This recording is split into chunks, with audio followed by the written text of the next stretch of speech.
Liao flushed to his ears and scratched his head in embarrassment. I didn't know you were Fiend Blade Peng Hai. If I knew, I wouldn't have dared to spar with you. Wasn't I simply seeking death? Peng Hai slightly smiled and continued. Second, in the Crimson Nimbus sect, the Crimson Nimbus Second Senior High School, and the Crimson Nimbus Transportation Group under me are two different organizations. Not to mention I have only signed a 6-year contract with the Crimson Nimbus Transportation Group. Once the contract period is over, I won't have any relation with them. I could leave them without any delay. Even now, although the contract period isn't over, so long as I'm willing to pay high liquidated damages, I can similarly leave the Crimson Nimbus sect. Strictly speaking, I'm just an employee of the Crimson Nimbus sect, not a Crimson Nimbus sect disciple. I too got angry at the Crimson Nimbus sect when I came to know about the disagreement between you and the Crimson Nimbus Second Senior High School. However, I hope these silly things do not harm our friendship. To tell you the truth, I too don't like those bastards of the Crimson Nimbus Second Senior High School. Liao was once again stunned. His heart gave birth to a very strange feeling. He didn't expect to hear such a vulgar word like bastard from the mouth of his idol, Fiend Blade Peng Hai, like he had never thought of cultivators excreting and urinating. Although thinking about it carefully, they too were human. They would definitely eat, drink, and do all the regular things a normal person would do. However, if you really encountered a cultivator in the public washrooms, the subsequent shock would be extremely startling.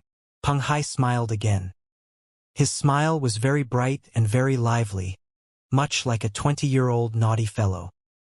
He lowered his voice and said, thinking of which, when I was in Crimson Nimbus Second Senior High School and had still not yet made a name for myself, I also suffered under them. These supercilious bastards had made things difficult for me too. Many times, like you, I too wanted to quit school, but looking at teacher Sun Biao's face, I had to give in. Fellow student Li Yao, you have accomplished what I wanted but couldn't do in the past. Hearing this statement, Li Yao was excited. He felt the distance between them was a little closer. When he looked at Peng Hai again, he didn't seem to appear high and mighty again. He was like a trusted neighborhood elder brother. Peng Hai patted his shoulder, and with an undisguised appreciative look in his eyes, he said, how about it? Are you confident in this year's college entrance exams? But of course.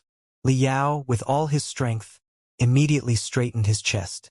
He did not want to appear weak in front of Peng Hai. Ambitious, huh? That's more like it. Peng Hai neither lightly nor heavily punched his chest and said, the Crimson Nimbus Second Senior High School is nothing special. Since you've already quit school, then forget it.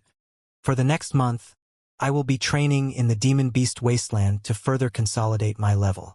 Until then, you can have this cultivation room to yourself. You can use any strengthening agent or high-energy nutrient solution any way you like. It's all on me. Ding Ling Dang, who stood to the side, stared with wide-opened eyes and shouted, Senior Brother Peng, you're too much. We've known each other for so long, and yet you've only occasionally brought me to your training room. You've never allowed me to use it for 1 month. How can you be so generous to this brat? Peng Hai faintly smiled. This is a transaction between me and him. Liao looked all around, yet he did not find anything mysterious about this small training room. However, he knew that since it was Fiend Blade Peng Hai's private training room, it must have some mysterious, remarkable ability that was hidden from plain sight and gave the utmost advantage for training. He could not help but ask, what deal? What do you want from me? Peng Hai stretched out his 2 fingers. You've 2 options. First, I'll let you use my training room free of charge while providing you sufficient strengthening agents and various resources at the same time. No matter how much you want to use, you will get it until the college entrance exam. Think of it as my investment on you. Until you've stepped onto the core formation stage, you don't need to pay me back. And if you are lucky and became a core formation stage cultivator, then go to the Demon Beast Wasteland and kill the strongest demon beast you can to repay me. That's quite fair. What's the second choice? Liao was deep in thought. In this deal, Peng Hai didn't seem to be at a loss. It was like throwing a long line to catch a big fish. Even if he didn't become a cultivator, the most Peng Hai would lose would be some strengthening agents. Although it was an astronomical sum for Liao, for Peng Hai it was a drop in the bucket. Once Liao had formed the Jindan, golden core, he could kill a demon beast as strong as a core formation stage cultivator, which would be worth a couple of towns together. Second, I'll invest in you just like before. However, you don't need to kill a demon beast for me so long as you address me as Brother Hai. Peng Hai spoke with bright and shining eyes. Liao was stunned. He could react only after a long period of time. His heart was brimming with excitement. Fiend Blade Peng Hai, who was the talk of Floating Spear City and the new rising figure in the world of cultivators, unexpectedly wanted to become friends with a no-name like him. If he chose the first option, then it would simply be just a business deal, just an investment. Peng Hai would pay for a few insignificant resources and would get 100-fold in return when Liao beheads a giant beast in the future. Once this deal was over, there would not be any relation between the two whatsoever. If he chose the second option, it would no longer be a business deal. Fiend Blade Peng Hai would be his friend and would be paying for a friend. Brother Hai! Without any hesitation, Liao shouted. Yet in his mind, he was still left extremely puzzled. He could not help but ask, Brother Hai, my pineal gland is ruptured and my spiritual root development quotient has fallen to 7%. At a time where everyone is not optimistic about me, why do you still have such confidence in me? Why do you believe that I can still cultivate and even reach the core formation stage one day? Peng Hai smiled. It's very simple. It's because I've met another person just like you. At the age of 13, she was a super cultivation genius who had a spiritual root development quotient of 85%, but all of a sudden, her spiritual root development quotient fell to 11%. She could barely even stand up. She was reduced to a cripple. Everyone believed that she could no longer cultivate and would spend the rest of her life in bed. But this person, not only did she stand up again by putting in 100 times more effort, an amount that no man can imagine, she once again stepped onto the road of cultivation. At the age of 22, she soared to the pinnacle refinement stage. If I'm not wrong, after at most a year and a half, she will successfully build her foundation and become one of the youngest building foundation stage cultivator in the Federation. And if you give her 30 to 50 years, she would become the youngest nascent soul stage cultivator in the Federation. There is such a fearsome person? Liao was secretly surprised. He could not help but ask, who is she? Which university or cultivation sect is she in now? A faint smile appeared on Peng Hai's face. She is standing next to you. What? Liao was dumbfounded. His gaze turned towards Ding Lingdang. He didn't think that such a dazzling girl would have such an unexpected past. No wonder she said, I see myself in you. Was this her reason for not abandoning and giving up on him? Ding Lingdang pulled a straight face and firmly nibbled her lips. She seemed to have put on a mask. Evidently, she didn't want to let others see through her.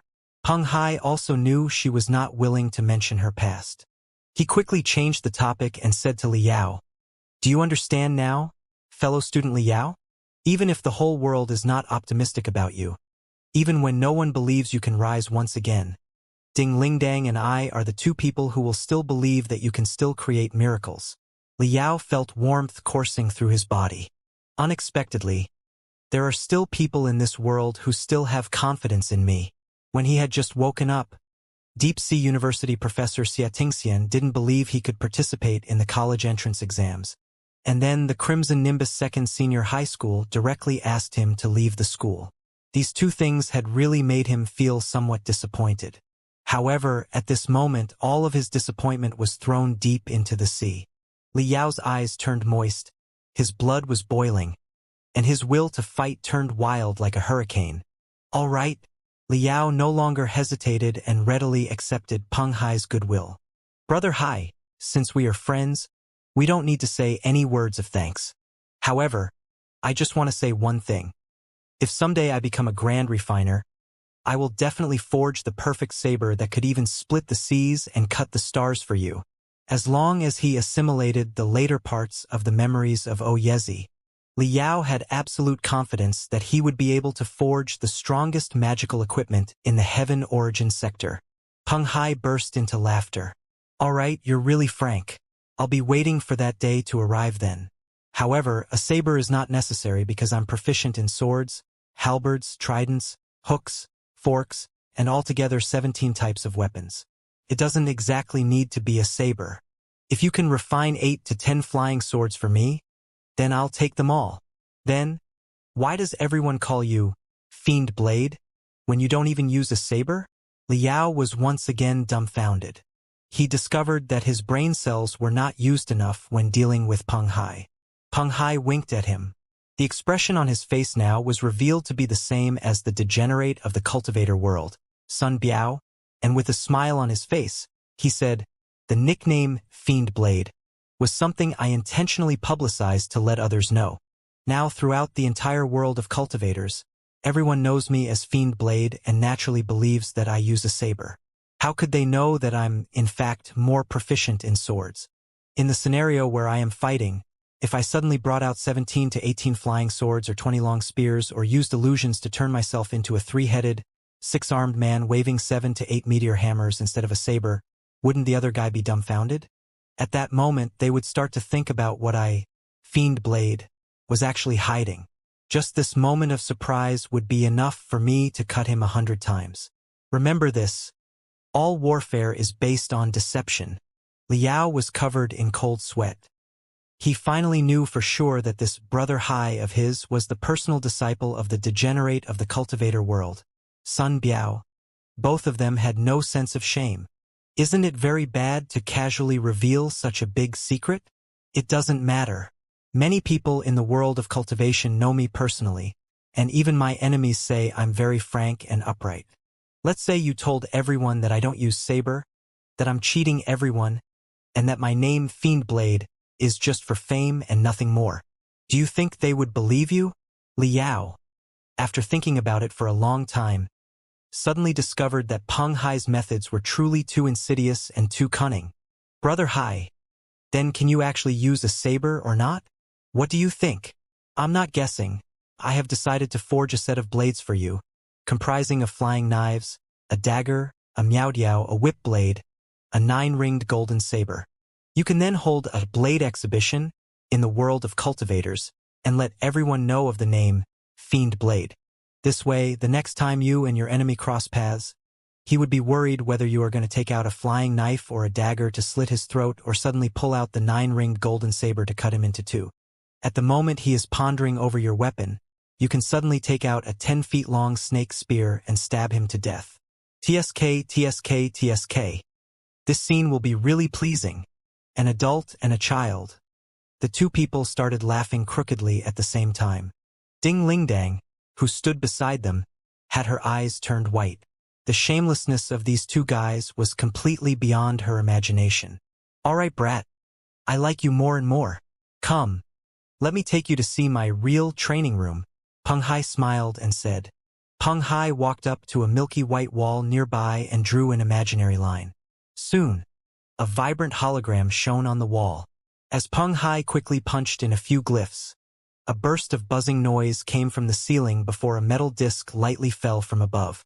The disc was approximately 2 meters in diameter, and with over 1,000 glyphs engraved on a winding course, it formed a spiral-like glyph array. Its edge was slightly raised and was also embedded with over 100 shining, transparent crystals. Evidently, one could easily discover an unlimited amount of starlight clustered at the center of each crystal. It didn't take long for Liao to recognize that it was an extremely high-rank transmission formation. From the many crystals inlaid on its edge, it was quite evident that this transmission formation required an exorbitant amount of spiritual energy to start. Certainly, the transmission formation must teleport to a very remote place. Peng Hai swiftly punched in a couple of glyphs into the hologram. Soon, 3 small screens emerged in the hologram with each screen depicting a completely different world. Peng Hai clicked on the gray world among them, then set the coordinates and other parameters before stepping onto the transmission formation. Liao and Ding Lingdang similarly followed him onto the disc.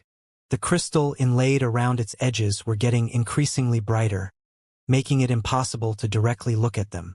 The array engraved underneath their feet started moving like a whirlpool, generating an inexplicable suction force which seemed to pull them into the ground. Everything went black before Liao's eyes. He felt like he was like a noodle which was stretched to 100 meters, and in 0.1 seconds he was reverted back to his original form. Liao was hit with a burst of dizziness. He had an urge to vomit. When he opened his eyes, he found himself in a very strange world. From the sky to the earth, everything was completely gray. As far as his eyes could see, it was a lifeless gray desert. The earth beneath his feet was composed solely of broken stones and gravel. One would not be able to find the slightest trace of life here. This world seemed to have no atmosphere. The air here was sparse. For each breath, Liao had to exert all his strength. Moreover, there was an unpleasant smell in the air, and upon inhaling the air, a feeling of extreme discomfort rose within him as the air travels down from his nasal cavity to the trachea. Liao felt like it was not air that he had breathed but some hot volcanic gas. As the air reached his lungs, he felt as if a ball of fire had been hurled into his lungs. It was extremely stifling. What made him even more uncomfortable was that the gravity here was several times more than that of the heaven origin sector. Just from standing, Liao felt his strength seeping away as his knees almost buckled to the ground. The gray sky above was devoid of any stars, the moon, and the sun. Instead, a couple huge pieces of gray rocks with a human face carved upon them were hanging in the sky. They floated in an extremely strange manner, and their eyes seemingly stared directly upon the people on the ground. Looking at those rocks, Liao felt jittery. In addition, he noticed one more staggering thing. Standing approximately 700 to 800 meters away from them were 3 people on the other side who dressed exactly like them. "You don't need to check, that's us. This world has a diameter of approximately a kilometer. It is a typical world fragment." Peng Hai smiled and said, "We are inside the legendary world fragment." Liao curiously looked at everything around him. According to textbooks, there were 2 kinds of worlds in the universe. The first was something like the heaven origin sector, which occupied a vast piece of space and stretched across several galaxies and had several habitable planets that had stable atmospheres and complete ecosystems. This type of world was ideal for the humans or demon beasts to thrive and evolve, and for the development of civilization. This type of world was called the main world, or also known as the boundless universe. The other type was much miserable.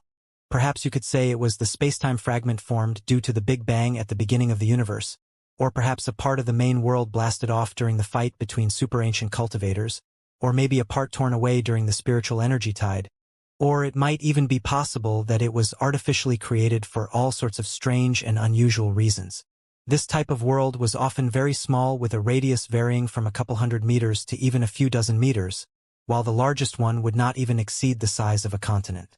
On account of its small volume, the fluctuation of spiritual energy was extremely intense. This type of world was very unstable and lacked a set of fixed rules of operation. It might even collapse in minutes. This type of world went by the name of world fragment, or also known as the small world. The main world and the world fragment were separated through a space-time gap. However, once the exact coordinates of the world fragment were known, one could directly enter it through the transmission formation. In the early days of modern cultivation civilization, mankind discovered many such world fragments. However, at that time, humans had not yet learned how to utilize these world fragments.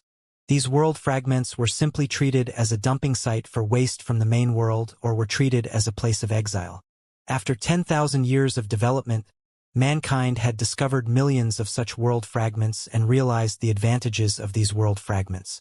From then on, these world fragments were developed and utilized. They were no longer waste but turned into treasures to be exploited. One of the most common use was to develop the world fragment into a training field for powerful cultivators. Peng Hai said, "This world fragment is called Small Gray Field. The specialty of this place lies in the underlying terrifying density of the ground and the high gravity, which is approximately 10 times that of heaven origin sector. The strangest thing about this place is the gravity, which is unstable. It changes by the minute or even seconds. The gravity may vary from 8 times to 12 times of that of the heaven origin sector. It doesn't follow any law whatsoever. Often, the gravity would be 12 times for 1 second, and in the next it could suddenly drop to 8 times. For training the control over your body, the small gray field is the best place for cultivation. So strange. Liao was secretly shocked. This world fragment was truly weird. If the gravitational force was 10 times higher than that of the heaven origin sector, then according to the norms, the density of this place could be said to be especially high. But the gravitational field here was subjected to change in an irregular fashion, and this phenomenon had no rule or any explainable reason. And why were there statues engraved with human faces floating in the sky? Who created them? And even more, why could they violate all the laws of gravity and float in the sky? He could not find a single anti-gravity array on them anywhere. However, Liao was not a scientist. Since he could not figure it out, he simply threw it at the back of his mind. When he arbitrarily blasted 2 punches, sure enough, he found some irregularities at the moments when his punches discharged power. It was the so-called force from the ground. The first part of any attack was to take a step to borrow strength from the ground.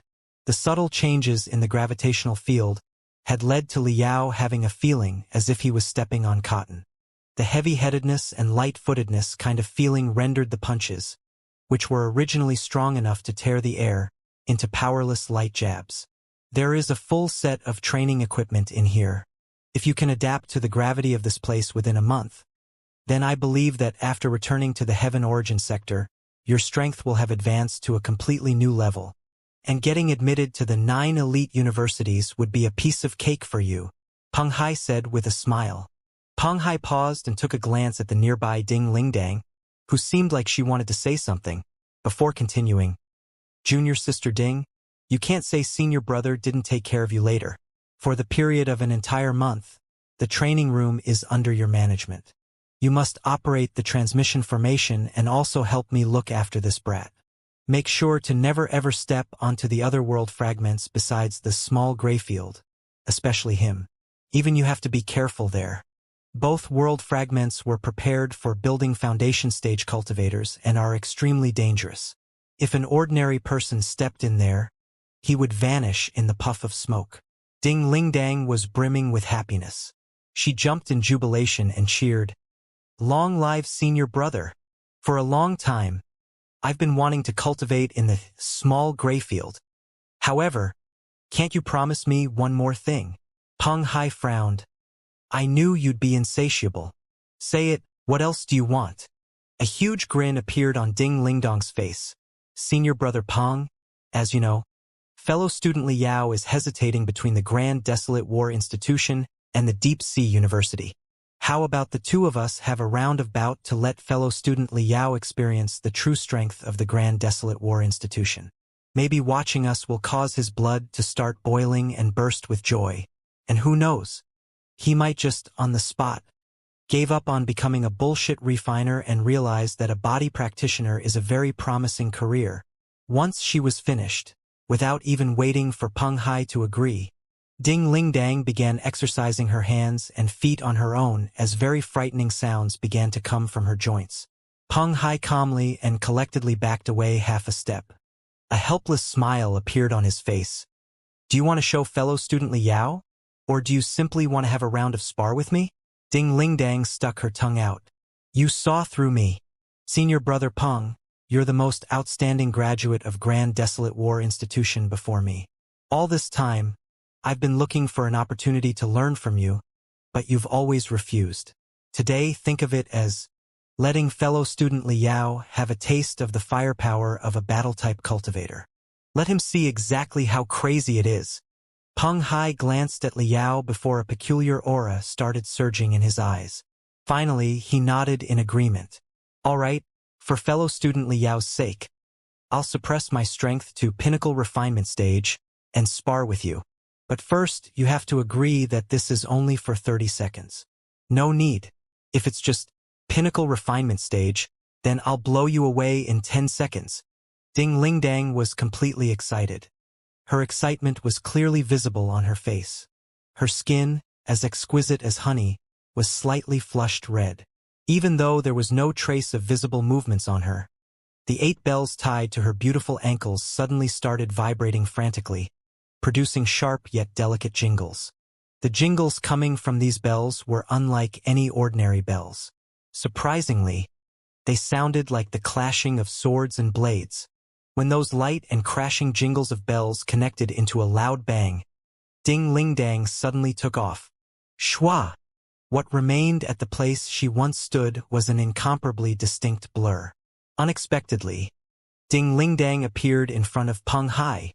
Her pair of arms completely turned into 2 groups of imaginary shadows, seemingly as if she had thousands of hands, as wave after wave of white mist wandered around her body. Her arms appeared to have turned into air cannons, firing straight towards Peng Hai's head. Yet, Peng Hai appeared to be calm and collected as a smile appeared on his face while he retreated a few steps. Every time he withdrew a step, the step seemed to be very light, yet it somehow fractured the incomparably hard ground beneath his foot into spider web-like cracks, spattering numerous stones and gravel to create a scattered barrier in front of him. As Ding-ling-dong's rain of punches bombarded upon these bits of stone, these bits of stones were all crushed into powder. Not even a single stone could remain unscathed. The strength of her punches continued to decline. She simply couldn't land a punch on Peng Hai. Senior brother Peng, as expected, you're really something. Ding-ling-dong's pair of eyes lit up. Her whole body, as if it was burning up, released a large amount of crimson aura that began to shoot out from the 36,000 pores on her body, creating the image of millions of fire serpents coiling around her body, rendering the image of her body to become distorted. On the other hand, the energy around Peng Hai also started surging with faint sounds of wind and thunder. Round after round of faint black energy emerged from the depth of his limbs and bones that poured out along the pores of his body to congeal into a sturdy set of armor which wrapped around his body. Their figures clearly remained unchanged, but their aura was several times stronger than a moment ago. Red and black energy continued to diffuse around them as an area of a dozen meters in radius was completely enveloped by their energies. And between the two, the point where the 2 energies met, had already started emitting crackling sounds, as if 2 armies were in the midst of war. While criss-cross cracks started to appear on the ground, the rocks, which were within the reaches of their powerful energy, were smashed into powder. Come again! Ding-ling-dang gave a long howl. Her breath shot like an arrow, creating a gorgeous ripple in front of her. This time, her figure completely disappeared. What stood in its place was a fire serpent whose length exceeded 100 meters. Like a real snake preying upon some rodent, the fire serpent coiled around Peng Hai. Peng Hai was completely surrounded at the center. As opposed to the fire serpent at the center, a black mist escaped into the air as Peng Hai metamorphosed into a falcon, escaped the clutches of the fire serpent as it flapped its wings, and soared into the sky before bearing down its claws upon the fire serpent. The falcon immediately struck down towards the heart of the fire serpent. The speed of the 2 seemed to have no bounds. As the 2 fought, their speed kept on increasing as the fire serpent and black falcon tore each other and congealed again in no time. At the beginning, Liao could see the snake and falcon's form clearly. He could see each and every action and watch how they fought, but as the fight went longer, their forms later became vague and appeared to be badgering each other. Their forms now turned into a huge black and red mass of air. Liao could only hear lightning like thunderclaps coming from the mass of air as the air around it burst into fierce gales, sweeping the sand and stones nearby. The ground, on the other hand, was as if a meteor shower had swept across the earth, leaving dozens of few meters deep craters behind with white steam rising from them. The scorching hot air was directly soaring into the sky. A couple 100 meters away, watching all this, Liao was completely dumbfounded. His mind seemed to have lost its bearing. He was muddle-headed like he was senile, like he was intoxicated. This was not the heaven origin sector but the small gray field, where the gravity was 10 times stronger, yet these 2 were staging such a gorgeous battle. Such power, such violence. This was precisely the strength of Cultivator which could not be stopped by anyone other than another cultivator. And they were just peak refinement stage cultivators, a stage that could only be seen as the lowest rung of the entire cultivation world. If it was a cultivator with a step stronger cultivation, the building foundation stage cultivators, or the core formation stage cultivators, or some nascent soul stage old devils, coupled with peerless divine weapons along with a few pieces of tyrannical magical equipment, that would simply be, it would not be impossible to pave a path from one end of the universe to the other, devastating everyone and everything in his path. No wonder humankind could dominate the universe for 40 millennia, kill countless upon countless of aliens, and acquire the title of the strongest family in the endless space. Soon, I too will become a cultivator like them, even stronger than them, along with strong feelings of jealousy and envy. An intense impulse to overtake them emerged in Liao's heart. His bones, blood vessels, muscles, internal organs, and each and every single cell of his body began to itch. They could not wait for even a fraction of a second to start to cultivate. A couple 100 meters away, the two entwining masses of air suddenly separated from each other and turned distinct. Soon after, the two red and black shining, bubble-like mass disappeared without a trace. Peng Hai and Ding Lingdang once again reverted back to their true form. Ding Lingdang's whole body was laden with wounds. It appeared as if she was baked inside an oven as whirring hot air rose from her body. Peng Hai looked down from high above as an exceptionally large metal ball appeared behind him. The surface of the metal ball happened to have 9 openings. In the blink of an eye, 9 unstable masses of spiritual energy started to gather in front of these openings. Spiritual energy star cannon? The onlooking Liao almost had his eyes pop out of their sockets. This magical weapon was equipped on crystal warships. From where did Peng Hai steal this stuff? Ding Lingdang screamed, "Senior brother Peng, you're cheating." Peng Hai slightly smiled. "Junior sister Ding, I only said that I'll fight with peak refinement stage strength. When did I say I won't use magical equipment?" Ding Lingdang simmered in anger. "If it was a saber or sword, I might be able to withstand it, but yours is a cannon. Oh, it's your mistake." Peng Hai pursed his lips into a smile as the spiritual energy star cannon opened fire with full force. 9 balls of light converged together and, without any delay or a trace of compassion, ruthlessly blasted towards Ding Lingdang. Ding Lingdang's final line of defense, her spiritual energy force field, crumbled into nothing. Like a boneless snake, her whole body heavily crashed onto the ground. As Ding Lingdang crashed, a burst of tremor ran through the ground before a few meters deep crater appeared. Ding Lingdang, with an aggrieved look on her face, directly lost her consciousness. Peng Hai slowly descended from the sky and very calmly walked towards Liao. Liao glanced at the spiritual energy star cannon floating above Peng Hai's head before staring at the calm and unperturbed look on Peng Hai's face. He wanted to say something but, on second thought, swallowed his words. "Just because I go by Fiend Blade, do you think I'm a sword cultivator? Just because I have used a cannon during the fight, do you think I'm mean?" Peng Hai asked with a light smile on his face. "A little bit." Blinking his eyes, Liao replied. He didn't know how to comment on Peng Hai's conducts of battle. The purpose of any battle is to defeat the enemy. How you do it is the trick. Whether it is by sword or a knife, fist or cannon, so long as the enemy is down, what's the difference? Liao felt a jolt in his mind. He came to realize the hidden meaning in Peng Hai's words. Peng Hai snapped his fingers before the spiritual energy star cannon disappeared silently, as if it never existed.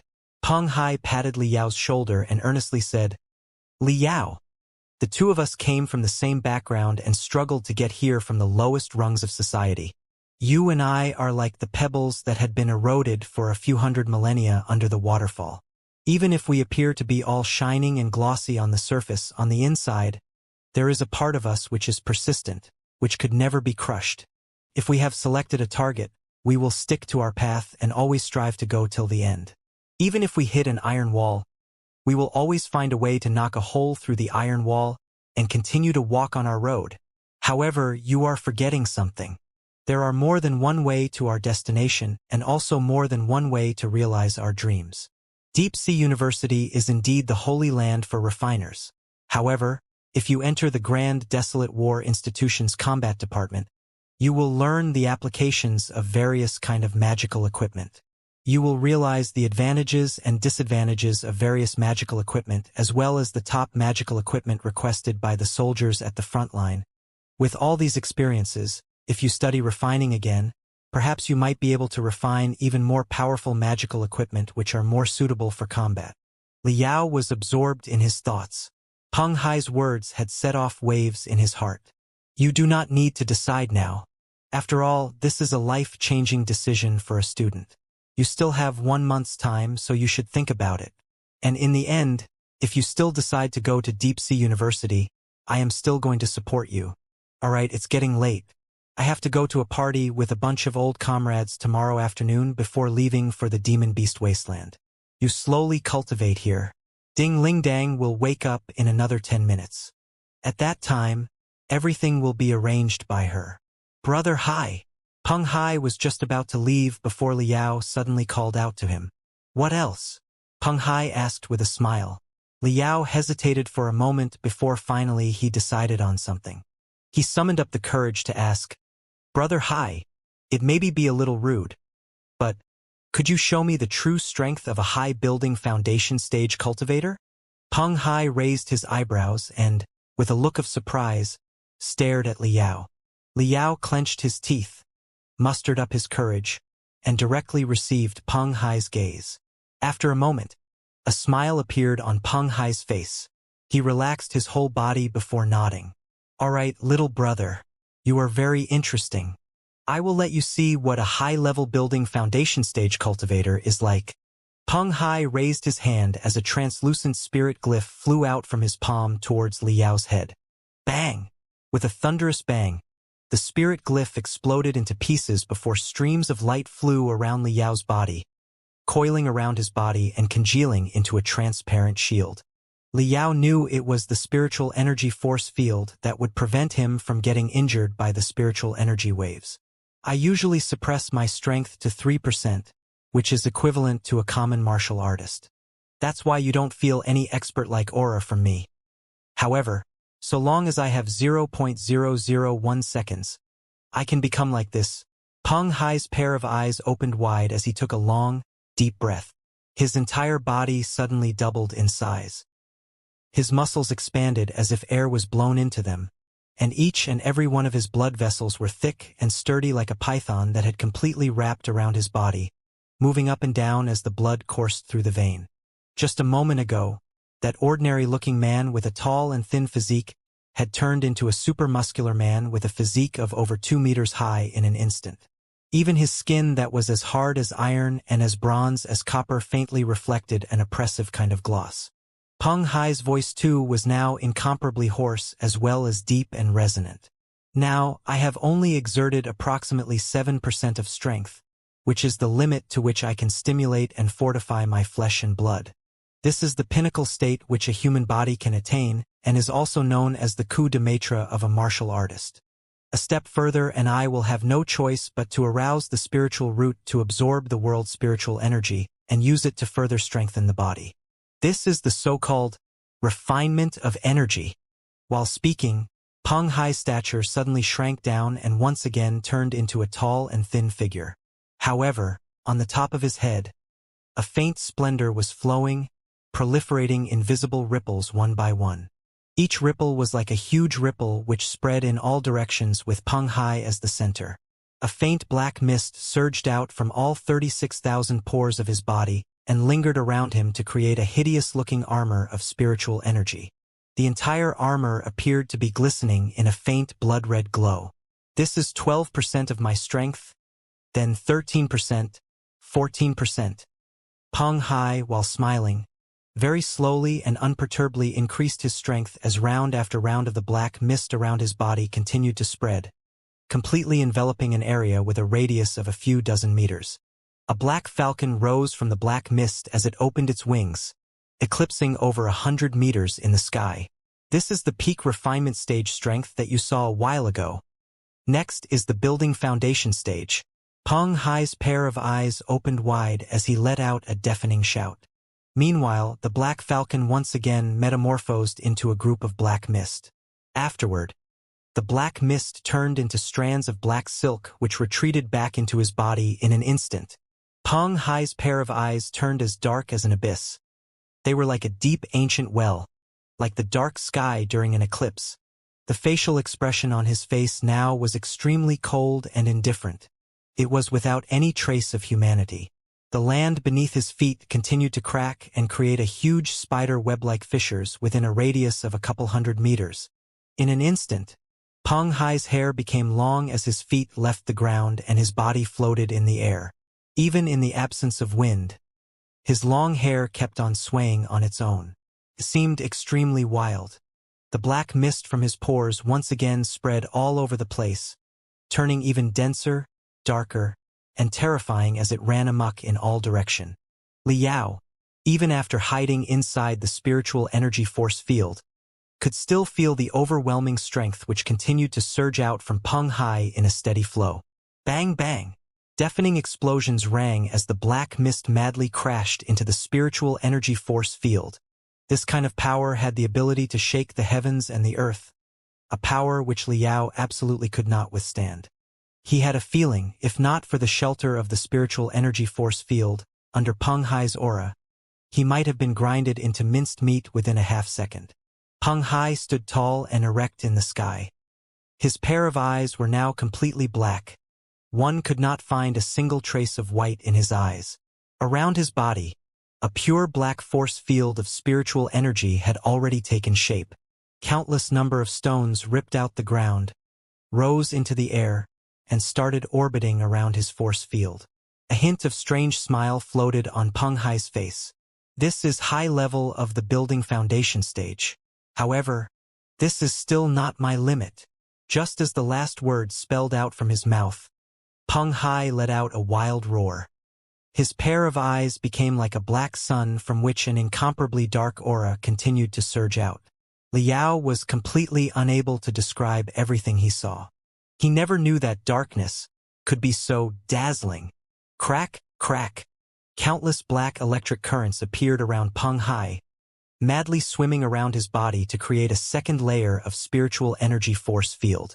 In contrast, much to Liao's surprise, Peng Hai's long ebony-colored hair had turned dark golden, as if his head was full of dancing golden snakes as they stood erect from the roots of his hair. Crack, crack. One after another, cracks began to appear in the space before Liao as crisscross cracks spread rapidly in every direction. Finally, the spiritual energy force field was unable to resist the terrifying aura coming from Peng Hai. It was about to collapse, a step stronger than the high level of building foundation stage.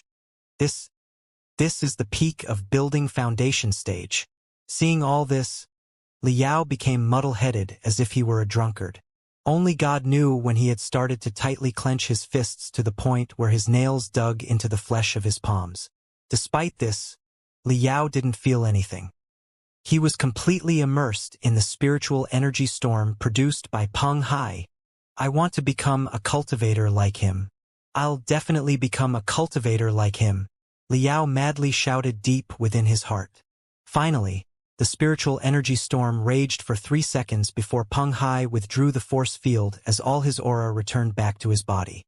He reverted back to the ordinary human form, the 3% state.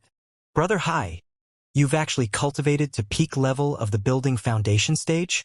Liao's excitement held no bounds. No, I can occasionally burst out with the strength of a peak level of building foundation stage cultivator, but it can only last for a few seconds. It still cannot be considered as having reached the peak of building foundation stage. Peng Hai shook his head. This is still very terrifying. The complete strength exerted by a building foundation stage cultivator is truly fearsome. As Liao recalled the scene from a moment ago, he was deeply shocked. Peng Hai calmly smiled and said, although that was my highest state, I didn't have an ounce of killing intent in my heart. Isn't that frightening? If it was a real battlefield where I'm facing vicious demon beasts, my killing intent would burst out. And if I was facing someone of same level, my strength can further elevated by 3 to 5 times. Coupled with a peerless divine weapon, now that would be truly fearsome. Can strengthen again by 3 to 5 times? Liao was so awed that he couldn't speak. He was completely flabbergasted. He was simply unable to imagine that kind of scene. Peng Hai laughed in a jovial manner, patted Li Yao's shoulder, and, without turning his head, walked towards transmission formation. You better cultivate well, little brother. The road of cultivation is still very long. One day, when you will arrive at my level, then you'll know. Li Yao stared for a long time. Under the changing gravitational field, his breathing would sometimes become rapid, sometimes heavy, sometimes slow. It was ever-changing within the gravitational field. However, in the end, his breathing would still remain even.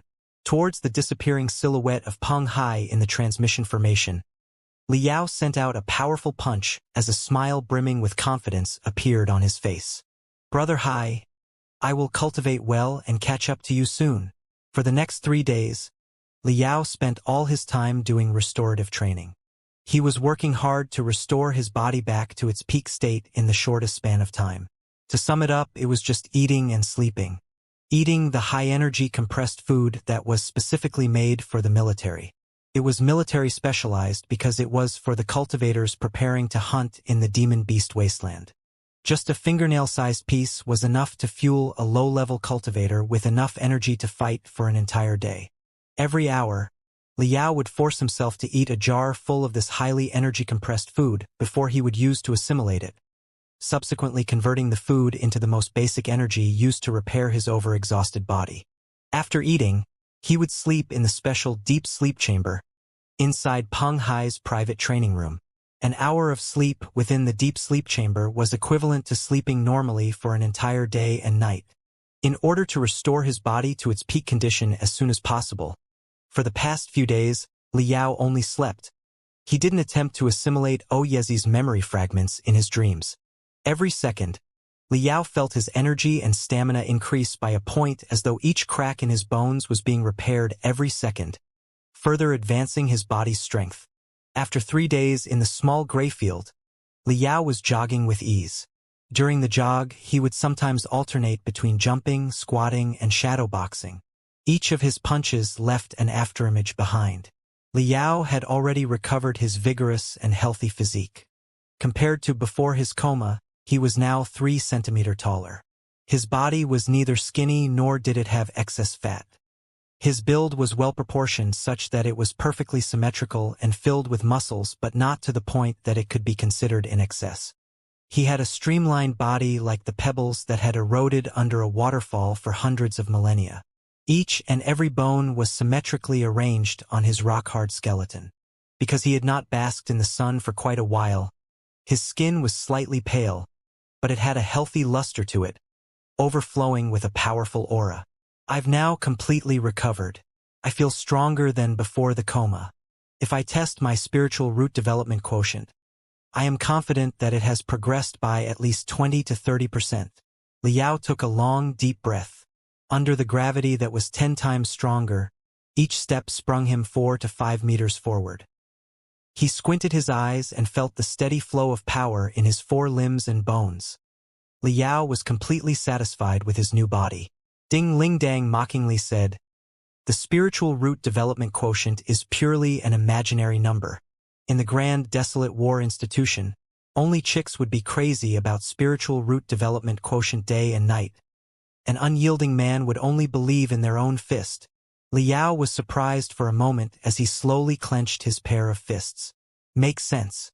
Even if my spiritual root development quotient tumbled down to 1%, I will not give up. Since that's the case, let's forget about whatever development quotient. Let's go for a run. Wait! Ding Ling Dang lifted her wrist and shone a hologram from the mini crystal processor. You are forgetting the most important thing. Signing up for the college entrance examination. I have already checked things over. The examinee has to register his identity in order to take part in the college entrance exam.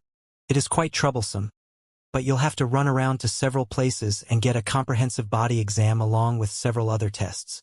So troublesome.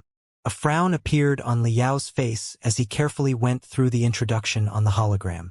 He discovered that what Ding Lingdang said was correct. In accordance with the college entrance examination identity registration process, even if all went well, an entire 3 days would be spent to complete the registration process, and if even a single thing went wrong, it could drag on for 1 or 2 weeks, which was a normal occurrence. The college entrance exam was just less than 1 month away, and every single second was immensely valuable. He didn't want to waste too much time on this matter. Perhaps I can ask the Disabled Serviceman Association to help me shorten the registration process. Thinking of this, Liao turned on the mini crystal processor and launched the spiritual crane messenger. He was preparing to send a message to Chairman Zhao of the Floating Spear City's Disabled Servicemen Association to ask if there was any way to shorten the process. But instead he received a message from Grandpa Wang of Old Wang's second-hand shop. Grandpa Wang had an order to repair a large-scale magical equipment framework. The individual who was supposed to help repair it was busy and could not come, so he was asking Liao to lend a helping hand. Liao hesitated for a bit as he prepared to refuse. However, Grandpa Wang has always been good to him. After the death of the old man, Grandpa Wang had treated him like his own son. When he was in the coma, old Wang also came to visit him at the hospital many times. When he knew that he was awake, old Wang had specifically invited him to a feast at his home. But as Liao was busy with cultivation, he had turned down old Wang's invitation. As a matter of fact, he also felt quite sorry for the old man. Thinking up to this point, Liao agreed to old Wang's proposition. He planned to spend half a day to accompany the old man. On the one hand, he was going to help him, and on the other hand, he could also let the old man see for himself that he was quite alive and kicking, that he was still a fine strong man. Besides, it would also free the old couple of worries. Upon discussing it with Ding Lingdang, this girl turned very excited. She readily proposed to start the Crimson Flame battle shuttle to send him off, though Liao, without an ounce of hesitation, flatly refused her. Using the transmission formation, Liao returned to the Heaven Origin sector and took the underground crystal rail to quickly reach Grandpa Wang's address. Floating Spear City's Mining Clan High School? After an hour of trekking, Liao arrived at a shabby high school entrance in the slum on the northwest side of Floating Spear City, the Limestone District. Approximately 100 years ago, the northwest district of Floating Spear City used to have several crystal mines with abundant reserves. Several Sex mining companies cooperated with one another and turned the Limestone District into a very prosperous mining district. During that period of prosperity, this place was home to the 100,000 miners and to the couple 100,000 families. They had their own schools, hospitals, and various public facilities. The Mining Clan High School was established at that time. However, the prosperity was short-lived. With the gradual depletion of the loads, all the sects withdrew one by one, leaving the couple 100,000 unemployed miners and their families behind. Those who had the money, connections, or another means to earn money left one after another, thereby leaving only a few 10,000 unemployed miners who didn't have any other skills behind. These miners and their families continued to eke out their meager existence here. The Mining Clan High School had also become the worst high school in Floating Spear City. Compared with the Crimson Nimbus Second Senior High School, which was one of the private schools with top-quality facilities, the difference was simply like heaven and earth. They were not in the same world. Liao entered the campus. The campus seemed as though a cultivator had wantonly devastated the area, leaving only wreckage in its wake. Every building seemed to have been neglected over the years and have never been repaired. The playground, too, was also full of potholes. A rustic strength testing machine was placed in a corner. Looking at its model, it was surprisingly an antique from 100 years ago. It appeared as if it would fall apart just from a light breeze. The various basic facilities of this school were built 100 years ago and, with the passage of time, were now long beyond their lifespan. Multitudes of problems could be found in every equipment. Grandpa Wang was commissioned to repair the large-scale crystal tube system that was used to adjust the temperature in the classrooms. The crystal tubes were like snakes, passing through each classroom to the next before finally converging at the array glyph room behind the teacher's building. In the array glyph room, a two-pole array glyph system composing of the freezing glyphs and the fire glyphs was installed. During the summer, the freezing glyphs would activate and blow cold air through the crystal tubes, while during the winter, the fire glyphs would activate and blow hot air through the tubes. In this manner, the classroom could be kept at room temperature, as if it were spring in all 4 seasons. Because of thermal expansion and contraction caused by the alternation between hot and cold temperatures, The crystal tubes were vulnerable to cracks. Although the maintenance of the tubes was not complicated, as the crystal tubes were entwined and passed through a few dozen classrooms, to completely repair the entire tube network was not only very time-consuming but arduous as well. Grandpa Wang was way past his working age, and he couldn't see properly. Now that this kind of project fell into his lap, he had no choice but to call Liao for help. This kind of maintenance work was quite ordinary. As the two were familiar with each other, they had no need to greet or say anything.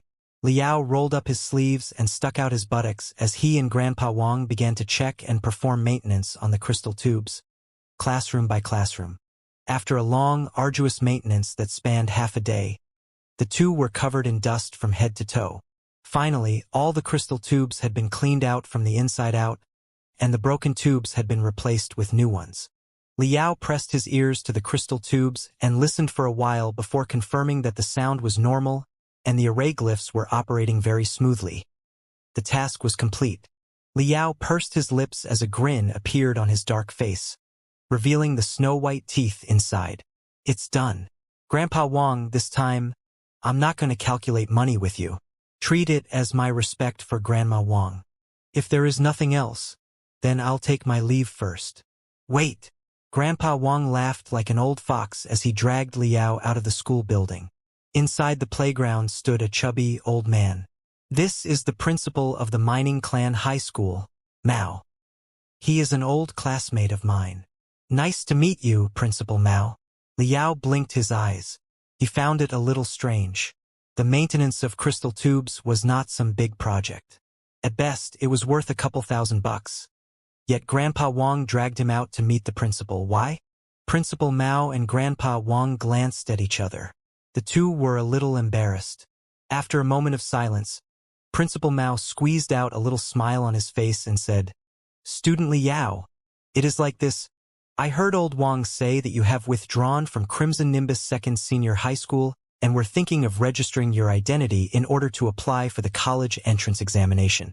However, perhaps you don't know, but the process to register one's identity is extremely complex. Besides, you still have not yet found a suitable place to train. So if you don't mind, I was thinking it might be better for you to join my mining clan high school.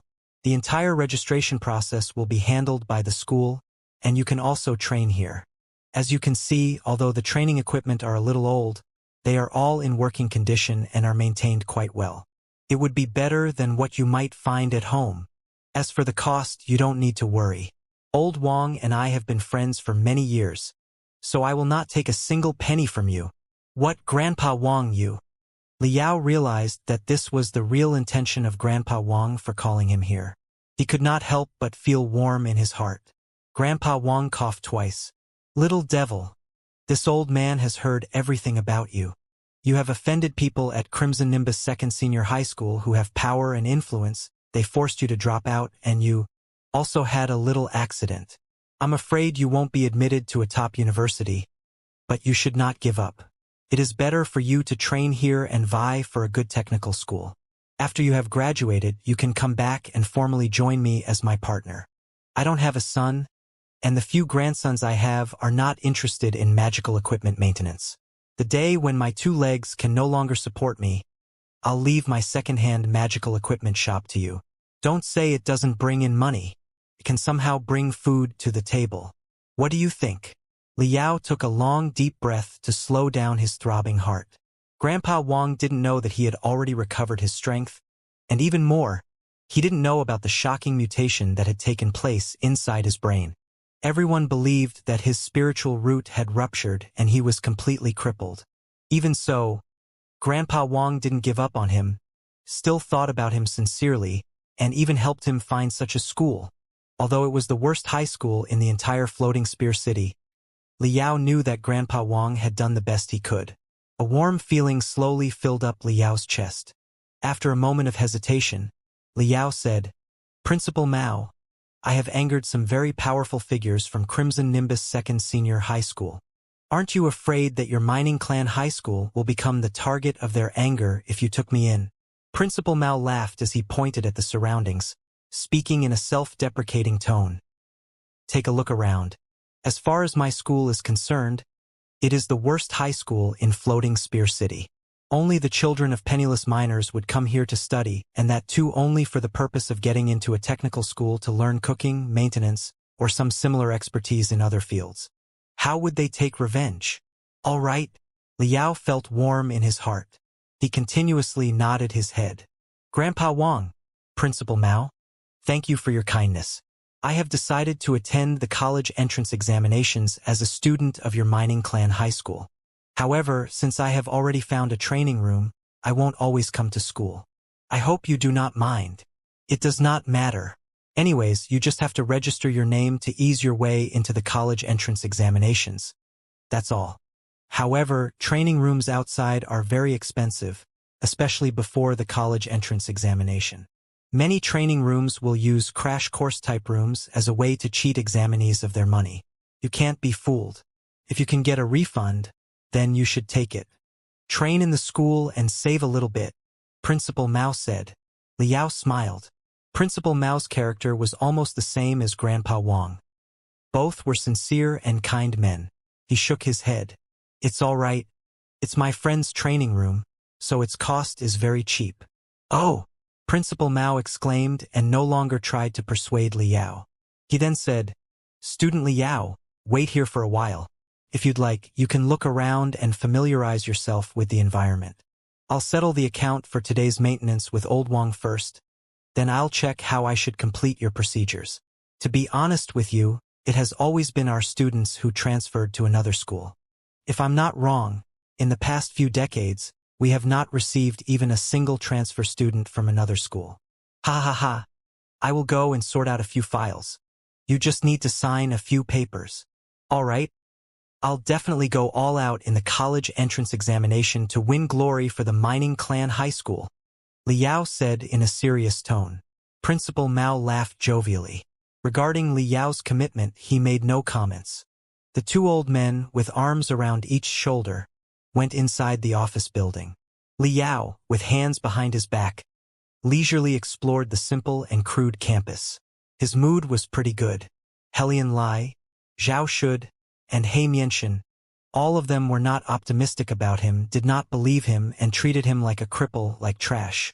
However, there were others who were unconditionally good to him, like Ding Lingdang who believed in him, Fiend Blade Peng Hai who was optimistic about him, Grandpa Wang who had been very concerned about him since he could remember, and the recently acquainted Principal Mao also didn't hesitate to support him. He was not alone. He had so many people who believed in him, cared for him, and supported him. Why would he have any reason to fail the exam? Are you the guy who was kicked out of Crimson Nimbus 2nd Senior High School and had to transfer to our mining clan high school? Are you that fleeting fiend Star from the news? Obviously, he was just repairing the crystal tubes inside the classroom. His dirty appearance fits very well with our school. No wonder he was kicked out from Crimson Nimbus 2nd Senior High School. The three burst into laughter. Liao raised his head to look the three who were speaking. All three were tall and mighty. The shortest among them was approximately 190 centimeters tall, while the tallest was almost 2 m tall. They had well-developed muscles, and wrapping around their bodies was a simple yet crude school uniform that was spun from coarse cloth.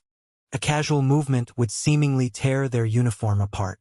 Looking at their appearance, all three were vicious as their faces were filled with arrogance. Apparently, they were the bullies of Mining Clan High School. Liao heaved a sigh. In a flash, he jumped back 2 meters and tossed a fist-sized pebble on the ground with his toe before sending out a punch. Crack! The pebble was smashed into pieces, and its fragments splattered on the three faces, bringing them quite a bit of pain. Correct. I am that fleeting fiend Star. Today, I have just transferred to Mining Clan High School. May I ask, is this the legendary school bullying? Liao enthusiastically asked as he patted his hands to dust off the powder on his fists. Silence. The three were struck with silence as if they had been subjected to some restraining technique. They remained silent for a total of 10 seconds before they could wake from their stupor. Of course not. When we heard that there was a new student, you have no idea how happy we were. We are responsible for welcoming the new students. Right, although our Mining Clan High School's teaching quality is very poor, our school spirit is indescribably a lot better. Between fellow students, there is only a sense of unity and friendship. Everyone here is family. School bullying in mining clan high school? I've never heard about this. Come, fellow student Liao. No, please allow us to call you Brother Yao. Wow, Brother Yao's punch is truly powerful. Just in this punch alone, I'm afraid that there was over 1,000 pounds of force. Brother Yao, if you have some time, be sure to instruct your little brothers a little. Inside the principal office, Old Wang sincerely said, Old friend, I truly have to thank you. You have really helped me out. Principal Mao smiled and said, Small stuff. About student Li Yao, I have seen it on the news. A genius with a promising future. But because of an accident, he fell from the sky, unable to cultivate again. It is truly pitiful. Not to mention he is also your friend. Even if you never knew each other, so long as it came to my attention, I would also be very willing to help such a child. Yes. Old Wang heaved a long sigh as a drop of tear trickled down from the corner of his eye. Unfortunately, it is truly pitiful. If it was someone else, they would definitely be unable to withstand such a blow. They would have long been reduced to a shadow of their past. But this brat is rather strong-willed. His body might be disabled, but his will is firm. He is still planning to attend this year's college entrance examination. Didn't you see? He behaved so calmly in front of us and even staged a completely confident look. This truly puts me at ease.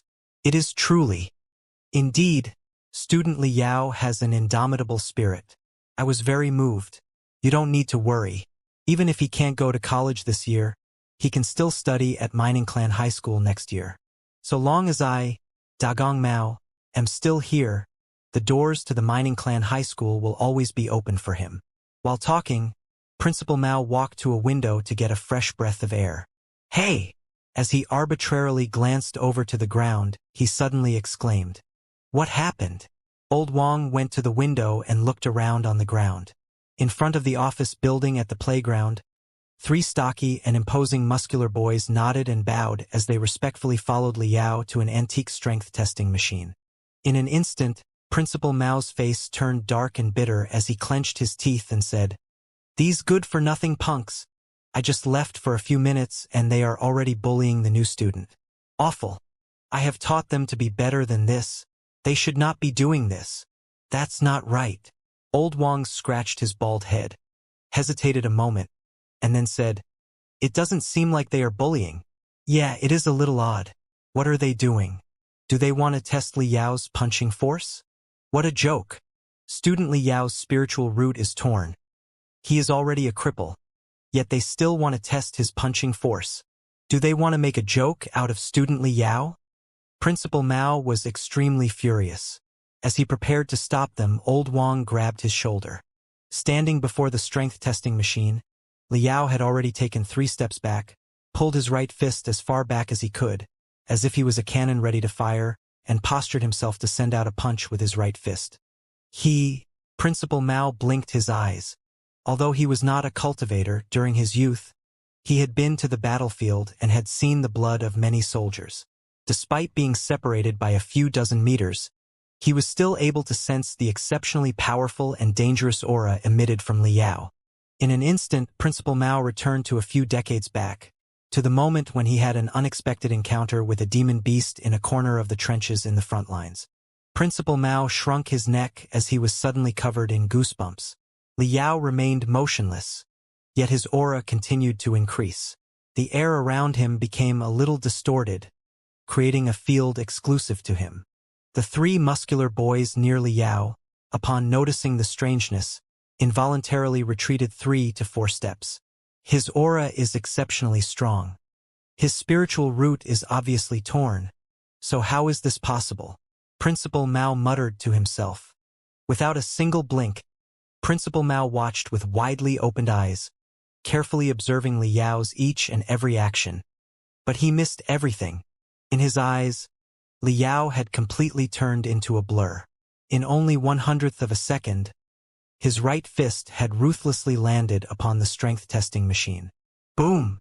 Even inside his office, The cups on Principal Mao's table madly shook. How's that possible? That's completely crazy. Principal Mao's eyes almost jumped out of their sockets. He immediately looked at the counter above the strength testing machine. However, the numbers on the counter were quickly changing as if the shockwave of his punch had spread to the interior of the machine. Like a flood, it was out of control. Finally, boom!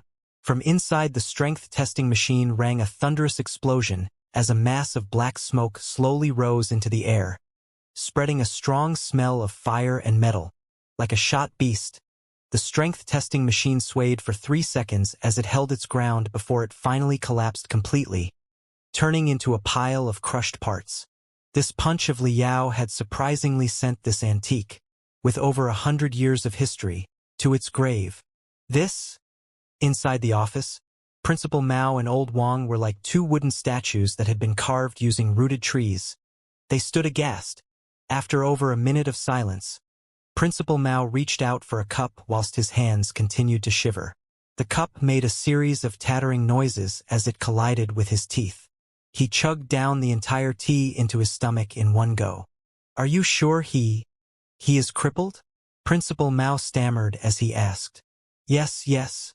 Old Wang also stammered as he replied. Can a cripple's punch wreck a strength testing machine? Was he some nascent soul stage old devil in the past before he fell? Principal Mao screamed. As the problem of applying for the college entrance examination was settled, Liao could wholeheartedly start his final preparations. Aside from Ding Lingdang, an unexpected person had shown up in the small gray field. It was the man who had unearthed Liao and fiend blade Peng Hai, the scum of the cultivation world, Sun Biao. This old fogey appeared to be a man of feelings. When he came to know that Liao was already awake and was even undergoing special training in the small gray field, he said that he would help him train in any way he could. Initially, Peng Hai refused him on the spot. Because the old man had just gotten back on his feet after serious injuries, if he entered the small gray field, where the gravity was 10 times greater than normal, it could be extremely dangerous for him. It was quite possible that he wouldn't even be able to take a breath and would directly pass away. However, the old man's stubbornness hit the extreme as he showered Peng Hai with curses and directly broke into Peng Hai's training room. Peng Hai could not manage old man. He could only ask Liao and Ding Lingdang to take good care of Sun Biao. If there was something wrong, ask him to withdraw from the small gray field without delay. Sun Biao did not, in any way, have the appearance of someone who had just recovered from a serious illness. As though he was granted youth again, he was bursting with vitality. Even his muddy eyes seemed to be shining. Seeing Liao, he laughed and said, "The training program for the next 28 days is the one that I had devised for Peng Hai to advance to the refinement stage. Are you ready? If you are not, then you can just tell me so. Come on." Liao licked his lips as he hooked his fingers with Old Sun's. All right, although I, Sun Biao, am just a mediocre cultivator who doesn't have any standing in the cultivator world. In this life, Fiend Blade Peng Hai and you, the Fiend Star, are my greatest achievements. My life was totally worth it. The final training starts now. Your first objective is to blast apart 100 boulders. Sun Biao eyes turned round as he shouted. Where are the rocks? Liao dumbfoundedly looked all around him. As far as he could see in this endless gray field, it was just a flat gray desert. Where were the boulders? First one, next to Sun Biao. Ding Lingdong's beautiful eyes turned round as she exerted her strength and pounded on the ground. Crisscross spider web-like cracks suddenly appeared beneath her foot. Grabbing it with her jade-like foot, she then tossed a hard rock that appeared to be even bigger than Liao's head and needed at least both arms to firmly grasp it. The boulder rolled twice in its place before it ruthlessly flew towards Liao. Come on! Liao recalled the domineering and peerless might that came from Fiend Blade Peng Hai when his strength soared to its utmost limit, bursting to the peak of the building foundation stage.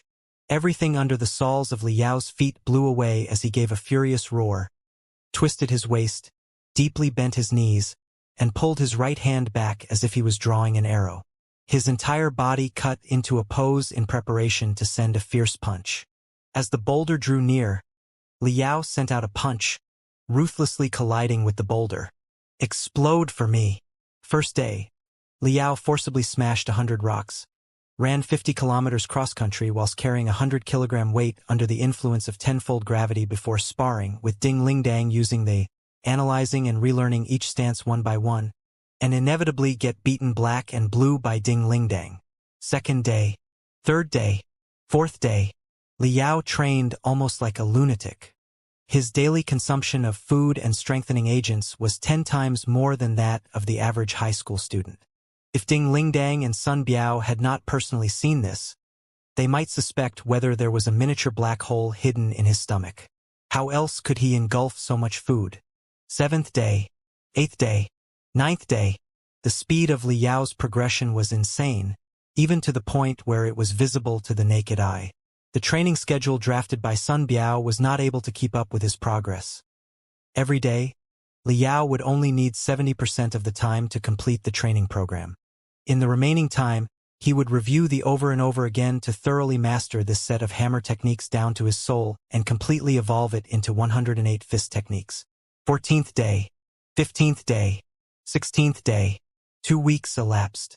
Every day, Liao would now stay in the small gray field for only half a day, while for the rest of the day he would enter the deep sleep chamber, during which he would assimilate Yezi's memory fragments crazily. With the identity of an iron forge worker, he would learn the 100 smelting clan's secrets of tempering all kinds of metals. Finally, 28th day.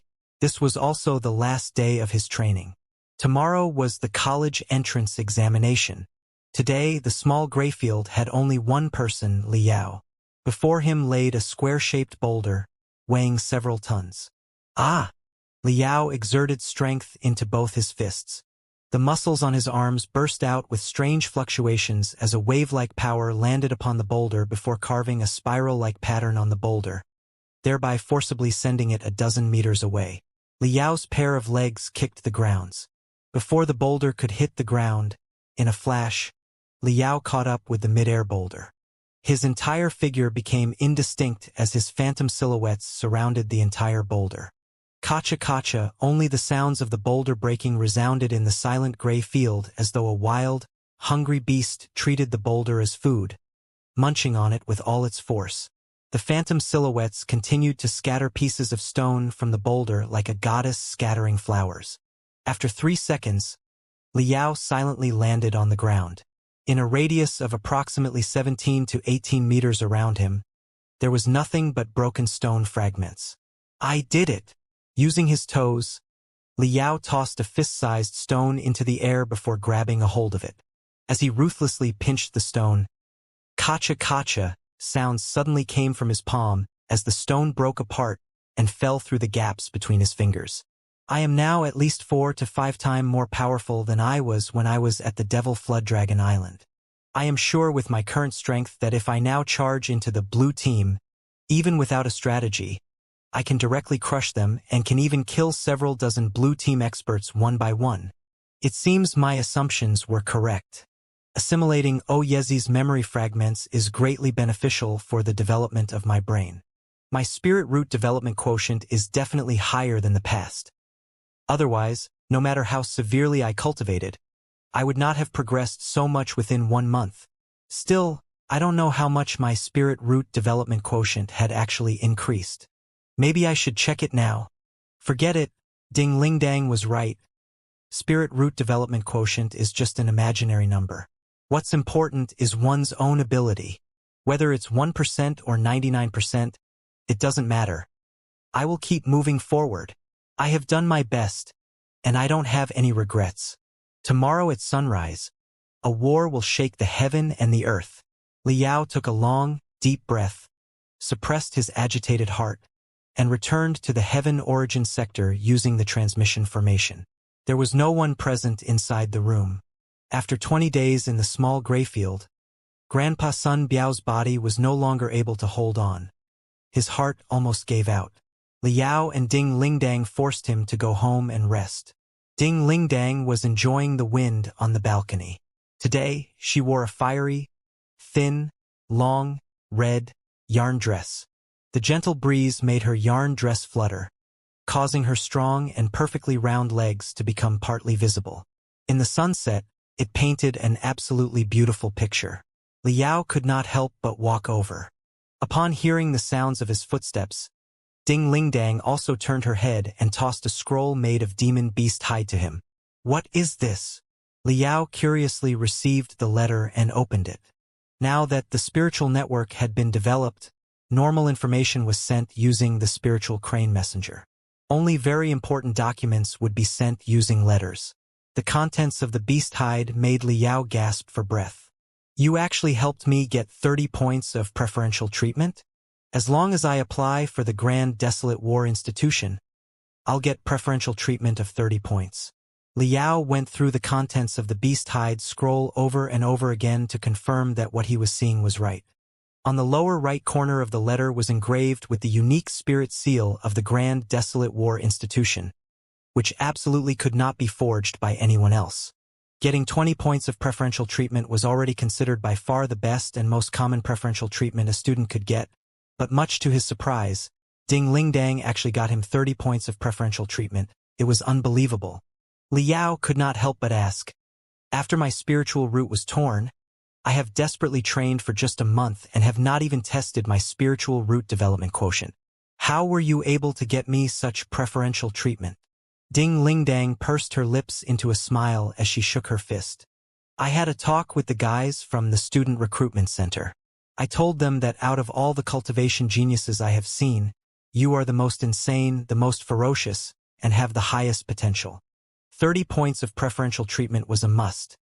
If it was even a single point less, then once I return, I would smack their heads." Liao took a long, deep breath as complex feeling burst forth from the depths of his heart. Of course, he knew Ding Lingdang was joking. The enrollment process of the 9 elite universities was extremely strict. How did she persuade them to give him 30 points of preferential treatment? Ding Lingdang must have done a lot of work quietly in the back. She must have painstakingly spent a lot of effort. That's the only reason why she was able to get such conditions. How is it?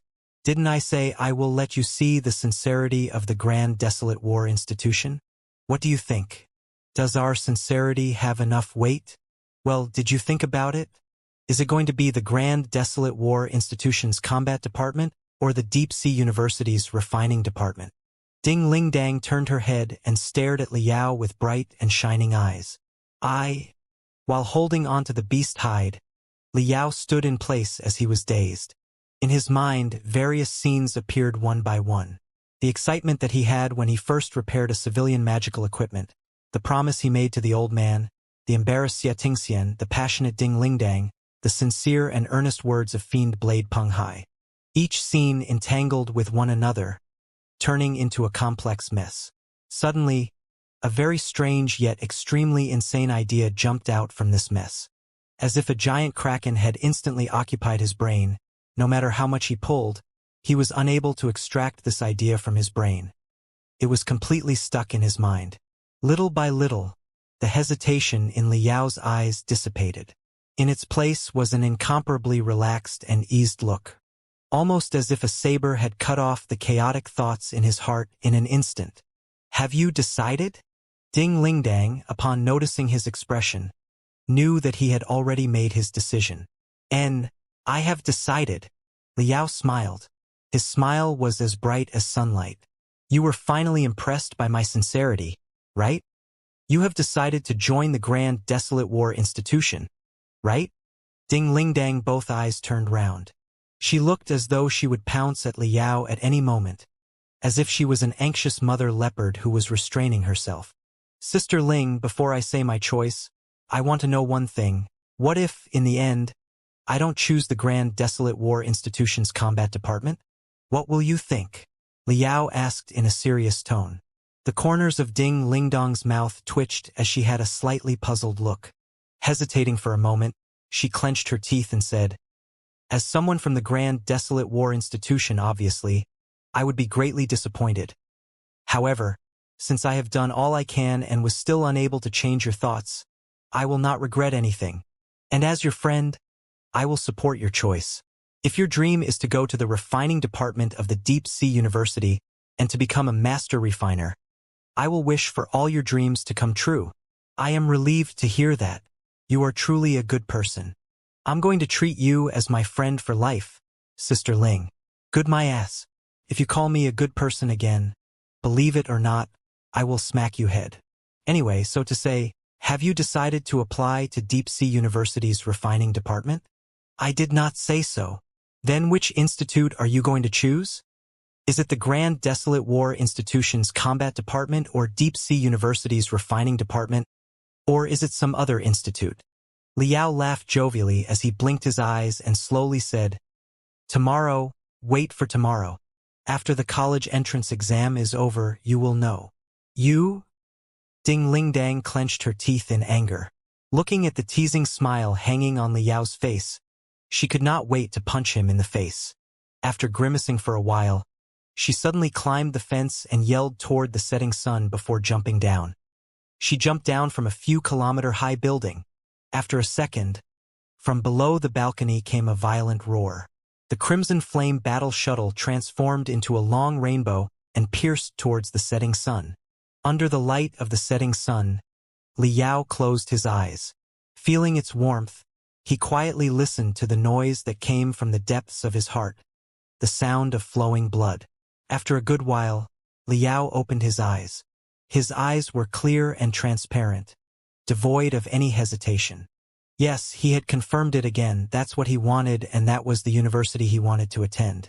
He turned on the mini crystal processor and sent a spiritual crane message to the Deep Sea University professor, Xianxia. However, there was no reply from the other side. Liao, with unrelenting patience, sent the second, third, and fourth message. On the fifth try, he finally connected to the other side. A tired Xianxia appeared on the hologram screen, barely squeezing out a smile. Long time no see, student Liao. Hello, Professor Xia. It seems you are quite busy with work. Long story short, today, I have sent you a spiritual crane message. However, it was not for the purpose of gaining a preferential treatment score, but rather it was solely to express my gratitude. Thank you for once being so optimistic about me and treating me as a promising student, and even waiting for so long when I was in coma. I'm really sorry for all this. I'm truly grateful for all your endeavors. Liao spoke from the depths of his heart. Xianxia was surprised for a moment. With a slightly embarrassed look, he said, Student Liao, I'm really sorry. I really wished to recruit you into Deep Sea University and had even wanted to make you my protege, but yeah, I also wish to enter the holy land of refiners and learn the most profound refining techniques. Even now, I still don't want to give up on this dream. However, the God of Destiny makes fools out of the people. But let's not talk about that. The other reason I contacted you is that I want to sincerely apologize to you. I am truly sorry, truly sorry. Xianxia frowned. He didn't understand Liao's words at all. He was at loss. Why are you apologizing to me? It should be me who should be apologizing. Liao replied, I have made a decision, and this decision might very well bring a certain degree of trouble to you in the future. That's why I would like to apologize in advance for my actions in the future. Student Liao, what do you mean? Xianxia, upon hearing this, was even at more of a loss. Liao faintly smiled. Deep within his eyes flashed an incomparably vigorous flame. He wanted to explain, but from the hologram suddenly came a loud noise. An old woman with bizarre purple eyes appeared on the screen, shoving Xianxia away and took his place. The old woman had a completely deadpan look. I am the Dean of Deep Sea University's Refining Department, Chu Xiaohong. You are Liao? What is your spiritual root development quotient at now? A frown appeared on Liao's face. He was a little dissatisfied with Chu Xiaohong's tone. However, in front of him was a highly respected elder. He honestly replied, I don't know. For the past month, I was completely busy with training. I don't know how much of it has recovered. Maybe a few percent. Chu Xiaohong sneered. Recovered only a few percent? 1 month ago, your spiritual root development quotient was only 7%. Even if you have recovered to 30 to 50%, what of it? Student Liao, I advise you not to rack your brain anymore to try to get any preferential treatment score. Deep Sea University will not agree to this. Li Yao's pupils contracted to the size of a needle. Dean Chu, I'm afraid you are mistaken. Today, I simply wanted to relay a few words to Professor Xie. I had no intentions of discussing any preferential treatment conditions. I only wanted to say a few words to him. That's all. Chu Xiaohong's wrinkles shrunk into a mass as a look of mockery appeared on her face. Right? I have seen a lot of young men like you. You all say you don't want any preferential conditions, yet it is nothing more than taking a step back before advancing. You're just playing cat and mouse. That's all. Young man, I advise you to give up on this. Behave well and don't think about using underhanded means. If you have the strength, then prove yourself in the college entrance examination.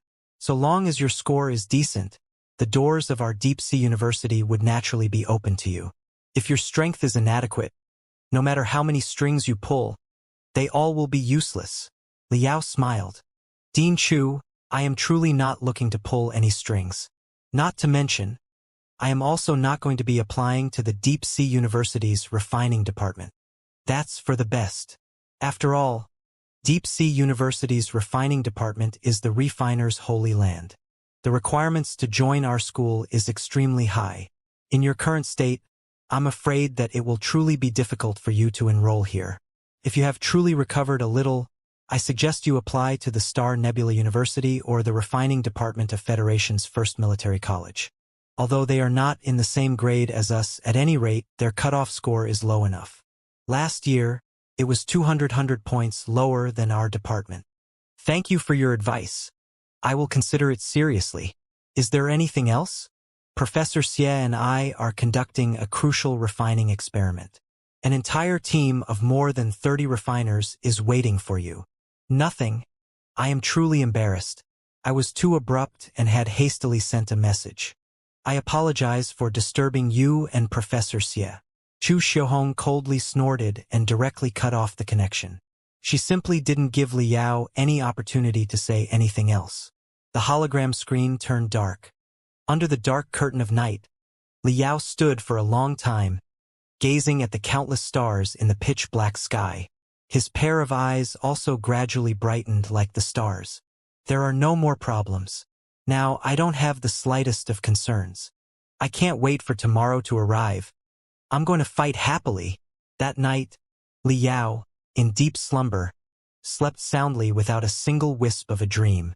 Once he fell asleep, only at dawn did he finally open his eyes again. In contrast, in several other places in Floating Spear City, there were many who were having trouble sleeping through the night. 2 o'clock in the night, approximately 20 kilometers away, Villa District. In a giant container filled with silver liquid, Helion Lai gradually floated up. His face was now lacking in arrogance.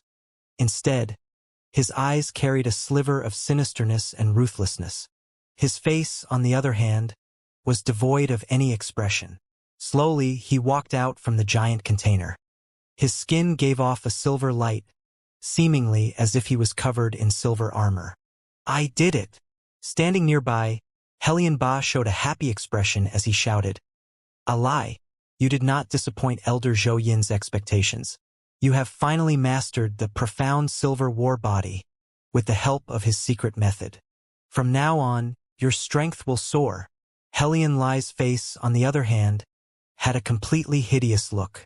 Slowly caressing his iron-like big and tall body, he spoke through clenched teeth.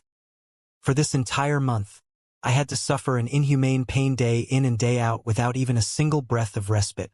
In hopes to transform my body into the profound silver war body, I have soaked my body in the mysterious silver strengthening serum every day and night without rest, suffering an indescribable amount of pain. As a result, my spiritual root development quotient was forcefully raised to 88%.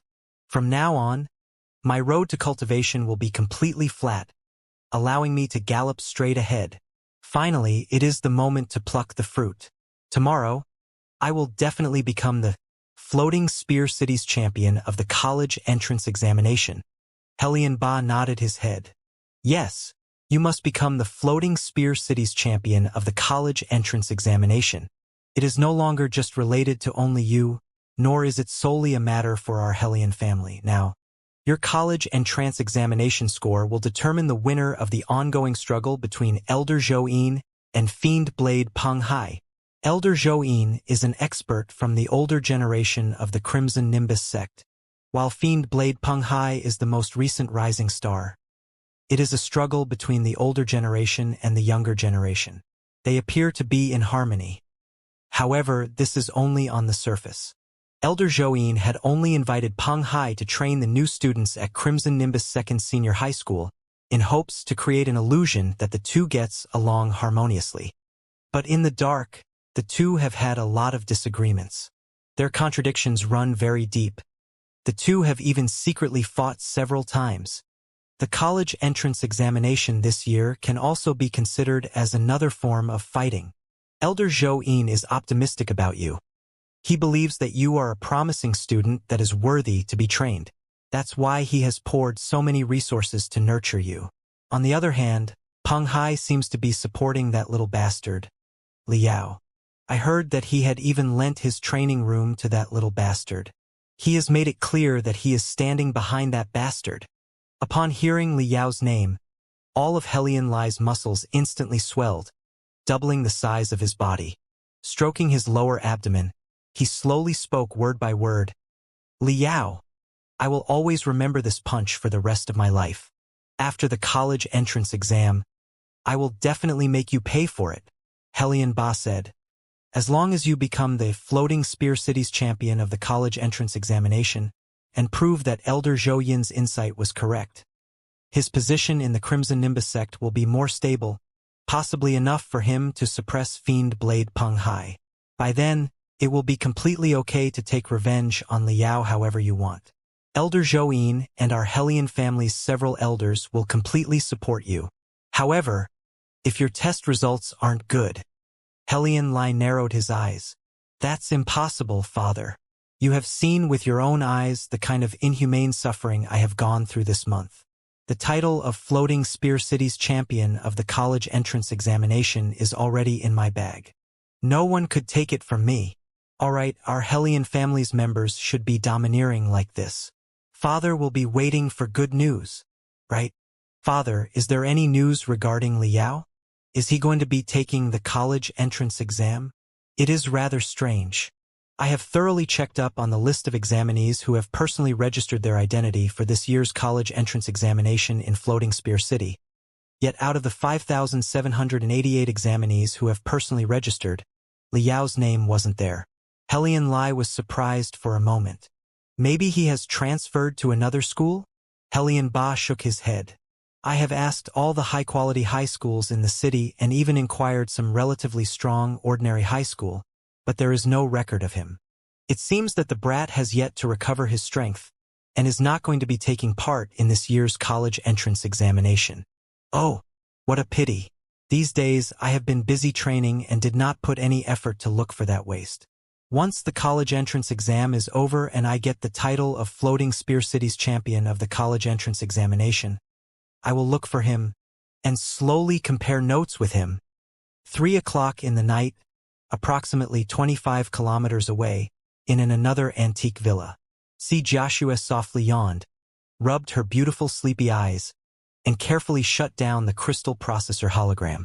Xiao Shui, rest a little. Tomorrow is the college entrance examination. Right now, the most important thing is not reading but a good night's sleep. You have to stay in your best state.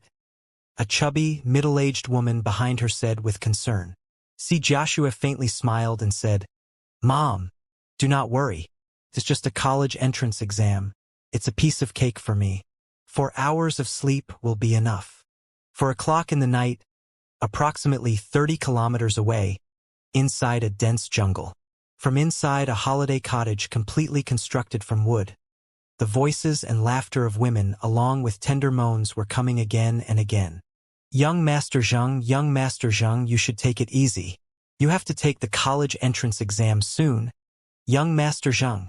On a large pink bed, 7 beautiful and charming girls with jade-like bodies laid on the bed. They were all dead drunk. Zhang Dongming's 2 cat-like eyes shone as he lewdly laughed and said, Finally, after dieting for 2 months, this young master has finally recovered. Naturally, before anything else, I must first gratify myself. College entrance exam? That's nothing. In addition to them, in the entire Star Glory Federation, a countless number of high school students were having difficulty sleeping as they impatiently waited for the arrival of dawn. There were some who were sleepless until the darkest moment before dawn. But finally unable to endure, they fell into deep slumber. And when they opened their eyes again, it was already 8 o'clock in the morning. Shit! The exam is going to start at 9 o'clock. Get up quickly! Countless students throughout the Federation jumped from their bed, as if they had heard the sounds of soldiers charging. They rushed out from the gate, rushed to their school, and rushed to the examination room. Liao too was among them, while the faces of the other examinees were filled with impatience, too much excitement or panic. Liao's face was, instead, devoid of these emotions. He was calm and unperturbed, keeping the same expression all the way to the classroom. Liao wormed his way through the examination chamber as its gate gradually closed. Only after he was inside the chamber and isolated from everyone else did a vibrant look appear on his face. From the depths of his eyes, a sliver of thirst could be found. If Fatty Long and Yi Lang from the magical equipment graveyard saw this expression, they would definitely recognize it within a single glance. This was the look the vulture gave when he was about to pounce on his prey. The college entrance examination, which would determine the fates of countless students in the Federation, officially started. The entire Star Glory Federation was covered in a sheet of calm. No matter which city it was completely quiet.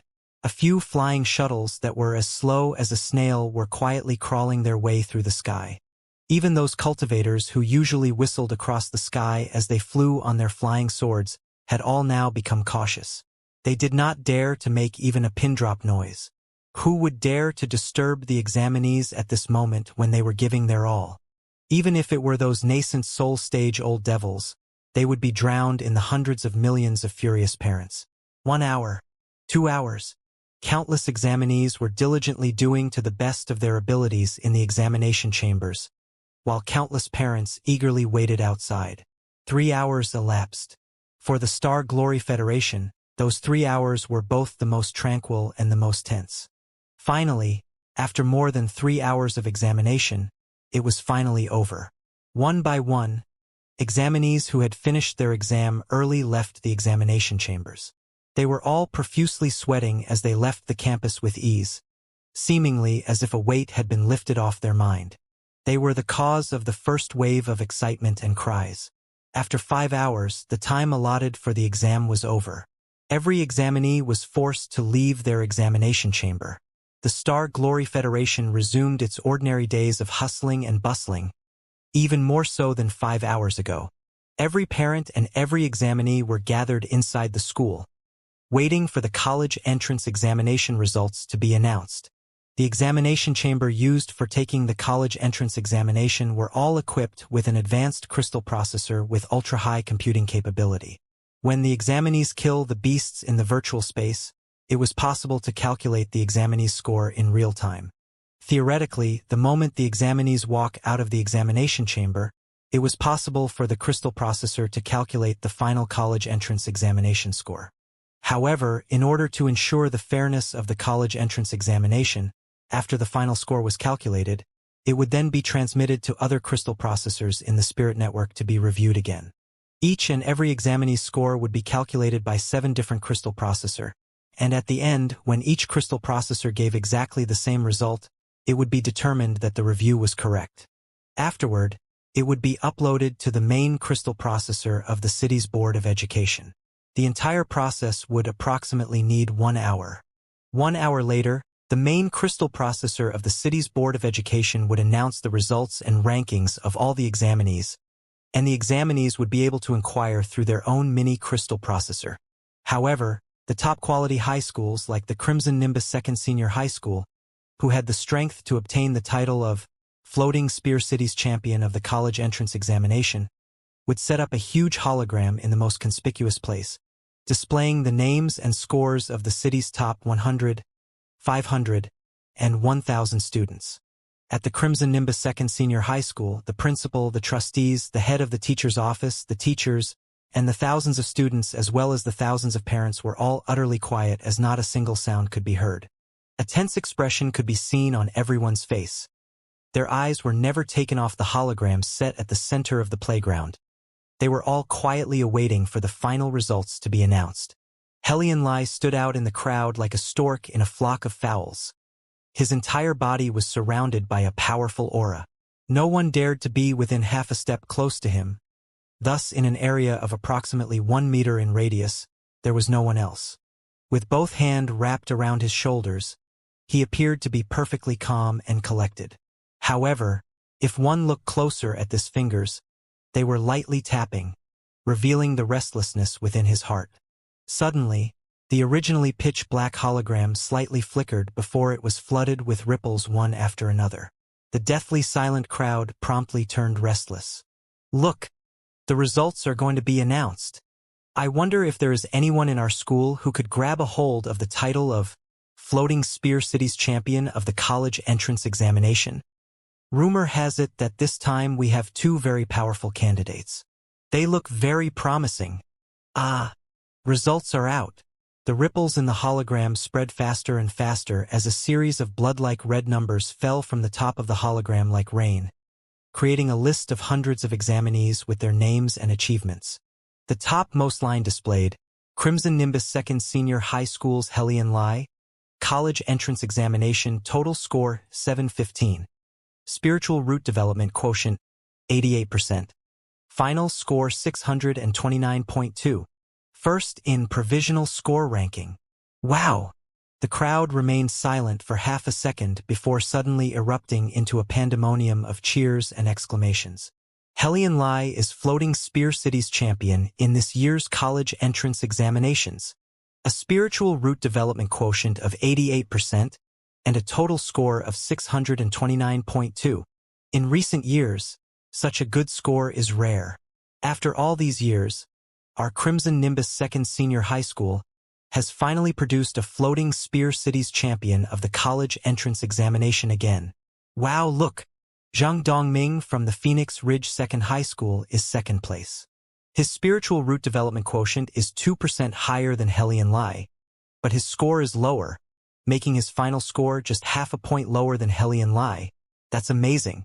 Look, see Joshua, another student of Crimson Nimbus Second Senior High School, is in third place and is just half a point behind Zhang Dongming. 2 of the top 3 are students from the Crimson Nimbus Second Senior High School. This time, Crimson Nimbus Second Senior High School definitely deserves to be called the top high school in Floating Spear City. I did it! Xianxia yelled in excitement, fiercely punching the air with his fist. His fist had unexpectedly given rise to ripples in the space before him. Nearby, Principal Zhao Shud, the disciplinary head Xianxia, and as well as the various trustees of the school took a deep breath in succession. Their faces revealed a look of ecstasy. They were all mad with joy.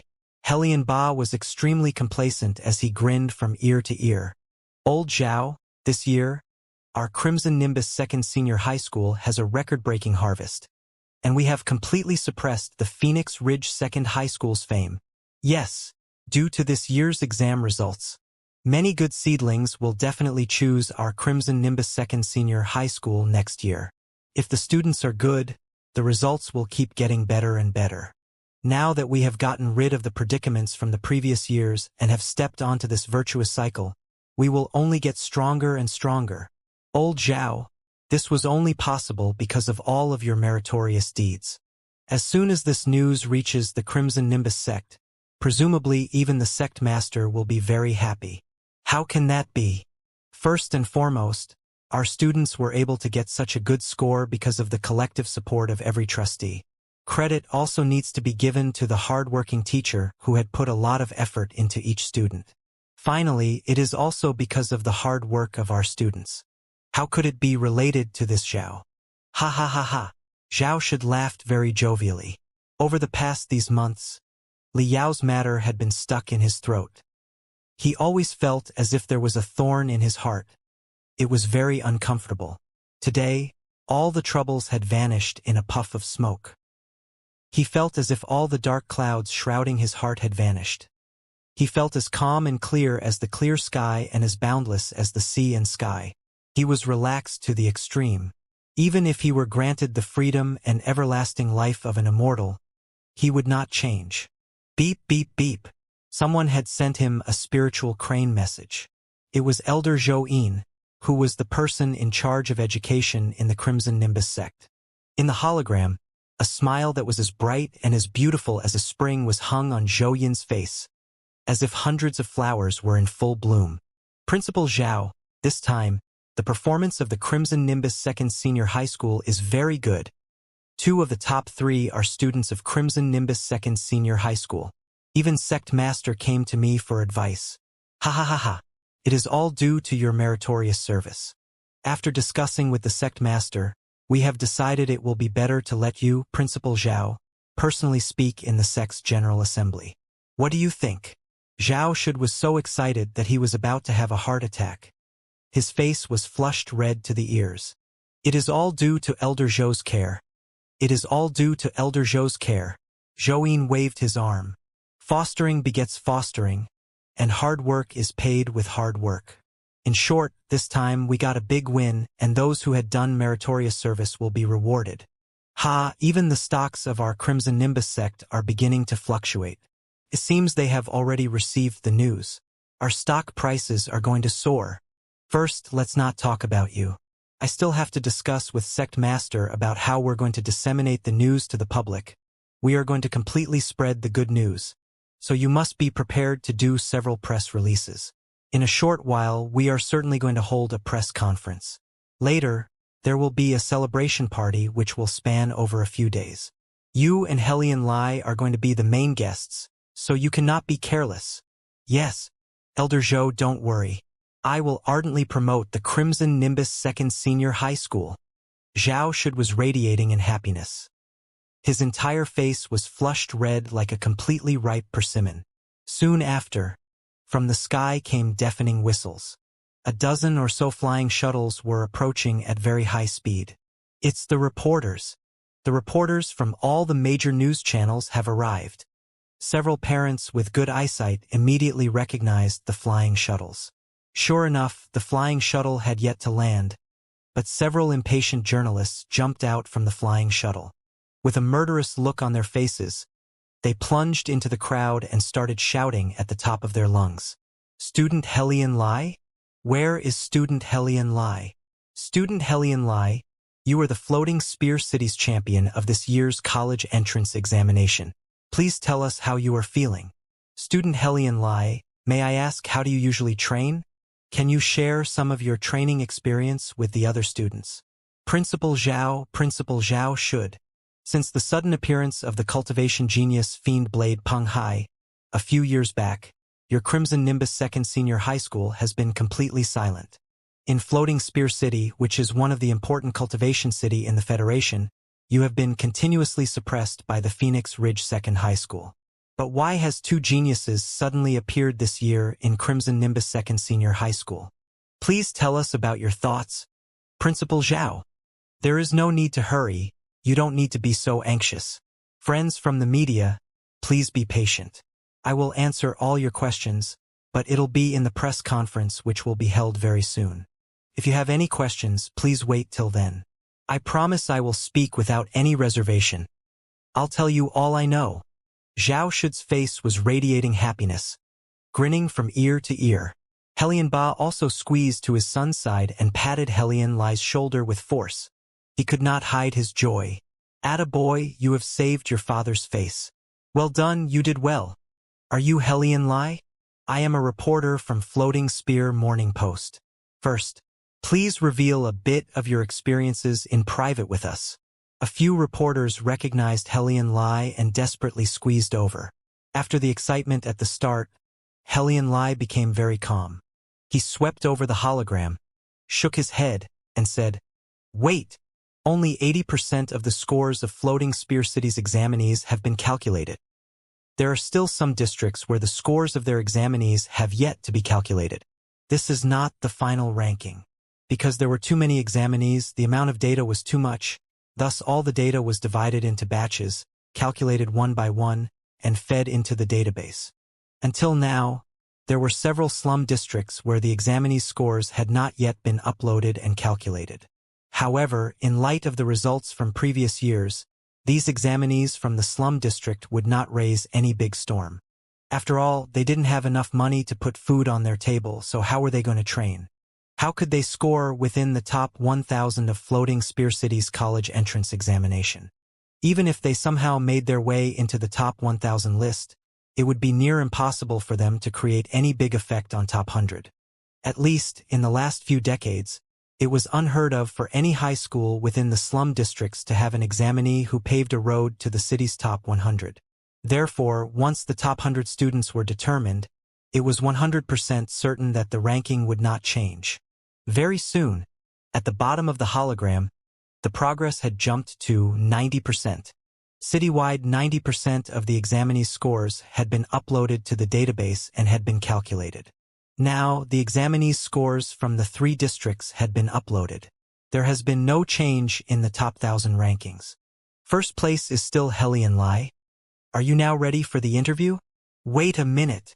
Helian Lai gaze still didn't leave the hologram. On the back of his hand, blue veins were bulging. 93%. This time, even the scores of examinees who had personally registered for the college entrance examination have been calculated. You are still first. Student Helian Lai, please tell us about your experiences.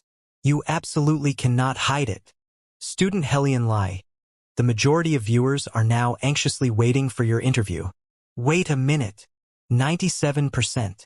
In the entire Floating Spear City, only the scores of the examinees from the Limestone District have yet to be calculated. The Limestone District is a famous slum district. The few high schools it has are all rotten to the extreme.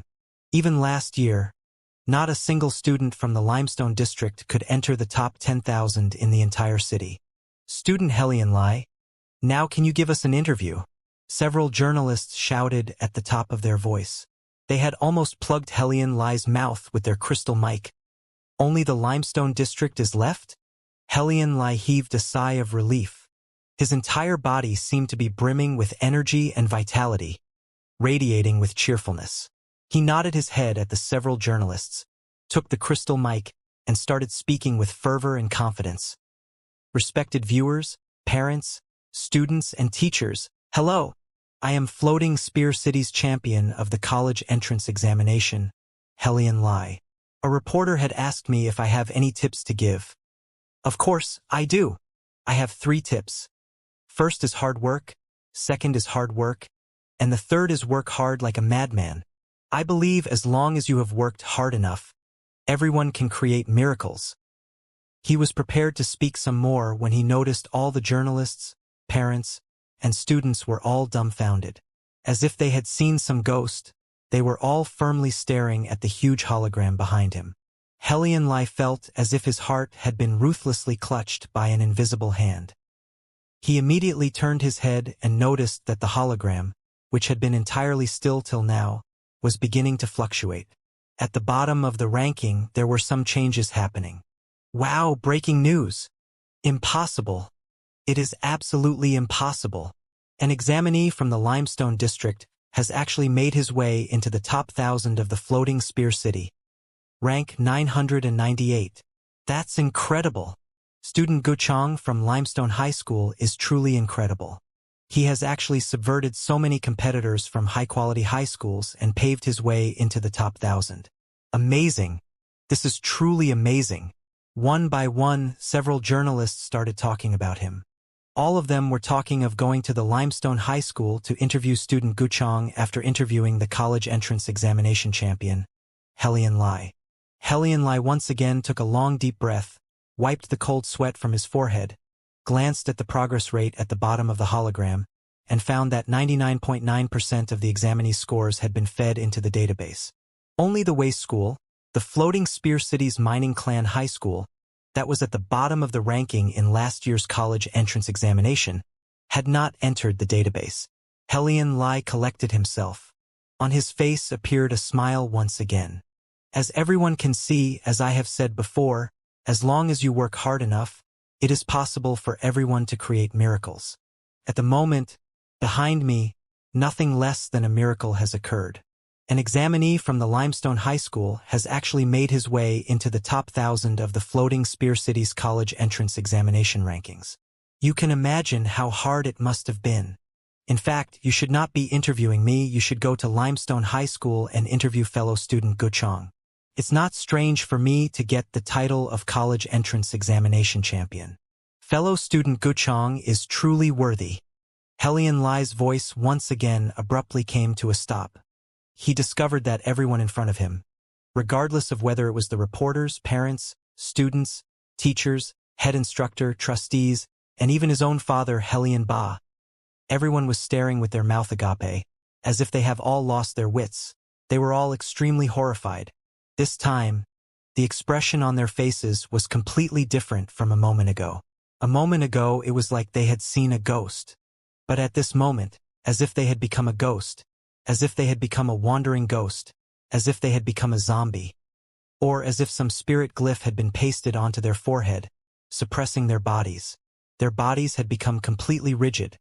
In an instant, the large campus became dead silent, much like an abandoned cemetery.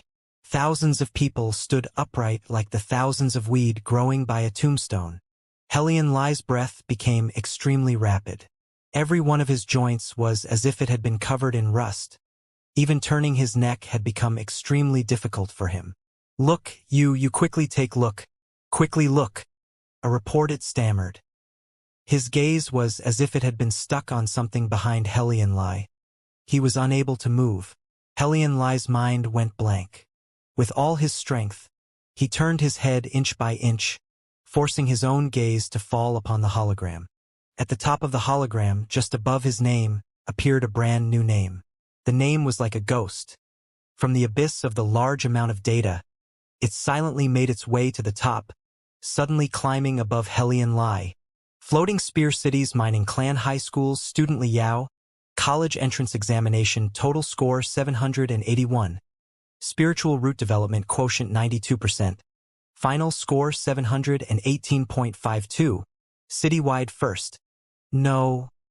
Helian Lai let out a heartrending cry as thick red blood from his neck spread everywhere, instantly swallowing his entire face. As his face alternated between pale and flushed in turns, his facial features completely twisted together as if it had been smashed like a broken drum. He felt as if stars were dancing before his eyes, as if someone was playing the drums next to his ears, as if everyone was laughing at him. His temples were throbbing as if two midgets were about to drill out of his temples. His entire body was shuddering, barely able to remain standing. Li Yao, where did you come from? A spiritual root development quotient of 92%? A full 100 points higher than me? It's impossible. It is absolutely impossible. There must be a mistake. Helian Lai gasped for breath. In his heart, he was screaming in madness. Deep down his throat, it was flooding with an unstoppable tide. Not far away from him, Crimson Nimbus 2nd Senior High School's Principal Zhao Shud, disciplinary head Xianxia, and the 1,000 other trustees were all in a trance. They were all on the verge of collapse. The look on their faces could be described in one sentence, as if they were bereaved of both parents. How is this possible? How could a student from the Mining Clan High School actually defeat our student and make his way to the top, seizing the title of Floating Spear City's champion of the college entrance examination? Li Yao? Yes, Li Yao. With foreheads completely drenched in sweat, Zhao Shud and Xianxia glanced at each other before stealing a glance at Helian Ba. The all-smiling Helian Ba, who was like a peach flower in blossom just a moment ago, has now wilted. His complexion was completely pale. He turned into an ice statue. The quickest to react were the reporters. Shortly after the silence, they started bouncing one by one as if they had been shot with a stimulant. Breaking news, super breaking news. The college entrance examination champion actually appeared in the worst high school in Floating Spear City. Today's ratings are going to go through the roof. Wait, Liao, why does this name sound familiar? Hey, Isn't Liao that fleeting fiend star? He had actually recovered? Isn't he a lot stronger than before? Something must have happened. I am sure something must have happened here. Wasn't Liao a student of Crimson Nimbus Second Senior High School? Why did a student who was able to win the title of Floating Spear City's champion of the college entrance examination take the college entrance examination at the Mining Clan High School? Principal Zhao, please explain it to us. Why did student Liao's name appear alongside Mining Clan High School? Yeah, Principal Zhao, what actually happened? Why has student Liao left the Crimson Nimbus Second Senior High School? How can you bear to let such a cultivation genius leave your school? Under the questioning of numerous reporters, Zhao should wanted to cry but had no tears. His complexion turned pale. His lips started shivering. He continuously shook his head and said, "No comments, no comments. Brothers, what are we waiting for? Let's quickly go to the Mining Clan High School and interview student Liao." Noticing the deathly expression as if he was devoid of all life on Zhao Shid's face, a few reporters with quick wits instantly reacted and shouted within their heart, "Why should we waste our time talking to this guy? Someone with authority has yet to arrive." Suddenly, the situation took a complete turn. A moment ago, several dozen reporters were swarming around Helian Lai and Zhao Shid, while in the next moment, they were all completely scattered. One by one, the flying shuttles impatiently soared into the sky and sprang towards the limestone district. All of you come back to me." Helian Lai's pair of eyes were blood-red. Unable to contain his fury, he tightly grabbed the sleeve of a journalist and madly shouted, "It must be a mistake made by the crystal processor. I am the Floating Spear City's champion of the college entrance examination. It can only be me. Quickly interview me, quickly interview me. You bunch of bastards are as blind as a bat. Don't waste my time." The reporter exerted his strength to hurl him but was unable to. Suddenly, he flared up with fury as he ruthlessly shoved at Helian Lai's stomach. With Helian Lai's strength, it would simply be impossible for him to get knocked down by a reporter.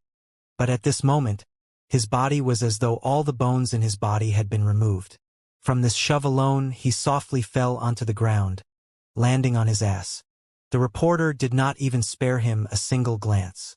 He hurled his sleeve and quickly left. Helian Lai sat on the ground for a while with a sluggish look and a forced smile. Suddenly, he felt his stomach churn as if lightning and clouds were billowing. Poof! He vomited out everything inside. This was the sequelae that remained after he had suffered Liao's heart-piercing hammer. Every time his tension reached the extreme, he would be unable to contain his vomit. In the contest between him and Liao, Helian Lai had been thoroughly crushed.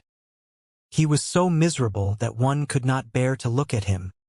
Limestone District, Mining Clan High School, compared to Crimson Nimbus Second Senior High School where the scene was seething with enthusiasm. The atmosphere at the Mining Clan High School was significantly relaxed. Here, they simply didn't set any big hologram. Every examinee was querying their own results and rankings through their mini crystal processors. Here, the examinees all knew their own limitations.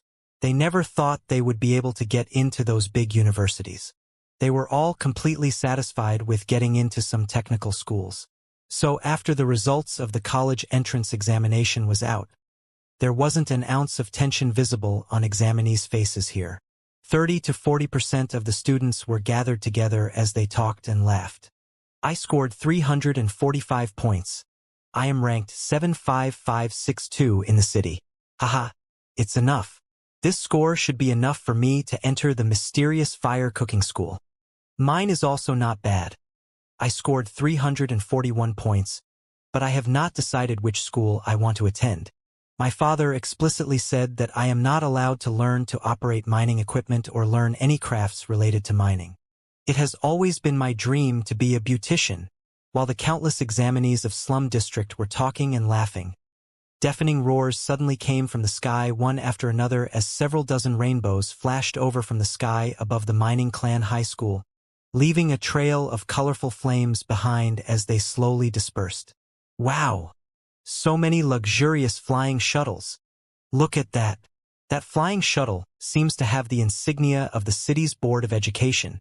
Our limestone district is just notorious for being a slum district.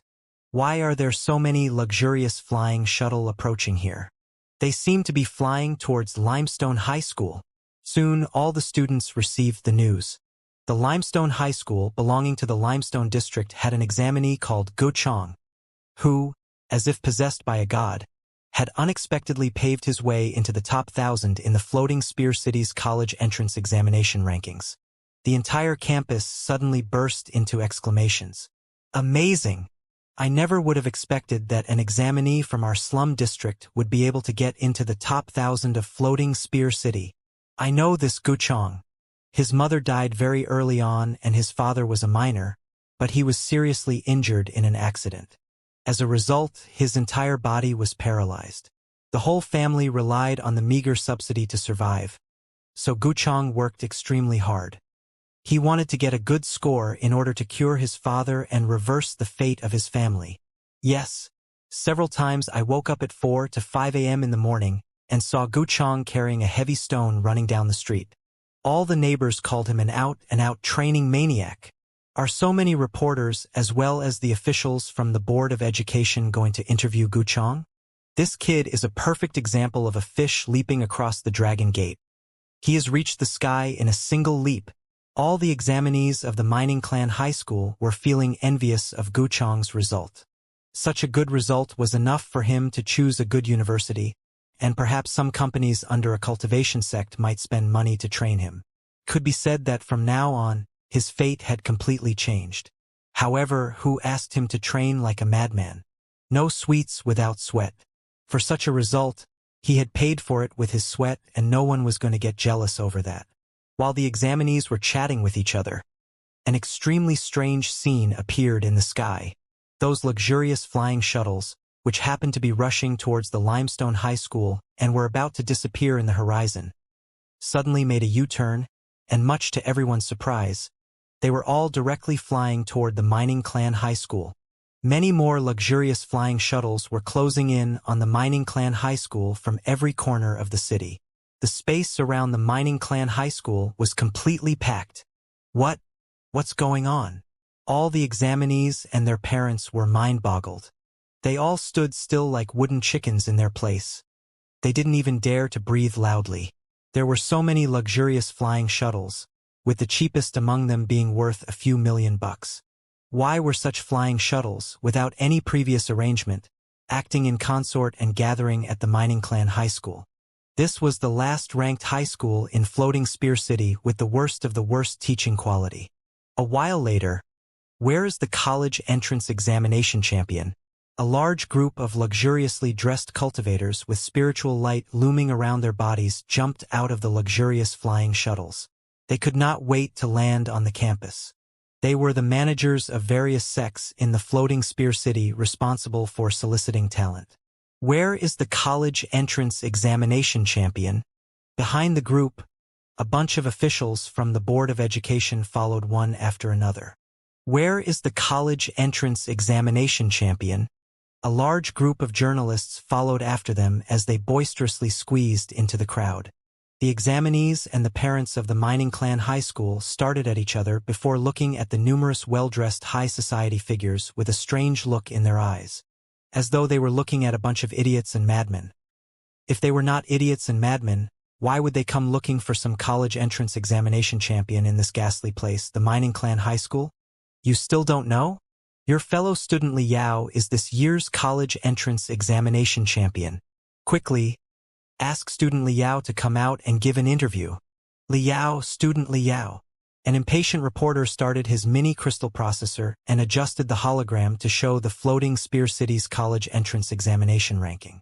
Reading the small characters on the first row of the list, all the examinees and the parents at Mining Clan High School were feeling confused and disoriented as stars danced before their eyes. After a silence of an entire 10 seconds, the huge campus was like a dormant volcano that suddenly recovered from its stupor. In an instant, the entire campus burst into deafening cries and exclamations. Are you serious? Our Mining Clan High School's examinee actually became the Floating Spear City's champion of the college entrance examination. My God! Is my eyesight correct? I am not seeing wrong, right? Incredible, it is truly incredible. This is simply. The reporter was getting anxious. He waved his hand and shouted, "Respected students and the parents, everyone should first take it easy. Can you please first ask student Liao to come out and speak a few words? He is the anticipated college entrance examination champion. You cannot be able to hide him any longer. Right, Liao? Where did student Liao go?" All the examinees put their head together, asking each other. Because Liao was a transfer student who just joined the mining clan high school a month back and usually didn't come to school to revise, the majority of the examinees didn't know him. After asking everyone nearby, an examinee finally said with hesitation, "I just passed the boiler room a while ago. I think I saw student Liao there. He seemed to be repairing the boiler." "What?"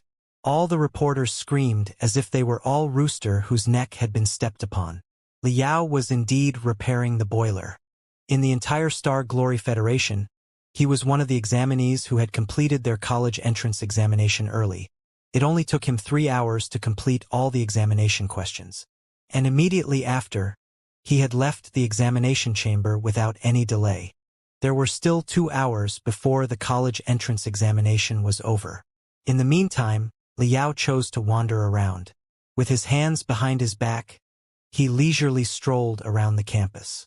Unknowingly, he had arrived at an abandoned bathhouse behind the school. When the Limestone District was in its most prosperous period, the mining clan high school once had more than 10,000 students. And in the residential area behind the school, a large bathhouse was built to provide students convenience in their free time. During holidays, it was even open to the community. However, the Limestone District gradually declined with the depletion of the loads as the number of mining clan high school students became fewer and fewer over time. Hence, as the number of people who came to take a bath was low, heating a large pool of water for a handful of people was simply too uneconomical. It was unknown when it began, but the bathhouse has been closed since. After being unattended for several decades, the boiler room, which was responsible for providing heat to the bathhouse, was laden with rust and covered in spider webs and dust. Through the broken window, Liao casually swept a glance inside the boiler room. His eyes suddenly lit up as his line of sight transfixed upon a pitch-black boiler. In the boiler room, he discovered a towering boiler which had been manufactured 9 or so decades ago. The Fire Bear boiler. This type of boiler was one of the first civilian magical equipment that utilized three-dimensional array architect. The core of the boiler was enclosed in 2 layers flame array glyphs, consisting of an upper and a lower layer. These 2 layers acted as a cooling system that made it possible to remove any potential excess heat energy in a steady stream, thereby allowing the temperature to remain extremely stable. The structure was a classic. Previously, Liao had seen the schematics of this type of boiler only in a book. He never had the chance to lay his eyes upon it. As a magical equipment fanatic, naturally, he would not miss such a great opportunity. The door to the boiler room simply wasn't locked. Its hinges had all become rusty. Liao exerted his strength to push open the door. Crash! With a loud crash, the door was forcibly opened, causing the dust in the boiler room to swirl around in the air as bats and small birds flew out.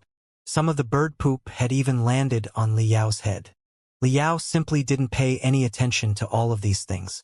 His pair of eyes shone like a rat who had discovered a sack of rice. Ignoring everything else, he swooped over and hugged the Fire Bear boiler as he began to research the boiler with rapt attention. For the entirety of 3 or so hours, he was completely immersed in the wonderful world of magical equipment. Although the Fire Bear boiler was a magical equipment from almost a century ago, its double-layer array structure was astonishingly mysterious. A total of 36 fire array glyphs were connected through over 100 very fine crystal wires. It could even be said that just moving a single wire could affect the entire structure. Completely immersed within it, every design left an unforgettable memory in Liao's mind. Unconsciously, Liao had bent down and crawled his way into the boiler. His face, his hands, and his entire body was covered in oil. His entire body was dirty and dusty. The only thing left untainted were his 2 rows of neat and tidy white teeth. He could not get any more unkempt than his current state. His eyes, on the other hand, were getting brighter and brighter.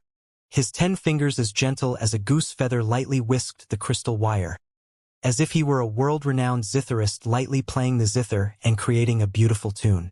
Vaguely, he seemed to grasp the essence of the three-dimensional array structure. In his eyes, the components of the huge boiler gradually turned translucent. Within the depths of his mind, the large boiler was continuously being disassembled before being reassembled into its working state. So it was like this. This is completely ingenious. The dissipating fire-type spiritual energy is collected again in order to lower the amount of wasted spiritual energy. This design is truly a work of art. Liao clucked his tongue in marvel. Student Liao? Student Liao? Liao! Principal Mao ran with a red flush that extended from his face to his neck. Standing at the entrance of the boiler room, he leaned on his knees as he gasped for breath for a good while. He shouted for several times, but it was all in vain as he didn't receive a single response. He was truly unable to catch Liao's attention.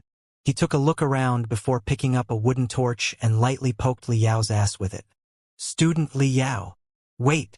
Principal Mao, whatever it is, it can wait.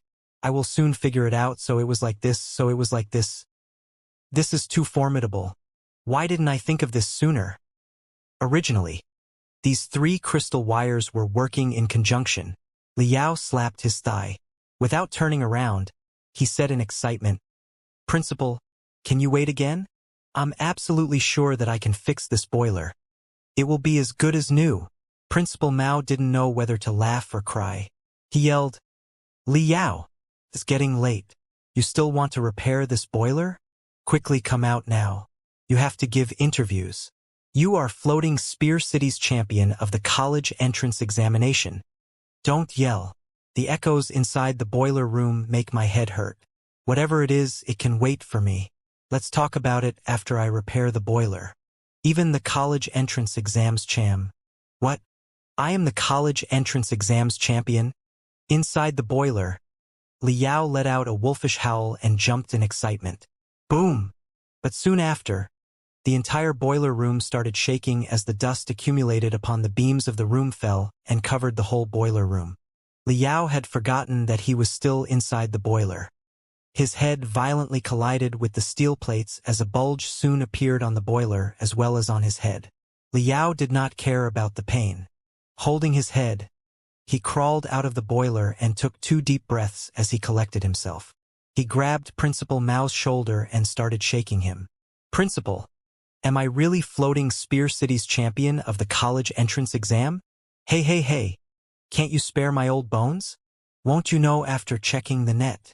Tears of pain trickled down from Principal Mao's eyes. Liao immediately let go and somewhat embarrassingly scratched his head, thereby sprinkling the dust from his messy hair. Starting up the crystal processor, he opened the page dedicated to the college entrance examination. Entering his student ID before clicking to confirm, his score and ranking soon floated up on the display. Floating Spear City's Mining Clan High School Liao, college entrance examination total score, 781. Spiritual root development quotient, 92%. Final score, 718.52. Citywide first. Awesome! Liao's excitement had reached its peak. He even did 3 backflips before jumping 3 feet high into the air as he violently sent out a punch mid-air. I did it! In 1 month, a waste with a spiritual root development quotient of 7%, has once again become a cultivation genius with a spiritual root development quotient of 92%. And I had also won the title of Floating Spear City's champion of the college entrance examination. I didn't disappoint Sun Biao, Peng Hai, Ding Lingdang, Grandpa Wang, and Principal Mao's expectation. The most important thing is that I'm 1 step closer to my dream. With this score, I can pick any one of the 9 elite universities. Student Liao, calm down. There are hundreds of reporters waiting outside to get your interview. Don't get excited. Calm down, you have to be calm, Principal Mao said in a trembling voice. He was asking Liao to remain calm, yet his appearance revealed the opposite of anything but calm. He appeared as though he had been injected with a large dosage of some stimulant. From his neck to his ear, his face was flushed red. His arms, his legs, and even his entire body was trembling. He was excited to the extreme. The college entrance examination champion. Ah! Since the establishment of Floating Spear City's mining clan high school, for over a century, let alone the college entrance examination champion, not a single student had appeared within the top 1,000. How could Principal Mao remain calm? How could he be calm and collected? If not for his old and frail body, he too would not be able to contain himself and would somersault a few times like Li Yao. Upon hearing Principal Mao's words, Li Yao took a long, deep breath as he forcefully rubbed his cheeks and muttered to himself, "Calm down, calm down. It's just Floating Spear City's champion of the college entrance exam. I will become a master refiner in the future. My name will move the Federation and shake the entire Heaven Origin sector. How can I lose my bearing just from such a small scene? That's too embarrassing." As he spoke these words, a calm smile emerged on Li Yao's face. His pitch-black face was accompanied by shining white teeth, just like a fool. Noticing that Li Yao was a little complacent, Principal Mao reminded him, "Student Li Yao, I heard some reporters speak and it appears that they seem to be very interested in the relationship between you and the Crimson Nimbus Second Senior High School. When you talk to them, you need to be careful of what you say. Try not to offend others. After all, we do not have any deep-rooted hatred. It would not be very good to completely shed all pretenses of cordiality. Do you understand?" "Oh!" Upon hearing the words Crimson Nimbus Second Senior High School, Li Yao was surprised for a moment. The smile on his face disappeared as two strange glints flashed through his eyes. In large strides, he left the boiler room. Like a bunch of uncontrollable, wild dogs, a large group of reporters vied with each other as they rushed over to the boiler room. "Student Li Yao! Student Li Yao! Please give us an interview." Li Yao immediately collected himself as he quickly drew a draft in his mind. After a second, he proudly raised his head and went ahead to welcome the reporters. He gave a cough to clear his throat. Just as he wanted to speak, the large group of reporters walked right past him as if they hadn't seen him. Like a river met with a reef, they automatically separated to either of his sides and went around him. "Student Li Yao, where are you? Please come out to give me an interview." A slightly embarrassed Li Yao raised his right hand. "I'm here." "Where?" "We don't see you, Student Li Yao." The large group of reporters surrounded Li Yao. A few dozen of them doubtfully gazed at Li Yao as they measured Li Yao from head to toe. Not one of them paid attention to him. The reporters couldn't be blamed for being as blind as a bat. In fact, Li Yao's current appearance was far from the most anticipated college entrance examination champion. He looked as if he had been digging for coal for 3 straight days and nights. His hair was a mess, and he also had a bulge at the center of his head. The bird poop that had fallen on his shoulder was starkly visible. Only God knows when his clothes had snagged onto some rusted part of the boiler, causing it to tear a large hole on his clothes. Apparently, he could not become even more unkempt than he already was and could not look any more miserable. For almost half a minute, the reporters looked at each other before their line of sight gradually gathered on Li Yao. With some hesitation, a female reporter took out a handkerchief from her purse and handed it over to Li Yao. Are you Student Li Yao?" Li Yao expressed his gratitude and took the handkerchief as he forcefully wiped his face for a few seconds. After having wiped his face, his appearance looked slightly better, yet remnants of dirt and oil were still smeared all over his face. His facial features were barely recognizable. Li Yao was a celebrity in Floating Spear City, and many reporters had seen him at the hospital when he was in the coma. The moniker Fleeting Fiend Star had come out from one of the journalists' hand. Immediately, someone shouted, "Yes, that's Li Yao." Upon hearing that, the eyes of all the reporters began shining. Once again, they scrambled to surround him as they thrust their crystal mics that were like 8-feet-long snake spears toward Li Yao one by one. The female reporter who had given him the handkerchief was in the forefront and got the advantage. Wrapping her arms around Li Yao's shoulder, she placed a crystal mic between them. "Student Li Yao, Your performance in this year's college entrance examination can be described as completely shocking. It was as if you had been possessed by some devil or god.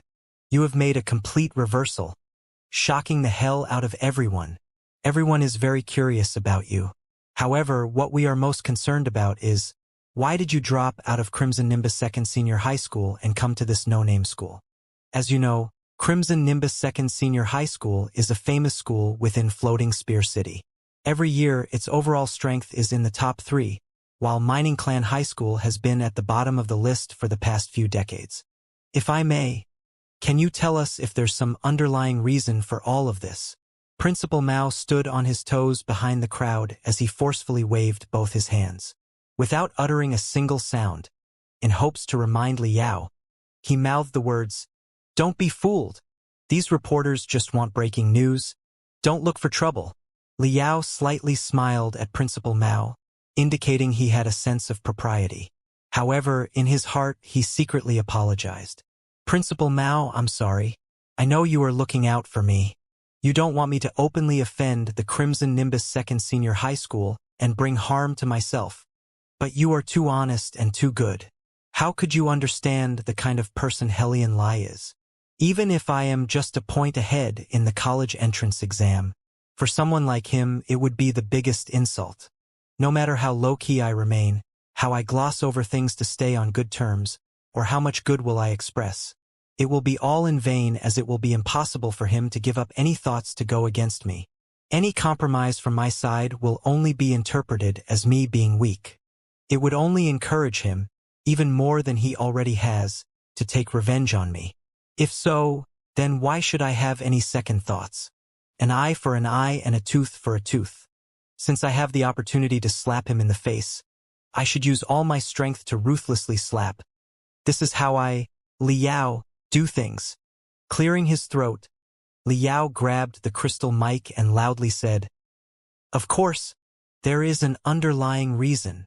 "What?" The spirit of every reporter rose, as if they were wolves that had gotten a whiff of the scent of a lamb. In an instant, they all became completely awake as they stared at Liao with their glossy and sleek eyes. They had thought that Liao would just casually say a few words, or simply say, "No comments."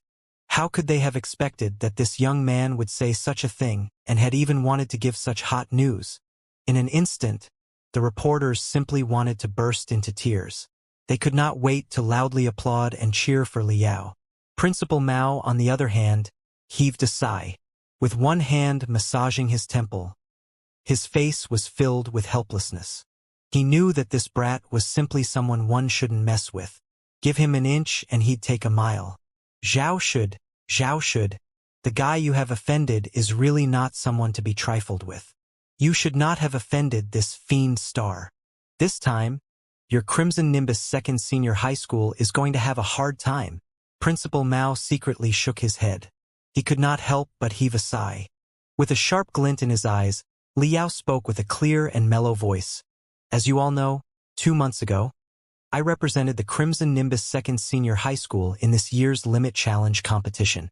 Because of an accidental injury, my spiritual root development quotient fell sharply, which had even sent me into a coma. Only after an entire month did I finally wake up. It is reasonable to say that I went to win glory for the school. After my injuries, don't you think it's reasonable for the school to take good care of me no matter the circumstances?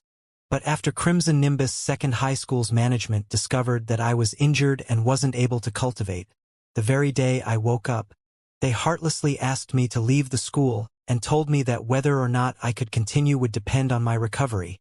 And all this is just because I had once offended the son of Crimson Nimbus Second Senior High School's trustee, Helian Ba, the Crimson Nimbus Second Senior High School's student council president, Helian Lai. Helian Lai and I have old grudges. On Devil Flood Dragon Island, he was eliminated from the competition by me and also had his spotlight taken away from him.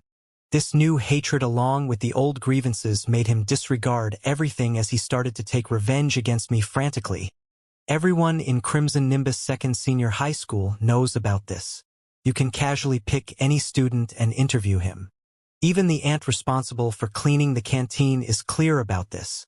Fortunately, The heavens never seals off all paths of retreat. The mining clan high school's principal Mao had discerning eyes that could distinguish greatness from mediocrity. He was able to discern whether a person had potential and whether they could be trained.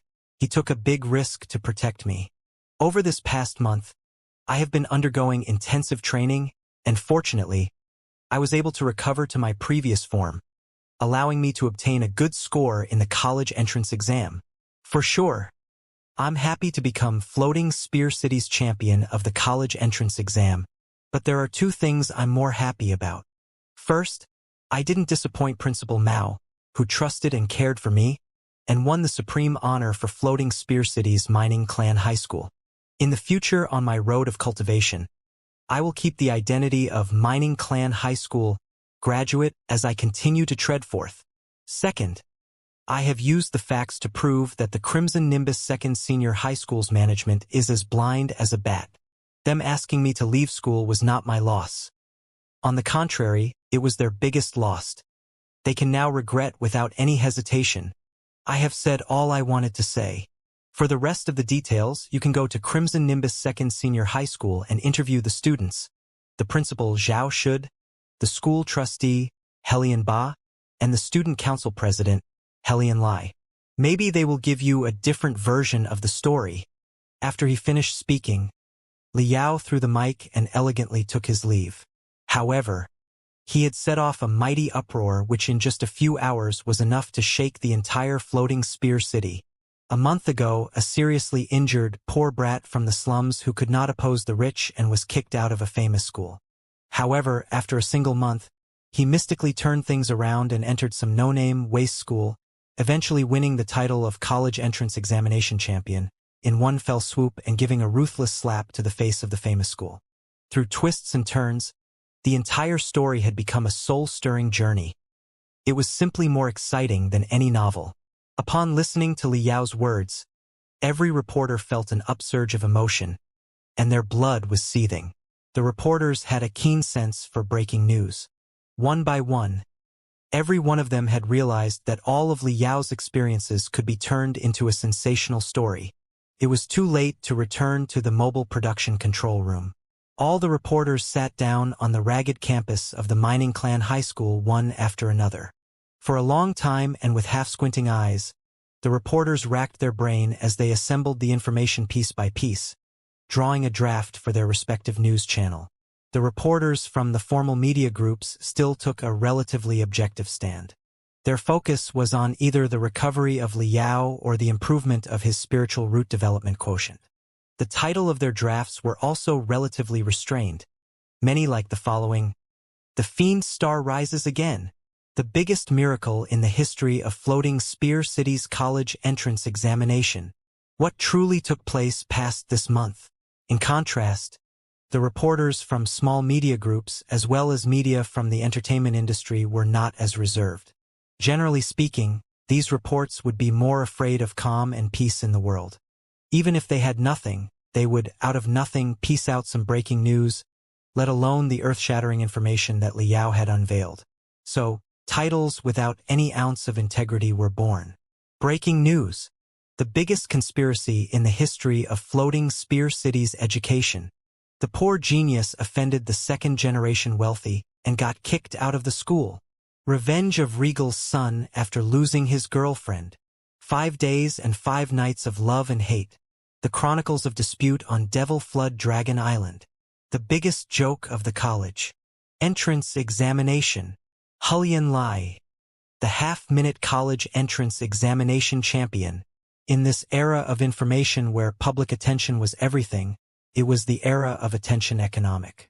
Within just 10 minutes, sensational articles upon sensational articles, like adding oil and vinegar, through the spiritual net had spread to every corner of Floating Spear City. The terminal of every crystal processor was featuring the video of Liao as he hurled all kinds of abuses at the Crimson Nimbus Second Senior High School. Some relatively smart media groups would feature the scene of Helian Lai kneeling down on the ground vomiting next to Liao's video, creating a very big impact. The headlines at the top of the screen were, "Guess who is the college entrance examination champion?" In just a short period of time, the public was in an uproar. Every forum related to Floating Spear City was hustling and bustling with comments. In the blink of an eye, several posts burst forth with over 10,000 comments. It was not that the users liked Liao or anything. A majority of the netizens simply took pleasure in others' misfortune. Not too long ago, when Liao was seriously injured, when he was given the nickname Fleeting Fiend Star, the netizens' comments were merciless, brimming with jeers and taunts. They belittled him and called him worthless. But since Liao had staged such a gorgeous comeback, the netizens, almost without even blinking, instantly became his most loyal supporters. The taunts and jeers that were initially pouring on Liao's head like a storm had immediately expanded by 100-fold, turned around, and fell upon the Crimson Nimbus Second Senior High School and Helian Lai's head instead. LOL, did you see? The guy called Helian Lai began to think that he was the college entrance examination champion. He was jumping up and down in excitement, but when the results came out, it was like he was struck by lightning. He even started to vomit later. Yes, I have also seen the video. Everyone go take a look. It's absolutely amazing. I heard Helian Lai is second-generation wealthy. He is very arrogant, but he is out of luck this time. The eyes of the principal of Crimson Nimbus Second Senior High School are all just for show. Can't he even tell between a genius and a waste? A genius who had the strength to seize the titles of college entrance examination champion was actually thrown out? If I were him, I would simply gauge out my dog eyes. As the majority of the netizens were all ordinary working-class citizens, they didn't hold any goodwill towards expensive private high schools like Crimson Nimbus Second Senior High School. And towards a wealthy kid like Helian Lai, they felt even more jealousy and envy. This time, Liao, a kid from the slums, had actually very neatly and brilliantly slapped the face of Crimson Nimbus Second Senior High School. This is something that they simply loved to see and hear about. While some posts focused on Liao, videos of Liao's ventures from Devil Flood Dragon Island were once again unearthed and posted on the net. Many of the netizens got to see his video for the first time and had all been completely shocked by his natural and fluent attacks that were sudden as well as mysterious as he continuously appeared and disappeared like some ghost. How is this possible?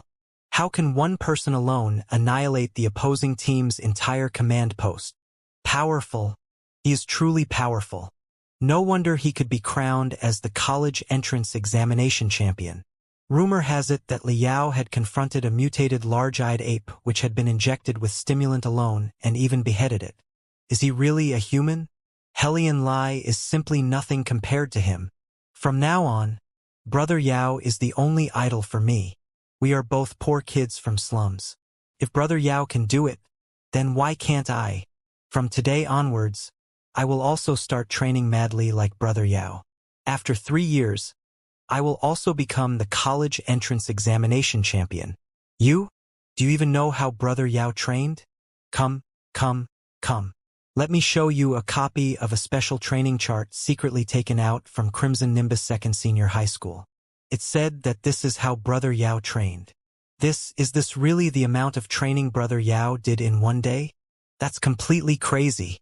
He's simply a monster. Impossible. That's absolutely impossible. A day? That's only the amount of training he did in half a day. Liao was like a tiny spark that completely ignited the entire Floating Spear City. From the shabby limestone district to the resplendent Upper East District. From the elderly to the young students. From ordinary citizens to the cultivators. Every single one of them was cheerfully and energetically discussing his endeavors. The entire city was like a hot furnace. Everyone was either feverishly watching Liao's videos or having heated discussions of him. There was only one place that was as cold as a morgue. The principal's office in Crimson Nimbus Second Senior High School. Behind his desk, Zhao Shid sat as if he had lost his soul and as if his body had become paralyzed. On the desk sat a crystal processor. The hologram was constantly flashing, showcasing the news from major news channel, as well as the comments of the netizens. As he began to go through article by article, he first gnawed his teeth, but very soon, his heartbeat became erratic. He was not too far away from having a Qigong deviation. He could no longer stand watching the hologram. Zhao Shid's look was that of a loser as he wheezed like a cow. His forehead was covered in soybean-sized sweat, and his muddy eyes occasionally shot pernicious and furious brilliance. As he glanced at the management staff, they lowered their heads one after another. Not a single one of them dared to look him straight in the eyes. How is this possible? Zhao Shud muttered to himself. More than once he had tried closing his eyes as he rubbed them with force, as if by doing so he could turn back time and return to 2 hours ago, to the moment when Helion Lai had just seized the first-place ranking. More than once he had hoped he could freeze that moment, the moment during which he was full of mettle, the moment in which he was in high spirits, the moment when Crimson Nimbus Second Senior High School's fame soared through the roof, and the moment where its brilliance had covered the entire floating Spear City. Unfortunately, every time he opened his eyes, the hologram would always be showcasing Li Yao's cheap face. This damned fiend star ruined everything. Principal, it's bad. It's really bad. Head instructor He Mianxian unsteadily charged his way into the office and had even failed to knock on the door as he crashed right through the door. Bastard! Zhao Shud, who had been holding in his anger for the past hour, finally erupted. The blue veins at the back of his hand were completely visible as he forcefully smacked his palm on the table, causing the huge office desk carved in redwood to break into pieces. Zhao Shud jumped right out of the chair, grabbed He Mianxian's collar and angrily shouted, "Of all the time you could have done this, why are you doing this now? Can the situation even get any worse? The worst of all has already occurred, or is there still something left?" Although Zhao Shud was not a battle-type cultivator and had suffered serious injuries in his youth, in the end, he was still a fierce cultivator at the peak level of the refinement stage. As he stared at He Mianxian, the temperature in the office suddenly dropped by a few dozen degrees. Everyone's face went blue. They all started shivering as a layer of white frost had seemingly covered their entire body. And He Mianxian, whose collar were tightly gripped by him, was so scared that he wanted to cry. Only after shivering for a good while was he able to speak, and that too with a crying look. "Principal, something big has truly happened. You need to quickly take a look. Some people have surrounded our school." "What? Who is so bold that they would even dare to surround our Crimson Nimbus Second Senior High School? Don't they know that our school is a division of the Crimson Nimbus sect?" Zhao Shud was fuming in anger. His pair of eyebrows interlocked as he frowned in anger. It appeared as if some aura surged forth from every one of his 36,000 pores and lingered around his body. He Mianxian stammered, It's a whole crowd of soldiers. The military?"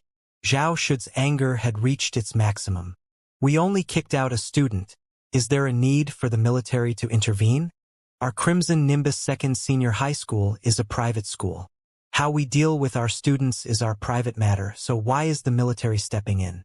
Is there any justice left in this world? What happened to all the laws? Do they think that our Crimson Nimbus sect doesn't have anyone in the army?" He Mianxian swallowed a mouthful of saliva with difficulty and said, "Principal, I didn't finish speaking. They're not active duty soldiers. All of them are veterans. All of them are members of the Disabled Servicemen Association." "What?" Zhao Shud was frightened out of his wits. He immediately sent He Mianxian flying into a corner with a kick and stumbled his way to the window. As he opened the window, he saw a dense crowd of over 1,000 soldiers dressed in black military uniforms standing at the entrance of Crimson Nimbus Second Senior High School. A chilling terror crept over the entire campus.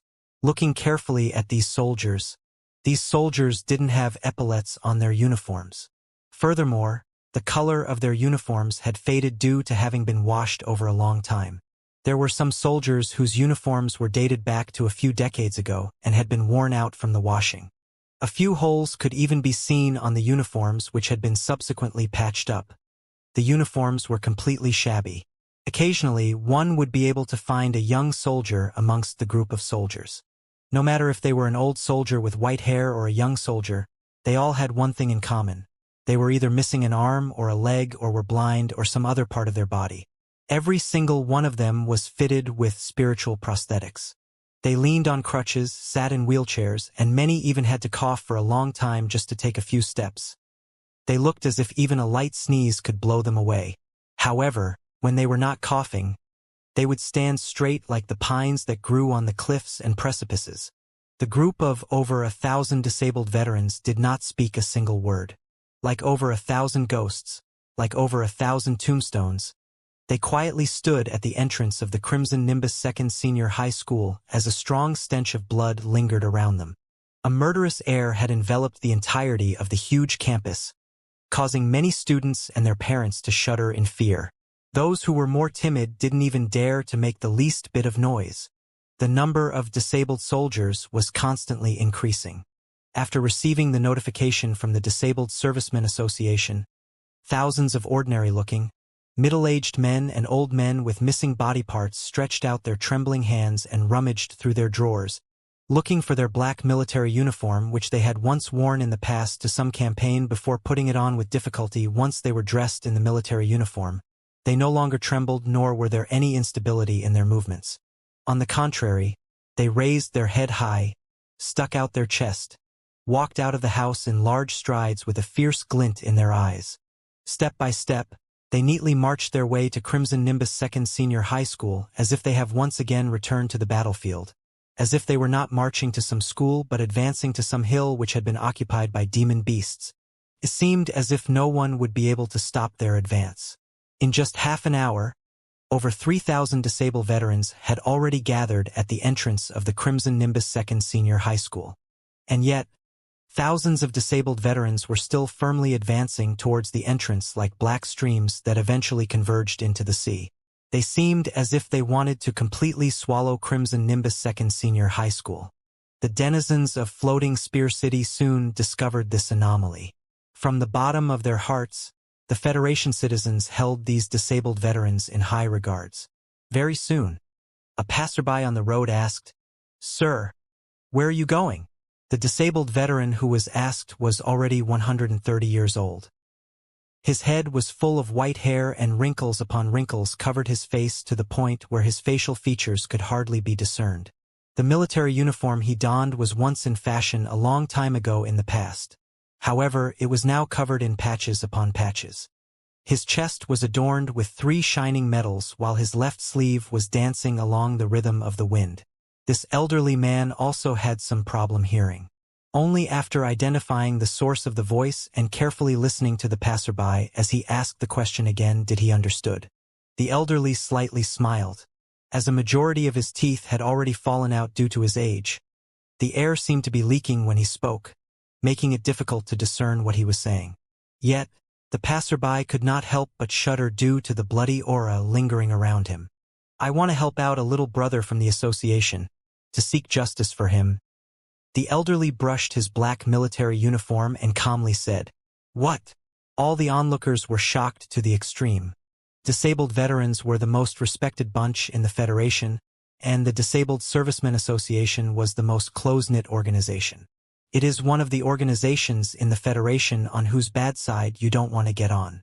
Many in the association had done meritorious deeds and had even bled for the Federation, and many in the association were strange and powerful old fogies who had suffered serious injuries to do so.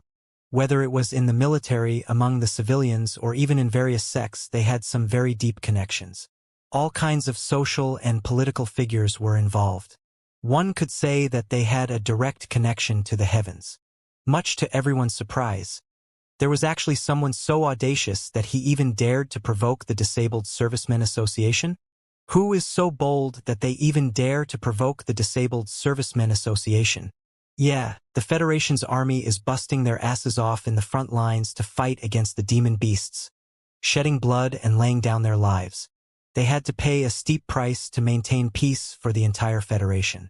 Who would be so blind that he even dares to bully the disabled soldiers?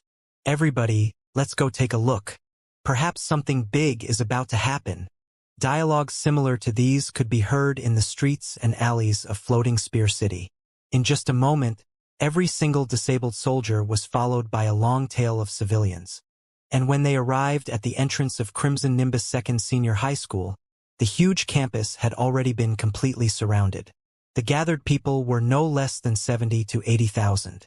Zhao Shid stood dumbfounded in front of the window like a wooden chicken as he watched the dense crowd of people garbed in black uniforms. Even if he was an expert at the peak level of the refinement stage, He was still deeply terrified of the cold, murderous aura emitted by the group of over 10,000 disabled veterans. All 36,000 pores on his body were blocked, and his spiritual energy was completely frozen. Why? Why is this happening? Zhao should racked his brain, yet he still couldn't understand. What had he actually done to offend the Disabled Servicemen Association? What had he done to cause them to create such a big scene? At this moment, an extremely sturdy beam of light shot out from the black crowd before it took the form of a dozen-meter-tall transparent human figure in the sky. The figure took the form of a middle-aged soldier with a scar on his face. He was the president of Floating Spear City's Disabled Servicemen Association, Zhao Xinglong. He was also the soldier who Liao had seen in the first hospital when he woke up. Like a war machine purely driven by spiritual energy, the expression in the eyes of Zhao Xinglong was extremely cold, much like the way he spoke. To the management of the Crimson Nimbus Second Senior High School, listen clearly. We are the members of Floating Spear City's branch of the Federation's Disabled Servicemen Association. We have gathered here today because we all want to ask your school one question. Student Liao is a member of our Disabled Servicemen Association who was granted the status of Class 1 Disabled Federation Serviceman. We wanted to ask, why was a disabled soldier forced to leave your school? Or do you not care about all 63 million disabled soldiers in the Federation? We have long wanted to ask this question, but us people from the Disabled Servicemen Association are reasonable people. We are convinced with reason. If the reason you have suspended Liao from school or made him quit was due to his body truly not being suitable for learning and cultivation, then we have nothing to say. However, student Liao had just obtained the title of Floating Spear City's champion of the college entrance examination. In other words, his injuries weren't serious to the extent that he was unable to cultivate. We can't help but want to ask, for what reason did you force him to drop out of school? Or is it really as the news says? Did the school management intentionally target him?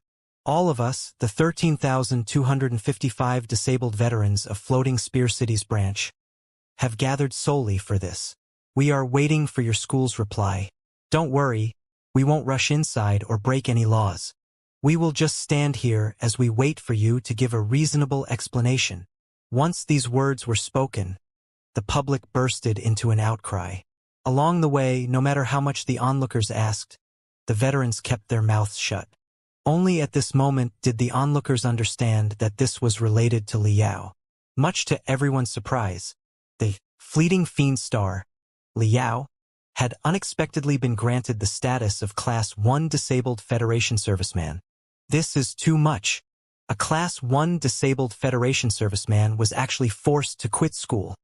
That's right, no matter whether Liao was a genius or not, even if he was crippled, he is still a Class 1 Disabled Federation Serviceman. Crimson Nimbus Second Senior High School should really not have done this. Serves them right. The reverence the civilians of the Federation held for the disabled soldiers was something that was very difficult for others to imagine. In an instant, the public vehemently supported Liao from the bottom of their hearts, as they started to loudly curse Crimson Nimbus Second Senior High School. As if he was struck by lightning, Zhao should began to sway a bit before falling flat on his ass on the ground. Class 1 Disabled Serviceman? That bastard Liao was actually a Class 1 Disabled Federation Serviceman? How is this possible? How is this possible? Zhao Shud's face was completely distorted. He could only silently ask the heaven, by heaven and hell, if he had known earlier that Liao had received the status of Class 1 Disabled Federation Serviceman. He would still not dare to force Liao to quit school even if he had all the courage in the world. But why did that little bastard not say anything? How could such an important thing remain hidden? Zhao Shud pounded his chest as he regretted his mistake. It could not be said that he was ill-informed or ignorant. It was truly not his fault. The status of Class 1 Disabled Serviceman was the highest glory. Each time a disabled soldier was granted this status, a grand ceremony would be held. It was propagandized on such a large scale that even a beggar in the city would know about it. But when it came to Liao, it was a completely different matter. In the final investigation, The reason why Liao was injured was even concealed from the eyes of the military. Some stimulant was secretly brought to Devil Flood Dragon Island. This could more or less be considered as a scandal for the military. Not to mention that Liao was not exactly a regular soldier. Such a status was granted to him with the intention of giving him some kind of compensation. Naturally, the military would not propagandize this on a large scale. Hence, the entire procedure was done very discreetly. Certainly, if someone wanted to check Liao's Class 1 disabled serviceman status, it could be easily checked. But Zhao Shud was not some kind of prophet.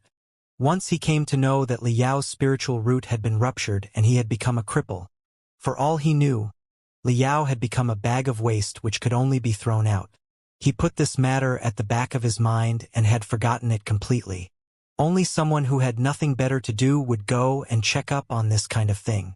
Until this very moment, only under the pressure of over 10,000 disabled veterans did Zhao Shud come to realize that he had fallen into a pit of his own digging. Helian Ba, I, Zhao Shud, have no grievances with you, nor do we share hatred. Why did you wish for me to bring my own destruction? If you just wanted to hang yourself, you should have just jumped into the river or lay down on the crystal rail track. Why did you have to go and provoke a member of the Disabled Servicemen Association? If you want to court death, then why did you drag me, Zhao Shud, with you? Why did you bring misery upon me? You fucking bastard. The Crimson Nimbus 2nd Senior High School principal, Zhao Shud, wanted to cry but had no tears. Just as he was cursing, his mini crystal processor started to shake wildly. Lifting his wrist to look at the mini crystal processor, he saw a message sent by the district's police department. Surly, Zhao Shud was much like a drowning man grabbing the last straw as he hastily asked, "You came at just the right time. Currently, we are facing an unprecedented situation. A large crowd of disabled soldiers has gathered at the entrance of Crimson Nimbus 2nd Senior High School. Quickly help me think of some way to resolve this." In the hologram, Commissioner Li, who wore crystal sunglasses, seemed as if he was molded from iron and steel.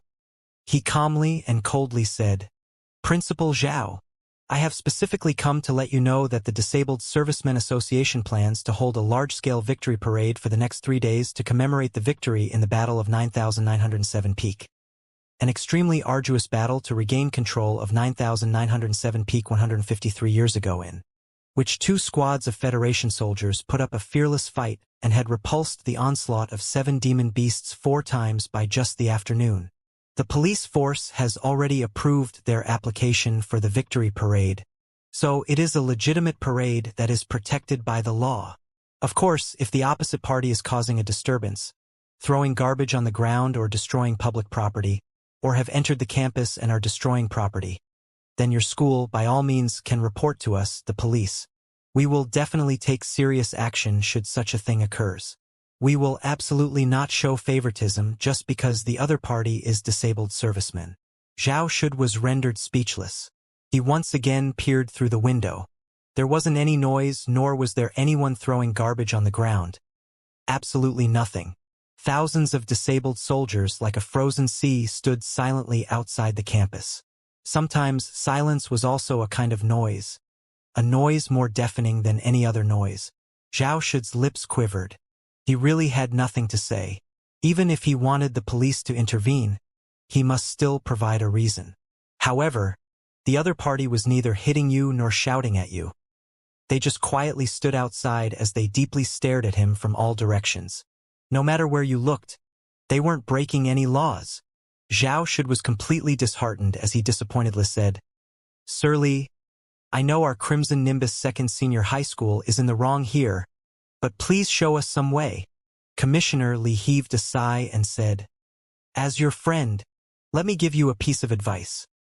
Make the person who first asked for Liao's suspension stand before the Disabled Servicemen Association to explain everything clearly."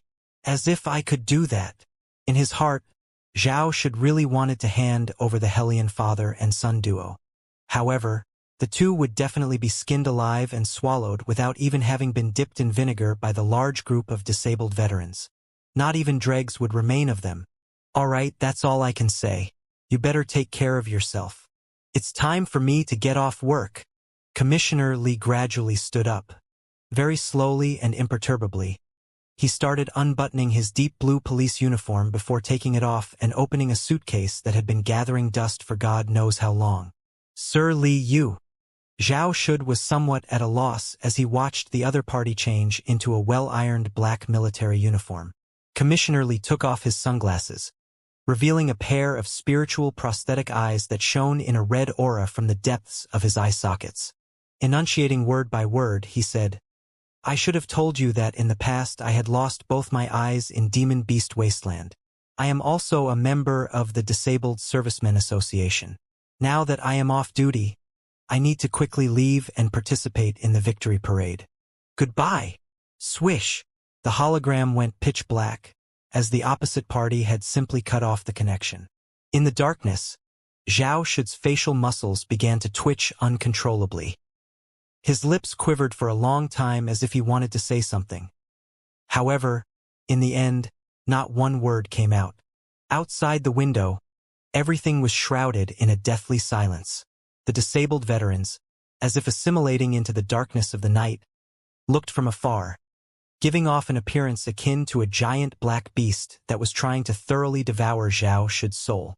Beep, beep, beep. The mini crystal processor on his wrist started vibrating. Zhao Shud was already scared out of his wits. He simply wasn't in any state to care about it. However, the caller seemed to be very stubborn, as the mini crystal processor kept on ringing. Just as he was about to curse, lowering his head to look at the crystal processor, his entire body was struck by a chill. He suddenly jumped up. First and foremost, he sent everyone out of the principal office and locked the door. Only then did he respectfully receive the call as he bowed and said in a flattering tone, Elder Zhou, how are you doing? Zhou seemed as if he had aged by a dozen years. He very gloomily stared at Zhao Shud for a while before speaking slowly. What do you think? In just a short span of 1 hour, the shares of our Crimson Nimbus sect fell by more than 4 points, and it still has not shown any signs of stabilizing. Do you know what this means? Do you know how much money had been burned off? Zhao Shud's whole body started shaking. With a completely deadpan look, Zhou continued, in addition, I had recommended a core formation stage cultivator's wife to invest $200,000 in Crimson Nimbus Sect's shares just yesterday. This cultivator has quite a bit of influence in the northeastern region. I have already been communicating with him for over 2 years, and it was highly possible for me to persuade him to heavily invest in our Crimson Nimbus sect, or perhaps even join our Crimson Nimbus sect as an interim elder. It would have helped the Crimson Nimbus sect to disseminate its influence in the northeastern area. Now, he is telling me that he wants to reconsider the whole investment plan. Tell me, how do you think I should be feeling? Zhao Shud's face completely went pale. He was almost about to faint. He was extremely angry to the point that he was ready to do anything. While gritting his teeth, he said, Elder Zhou, after all is said and done, it was all that little bastard's, Li Yao's, fault. He brought such big trouble to the Crimson Nimbus sect. We must definitely kill him. All right, go ahead and kill him, Zhou coldly said. Me? Elder Yu, as you know, I'm just a teacher. I am not a battle-type cultivator. Zhao Shud stammered as he was taken back for a moment. Oh, so you were a teacher. But from the way the slaughter chi that keeps pouring out of your mouth, I thought you were the boss of some triad. Zhao Shud, do you even have a brain? Zhou stared at him and even furiously roared. Who do you think you are? Do you think you some ancient cultivator from 40 millenniums ago? Do you think you can kill anyone at the drop of a hat? Don't you know about the Federation's laws? Don't you know the punishment for a cultivator is even more serious than a normal criminal? Don't you know how many eyes are watching our Crimson Nimbus sect? Don't you know the Crimson Nimbus sect has 8 elders, 7 of which are just waiting for me to make a fool of myself? If truly something happens to Li Yao, there will be no need for a police investigation. Even an idiot would know that it was us. Do you want to completely destroy me and the Crimson Nimbus sect? Ah? Zhao Shud was frightened out of his wits from his scolding. He did not dare to reply with even one word. The more Zhou spoke, the angrier he got. If he could come out of the hologram, his finger would have already come out and pressed down on the tip of Zhao Shud's nose. At least use your fucking brain. Our Crimson Nimbus sect is an honest and upright sect who respects justice and abides by the laws. There is still room to salvage our current predicament. However, the moment we are associated with murder or have murdered a member of the Disabled Servicemen Association, then it will be beyond redemption. Murder. If you like to kill so much, then why didn't you join some devil path sect and become a devil cultivator?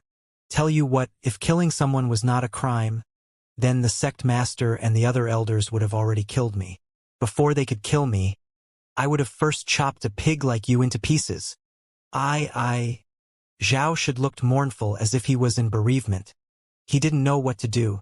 Zhou Yin glared at him with a gaze that was as fierce as a tiger's. His gaze seemed to be able to penetrate space and directly pierce 2 holes in the pits of Zhao Shud's stomach. Only having stared for a full minute did he finally speak while gritting his teeth. Forget it. This is not going to help us in any way. In short, someone has to take the fall for such a big incident. Who do you think should be responsible for this incident? You, me, or Helion Ba? Zhao Shud was stunned for a moment before quickly replying. Elder Zhao, in fact, I know little of this matter. The whole thing was orchestrated by Helion Ba behind my back.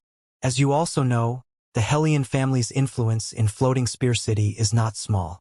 Although he is just a trustee, many people are very much willing to give him face. It is easy for him to go behind my back and do some shady dealings. Additionally, since you, Elder Zhou, have to deal with thousands of problems every day and are busy with work, it is quite possible for you to hoodwinked by him once. Zhou Yin's complexion finally eased up a little. He nodded his head and said, This is reasonable. It would be better for you to think it over and give me the specifics. I will also go to Sect Master and explain it to him. Are you clear? Right? Old Ding of the 7th Primary School affiliated with our Crimson Nimbus sect is going to be retiring in a month. After his retirement, you are going to take over his position as principal. Why don't want it? There is also a kindergarten. The 9th kindergarten is lacking a vice principal. Do you want to go? No, the 7th primary school. The 7th primary school is okay. Zhao Shud turned pale with fright as he stammered before taking a look at the hologram once more. However, by the time he looked up, he had discovered that Zhou Yin had already cut the connection. Zhao Shud was frozen for a moment. The gloomy look on his face suddenly changed as he ruthlessly stomped and broke 7 or 8 tiles. Helion Ba, Helion Lai. You father and son can both go to hell. Most of Floating Spear City had been shocked by the victory parade. As far as the instigator of the entire situation, Li Yao, was concerned, he was totally oblivious to the whole thing, as if he was in the eye of the storm. In an open space just outside the low-rent residential area, the Morning Sun Village, Li Yao was surrounded by many people. If one were to take a look from the sky, the dense crowd of people would give off the impression of a vortex of humans. Not everyone here was a journalist or a government official. There was also a bunch of recruitment staff from the 9 elite universities. Floating Spear City was an important cultivation city in the Federation. Every year during the college entrance examination, the 9 elite universities would send a bunch of recruitment staff to be stationed here. However, in the recent years, these people had it easy because most of the good seedlings with potential would have already been unearthed during the Limit Challenge competition, and they would have already signed a contract with one of the 9 elite universities in advance. After the college entrance examination, they would then just have to complete the formalities of the contract, that's all. In contrast to the previous year, an earth-shattering miracle had occurred this year. Li Yao, a dark horse, suddenly leaped out of a corner, and in one fell swoop, he sat on the throne of Floating Spear City's champion of the college entrance examination. And to the surprise of these recruiters, Li Yao had yet to sign a contract with any of the universities. Li Yao was completely free. It was possible for him to choose any university. All the recruitment staff crazily rushed over. On one side, they were shouting at the top of their lungs for application to the headquarters of their respective school. While on the other, they staggeringly charged their way to Mining Clan High School and surrounded Li Yao. They were not willing to budge even an inch. How could they? Ever since the start of the cultivation era 40 millenniums ago, the most important thing had always been cultivation talent. Student Liao, please choose our Star Nebula University. I just got the approval from the university. All your tuition fee will be exempted. Student Liao, our university will not only exempt your tuition fee, we can also offer you with a premium scholarship. Student Liao, please consider our Federation's first military college. As long as you enter our college, you will receive the status of an officer and can directly join the Federation's army once you graduate, acquiring the rank of at least major. Looking at the fierce, cruel, and grim looks on every one of the recruitment staff, Liao started to have goosebumps all over his body. He incessantly said, "Ladies and gentlemen, I'm sorry. Everybody's conditions are very appealing. Please give me some time to consider it. Can't you give me a few days' time for me go back and decide?" Absolutely not. All the recruitment staff shook their head. Are you joking with us? These people were all well experienced in this industry. They were all crystal clear of each other's shady dealings. Once Liao returned to his home, it was highly possible for someone to secretly sneak into his house in the middle of the night and make some private deal with him. They could possibly resort to some dirty tricks like sending a beauty. Liao was young and filled with passion. It was quite possible for him to lose his head in heat and lust, and he might very well agree. If so, then they might as well remain here and present generous conditions, competing fair and square. Liao was dumbfounded. He kept scratching his head as he didn't know how to get rid of these people. At this moment, a travel-worn and weary flying shuttle screamed its way here. Its door had yet to be open, but the strong, imposing manner shocked everyone in the field. An expert has arrived.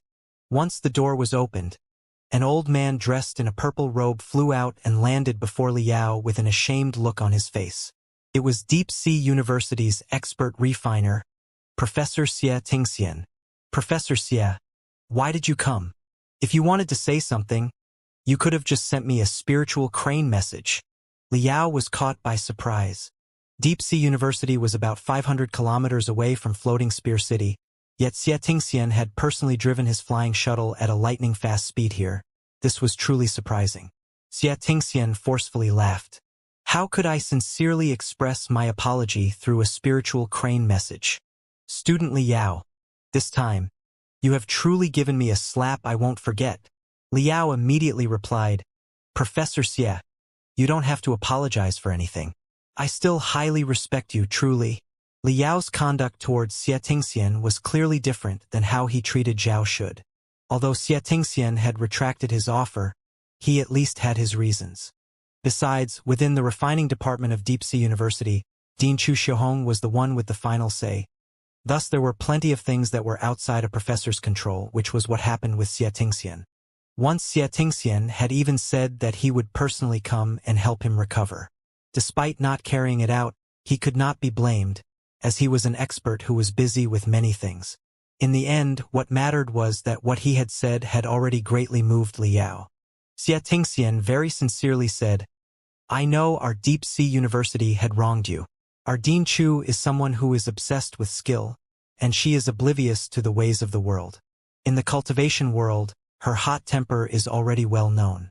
Additionally, in her eyes, the honor of Deep Sea University's refining department is above everything else. That day when you contacted me, she thought that you were trying to rely on our relationship to procure a seat in the refining department. So that's why her tone was a little more harsh than usual. Currently, she is reflecting on her actions, as she thinks that she had quickly jumped to a conclusion and made an arbitrary decision. She should not have spoken like that before the college entrance examination. It was also her who had exhorted me to come here to officially invite student Liao to join our Deep Sea University's refining department. Liao's eyes shone brilliantly, much like fireworks. However, the brilliance was instantly extinguished. Xianxia continued, I know in your heart you are angry. It could only be blamed on Dean Chu and I for failing to see the treasure before our eyes. That's why, even if you do not choose to enroll in our Deep Sea University, I will understand and agree. However, Xianxia paused before he sincerely said in a trembling voice, Student Liao, this is not the time for you to decide with your emotions. We are talking about your dream here. I know that it is your dream to become a great refiner. You must not forget that our Deep Sea University has the strongest professional refiners in the Federation. We have even been granted the title of Refiner's Holy Land. Only if you choose our Deep Sea University could you fulfill your dream. If you want to blame me or Dean Chu, we understand. But please don't take your dream as a joke. You will only be hurting yourself. As for the conditions for joining Deep Sea University, you completely don't need to worry about it. Not only will you be completely exempted from your tuition fees, you will also be provided with a premium scholarship. Moreover, we will treat you as an elite student, one of the most important students at our university. We will assemble a team of our most elite refiners to be responsible for fostering you and ensuring that you will become a registered refiner within 3 years. Your future will definitely be brilliant. Have you heard of Supernova Xianxia? He is the strongest newcomer who had been on the rise within the refiners community in the last decade. He is just 30 years old and had become an associate professor at our Deep Sea University's refining department. He is hailed as a leading figure who will be at the forefront of the refiners community for the next 50 years, and he was trained by none other than Dean Chu and I. As long as you join our Deep Sea University's refining department, I promise you that you will enjoy the same treatment that Xianxia had once received. After a few years, you will then be the second supernova. While speaking, Xianxia swept through the entire field with a gaze as fierce as a tiger's as he raised his voice to speak. Ladies and gentlemen, you might be able to come out with better materialistic conditions than me. However, when it comes to refining, I'm afraid no other university has the qualifications to rival my Deep Sea University. Everyone was rendered speechless as numerous recruiting staff members looked at each other. This fact was as plain as the nose on one's face. No matter how artfully they put it, they would still not dare to shamefully say that their university was also the strongest in developing refiners. Even the refining department of the Federation's first military college, which ranked second, was far off from the Deep Sea University's refining department. It was like the difference between a mouse and an elephant. They were simply not at the same level. It's completely over. It seems that this genius is going to be taken away by Deep Sea University. Sure enough, the look in Liao's eyes gradually became as firm as a steel saber and as sharp as a sword. His gaze alone could cut off everything. Glancing around, Liao bent his waist as he gave everyone a sincere bow. He then solemnly said, "I apologize to everyone for wasting your time. While everyone's university is the top university in the Federation, and the preferential treatment conditions provided are very appealing, I have already decided which university I will be applying for. It's over." Many of the recruitment staff lamented and became dispirited. "I have already come to my decision. In order to not waste Professor Xie's and everyone's time, I will simply fill in my matriculation from online now." Liao started up the mini crystal processor and switched to spectator mode. A hologram that overflowed with colorful lights and displayed each character crystal clearly appeared in the air. By convention, from the moment the result of the college entrance examination was out, each examinee had 15 days to choose their desired university and fill in the matriculation form through the Spirit Net. Normally, the examinee would carefully research each university and compare their merits. Not only would he have to consider his subject of interest as well as the employment rates, he would also have to consider whether his score was above the cutoff mark or not. Thus, a majority of the examinees would fill in the matriculation form only in the last few days, as the application could not be changed once it had been filled in. On the hologram, a scene of a turbulent river stream filled with countless ugly gray carps appeared. Within the river stream, the carps scurried along the stream as they struggled with one another to move forward. Within these struggling carps, there was one that was not like the others. This gray carp suddenly jumped above the stream and over a magnificent and grand dragon gate. The entire screen shone in dazzling streams of colorful light as the carp transformed into a golden dragon, rising into the sky and soaring to the highest heaven. A carp leaping over the dragon gate in just one move. This was the starting screen of the site used to fill out the college entrance examination matriculation form. Like rain droplets falling in a storm, the name of every university fell from the top of the hologram one by one. The names of the 9 elite universities especially stood out from the rest as they shone in a dazzling glow. Click, click, click, click, click. Liao entered his student ID on the virtual keyboard before his score suddenly appeared on the hologram. Along with his score was a long series of texts which provided a thorough analysis of his score, as well as recommendations for a dozen of the top professions in the Federation. This was the system's built-in analysis function. Liao didn't even spare it a glance and directly closed the tab as he switched to the selection interface. His gaze swept through the name of each and every university one by one, and finally came to a halt at Deep Sea University. Liao stood still as he looked at the name for a very long time. At this time, he heard the whistling of the wind. No, not just the wind. He also heard the sound of fire crackling as a small sun tore through the darkness and rose into the sky. Narrowing his eyes, Liao raised his head to look. God knows when a crimson flame-flying shuttle wrapped in raging flames had appeared in the sky. Sitting inside the hatch was Ding Lingdang, who sat with her long and slender legs crossed as she gazed at him with a restless look. Liao gave a smile, revealing his sharp canines as he curled his fingers at Ding Lingdang, motioning for her to come down. Ding Lingdang's eyes widened, sending the message of, "Who is afraid of coming down?" She lightly leaped up and rose a few dozen meters high into the sky before landing right in front of Liao. The two stood nose to nose and lip to lip with one another, breathing at each other's face as their hearts pounded in synchronization. "Sister Ling, I'm very thankful to the Grand Desolate War Institution for trusting in me. I will never forget how diligently you have tried to help me train for the college entrance exam in past this month," Liao said straight from his heart. "Enough with your nonsense. Didn't I say that as your friend, I will always support you no matter which university you ultimately choose? The Deep Sea University is the holy land of refiners. You will be able to achieve your dreams there, so choose without hesitation. Don't be shilly-shilly like a bitch." Ding Lingdang nibbled her lips. Liao looked at her as he spoke. "Sister Ling, are you really going to support me no matter what I choose? No matter how crazy it is?"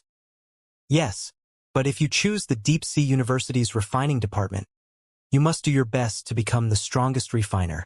So the time I used to help you train this month is not wasted. Remember, you must become the best, not the second or the third, but the best. If you are even a bit lacking, I will smack your head," Ding Lingdang earnestly said word by word. Liao burst into laughter from the bottom of his heart, revealing a crescent row of white and shining teeth on his black face. Then, his next action shocked the hell out of everyone on the scene. He suddenly stepped forward and embraced Ding Lingdang. Everyone was immediately dumbfounded. Among the recruitment staff of the 9 elite universities, Ding Lingdang could definitely be considered the strangest figure. Many knew that not only was she extremely powerful, she would also let her temper speak for itself. She was the kind of girl who would act first, talk later. No one dared to easily provoke her. They never would have expected that Liao would have heaven-defying guts. So cool. He truly deserves to be the college entrance examination champion. He is truly a god among men. Many men had their eyes almost jump out of their sockets. Ding Lingdang stared with wide-opened eyes. As a cultivator at the peak level of the refinement stage, she obviously had thousands of ways to extricate herself from Liao's arms. However, she didn't know why she just listlessly stood there firmly held in Liao's embrace. An inexplicable fragrance wafted out from Liao's body and tickled its way into Ding Lingdang's nose. No matter how much Ding Lingdang was drenched in fragrant perspiration, she would never give off this kind of sweaty smell. In her over 20 years of life, she had never once smelled such a scent. Ding Lingdang had no idea what to do. Her mind gave birth to a sliver of vacantness, a kind of vacantness which she had never experienced even when faced with demon beasts far stronger than her. What is this stinking brat doing in broad daylight? If you want to do something, at least wait until you go home. Ding Lingdang angrily roared in her heart. Liao hugged her only for half a second before letting her go. He took a step back and solemnly said, "Sister Ling, Ever since I was a child, I have been all alone.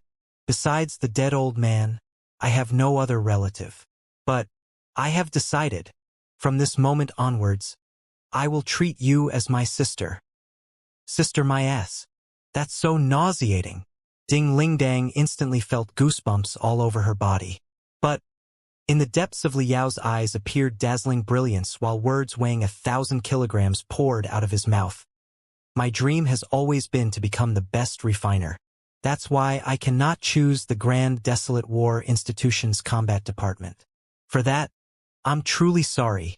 It's all right, Ding Lingdang averted her gaze. She didn't know why, but besides the feeling of disappointment, there was surprisingly also a sense of loss in her heart. Feeling as if a weight had been lifted off his shoulders, Xianxia laughed and said, Student Liao, you have made the right choice. After you have become the second supernova in 20 to 30 years, you will definitely look back and not regret today's choice. For my dream, I will never regret. However, the second supernova? Liao just smiled and did not speak another word. His pair of hands quickly bounced over the virtual keyboard, and in a single breath, he had completed the matriculation form. Ding dong! With a loud and clear sound, a row of clear and large characters shining above everyone's head emerged on the hologram. At the center, 2 words were the most conspicuous. Refining Department. Congratulations, Student Liao. On behalf of Deep Sea University, I welcome you to the Holy Land of Ref. Finally, the stone over Xianxia's heart was lifted as a smile crept across his face. Professor Xie, I'm sorry. I'm really sorry. Without even getting the chance to finish, Xianxia was cut off by Liao, who had an ashamed look on his face. Xianxia blinked a few times. For a short while, he didn't understand what Liao meant. At this time, he discovered that the silence around him was a little strange. Everyone's face revealed a completely horrified look. Refining Department, the row of small characters over those 2 large words seemed to be somewhat strange. Xianxia narrowed his eyes, and only then did he discover the entire text that had emerged in the hologram. Grand Desolate War Institution, Refining Department. The smile on Xianxia's face completely turned stiff as his beard trembled. For a long time, he was rendered speechless. Ding Lingdong's pair of pretty eyes opened widely, and her lips quivered as she opened and closed them again and again. She was shocked to the extreme.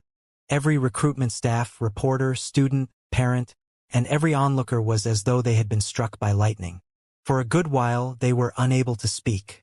After half a minute, as if a spiritual energy bomb had been detonated at the center of the crowd, the entire crowd burst into an uproar. Grand Desolate War Institution's Refining Department? Is there some mistake? Does the Grand Desolate War Institution even have a refining department? Isn't it a college specialized for training battle-type cultivators? It does have one, but the Grand Desolate War Institution's refining department is among the 4 worst departments in all the 9 elite universities. It is small in size and its level is too low. It's simply the department which no one would choose on their own volition. The students from the previous years who needed to be removed from the prestigious departments were transferred there. Is he crazy? Instead of choosing Deep Sea University's refining department, why did he go and choose Grand Desolate War Institution's refining department? Even if he wanted to choose the Grand Desolate War Institution, he should have at least chosen the combat department. Why did he choose the refining department? Has he simply lost his mind? What the hell is going on inside his brain? Many had the urge to pull out their hair with force. No matter how much they racked their brains, they could not understand what made Liao make such a crazy choice. It was simply ridiculous. Xianxia was just like a statue carved out of stone. His silence lasted for an entire minute before he woke up from his stupor as the wrinkles on his face finally stretched when he forcefully smiled and said, Student Liao, you always manage to do things outside of everyone's expectations. Every one of your actions makes everyone flabbergasted. Liao sincerely apologized. Professor Xie, I'm truly sorry. I truly didn't expect for you to come. Deep Sea University is truly a good university. And I also think that you and Dean Chu have the ability to train me to be the second supernova.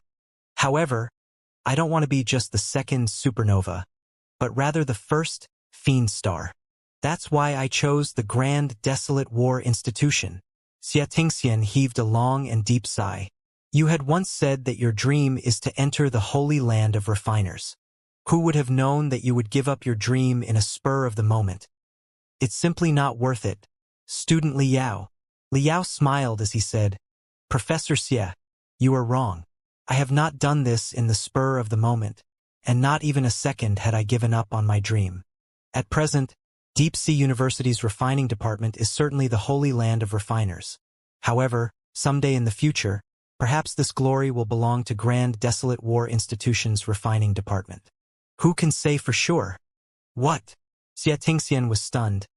Ding Lingdang was stunned, and all the recruitment staff of the 9 elite universities were completely stunned. Liao calmly and unperturbedly said, That's why I have been apologizing to you. My decision to join the Grand Desolate War Institution's refining department is not so simple. In the near future, I will lead Grand Desolate War Institution's refining department and issue a challenge to Deep Sea University's refining department. I am going to take away the supreme honor, the title of Holy Land of Refiners. I am going to let the entire Federation, the entire Heaven Origin sector know that the Grand Desolate War Institution does not only have the Combat Department as its first-class department, they will also have the Grand Desolate War Institution's refining department, the best holy land of refiners.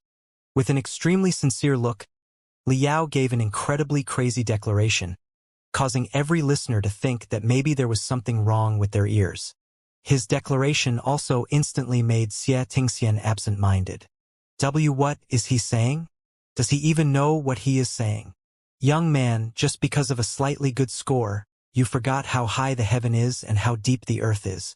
Don't be too proud, and don't be too overconfident. It would be best for you to temper your disposition. You want to lead the Grand Desolate War Institution's refining department to challenge the Deep Sea University's refining department? Wouldn't that be the equivalent of a group of mice challenging an elephant? What mouse an elephant? It's just a group of ants challenging a dinosaur. The majority of the recruitment staff from the 9 elite universities had been angered. Xianxia's silence lasted for 10 seconds before he could not help but burst into laughter. Student Liao, the young needs to dream, but they should clearly know the difference between dreams and delusions. You are too conceited. Liao's eyes remained as clear as water. Shaking his head, he said, Professor Xie, I'm not arrogant. The only thing I am is afraid. I'm just afraid. Very, very afraid. Afraid. Xianxia was confused. Yes, afraid. I'm afraid because the strength of Deep Sea University's refining department is crystal clear. Deep Sea University's refining department is as though it is a deity who is shouldering the entire heaven as it stood upright. Even if I don't issue a challenge, the mere thought of issuing a challenge is already near impossible. If in this second I don't say it, I'm afraid when tomorrow arrives, I won't be able to. No, there's no need to wait for tomorrow. In the next hour, the next minute, the next second, I would completely lose my courage to issue a challenge to this deity. But now that I have spoken in front of so many ladies and gentlemen of 9 elite university, this completely crazy idea had been made public. I will no longer have any hesitation. I no longer need to be afraid of any conflict. I no longer need to be afraid of getting involved, and I no longer need to be worried about retreat or giving up. Perhaps I will become the biggest joke, or perhaps I will create a miracle that no one expected. There is no other path for me. I can only do every in my power and bite the bullet. I can only stride forward. Xianxia was moved. I understand. It seems you are not arrogant. You are just too young, too impulsive, too naive. A miracle is called a miracle because the chance of its occurrence is immensely small. So immensely small that perhaps the chance of it happening is only 1 in 1,000, perhaps even 1 in 10,000. Liao smiled. From the depths of his eyes came a shine that was as dazzling as the stars. Whether it is 1 in 1,000, 1 in 10,000, or even 1 in a billion, as long it is not 0, isn't it fine? Xianxia remained silent. He just heaved a long sigh and with a deep regret boarded the flying shuttle. Xianxia left. Sister Ling. Liao let loose a deep breath. The smile on his face was as magnificent as the blossoming of peaches. He turned towards Ding Lingdang and said, "My choice did not make you too disappointed, right? Do not worry. As long as there is time, I will still go to the combat department." Before he was able to finish the latter part of his sentence, Ding Lingdang, like a mother leopard, had already violently pounced on him like a bolt of lightning as she grabbed onto his collar and forcefully started shaking him. "Smelly brat, you had already decided to choose the Grand Desolate War Institution, right? Then you pretended some bullshit of leaving far away and never meeting again, causing this grandma to be in melancholy for a long time and also fucking sigh incessantly. Why did you not just say so? I wanted to give you a pleasant surprise." "Surprise my ass. Fuck. You were playing with my feelings. Do you think I will not smack your head?" 3 days later, in a shabby little station in the western area of Floating Spear City. In just 3 days, Floating Spear City had been turned upside down. On the second day of the Disabled Servicemen Association's victory parade, Crimson Nimbus Sect had announced that it would be restructuring the personnel of Crimson Nimbus Second Senior High School, the educational institute that was directly subordinate to it. Both the principal and the head instructor had been transferred to a primary school under the Crimson Nimbus Sect. And Trustee Helion Ba had been found to have committed several acts of malpractice during the period when he assumed the position as a trustee of the Crimson Nimbus Sect, and as well as other 4 posts within the Crimson Nimbus Sect. The Crimson Nimbus Sect had immediately taken emergency measures and had sent an investigative team led by 2 elders to investigate the issues regarding the Helion family. Furthermore, they even called for a press conference and had once again reaffirmed that they were one of the righteous factions in the long line of history of the Star Glory Federation. They would absolutely not tolerate any kind of illegal behavior and would definitely deal with it strictly and severely. One by one, the cultivators of the Helion family took their stand and announced that the Helion Ba father-son duo were the outright black sheep of their family, and that the Helion family was completely ignorant of their actions. They claimed to feel deeply aggrieved for not having educated the Helion Ba father-son duo well. They said they would support any kind of investigation and punishment meted by the Crimson Nimbus Sect from their end, and after the punishment given by the Crimson Nimbus Sect, the Helion Ba father-son would be dealt with according to the family rules. Whether it was inside the Crimson Nimbus Sect or the Helion family, any of Helion Ba's supporters were, in the blink of an eye, completely uprooted. He was completely forsaken by friends and allies. Some of the family members who were not related closely drew a clear line. One by one, some even took out pieces of evidence hidden in their safes and ruthlessly stabbed the Helion Ba father-son duo in one move. The core members of the family did not panic and waited for the arrival of the investigation team. No one dared to even take half a step outside the gate. Helion Ba even had an urge to hang himself. Even though Helion Lai was the second best scorer of Floating Spear City in the college entrance examination, due to this matter, he didn't receive even a single invitation from any of the 9 elite universities. Through unofficial channels, a few universities had even hinted that Helion Lai would not be accepted into their university even if he were to apply. When Helion Lai said waste to Liao's face for the first time, he never would have imagined that it would end like this. But as far as Liao was concerned, he didn't care whether Helion Lai lived or died. A world with an even broader horizon and a target even more worth fighting for had already presented itself in front of him. His challenge to the Deep Sea University's refining department. And to achieve this target, he must become a cultivator as soon as possible. After his spiritual root development quotient had advanced to 90%, the spiritual root had entered an awakening period. The final step of awakening the spiritual roots was no longer as simple as the accumulation of resources. The final step was training the spirit. Once one has arrived at the stage of training the spirit, even if they had a spiritual root development quotient of 90%, it was quite possible for them to acquire a sudden epiphany, thereby finishing the development of their spiritual root in one fell swoop and embarking onto the road of cultivation. If the spirit was not trained enough, even if the spiritual root development quotient had reached 99%, it would still be near impossible to cross the final 1% using an abundance of resources. At most, they could only become a martial artist with boundless power, that's all. In short, only when one has found their own path, when one has discovered the truth that they must pursue, and when one has realized the reason why they wish to become a cultivator could their spiritual root be awakened. The college entrance examination ended in mid-June. Generally, the new students would enter the college in early October. For the majority of the students, this 3-month break was the most relaxed golden period in their life as a student. They had been relieved of the pressure of the college entrance examination, and the onerous studying they must undergo during their time in college had yet to arrive, so everyone could enjoy their life to the fullest.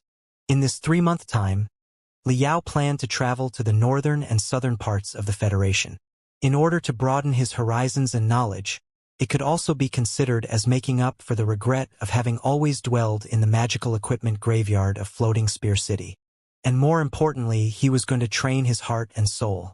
He was hoping to get some inspiration from the beautiful mountains and the rivers of the motherland.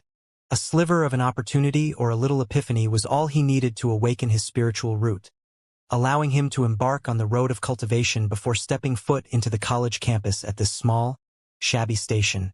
With a bag on his back, Liao was ready to depart. His close friends arrived one by one to see him off. "Uncle Zhao, thanks a lot."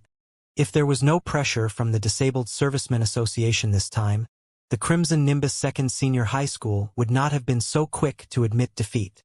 Liao spoke sincerely as he tightly bear-hugged Zhao Xinglong, the president of Floating Spear City's Disabled Servicemen Association.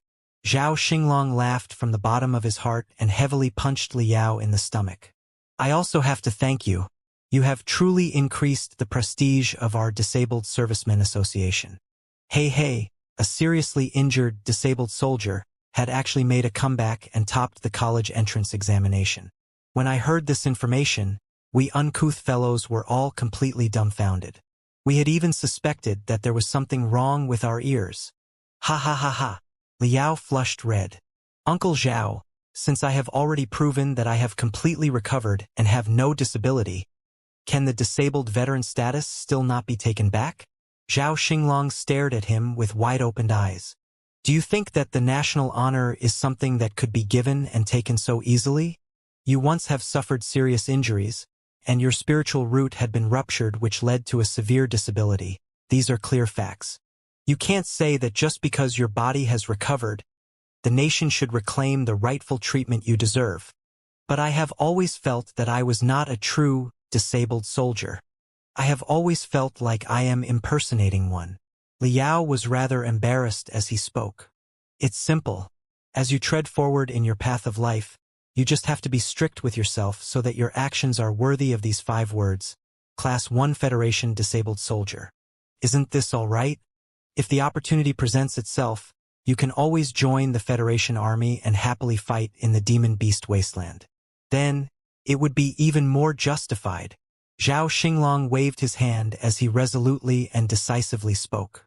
Liao stuck out his chest and solemnly said, "I will. After I graduate from the Grand Desolate War Institution, regardless of whether I join the Federation Army or not, I will go deep into the wasteland and slaughter demon beasts. I will kill every single demon beast in my path." Zhao Xinglong burst into laughter as he patted Liao's shoulder with force. "All right, kid.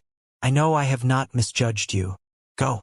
Remember, no matter where you go, you must first find the local Disabled Servicemen Association. All the disabled soldiers in the world are one big family. If you encounter any big difficulties, you can just share the burdens with your family. Your brothers will shoulder the burden with you." "Thank you, Uncle Zhao." A trace of warmth spread through Liao's heart. He was an orphan, and his foster father had already been dead for a good several years. He did not expect that he would have such a special home at almost 20 years of age. While thinking like this, his gaze turned towards his second friend with a trace of guilt in his eyes. "Brother, hi. I'm sorry. These days, the Crimson Nimbus sex stocks are tumbling down. It has already tumbled down by 18%, so your loss should be pretty big, right?" From what Liao had heard, Fiend Blade Penghai had a lot of Crimson Nimbus sect shares. It was unknown how much loss he had suffered this time. "My loss is certainly not small." Fiend Blade Penghai grinned. Without caring about appearances, he said, That's why, kid, you must cultivate well and become a cultivator as soon as you can. You better compensate your brother. Is the loss really that big? Is it going to have some effect on your position in the Crimson Nimbus sect? Liao felt a little tense. Before Fiend Blade Peng Hai was able to answer, Sun Biao, who was standing beside them, laughed and said, "Silly brat, you don't need to worry about him. These stocks are of little matter. The most crucial thing is his position in the Crimson Nimbus sect. Peng Hai is the representative of the new generation within the Crimson Nimbus sect, and many of the sect affairs are handled by him. His ways are rather radical, while Zhao Ying is the representative of the older generation who upholds conservative and prudent methods. The two factions had long been locked in a fierce struggle. This time, you, as Peng Hai's junior brother, had actually brought bad luck to the Crimson Nimbus Second Senior High School and had discreetly made Zhou Yin suffer a pretty big loss. Because of you, the younger generation had a big win. You just don't know how happy you made Peng Hai." Peng Hai's junior brother? Liao was surprised for a moment, which was followed by a sense of relief. He and Peng Hai were not only fellow students of the Grand Desolate War Institution, they were also both unearthed by the scum of Cultivation World, Sun Biao. In the past, their relation could only be described as ordinary. These days, just an arbitrary university would have thousands upon thousands of students where fellow students calling each other senior brother or junior brother did not have much substance. But later on, this relation was nothing trifling. If placed in the ancient Cultivation world, Sun Biao could be considered as their enlightenment master, and both of them would be Sun Biao's direct disciples. The closest relation was definitely that of a senior brother and a junior brother. Peng Hai smiled as he openly rectified Sun Biao's words. "Junior brother Li, you do not need to fret over it so much. The Crimson Nimbus sect is not necessarily my final destination. Could a mere loss of some shares be counted for something? After you enter the Grand Desolate War Institution, you must focus on cultivation and become a cultivator as soon as possible. Perhaps there may come a day when I establish my own organization. I might even come looking for you to join my own sect as an elder or some other post." "Ha ha ha! You want to establish your own sect?" Liao was a little astounded. However, when he carefully gave it a thought, he felt that it was reasonable. Peng Hai was the best among the best in the younger generation of the Federation. As the saying goes, a flood dragon would not stay in the pond for too long. To be able to win over such a fierce figure could be considered as a matter of luck. If there comes a day when the treatment of the Crimson Nimbus sect made him displeased, pulling out his followers and standing alone would be the right course of action. Thinking of this point, Liao nodded his head as he laughed and said, "There is no need to make me an elder. If Brother Hai truly sets up his own sect, you must leave the chief technical supervisor position to me. I will be responsible for refining all the magical equipment in the sect." "It's a deal." As Liao firmly shook hands with Peng Hai, blue veins stood out on his temples. Afterwards, he walked up to the three ordinary people before him. Perhaps these three ordinary people did not have powerful strength or blazing fast computational prowess, and they might not even be able to help him in cultivation, but Liao was equally grateful to them. Grandpa Wang, Principal Mao, and his buddy Meng Jiang. "Grandpa Wang, thank you for always buying my magical equipment at a high price and also for occasionally recommending me for jobs. It's all thanks to you that I was able to gather some money and graduate from high school. Principal Mao, thank you for taking me in and letting me attend the college entrance examination as a student of Mining Clan High School. Little Jiang, there is no need to say anything between us. When I was in a coma, you took some time out of your schedule to visit me at the hospital. When others were jeering at me as fleeting fiend star, you rebuked them on my behalf and even fought with others over this. Don't think that I don't know anything." Liao walked up and tightly hugged his buddy. Meng Jiang's eyes turned red as he emotionally said, "What is this? Aren't we brothers? If even brothers are not going to believe each other, then who will? Little devil, I knew that you would not fall so easily. To me, you have always been a monstrous genius. Once you arrive at college, you must cultivate well and become a powerful cultivator as soon as possible. At that time, I can go and brag that my buddy is nascent soul stage strange old devil. Ha ha ha. It will definitely scare the hell out of a large number of people. Rest assured. I will not let you wait for too long. I will definitely let you have the opportunity to boast. But why is your face all black and blue? Did you have a fight with someone? Liao carefully looked at his buddy's face. He discovered that there were heavy bruises under his eyes. Meng Jiang grinned and said, "It was my father. As a matter of fact, it's all your fault." Liao was stunned as he pointed at his nose. "My fault? You and your dad fought because of me?" Meng Jiang nodded his head. "Yes. As you know, my dad has always hoped for me to apply to a cooking school so that I could inherit my family's steamed bun store in the future. However, my dream has always been to become the best hairdresser and makeup artist, and perhaps even the best master beautician. And I'm sure that you know that my dad is as fierce as a bear. At home, he has the final say in everything and has never allowed me to go against him. That's why I originally planned to follow his wishes. If he wants me to be a chef, then a chef it is. In the end, it's just a job. However, when I saw you, little devil, choosing the Grand Desolate War Institution's refining department, I was touched. I brooded over it for an entire night. Since we're buddies, if you can stick to your dream, then why can't I? So, first thing in the morning, I had an ugly fight with my dad. Afterward, I chose a beautician school. Despite it being the worst beautician school, a brilliant and proud smile appeared on Meng Jiang's face as he used his thumb to pound on his own chest. Someday, other people will also call me a master. I'll be known as the king of the stylist industry, Master Meng. With a heart set ablaze once again, Liao tightly hugged Meng Jiang. In the 3 years of my life at Crimson Nimbus Second Senior High School, my biggest gain was to have made a good friend and brother like you. Let us both stake everything in university and become the master of our respective field. Sure, I will definitely use my life to learn, to live, and to fight. I will absolutely not be any worse than you. Although I won't become a cultivator in this life, I will similarly live a wonderful life.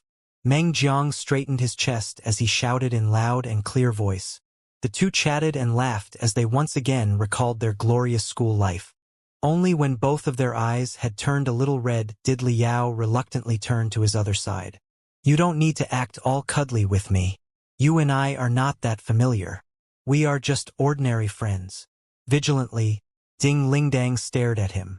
Scratching his head, Liao embarrassedly smiled and said, "That day it was just because of a momentary impulse. You don't need to take it to your heart. I have already taken it to my heart. My heart has suffered a great deal of trauma, but if you think about taking the combat department as your major and the refining department as your minor instead, then maybe I will feel a little better." Ding Lingdang still had not given up her hope. She stared at Liao with an eager look in her eyes. "It depends on the circumstances. I still don't know anything about the Grand Desolate War Institution's refining department." Liao, while speaking, arrived before his last friend. To be precise, he was exactly not his friend but his swine friend, the one who could control both spiritual energy and tenebrum energy at the same time, the hidden cultivation genius Zhang Dongming. Who would have known that you, floating Spear City's champion of the college entrance exam, would go and choose that waste Grande Desolate War Institution's refining department? Zhang Dongming calmly said. "Haven't you, the third highest scorer in Floating Spear City for the college entrance examination, instead chosen the Sky Fantasia Academy's combat department? Aren't we the same?" Liao gave a slight smile. "We are not the same, we are absolutely not the same. Although it is similarly a waste department in the 9 elite universities, there is a fundamental difference between your Grand Desolate War Institution's refining department and my Sky Fantasia Academy's combat department," Zhang Dongming said in a high and enigmatic tone. "What's the difference?" Liao narrowed his eyes. He could understand what Zhang Dongming was implying. The male-to-female ratio in Grand Desolate War Institution's refining department is 10-1, and not only are the girls small in number, they are also not that beautiful. In contrast, the Sky Fantasia Academy's combat department is very different. Although its results are very poor, The male-to-female ratio is more than 1 to 10, and all of the girls are outstandingly beautiful. They are all women of 1,000 charms. Not to mention that there is a large number of close combat-related courses in the combat department curriculum. I can have an unreserved, zero-distance contact with my senior and junior sisters and feel the collisions of our souls and bodies. Don't you think that it is intrinsically different? Zhen Dongming gave a very lewd and lascivious smile. Liao was mouth agape. Only after having been stunned for a while could he reply, "Indeed, it is intrinsically different. Then, I wish for you to have fun till your heart's content in Sky Fantasia Academy's combat department." Zhang Dongming hesitated a bit before pulling Liao far away and activating a sound-insulating glyph around them. Only then did he speak, and that too in low voice. "Fellow student Liao, the matter of Devil Flood Dragon Island, it is better to forget it. Since childhood, I have had no ambitions. Besides eating, I have never thought of doing anything else. My only dream is to flirt with all of the girls in the world that I could flirt with. If possible, I also don't want to cultivate that damn Tenebrum energy. That's why you don't need to worry. If one day my devil techniques reaches the point of culmination, even then I will absolutely not kill you. And you, even more so because of your fear of being killed of me, don't need to kill me before I kill you. Do you understand?" Liao pondered a bit. "Oh, hey. I said so much. I expressed my kind-heartedness and all my sincerity. But all you can say is, oh? Don't think that I'm afraid of you. You have had your fortuitous encounter, and I have also had my fortuitous encounter. From here on out, we will drift along in the cultivation world. Who the fuck wouldn't have 8 to 10 fortuitous encounters? Do you think you are formidable?" Liao smiled as he patted Zhang Dongming's shoulder. "You see, no matter what I say, you are not going to believe me, and similarly, no matter what you say, I am not going to believe you. Since that's the case, then why don't we just sprint on the road of cultivation, climbing to the peak? Come on, let's compete with each other." While speaking, a tattered, long-distance flying shuttle gradually descended. With a leap, Liao climbed aboard, waving his hand at everyone as he said, "Goodbye, everyone. If all goes well, then maybe after 3 months, I will be a true cultivator myself." From this day onwards, Liao traveled to the far reaches of the Star Glory Federation. His first stop was the Seamount Island, located in the southernmost region of the Federation. It was a very small island. All year round, only a palm-sized part of the island was visible above the surface of the water. That was why it was also known as Palm Island. However, under the water, cultivators had instead built a huge underwater city around the endless undersea mountain range. Here, the residents of the city resided in glittering and translucent crystal bubbles. And to leave and enter, they would use waterproof beads to clear the path before using a special underwater jet-type flying shuttle to go back and forth. Under the sea, they cultivated a large number of colorful corals, and much like a herd of sheep and cattle, a large number of fish, shrimp, crab, and turtles were reared. This was the source of the entire Federation's fresh seafood. In here, the women liked to wear pearl shirts sewn by tying the pearls together the most. Every night under the pitch-black darkness of the sea, wearing colorful and gorgeous pearl shirts, they would beautifully and charmingly sit on the corals as they played their spirit flute, which could be heard under the sea, waiting for the powerful men of the sea to quietly come in the darkness. In here, Liao enjoyed the colorful and picturesque scenery, ate the most delicious and sweetest seafood before returning back to the continent and heading to the farthest reaches of the southern west direction. On the 4th day after his departure, he arrived at the Lantern City. It was a town built in the vast rainforest located at the southern region of the Federation. It was a town which was completely devoid of high-rising building. Using a secret technique, the cultivators would constantly accelerate the growth of a fruit on a special tree in the rainforest called the lantern tree. Finally, each and every lantern fruit hanging from the branches would be modified into houses. The residents of the city lived in this very lantern fruit. Every night, the fruit radiated in a colorful and gorgeous shimmer, turning the entire city into a sea of lanterns. Because the rainforest is inconvenient to travel from here and there, the residents of the city like to ride huge grasshopper-type spirit beasts, hopping from one branch to the other as they harvested precious herbs in the jungle. Whenever there were guests from afar, the residents would invite the guests to ride the giant grasshopper. If any one of them on their first try managed to successfully ride the giant grasshopper for over a minute, he would be treated as a true warrior and would get to enjoy the finest VIP treatment. Liao tried 3 times, but at the last moment, he was ruthlessly thrown down by the giant grasshopper. He could only helplessly throw in the towel. Although he didn't get to enjoy the VIP treatment, when the straw skirt-wearing girls of the rainforest, who had skin as smooth and delicate as honey, held cold salves and meticulously smeared it on his body, he felt a different kind of relish. On the 9th day of his departure, Liao arrived at the Saber's Tip Snow Mountain. Although it was not the highest peak of the Star Glory Federation, it was one of the most difficult mountain peaks to climb. The entire snow-capped mountain was like a double-edged saber that was as bright as snow, ruthlessly stabbing towards the sky. The steepest part of the mountain was as smooth as a mirror. It simply didn't have a single foothold. Furthermore, all year round, the powerful gusts always lingered around the peak. Even for a cultivator riding a flying sword, it would still be very difficult for him to fly to the peak. At the summit of the snow-capped mountain grew a very precious 7-star snow lotus. It was one of the natural ingredients absolutely necessary for a dozen types of high-level strengthening drugs. Consequently, this was where the best flying sword riders in the entire Federation were produced. The November of every year when the wind was at its strongest and the 7-star snow lotus bloomed, countless flying sword experts would whistle through the sky as they charged through the raging winds to reach the summit.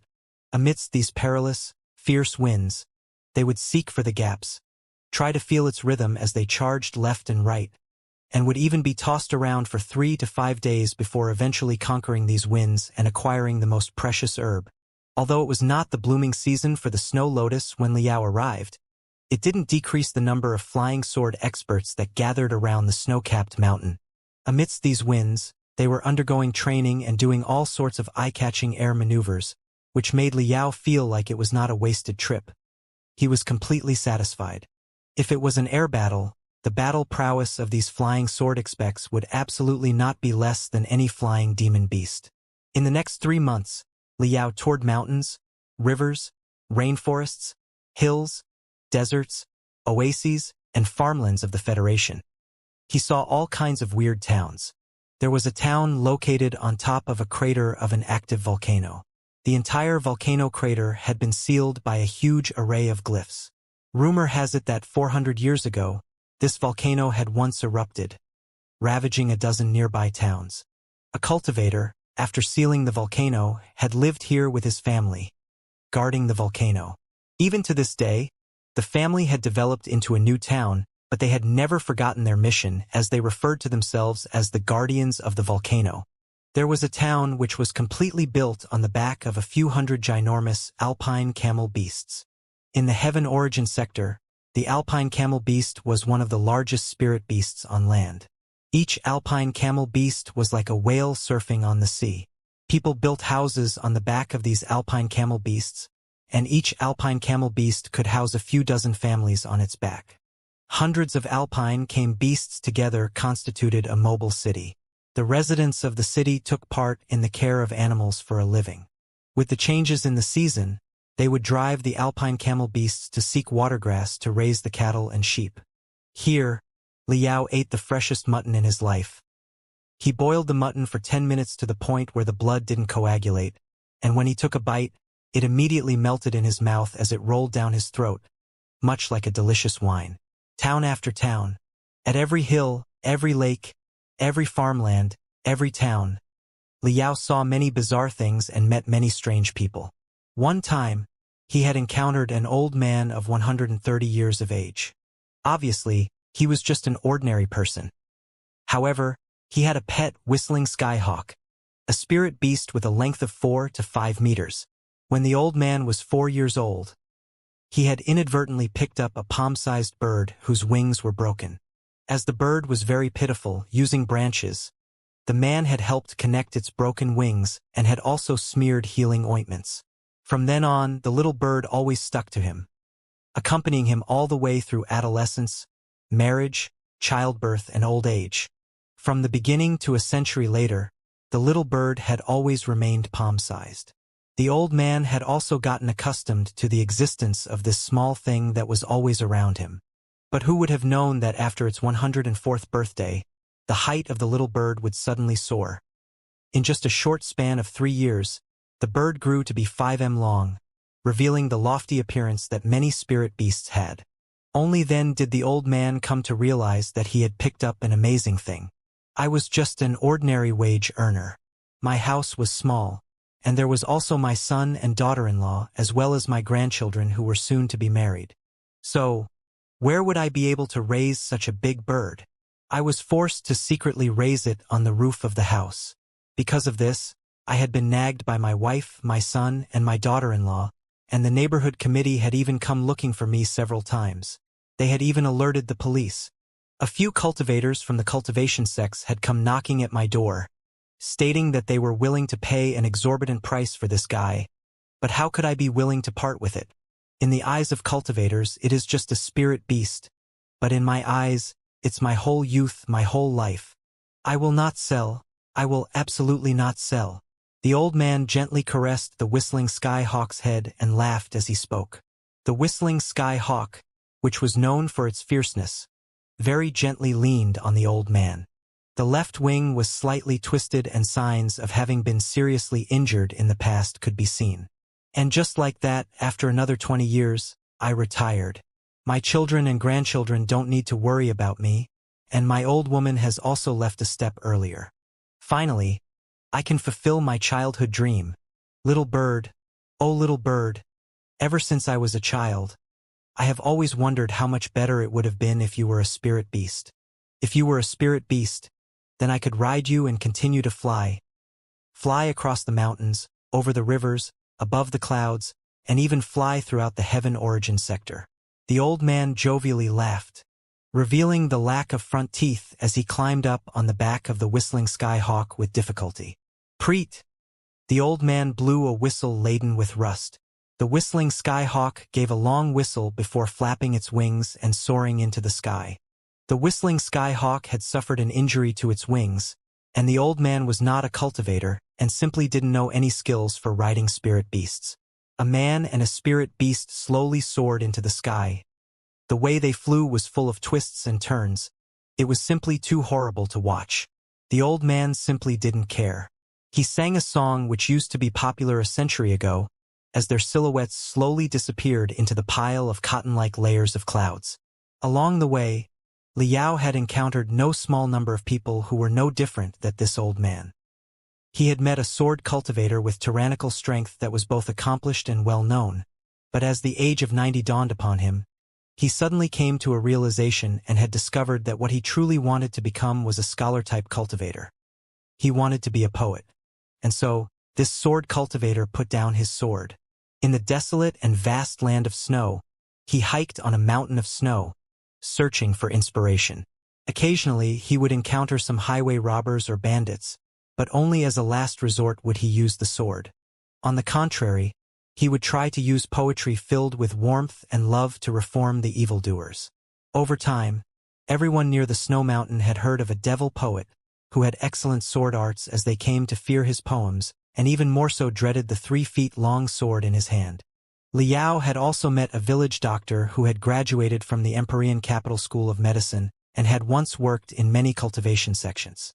He was a renowned master in the cultivation world and was most skilled in unblocking the 8 extra meridians as well as treating qigong deviation. But after the age of 180, feeling obligated, the peak building foundation stage cultivator rejected many high-salary offers from major hospitals and cultivation sects, concealed his identity, and started traveling to every remote village in the Federation in order to treat the patients in the backwater villages. 3 decades ago, I had once acted as a protector for a sect leader of a major sect during his breakthrough, and had helped him successfully step onto the core formation stage. Later on, the sect leader had gifted me a luxurious seaside villa, in addition to 5 shops on the busiest commercial street in a major city. I used to think that it would be the largest consultation fee I would ever receive in my life. In a shabby brick house, the village doctor, while grilling sweet potatoes in the fire furnace, laughingly said to Liao. That is, until yesterday when I had received the most valuable consultation fee. What was it? Liao very meticulously peeled the sweet potato as the hot air blurred his vision. I helped a little boy who had lost vision in both his eyes when he was playing with fireworks, helping him see the light after 4 years. He gave me a fierce kiss right here. Pointing at his cheek, the village doctor had the most brilliant smile hanging on his face. It was truly a very natural and serene smile. A retired old man riding a whistling skyhawk, a sword cultivator who wanted to become a poet, a peak-building foundation stage village doctor. There were many, many people like this. During the day, Liao, in this picturesque paradise of mortals, would listen to all kinds of strange stories from these people. During the night, even while sleeping, he would not forget to cultivate. He would zealously assimilate Oyezi's memory fragments. Each memory fragments contained 10 days to 1 month worth of Oyezi's memories. And, every night, Liao would approximately assimilate 1 or 2 memory fragments. If he tried assimilating any more, he would exhaust his spiritual power and would feel as if his whole neural field was on fire, causing him to feel excruciating pain. Assimilating more than he could handle would do more harm than good for his cultivation. In this long trek, which spanned for 3 months, Liao had assimilated about 70 to 80% of Oyezi's memories of the time when he was a forge worker. Compared to the previous illusory dreams, this was different. This time, the memory fragments had completely integrated with Liao's, completely integrating with his own memory. As if he had truly been a forge worker of the 100 Smelting clan, practicing the superior metal forging techniques 40 millenniums ago. Although each time in the process of assimilating the memory, Liao, as Oyezi, would be tortured inhumanely to the point where he wanted to die. But the harvest he reaped was also enormous. He had learned all of Oyezi's forging skills. In addition to 108 hands Chaos Gale Hammer technique as a foundation, Liao had finally reached the peak of perfection on the road of metal forging. In today's world where various advanced magical equipment refining techniques were used in mass production, taking a broad view at the entire heaven origin sector, it would absolutely be impossible to find a second Liao, one who would so foolishly learn some antique forging techniques from 40 millenniums ago. Therefore, Liao could also be known as the Star Glory Federation's top expert in the ancient art of manual forging techniques. Although it sounded like a pretty prestigious title, it didn't have much practical value. But still, Liao found a little satisfaction in his heart. Today is forging techniques, and tomorrow will be the most sophisticated refining equipment techniques. After I assimilate all of Oyezi's memories about forging divine equipment and sharp equipment, even Deep Sea University will be nothing. And finally, one day, the title of Holy Land for Refiners will belong to my grand desolate war institution's refining department. After 3 months, in a nameless small mountain village in the northern reaches of the Federation. Moo! Bah! Waff waff! Waff waff! At the entrance of a village, a large group of the wooden oxen reeled left and right as they let out feeble bellows in the grain-drying field. The wooden oxen were all generic metal beast puppets made for farming purposes. Taking the sheep that kept bleeding ba-ba as an example, its entire body was built from metal, its joints were inlaid with various crystals, and its entire body was engraved with dozens of array glyphs, allowing it to automatically walk and look for dead branches, leaves, and straw. After swallowing, everything would be broken down into plant fibers and would again be entwined together, turning into woolen-shaped fibers in its belly. These kinds of fibers could be used to weave nets, and in the economically backward places, they could even be directly used to sew clothes. It was an extremely valuable puppet beast. And the huge copper bowl next to it, needless to say, was not only used to plow the fields. During the harvesting season, so long as some common parts were installed, it was possible to change its body, turning it into a harvesting machine. Through the horn-like blades on its head, rice stalks could be completely cut off, which would then enter its stomach through its mouth, where it would be processed before shining rice grains were discharged from behind. In poor areas, these metal beast puppets were the life and blood of an entire family and would often be used for a good several generations. The same was true for this small, nameless mountain village. The few dozen metal beast puppets were antiques from 100 or so years ago and had already passed their life expectancy. Either their mechanical limbs were broken, or their crystals had been stolen by thieves, or some crucial place of engraved arrayglyphs was worn out due to the passage of time. Young Master Li, can you help Auntie check whether or not this iron bull can be salvaged? It was the dowry my grandmother brought when she got married. Young Master Li, if you have time, can you help this grandpa check this big dog? Although it is not alive, it had accompanied me ever since I was born. This is but 130 years of feelings. Liao was surrounded by bright and honest villagers. On one side of the house, a villager was killing a pig to make pork stew for Liao. It was the most delicious meat in the entire grains drying field. It was not easy to find a master who could repair magical equipment in this kind of backwater village. The honest villagers didn't know how to thank Liao, so a villager was simply butchering the big, fat pig which was prepared for the New Year celebration. Many foolhardy kids thought it was the New Year as they ran around in the drying grains field with their runny nose, jumping and shouting in joy as they giggled in a sound that was as sweet as the rings of a silver bell. Hold on for a moment. Hold on for a moment, uncles and aunts. I am going to slowly check one by one. However, I also have no way. Some are completely worn out. But as long as there is still some breath in me, I will try to completely repair these wooden oxen and flowing horses, Liao said while happily smiling. After 3 months of experience, Liao's current appearance was completely different from the time when he had just departed. If his friends came to see his current appearance, they would absolutely be surprised. Compared to 100 days ago, he seemed to be a bit taller, about a half centimeter. He was slightly skinny, and due to living and traveling in the wilderness for a long time, his skin had become quite tanned. His hair was in a mess, and a beard has grown on his face. All in all, it completely gave off a slightly sloppy appearance. He was dressed in workwear sewn from ordinary coarse cloth which was covered in dust and grease.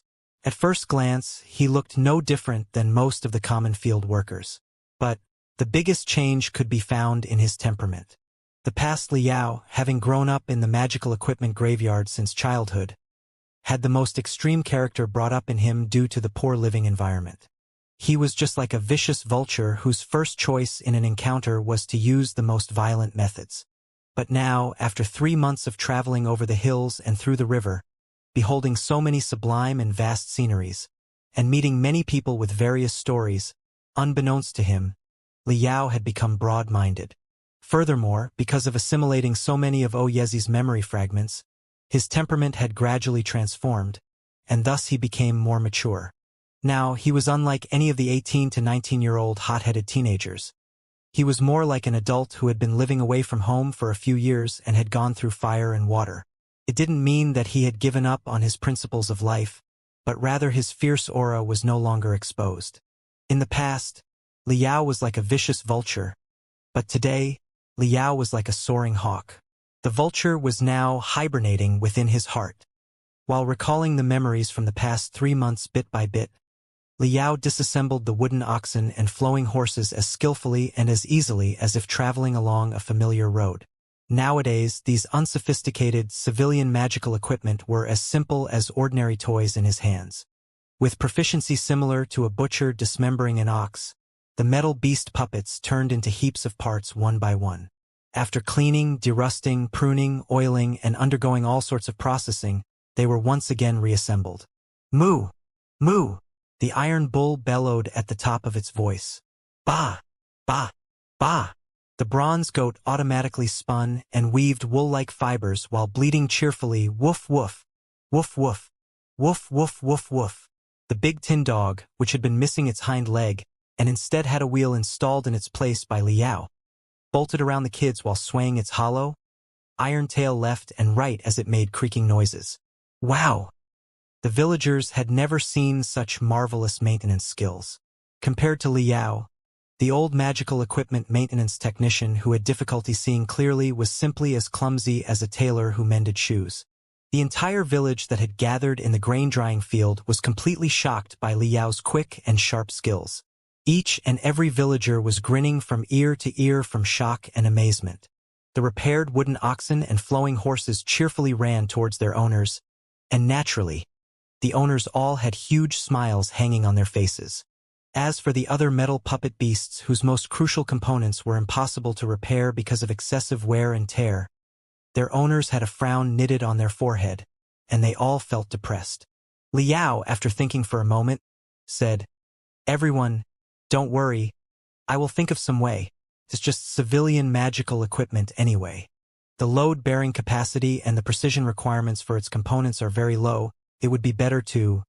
Under his meticulous inspection of the wooden oxen that could not be repaired, he found those truly worn components which he could do nothing about. The rusting was so severe that the iron bull was reduced to a lump of iron. Having disassembled it into its various parts, Liao explained it to the villagers. "This iron bull is truly worn out. I simply have no way to repair it. Will there be a problem if I dismantle it for spare parts?" "It's all right, young Master Li. The rust on this iron bull is already beyond imagination. When I tried selling it as scrap iron, no one was even willing to buy it. Feel free to do whatever you like. Whether you can repair it or not, either way it'll be all right. We are already satisfied with all the maintenance you have done." The village chief laughed. He had made the final decision. Liao slightly smiled as he placed one of the iron bull's leg on the anvil and raised the iron hammer high into the air. "Young Master Li, what do you want to do? Do you want to forcibly hammer a lump of iron to create components which can be used directly? Impossible. Even immortals cannot do such thing." One after another, the villagers broke into discussion as they became extremely curious. Even those kids with runny noses were peeking through the gaps between the legs of the adults. Everyone was staring at Liao in surprise. Cluck, cluck, cluck, cluck. The entire village was wrapped in silence. Only the hens who were being raised on the other side of the grains drying field were completely oblivious to the situation as they were still cheerfully clucking. Liao took a long, deep breath. In the depths of his brain, Yezi's memory fragments started rotating wildly. The memory fragments pertaining to countless days and nights spent in 100 smelting clans' metal forging room turned into colorful splendor one after another as the corresponding muscle memory swarmed into each and every part of Liao's body. In an instant, it was as if Liao was possessed by a god. Seemingly as if it was a high-grade flying sword, the crude and thick black iron hammer in his hand surprisingly let out a dragon roar, causing undulating, invisible ripples to appear in the air. Several nearby villagers felt a gust of wind striking their face and blowing their hair away. A kid even let out a wow. Just as the villagers blinked their eyes, Liao started moving. His right hand turned into a black shadow as it strangely made a circle in the air before ruthlessly pounding at the iron anvil. Dong!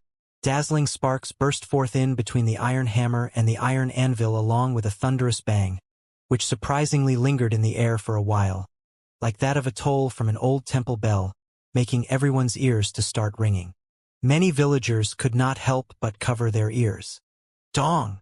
The echo from the first strike had yet to disperse, but the iron hammer had once again turned into a giant black python and landed upon the iron anvil from another tricky angle, thereupon bursting forth with another shockwave akin to a toll from an old temple bell.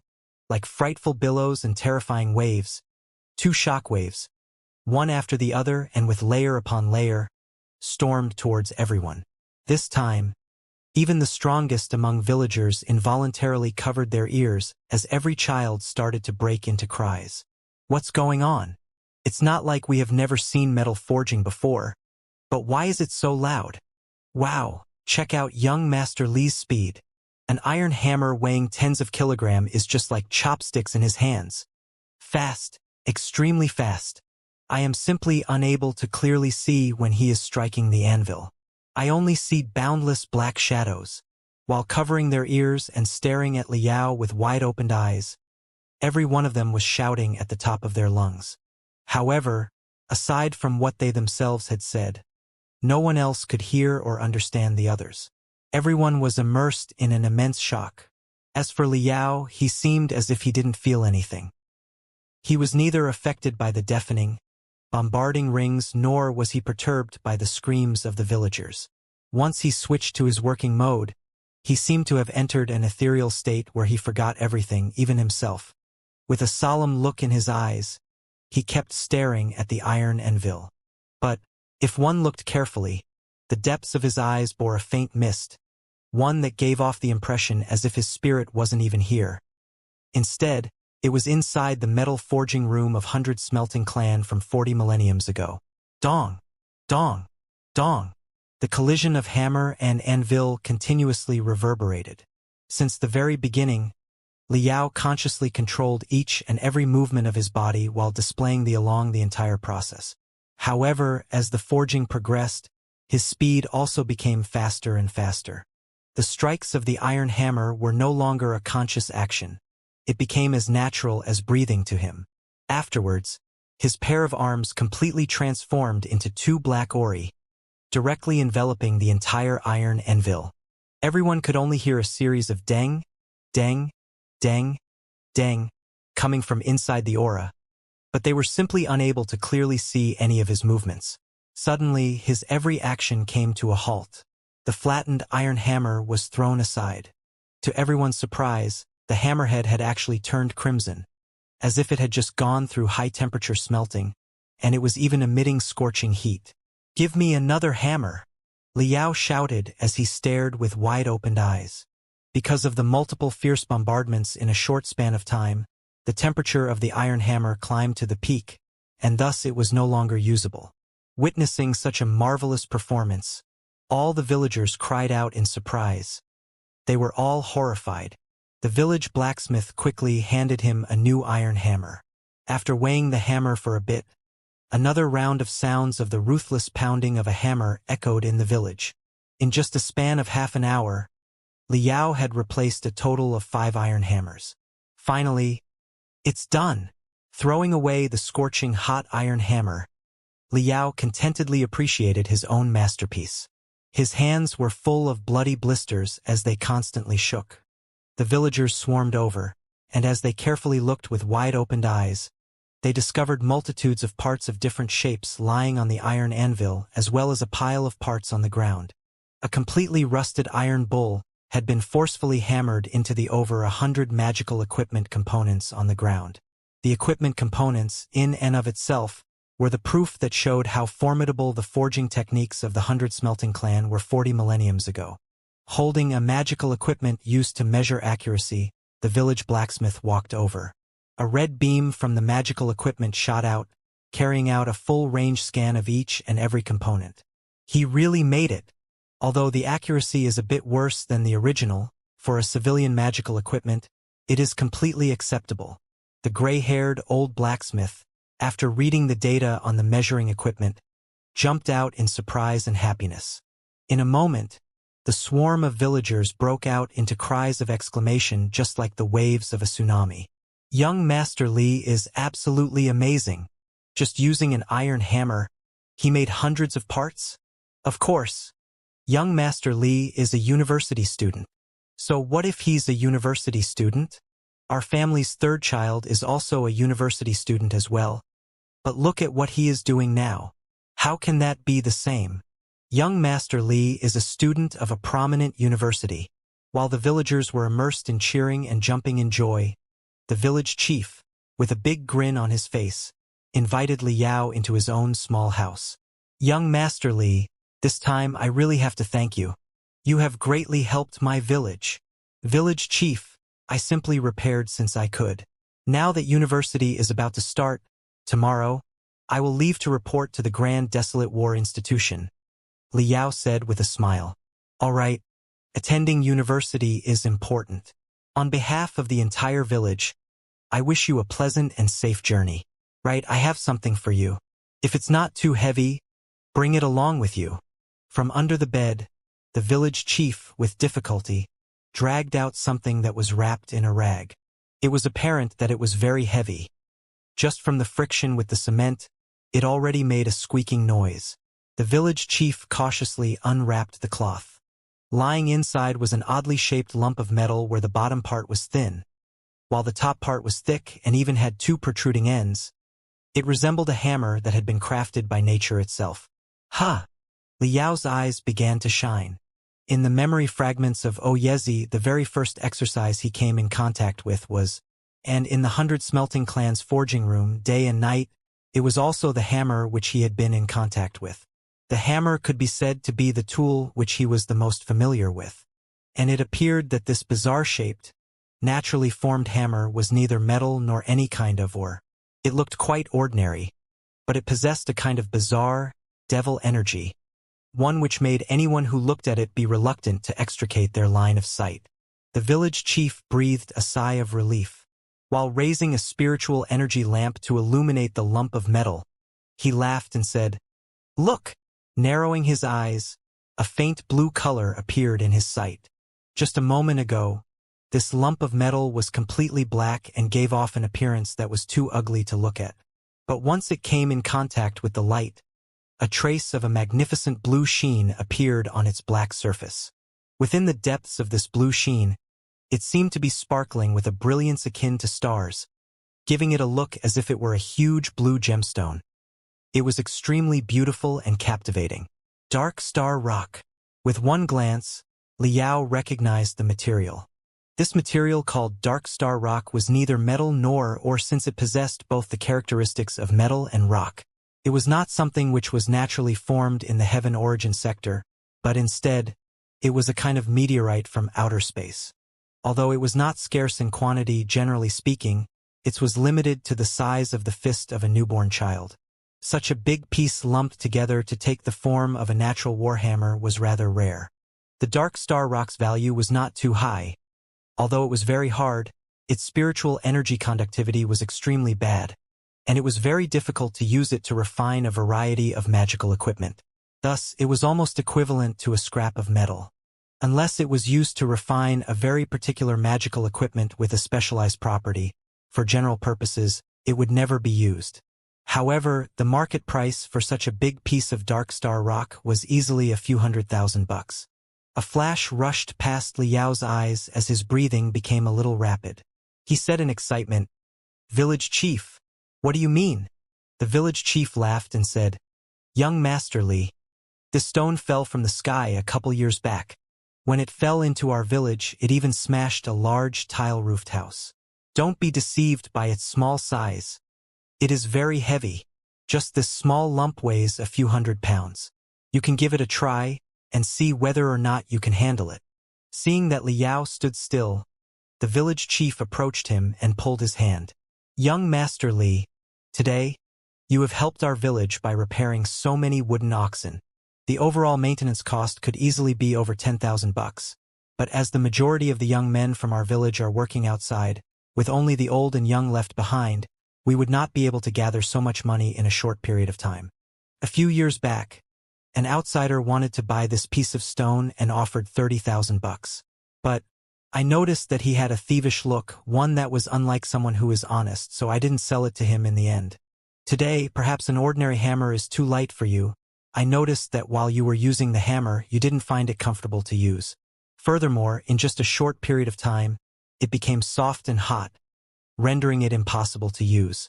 When I thought about it, this thing is useless to us and we cannot do anything with it since it is just too heavy, so it would be better to give it to you to use as a hammer. What do you think?" Liao shook his head and said, "Village chief, let me say this in advance. I am still not a registered refiner and am just a half-baked student. What I did was nothing spectacular, so how could I even mention money? Besides, if you take this thing to an auction in some major city, it could be sold for at least $120,000 to $130,000. If you encountered some cultivator who was in need of this thing, it could very well sell for $200,000. I cannot take it. It is just too expensive." The village chief slapped his thigh. I was right. That thievish-looking brat was really not a good guy. Unexpectedly, he wanted to buy a thing worth $120,000 to $130,000 for just $30,000.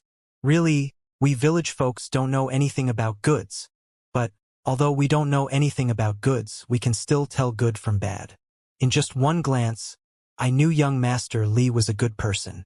This thing is perfect for you to use. Take it. If not for you, we would have to buy many new wooden oxen. Don't mention 200,000, it might even take double. It could very well be no less than 400,000. Although Liao shook his head, his eyes remained completely glued to the dark star rock. No matter how he tried, he was not able to extricate his gaze. The village chief was an experienced man. so how could he not notice Li Yao's fondness for it? With a smile on his face, he said, "Young Master Li, how about we don't talk about gifting or selling? For the time being, take this thing with you first. As for whether or not money will be involved, we can talk about this in the future. I know you are a poor student and don't have much money to spare, so let's talk about it again when you have the money. Okay." Li Yao swallowed a mouthful of saliva, seriously pondered for a bit and said, "Village chief, how about this? Although those wooden oxen have been repaired using temporarily made parts, those parts are, after all, not the original. Although there is not much of a difference in their appearance, they have gone through my destructive transformation. Thus their lifespan will not be too high since there had been too much transformation to their internal microstructure. I will take this dark star rock first and will go to a major city to determine its value.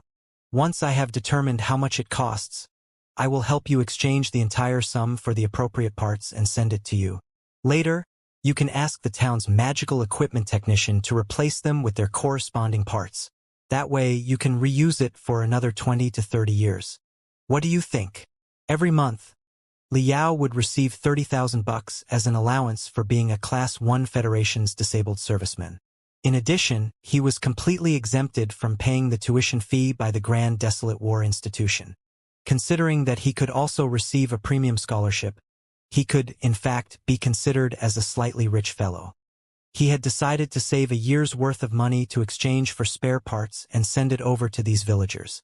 The village chief nodded while laughing. "That is indeed good. Quickly, give it a try and see whether or not you can handle this lump of iron." Li Yao's pair of eyes started shining. Much like the gaze of someone who was watching the charming figure of a peerless beauty, his gaze was completely transfixed on the dark star rock. As he bent his waist to pick up the dark star rock, he felt his waist tighten. It was incredibly heavy. To his surprise, even after exerting all his strength, he was barely able to grasp this dark star rock, which was not even half a meter long. However, the feeling of its touch was simply too good. The dark star rock was unlike any metal, which would give off a cold feeling upon touch.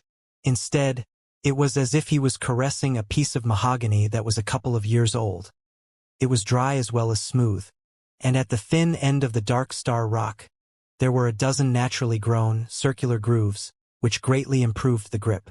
Having tightly clasped it with both hands, as if his blood vessels were connected with the dark star rock, he felt like he became one with it and could even hear the breathing of the stars inside the dark star rock. Although this dark star rock could not be refined into some powerful magical equipment, as a hammer, it was the best because it possessed a natural resistance to a variety of spiritual energy. He didn't need to worry about interference from any spiritual energy. There was no better hammer to use to forge materials that contained various kinds of spiritual energy. This dark star rock, for Li Yao, was just like adding wings to a tiger. Taking a deep breath, Li Yao swung it in accordance with the and felt each muscle fiber in his entire body moaning in pleasure, giving off an extremely pleasant feeling. Since just a swinging posture was so relaxing, if this dark star rock was used to forge a variety of heaven and earth materials, it would definitely be so comfortable that it would be like flying in the sky. In the depths of Li Yao's eyes, a gleam of boundless thirst could be found. The village chief said with a laugh, "Young Master Li, once this dark star rock came into your hands, you and it were both glowing. You are destined to be together. Ha ha ha. Village chief, I really have to thank you. Maybe this meteorite is insignificant for others, but for me, it is an extremely precious treasure which all the money in the world cannot buy," Li Yao earnestly said. An innocent grin appeared on the village chief's face as he suddenly strided towards the entrance. Parting the curtains, he yelled towards outside, "Everyone, drop whatever you are doing. Bring out all the liquor we have prepared for New Year's celebration.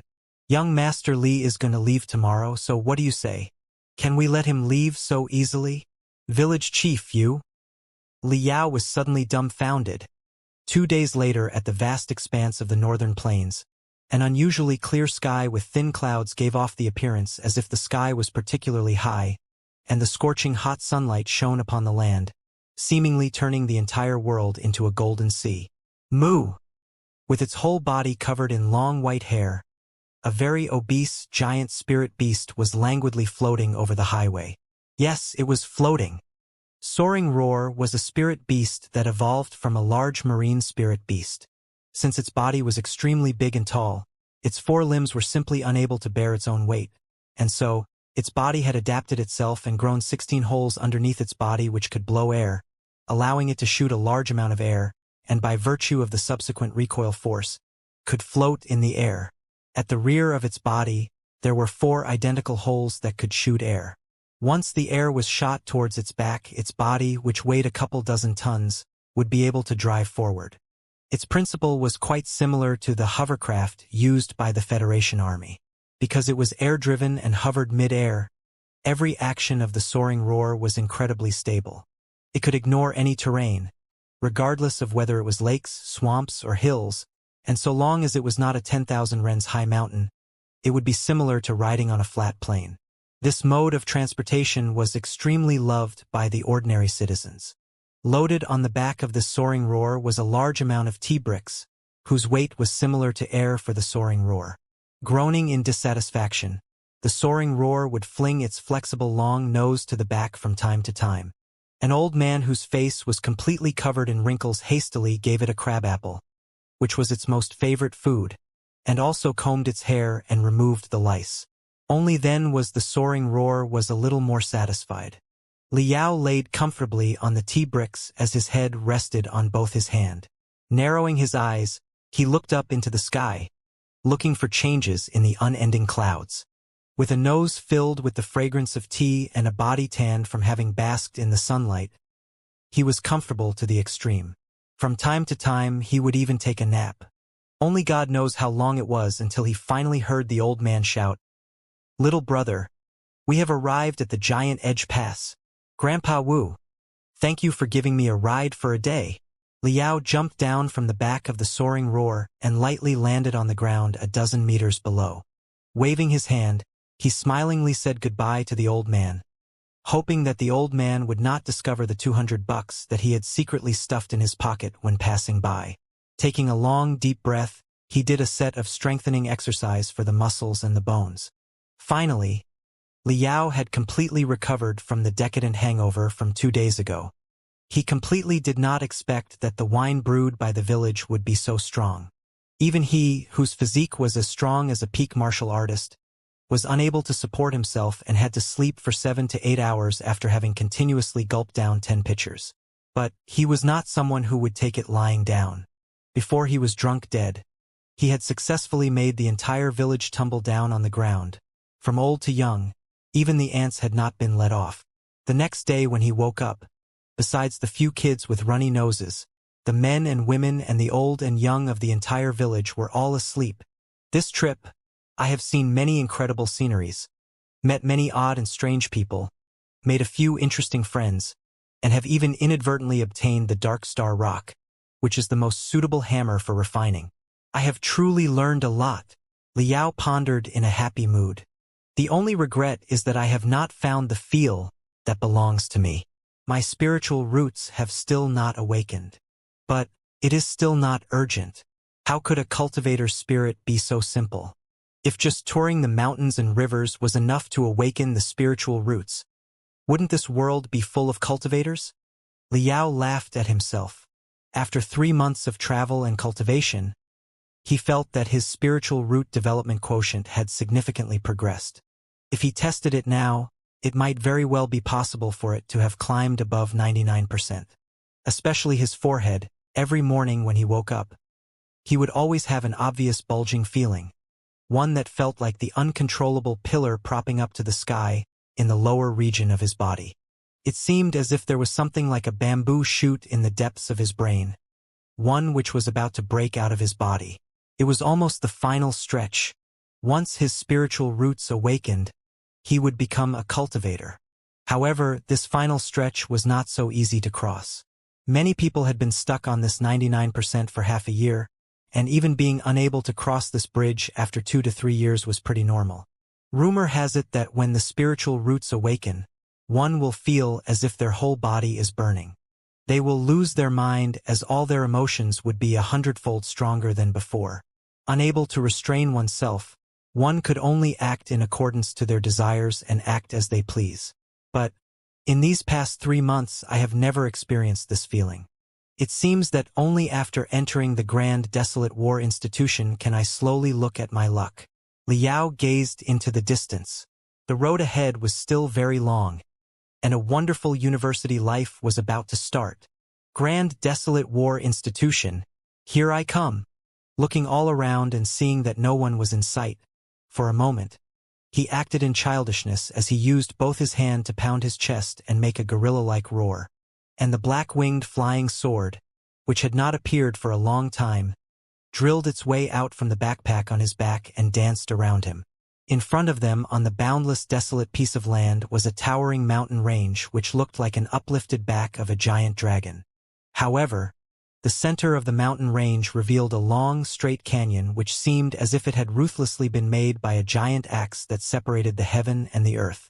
At the end of the straight canyon stood a lofty, domineering military fortress. This was also known as the world's first impregnable pass, the Giant Edge Pass.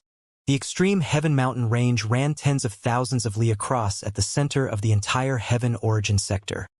It was as if an extremely precise line divided the continent into 2 colors, dark green and greenish yellow.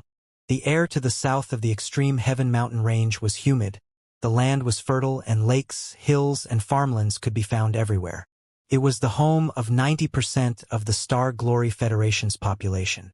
And to the north of the extreme Heaven Mountain, it was 10,000 li of desolate desert. It was a brutal world where monstrous wind ran rampant in the sky. Here, the climate was volatile. Sometimes, rain would be pouring. Sometimes it would burst into a hailstorm. And other times, it would be a continuous drought that might even last for 3 to 5 months, during which not even a single drop of water would fall. What's more was that demon beasts ran amok here.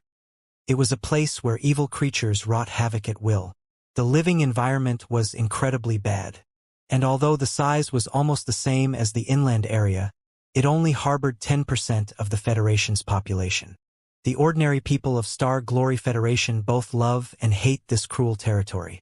For the residents that lived on the inlands, this place also went by the name of Demon Beast Wasteland. That name didn't mean that this place was the kingdom of demon beasts. No, it meant that only those humans who were as tyrannical as demon beasts could survive here. And for those demon beast-like tyrannical humans, this land had another name, one which they affectionately called the Wasteland. The Giant Edge Pass was the center point which connected the inland with the wasteland. 5 centuries ago, this place used to be the largest defense fortress in the Federation. In this place, the Federation army had shed blood and laid down their lives. Using their blood and lives, they forged a great wall of steel to block off the invading demon beasts of the wasteland. And when the Federation had destroyed the Eastern Demon Empire, this place had become the forward base from which countless Federation soldiers and cultivators would depart from together while riding crystal tanks and giant floating war fortresses. Wielding chainswords and spiritual energy bolt guns, they marched on this land to expand the border, breaking mountains and toppling temples, slaying demons and purging devils, raising the demon clans' villages, towns, cities, and countries. They struggled in hopes to win some valuable living space for the human race. With leisure, Liao walked towards the Giant Edge Pass.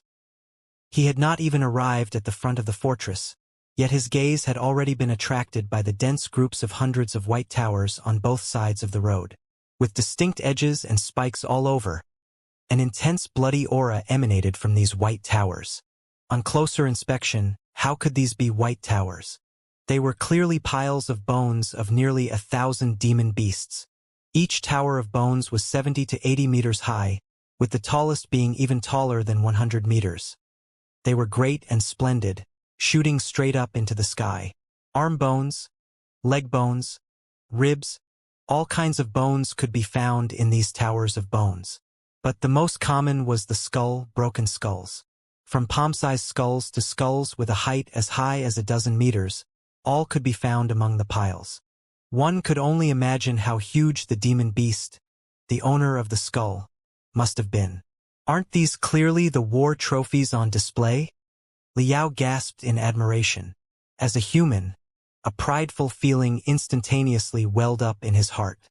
This was the tradition of the Federation Army and the cultivation world. After hunting demon beasts in the demon beast wasteland, every expert, with the exception of those who needed the skeleton to forge magical equipment, would discard it before the giant edge pass. These mountains of bones were displayed in order to flaunt the martial prowess of humans as well as to deter the demon clan. There were nearly 1,000 mountains of bones, with the first among them having been started to be built 500 years ago. The bones had already decomposed, becoming one with the land. Only by the virtue of the enchantments from the mysterious glyph arrays were they not destroyed by the fierce winds. The most recent one had just started to be built. At the top of the tower, one could see the remains of flesh and blood, as well as the blood that continually dripped onto the ground. Witnessing this, Liao was horrified. He could even vaguely hear the blood-curdling screams of the demon beasts coming from these bones. In these 500 years, a total of 7 great expeditions had been carried out by the Federations right here from the giant edge pass. Before the Great Expedition, the Demon Beast Wasteland was the paradise of demon beasts and was also known to have 36 demon countries, 72 demon cities, 108 demon kings. After the 7th expedition, all the demon countries and all the demon villages had all been completely destroyed, and the 108 demon kings had been beheaded in succession, with not a single one having been left off. All of their head were now displayed in these war trophies. The Demon Beast Wasteland had been completely conquered by the Federation and became the fertile ground of humans. Even now, the Demon Beast Wasteland was still not peaceful. From time to time, a large number of demon beasts and members of the Demon Clan, both of which coming from the Blood Demon sector, would invade from the rifts in space and wreak havoc in the human-populated towns. However, not even once had they been able to successfully gain a firm footing. Every time they would withdraw to the Blood Demon sector after paying a heavy price. Mankind is the strongest battle race in the endless sea of stars. It was not that mankind was boasting. However, all the demon beasts who had doubted this sentence were, at this moment, buried and put on display in these mountains of bones. The proof was made at the expense of their lives. Liao slowly walked in between these towers of bones. From time to time, he would stop in front of one or two particularly majestic mountain of corpses, beholding the bizarre demon beast bones and gasping in admiration. Only after spending more than 3 hours did he finish walking on this road of glory and thus arriving before the giant edge pass. Because the Demon Beast Wasteland had already been incorporated into the Federation territory. The front line to the north had been greatly extended, and today's giant edge pass didn't hold much of a military value. Like the distance expanse floating above Devil Flood Dragon Island, a majority of the fortress had been transformed into a war museum which was visited by many primary and secondary students for sightseeing and learning under the guidance of their teachers. Following a group of primary school students, Liao made his way into the giant edge pass. Just past the fortress entrance, the first thing that filled his vision was a huge, transparent glass box which encased a lump of fossil-like object. Upon looking carefully, it was a pile of ancient ash accompanied with some broken bone fragments. Beside the glass casing was a glyph array which projected a 3D hologram, sketching out a scene from millions of years ago. The scene inside the hologram outlined a dark and narrow cave, within the depths of which were a few hunching ape-men covered in long black hair sitting next to a fire as they cooked meat. Students, please look. These are the remains which were unearthed from the ruins of a civilization in the depths of the wasteland. According to experts' research, as early as 3.7 million years ago, a race of very intelligent ancient apes who knew how to use tools and survive lived in the depths of the wasteland. And the experts, upon extracting a trace of soul markers from the fossils of ancient apes, discovered that there was actually 0.000001% similarity with ours, humankind's soul markers. You can say that these ancient apes were our distant relatives. So, the female teacher leading the primary student looked weak, but she spoke in a resolute and decisive tone, with each word weighing 1,000 kilograms. Since ancient times, the wasteland has been our, humankind's, territory. We must use our lives to protect it. Even an inch of land cannot be allowed to be snatched away by the demon beasts. A true hooligan. But I like it. Liao secretly gasped in admiration. Parting with the primary students that came to tour the War Museum, he walked towards the other side of the Giant Edge Pass. The buildings to the left side of the military fortress of Giant Edge Pass had been renovated into a war museum, while the right side had been renovated into a huge crystal train station. The demon beast wasteland stretched across a vast area, and demon beasts from the other sectors would cause trouble from time to time. Not only did ordinary people like Liao not dare to travel alone on this road, even cultivators with ordinary cultivation could not easily ride their flying swords in the demon beast wasteland. It was equal to putting themselves in the sight of countless hunters. It was a very dangerous behavior. Even if it was Fiend Blade Peng Hai, a foundation-building expert who possessed the powerful support-class magical equipment known as the Mystic Bird Battle Shuttle, would not dare to venture out alone. For sure, ordinary demon beasts would be helpless against them. However, if a 1 in a million chance occurred where they ran out of luck and encountered a beast tide, an event where hordes of demon beasts invaded through a wormhole, then even if they were the lowest of demon beasts, thousands upon thousands of tide-like surging demon beasts could still swallow powerful cultivators. So, in the demon beast wasteland, humans lived inside heavily guarded towns. Surrounding these towns were a large number of military fortresses, forming an impregnable defensive system, and crystal trains were used to travel between these towns. The crystal trains in the demon beast wasteland were completely different from the crystal trains in the inlands. Perhaps they might not be as luxurious, comfortable, or as fast as the ultra-high-speed crystal train, and the condition was a little bad.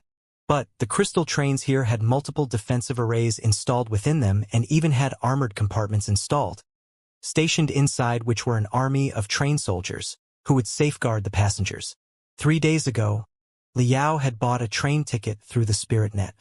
But as it was the season when schools opened, many inland students had to leave for the various major universities of Demon Beast Wasteland, and then there were the new soldiers that were going to enlist in the army, who had temporarily requisitioned a part of crystal rail lines. Thus, the train tickets were short in supply. Liao was only able to buy a slow, third-class ticket. If he, as so much wishes, Liao could also use the identity of Federation disabled servicemen and directly take a seat in the VIP carriage, enjoying the best treatment. But Liao always had a knot in his heart. He believed that he was not really injured and felt that he did not deserve the Class 1 disabled serviceman treatment. If possible, he wanted to take advantage of it as little as possible. Otherwise, he would always feel apologetic for the truly disabled veterans. Anyway, he had spent a majority of his life in the magical equipment graveyard. So how could there be a place that was even dirtier to sleep at?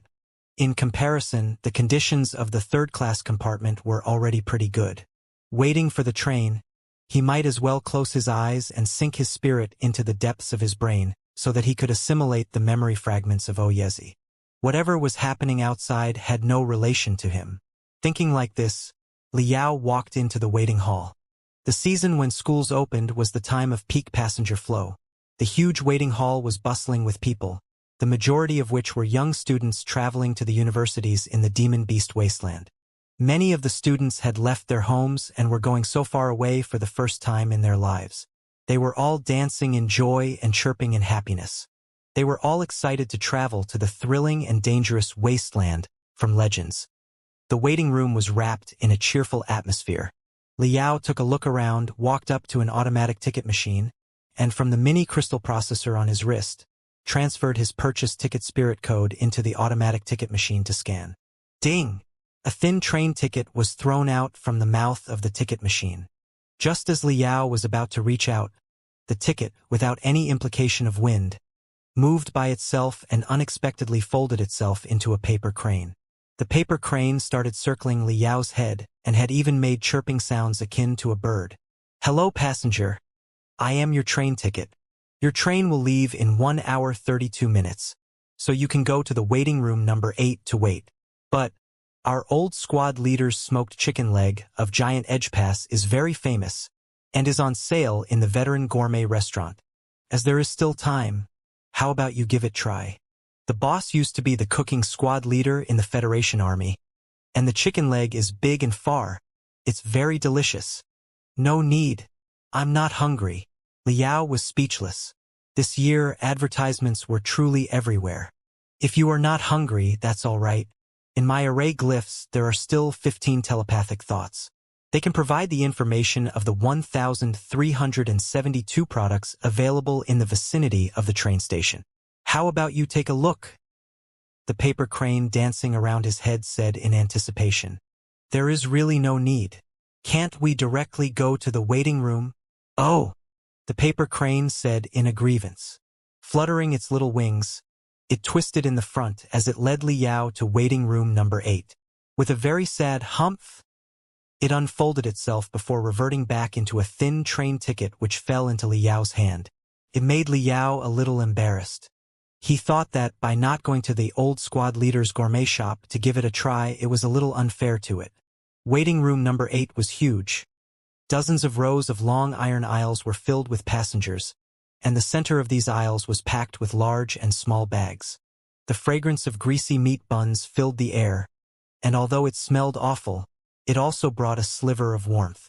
Pushing the large and small bags to the side, Liao somehow managed to find some space in a corner, and just as he was about to sit, he heard some whispers coming from behind. Zhang Tao, so this is the so-called ordinary waiting room. Wow, it really is different from the VIP waiting room. There are so many people. It's so lively, and it's a little stinky too, which was then followed by a somewhat husky voice. Gu Lily, I'm truly embarrassed. Currently, it just so happens that schools are about to open and there are many workers heading north to look for work in the Demon Beast Wasteland. Not to mention the trains are short in supply as well. With the help of many family connections, I had originally already booked a special compartment in a deluxe express the day before yesterday. But who would have known that Beast Tide would break out on the front lines? Because of this, the army had temporarily requisitioned that train. I can't do anything other than to take a seat in this rotten, slow express. You'll just have to bear with it. What can we do? This is just how the wasteland is. It's all right, Zhang Tao. You don't have to treat me as some delicate miss. Occasionally traveling on an ordinary crystal train is also a rare life experience. Although it smells a little bad, it will only last a day and night. Thinking back in the future, maybe I will think of this as an interesting adventure trip, the girl said with a laugh. That's good. But I'm afraid you will be disappointed. How so? The girl with a smile on her face continued. In fact, I think it will be rather interesting. The two of us are dressed so low-key and are mixed among the poor. So who would know that my dad has so many crystal mines? And even more so you, Zhang Tao, who would expect that you are a third-level refinement stage cultivator, as well as a refiner and even a member of the Zhang family. Wow, it is simply a plot of a novel. A white dragon disguised as a fish, playing pig to eat the tiger. If a few ignorant rogues molest me, then you can amaze the whole world in a single brilliant feat that's so awesome. Liao could no longer go on listening. If he continued listening, he would not be able to endure and would burst into laughter.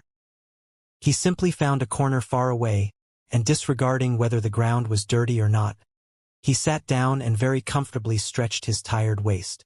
Unexpectedly, after a moment, the voices of the young boy and the young girl, like his shadow, floated from behind. Zhang Tao, check that farmer uncle out. He is so funny. Excluding the fact that he had brought so many sausages with him to travel, he had also brought such a big stone. Liao was stunned for a while before he realized that the farmer uncle, in their conversation, was none other than him. Lowering his head, he looked at how he was dressed. His hair was a mess, he had grown a beard, his skin was tanned, and his shirt and pants were riddled with holes. In left hand was a large package wrapped in cloth, inside of which were homemade sausages that the villagers insisted for him to take, while in his right hand was similarly a large package which carried the Dark Star Rock. At a first glance, he very much so held the appearances of those workers who left for the Demon Beast Wasteland to make money. Zhang Tao, who surprisingly had good eyesight, said, "That stone is a meteorite, but it is not surging with any spiritual energy, so it is not some heaven and earth material. In a big city, I estimate that it could be sold for 100,000 to 200,000 bucks. I think that this villager must have inadvertently found this big stone in some nook or cranny and thought of it as a treasure, so I'm guessing that he is bringing it to a big city to sell. I guess he is a little strong if he can carry such a big stone with him, Gu Lily said in wonder. Well, he is a farmer, so it is normal for him to be a little strong. However, the way I see it, he is stupid. Wait a while. In just a bit, he will want to cry but won't be able to. Such a big stone that's shaped like a war hammer is simply no different than a peerless weapon, so how could he be allowed to bring it on the crystal train? You see that? A patrolling pudgy critter is flying over. As long as it discovers the stone, he will certainly not be allowed to carry it on the train, Jiang Tao said as he laughed. A tinge of mockery could be heard in his laugh. Sure enough, an army green pudgy critter which carried a train inspection, prohibited to carry dangerous goods sign flew straight in front of Liao and shot a green light from the antennae above its head, completely scanning the dark star rock from inside out. Beep! Dangerous item confirmed. The pudgy critter flew down a little as the green light turned red and scanned Liao. See? Just a while ago, they didn't even allow us to carry a small knife and had even confiscated it, so how could they allow him to carry such a big weapon on the train? Jian Tao smiled. Ding! The passenger's identity has been confirmed. You are allowed to carry dangerous items on the train. I wish you a pleasant journey. After Liao's status as a Class 1 Federation's disabled serviceman was confirmed, the pudgy critter suddenly changed the topic and spoke very gently. It also bent its antennae towards Liao, seemingly giving him a respectful salute. Class 1 Federation's disabled servicemen had all been forged in the crucible of war. They were the loyal warriors of the country, so it was obvious that they would not cause any trouble on the trains. Not to mention, if they encountered a demon beast invasion, they could perhaps rely on them to fight as well. Let alone such a small dark star rock. They could even openly carry a chainsaw sword on their shoulder and could still imposingly board the train. In the Star Glory Federation, disabled soldiers were precisely so unbridled. Jiang Tao dumbfoundedly stared. Jiang Tao, what is going on? Just a moment ago, such a small fruit knife had been confiscated from us, and even my 2 makeup bags were checked. That farmer uncle is carrying such a big lump of iron. If he waved it, he could absolutely smash someone's brain. So why are they not checking him? Gu Lily was puzzled. Jiang Tao had a toothache. With half a sausage dangling in his mouth, Liao casually picked up the few 100-kilogram dark star rock and expressionlessly walked before the two. As he took an arbitrary glance, he discovered that Jiang Tao and Gu Lily could be regarded as a handsome and beautiful couple. However, their faces were overflowing in innocence, much like 2 pretty flowers grown in a greenhouse. Although they were older than him, they looked a bit naive. At this moment, the 2 dumbfoundedly looked at him. It seemed as if he was a demon beast wearing human skin. Gu Lily's eyes were filled with curiosity. She wanted to ask but dared not to. Withdrawing his gaze, Liao walked to the canteen on the side of the waiting room. There was still some time before the train departs, and he was a little hungry. Liao was not ready to go to old squad leader's gourmet restaurant to be ripped off, so he simply thought of buying instant noodles instead. The canteen was an open type, so all the goods were placed on the open shelves. Instant noodles were the most popular product in the waiting room, where dozens of brands filled the 3 shelves completely. It was simply a feast for the eyes. Hey! There is actually shrimp instant noodles manufactured by the Sea Dragon sect? A smile seemed to appear in Liao's eyes. Sea Dragon sect was a very small sect with mediocre strength, and it also didn't have any well-known big companies under it. However, Sea Dragon sect had an absolutely secretive, mysterious method which could be used to produce a kind of delicious product with shrimp, fish, and kelp. When it entered your mouth, it would still be extremely fresh and delicious. Since childhood, Liao liked eating the shrimp instant noodles from the Sea Dragon sect. However, Sea Dragon sect, due to poor management, suffered losses year after year. These past few years, it had been difficult to find the products of this sect in the market. He did not expect to finally find one here. Licking his lips, Liao reached out his hand. The very moment he reached out, someone else next to him also reached out and grabbed the final shrimp instant noodles. Liao was not as fast as the other guy, and in the end, he only touched the back of the other guy's hand. "Hey!" Liao and the other guy's eyes shone at the same time. Both of them felt a strangeness in the hand of the other. Refiners pay particular attention to the actual application more so than the theory, especially the skills of their hands. Liao swept a glance at the other guy's hand and then at the other guy's appearance, finding it to be mediocre. He was an ordinary-looking, bald, middle-aged man, whose pair of hands seemed as if they had been carved out from jade. They were extremely delicate and faintly surging with warmth.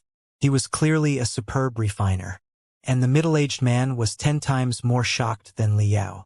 Although Liao had currently grown a beard, he had a relatively mature temperament, and both his eyes were extremely clear. From the looks of it, he was at most 20 to 30 years old. His pair of hands, on the other hand, seemed as if they had been immersed in refining techniques for 30 to 50 years. They were like rubber, and upon touching, one would not be able to find a single trace of his bones. However, his hands were tough to the extreme, giving others a very contradictory feeling. The middle-aged man was intrigued. Like 5 poisonous snakes, his 5 fingers silently swam towards Liao's palm. Liao slightly smiled. His 5 fingers, like 5 mini-bullets, directly shot towards the other guy's fingers, and as his fingertips came in contact with the middle-aged man's fingertips, the two of them at the same time exclaimed, "Hey!" because they had both discovered that there were no fingerprints on the other's fingertips. All the fingerprints had been repeatedly tempered and became smooth. This probing out only took 1/10 of a second. When the two's palm had just come into contact, Liao made concessions and chose the braised beef noodles next to the shrimp instant noodles. Since the other party was a senior from the refiners' community, he had to show a little courtesy. The middle-aged man smiled in embarrassment and nodded to Liao as a greeting, seemingly expressing his apology as well as gratitude. Not far from them, 2 passengers got up, leaving 2 vacant spaces. Liao leisurely walked over. The bald, middle-aged man hesitated for a bit, but then chose to follow him. The 2 side by side sat down. Liao opened the lid of the instant noodles, inside of which was a fork, a spirit glyph wrapped in plastic film, and a very greasy, square-shaped block. Removing the fork, Liao, with his teeth, removed the plastic film packaging that covered the spirit glyph before pasting it onto the yellow-brown square block. Then he waited for 3 seconds. The red patterns on the spirit glyph suddenly lit up, and like a mass of burning flames, released a large amount of heat. Bow! The compressed and solidified, greasy square block, in an instant, dissolved into a bowl of fragrant braised beef noodles with steam rising from it. In fact, this kind of highly compressed noodles held no nutritional value and was often very greasy. If one was not hungry to the point where the stomach made noises, one would rather not eat them. But its biggest feature lied in the fact that, after the spirit glyph was activated, it would release a particularly fragrant aroma. Often, its consumer would not find it any tastier, but when one smelled that fragrance, they could not help but shout and immediately gorge it down. Liao inhaled a long, deep breath of the aroma before heaving a completely satisfied sigh. Picking up the bowl of noodles, Liao wiped his fork on his clothes to clean it before shoving the noodles into his mouth. Soon after, a burst of shrimp fragrance wafted from beside him and made its way into his nose, causing Liao to instantly remember his delightful and unforgettable childhood. As his nose twitched, Liao forced himself not to look at the middle-aged man's bowl of shrimp noodles. Instead, he pulled up a virtual book from the mini crystal processor, directing his attention to reading. While reading, within Liao's mind constantly appeared the middle-aged man's appearance. He suddenly felt that the ordinary-looking middle-aged man looked a little familiar, as if he had seen him somewhere. Pondering for a while, Liao's eyes suddenly lit up. As an unbelievable idea came to mind, he switched to the title page at the front of the virtual book. A virtual figure of a human immediately appeared on the hologram. It was an image of the book's author. Raising the hologram, Liao overlapped the translucent image of the author with the middle-aged man sitting next to him. Besides the clothes, everything else was completely identical. Liao exclaimed. A strand of noodle was still hanging out of his mouth, but he didn't care about it as he excitedly asked, "Hello, May I ask if you are Master Refiner Ding, Professor Ding of Hidden God Valley? Are you the author of—" The middle-aged man was surprised for a moment. Noticing his own image being projected above Liao's wrist, he could not help but smile. He nodded and said, "Hello. Yes, I'm Ding. Awesome. Professor Ding, my name is Liao. I'm a new student of the Grand Desolate War Institution's Refining Department. I am an ardent fan of your books and have collected all 4 of your books, which I'm currently reading. I feel that your theories are easier to understand than others, and the data is very detailed as well. They are truly rare monographs of theories." Liao was extremely excited. Although Master Refiner Ding of Hidden God Valley hadn't refined any shocking masterwork weapons, in the refiners community, he was a theorist that was second to none. He had done in-depth research about refining theories and had written several important books. The most valuable part was that the books he wrote were mainly targeted at teenagers. Thus many basic theories had been explained in detail, making them very suitable as introductory textbooks. Liao had learned and benefited a lot from his books. Who would have expected that the prominent theorist of the refiners community would be dressed so ordinarily? Liao was completely at a loss as he spoke incoherently. "Professor Ding, you see, I'm reading this book of yours. This is an original book, and your remnant telepathic thought spirit mark is still in here." Amused by Liao's words, Ding smiled and said, "Student Liao, you don't need to show me. I have already sensed it. Our meeting must be destined. If you don't mind, can I sign it for you?" Awesome. Liao happily handed over his mini-crystal processor. Ding Yin's eyelid drooped down as he muttered some incantations. Suddenly, his pair of eyes overflowing in brilliance opened widely, and a golden radiance flared and shot like lightning towards the hologram. "Well, Student Liao, you have pretty good hands. Their foundation is very solid. They are good materials for a refiner." Ding Yin laughed and said. In fact, in his heart, Ding Yin had some misgivings. Judging from Liao's hands, it was quite clear that he had practiced very hard and had a very solid foundation. He could very well be from a very ancient aristocratic family of refiners, but how could he go to the Grand Desolate War Institution, which was like a local school in refining? The Grand Desolate War Institution was famous for its combat department. If he wanted to study refining, it was better to go to Deep Sea University. However, after a moment of thinking, he remembered that the Deep Sea University's refining department was the star department of the entire Federation. Thus its cutoff marks were very high. He reckoned that this little guy wasn't able to get in and had settled for less, choosing the unpopular Grand Desolate War Institution's refining department. He must have had no other alternative. Ding Yin was a refiner of a cultivation sect and was not a member of the 9 elite universities. Usually, he would be busy with theoretical research and would rarely pay attention to what was going on in society. The news of Liao challenging the Deep Sea University had not yet reached his ears. He was an experienced old man. Naturally, he was not going to poke Liao's scars. On the contrary, he encouraged him from the bottom of his heart. Taking out his mini-crystal processor, Liao once again opened the virtual book. At the bottom of the title page were additional, calligraphic golden characters written in a small font that was as flamboyant as flying dragons and dancing phoenixes. Refining the endless starry sky, presented to young friend Liao. Liao's gaze was fixed on those small characters. Suddenly, his vision blossomed as if there were countless stars rotating. He sensed an unfathomable aura of telepathic thoughts. Liao knew it was Ding Yin's soul markers, which authenticated that this was his personal autograph, something which others were unable to imitate. He didn't expect for such a master to be so amiable and easy to approach. Liao restrained the excitement in his heart and cautiously asked, "Professor Ding, thank you for your kind encouragement, but I'm lacking in the basics. In your book, there are some places which I don't completely understand. For example, in the 7th chapter, you said that it is possible to use a double-layer folding glyph arrays architecture for the spiritual and mechanical energy conversion in weapons that are similar to the chainsaw sword. However, by doing so, the number of parts would increase. Not only would this increase the manufacturing costs, it would also greatly increase the rate of failure as well. If I may ask, what are the benefits actually?" "Oh," Ding Yin's interest was also piqued. He did not expect for such a young man like him to have such a tricky perspective. Nodding again and again, he said with a smile, "Student Liao, you are very good. Most of the young people your age would first determine whether the magical equipment strength is strong or weak. They usually believe that the stronger the magical equipment, the more formidable it is. I didn't expect for you to actually take into account the refining costs and the rate of failure. Good, pretty good. Come, turn the book over to that paragraph. I will explain.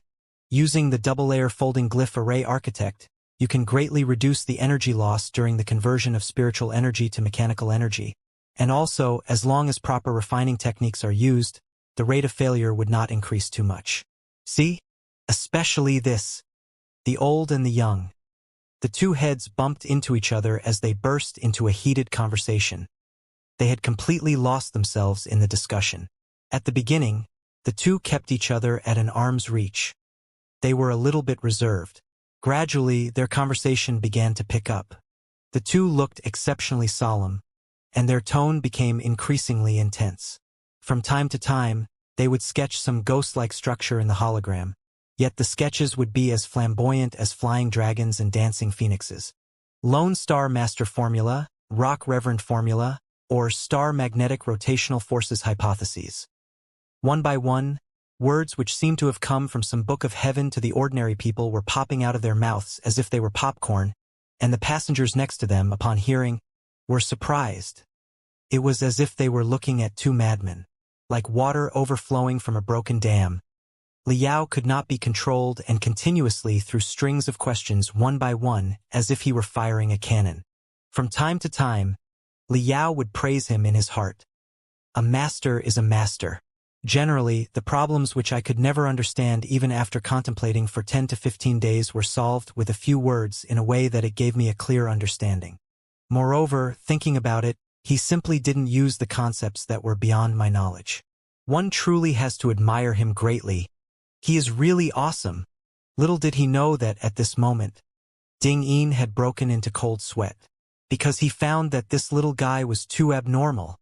9 out of 10 questions put forward by Liao were very basic, and Ding Yin could thoroughly answer with ease. But after 9 ordinary questions, he would often throw an extremely tricky and abstruse question. Upon hearing it at first, it would sound average, but after carefully pondering for a bit, you would find layers upon layers of stratagem inside. It was full of traps. Ding Yin's entire body was drenched in cold sweat. He had to put forth his full concentration and use all his computing power to get the answer. Often, in his heart, he would feel unconfident as he pondered over whether his answers were complete or not. As if the two were fighting, after a flowery fist with fancy footwork, he would suddenly throw 1 or 2 trump cards, much like the heavenly steeds soaring in heaven, catching Ding Yin by surprise. He was terribly unhappy. This brat really doesn't have in-depth knowledge of refining theories? Speaking of his in-depth knowledge, he is at most 20 years old. Most of the questions raised by him are very simple, thus he should not be an expert. One could even say that he is a newcomer. But how could he raise such strange questions? They are simply as quick, as shadowless, and as traceless as a fiend blade. I'm completely baffled. Ding Yin was completely astonished. After carefully recalling their conversation, Ding Yin discovered that when it came to classical refining theories from 40 millenniums ago, Liao could fire 1 or 2 terrifying questions that could make his back drenched in cold sweat. And when the topic was switched back to modern refining theories, Liao would turn into a muddled child. Ding Yin was secretly amazed. Which sect raised this little monster? How does he have such deep knowledge in classical refining theories and clearly understand the rarest of hypotheses? It is truly a waste to send such good material to Grand Desolate War Institution's refining department. No, some of the questions raised by this brat became more and more uncommon, even to the point where Ding Yin had never heard of some of the classical theories raised by him. There were some for which he simply didn't know their elucidation. Ding Yin was secretly crying. He quietly guided the discussion back to modern refining theories. Liao talked about interests, talked about impulses, talked about true fire, and time again the conversation would again be brought back to classical refining. At last, Ding Yin could no longer bear it. He turned his head to look and said in surprise, "Hey, it's about time for the train to leave." "No. There is still half an hour, Professor Ding, so you don't have to worry." "What were we talking about?" Yes, I remember. Underworld Spring Sect, a devil sect from 40 millenniums ago, had refined a 9-yin mother sword. Its technique of binding tenebrum energy is a little similar to the fourth matrix in Professor Ding's book. "Why don't we talk about the 9-yin mother sword?" Liao enthusiastically said. "I need to go to the washroom," Ding Yin said with a straight face and suddenly stood up. "I am coming too." Liao followed behind him while talking endlessly. "It is said that the refining process of the 9-yin mother sword is extremely cruel, especially, I need to go for the big one." "Oh." Professor Ding sat in the lavatory for a complete half hour, and only then did he reluctantly come out. Once he walked out of the lavatory, Liao, like a loyal and devoted dog, rushed over. But Ding Yin simply didn't give him a chance to speak. Pointing to the front, he said, "We must quickly leave for the check-in." "So soon for the check-in?" Liao scratched his head. Apparently, he wanted to continue the conversation. "Young man, don't need to be so grumpy. I have given you my spiritual crane number, so we will have plenty more opportunities to discuss," Ding Yin said as if a load had been lifted off his chest. He then picked up his luggage and quickly drilled his way into the crowd. "Professor Ding, what's your seat number? How about I find someone to exchange the ticket, so we can continue our discussion on the train?" Liao shouted in a loud voice as he threw the Dark Star rock onto his back, refusing to let him leave. Ding Yin broke into cold sweat and hesitated a bit before speaking. "No need. The magical equipment technician of the army on this train is my old classmate. We have not seen each other for many years, so we have to catch up on some things. We will have a chat next time, Student Liao. Next time, it won't be so easy to encounter a master like you on a green passenger train. If it were not for the scarcity of the trains, you would be sitting in a luxurious train and would not have rushed to sit on this kind of ragged green passenger train," Liao muttered. This sentence made Ding Yin stop. He came back and said with a weird look on his face, "Student Liao, you are wrong. Even if there were seats available in the more luxurious fast trains, even if there were more convenient and safe modes of transportation, I and many other cultivators wouldn't sit. In the wasteland, a true cultivator would only choose the mode of transport which is carrying the largest number of people." "Why?" Liao was puzzled. He could not understand why he got such a large reaction from his words. "In order to protect you." "Protect us?" The answer was beyond Liao's expectation. "Of course, Student Liao. It's not that we cultivators cannot take more advanced modes of transportation, but rather," Ding Yin faintly smiled. His mediocre face surged with a strong pride and arrogance. "But if all the cultivators take the more advanced modes of transportation, then the trains would only have ordinary people. Once it was struck with a beast tide, who is going to protect you?"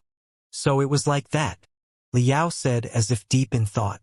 Ding Yin nodded his head and solemnly said, "Although an addition armored battle compartment is attached to the train and an army of Federation soldiers is stationed inside, but once attacked by a beast tide where powerful demon beasts are also mixed in, ordinary people would not be able to defend themselves. Therefore, in the demon beast wasteland, when a cultivator needs to travel, all of them would try to choose a means of transportation with ordinary people. In the event that there's trouble, we can act as promptly as possible and protect the ordinary people. This is but the sworn duty of us cultivators." "Sworn duty of cultivators?" In the cultivation world, Liao seldom heard these words. When Ding Yin spoke of sworn duty, these two words, his entire body was shining in brilliance.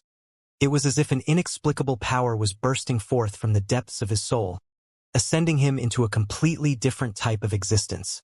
Cultivators are the swords of human civilization, protecting every human from the harm of demons and devil-like creatures. This is the noblest mission of the cultivator, and it is also our sworn duty. When Ding Yin finished speaking, he slightly smiled. His back that was as straight as a sword, once again went back to slouching. He once again reverted back to an ordinary, bald middle-aged man and mixed inside the crowd, mixed in with a group of workers and students, and gradually went through the check-in gate. Liao stood in place for a long time. He completely didn't understand Ding Yin's opinion, but he could feel the strength present in his words. It was a completely different power compared to spiritual energy, punching power, and sword energy. It was something invisible and intangible, vague and insubstantial, something that couldn't even break an egg. But Liao felt the blood in his chest boiling. It was as if a flame had been ignited in his chest. I really want to quickly become a cultivator, Liao said to himself as he tightly grabbed the luggage and also mixed into the crowd, making his way through the check-in gate. Liao traveled aboard the slowest green passenger train. It was an ancient model which had been in circulation since 150 years ago. It had a low-efficiency spiritual conversion, and a tremendous amount of heat was released when its powering array glyphs were in operation. Therefore, at the front of the train's engine stood huge towering chimneys which were puffing steam. The train engine was directly attached to a battle compartment equipped with powerful magical equipment, giving off an image as if it were a cold and majestic, giant beast covered in iron armor. 1, 2, 3, 4. A squad of Federation soldiers dressed in black uniforms with a murderous look on their faces lined up. They were in a full battle array, awaiting orders to set out. The battle coach was then followed by a luxurious coach, a first-class coach, a second-class coach, and as well as 10 third-class coaches. At the very end, another battle coach was attached. Many Federation soldiers climbed up and down the battle coach, wiping the cold, glittering magical equipment one after another. Hoo-hoo! The train engine roared as the steam puffing out from the chimneys significantly increased, forming extremely dense clouds of steam above the train. A clear and melodious ring rang in the platform, and in turn, the passengers who had yet to board the train increased the pace of their footsteps. The roof of the battle coach was lifted open, and the huge, powerful crystal railguns rose from the gaps one by one. Squeezing his way to his seat with difficulty, Liao stuffed his backpack, which carried toiletries and the black wing sword, onto the luggage rack. As for the package containing the Dark Star Rock, he had no choice but to throw it under the seat since it was too heavy. An ear-piercing noise coming from the floor attracted everyone's attention. Kacha! Kacha! Driven by powerful array glyphs, one after another, invisible ripples began to spread out. The wheels gradually started moving as the scenery outside the window kept changing. Soon, the scenery of the giant edge pass was quickly flung behind them, and replacing it was a vast piece of yellow-brown land where one was only able to find a few patches of green once in a while. Seeing that the train was on the move, the passengers started up their mini-crystal processors one by one and sent messages to their families and friends. Mother, I'm already on the train. Yes, it has left the station. You don't need to worry, I have enough money. Wait till I have arrived at school. I will message you again then. Everything's fine. The school is inside the city and is surrounded by the army as well as cultivators, so how could demon beasts appear? Can you stop nagging?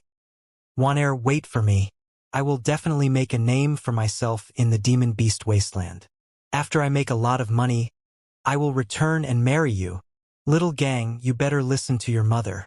Dad is going to find a good job in the mines of the demon beast wasteland. Every month I will send money back. You better study well, and do not trouble or anger your mother and grandma. Do you understand?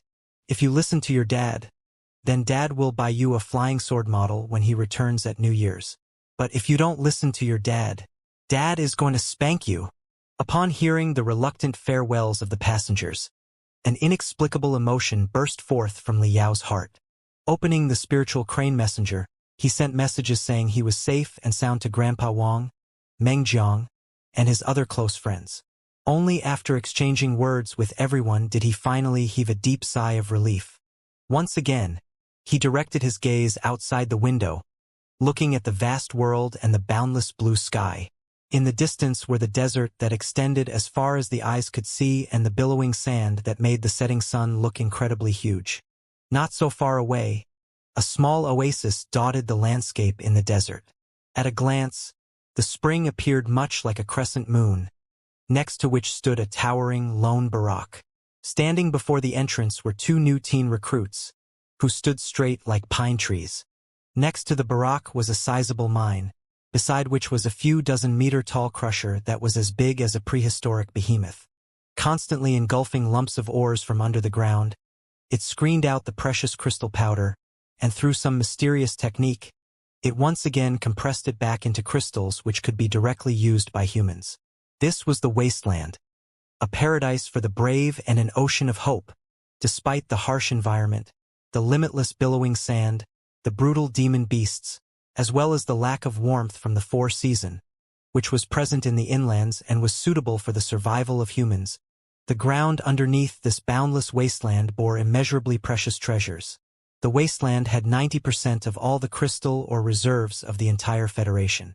Here, a variety of rare metals, as well as heaven and earth materials that were beyond imagination could be found.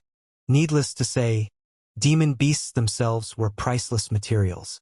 Even now, many of the materials harvested from demon beasts could not be artificially synthesized by humans. They could only be obtained through hunting demon beasts. In the Star Glory Federation, after 5 centuries of development, the social classes in the inland had basically already become fixed. This made it hard for the economically poor and the culturally blank, ordinary people to get ahead through sheer effort, and even more so, making it impossible for them to pave a path in the world without having a powerful background. But in the wasteland, everything was possible. Perhaps even a silly boy who knew of nothing else would be able to find an undiscovered mine as long as he was lucky, allowing him to acquire shares of the mines that were worth several cities and becoming rich overnight. It goes without saying that even a new guy who had just entered the cultivation world would be able to become famous overnight as long as he hunted some powerful demon beasts, thus having a meteoric rise in success and setting foot onto the peak. So, no matter how bad the wasteland's environment was, no matter how brutal the demon beasts were, fearless men would continue to come here one after another, using their blood and sweat to irrigate this dry land, regardless of whether they were an ordinary person or a cultivator. In their eyes, this land wasn't some desolate wilderness. It was a glorious hope for a happy life. The wheels of the train were spinning as if they were flying. The train was galloping at full speed. After more than 2 hours, they were already deep within the backwoods of the wasteland, crossing an approximately 6,000-meter-long bridge that was completely built from steel. Under the bridge was a 1,000-meter-deep canyon. The magnificent scene below was a sight to behold, causing every passenger to hold their breath. The journey was tiring. After crossing the bridge, the rest of the journey was through the monotonous wasteland. Many of the passengers had closed their eyes. Liao too had sunk into the land of dreams, assimilating the memory fragments of Yezi. Only God knows how much time had passed when Liao was suddenly jolted awake by the intense shaking of the train and the intense waves of screams that came from all directions. Turning his gaze to outside the window, he was surprised to see that the environment had undergone a tremendous change. Just a while ago, the sun that was as red as blood was setting, and the world was basking in twilight. In contrast, the sky, at the moment, became completely dark, and layer upon layer of dense dark clouds, much like fiends baring their fangs and brandishing their claws, had covered the sky. Round after round of lightning, like a stretching claw, rained down from the sky. From time to time, lightning would strike in the vicinity of the train, bursting forth with large groups of streaks of lightning in the air. Pitter-patter, pitter-patter, pitter-patter. Next came the rain. The world that was completely dry just a moment ago had, in the blink of an eye, transformed into a carnival of a violent storm as raindrops the size of beans struck at the glass windows. Their powerful momentum made the windows clatter, giving a kind of feeling as if the raindrops would pierce right through them. Along with the ravaging storm, even the crystal train swayed slightly. It appeared as if it was a little boat struggling in the turbulent waters. Accompanied by lightning, thunder, the howling wind, and the torrential rain, the starless night had a dreadful hell sketched upon it. "It's the thunderstorm zone." Liao frowned. Sure enough, from the broadcast array glyphs installed on the roof of the train came a sweet and melodious voice. "Ladies and gentlemen, please note that we are traveling through a thunderstorm zone. We expect that it will take us 1.5 hours to travel through the thunderstorm zone.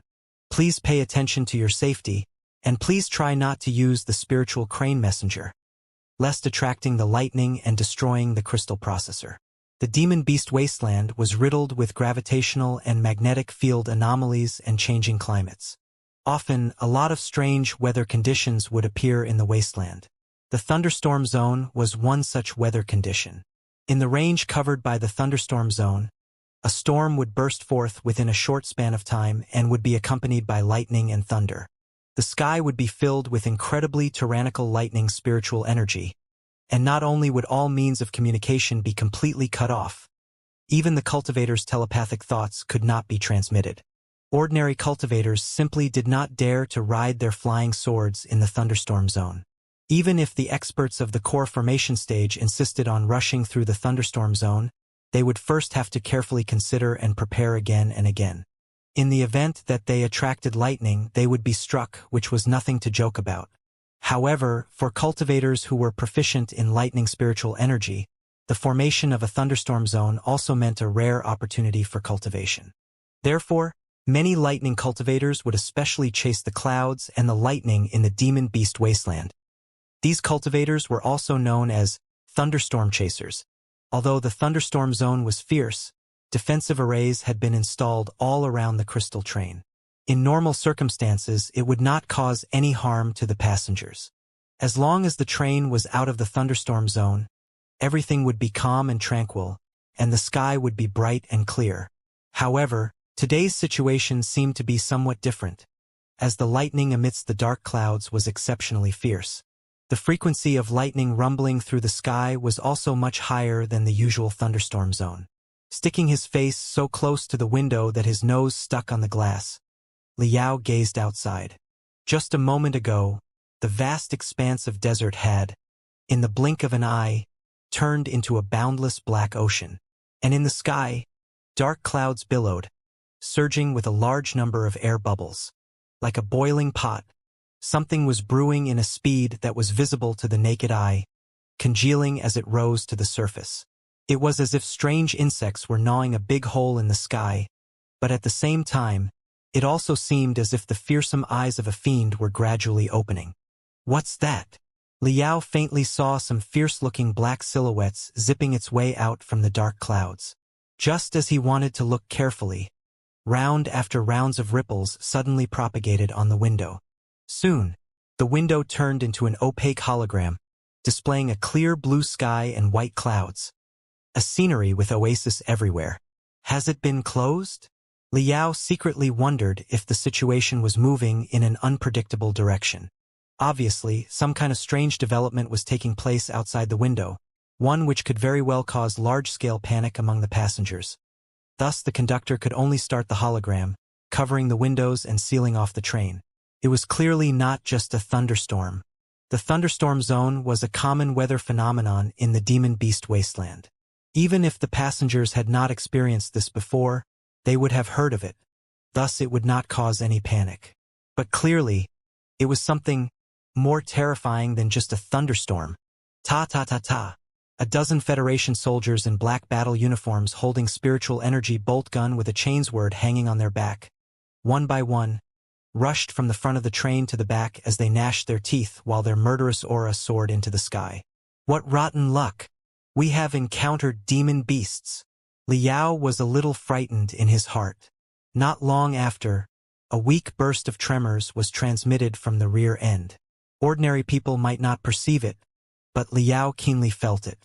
Pulling away the carpet, he laid down on the ground and stuck his ear to the floor to listen carefully. Buzz! Buzz! This slight sounds of vibration were released because the defense array of the crystal train had been pushed to the limit. In this mode, the majority of the crystal train's spiritual energy would be directed to the defensive arrays, which in turn would create a solid spirit energy shield that covered all around the crystal train. Boom! Boom! Boom! Something fiercely collided with the crystal train. Boom! It was the sound of an explosion. Kacha-kacha! Kacha-kacha! Several coaches at the rear end of the train were torn. The numerous passengers were all puzzled by their actions, pointing at them in succession. At this point, a large number of passengers from the rear coaches were driven by the Federation soldiers to Liao's coach. The passengers still could not understand what was happening. Many had even shouted in anger, "What's going on? Why are you driving us out of our coaches in the middle of the night? Tell me, where should I sit?" The Federation soldiers that were driving them out had a pale complexion. As if they were statues, they did not utter a single word. Cold sweat constantly trickled down their forehead, clearly showing the worry in their hearts. Once again, a melodious female voice came from the broadcast array glyphs. "May I please have your attention?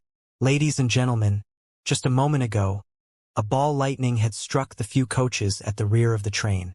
For your safety, coaches 12 to 15 will be undergoing examination and repairs. Please follow the Federation soldiers' instructions and evacuate to the coaches in the front. After the coaches have been completely examined and repaired, you can return to your seats. Thank you for your cooperation." Melodious music that was similar to the sounds of the stream flowing in the mountains was then broadcasted from the broadcast array glyphs. Ding ding dong dong. The music seemed to carry some kind of spiritual power, one which may have put everyone at ease, calming their minds. The passenger that were restless a moment ago had now become completely calm as they blusteringly moved forward. The defensive array glyphs of the crystal train had already been pushed to the limit, allowing them to withstand any kind of damage from the lightning. Even if they were unable to resist, the lightning could still go through the lightning conductor equipment, which would guide the lightning to the ground. So how could it destroy the coaches? After 10 minutes that felt as long as a year, for the third time, the female voice was broadcasted from the broadcast array glyphs. However, this time, the announcer seemed to be rather tense. Her voice was astringent and sharp. It seemed as if she was bogged down by extreme fear. "Ladies and gentlemen, ball lightning has disrupted the propulsion array glyphs of coach number 14. We are currently trying to completely repair them. In the journey ahead, you may experience some bumps, so please pay attention to your safety and try not to walk around in the aisle. Also, please be careful of the heavy luggage on the luggage rack and avoid getting injured. In addition, if there are any experienced magical equipment technician among the passengers, please proceed to coach number 14. I repeat, if there are any experienced magical equipment technician, please proceed to the coach number 14. Something terrible has happened, Liao thought. To admit that the propulsion array glyphs of a coach had been disrupted by a ball lightning would undoubtedly cause a certain degree of panic among the passengers.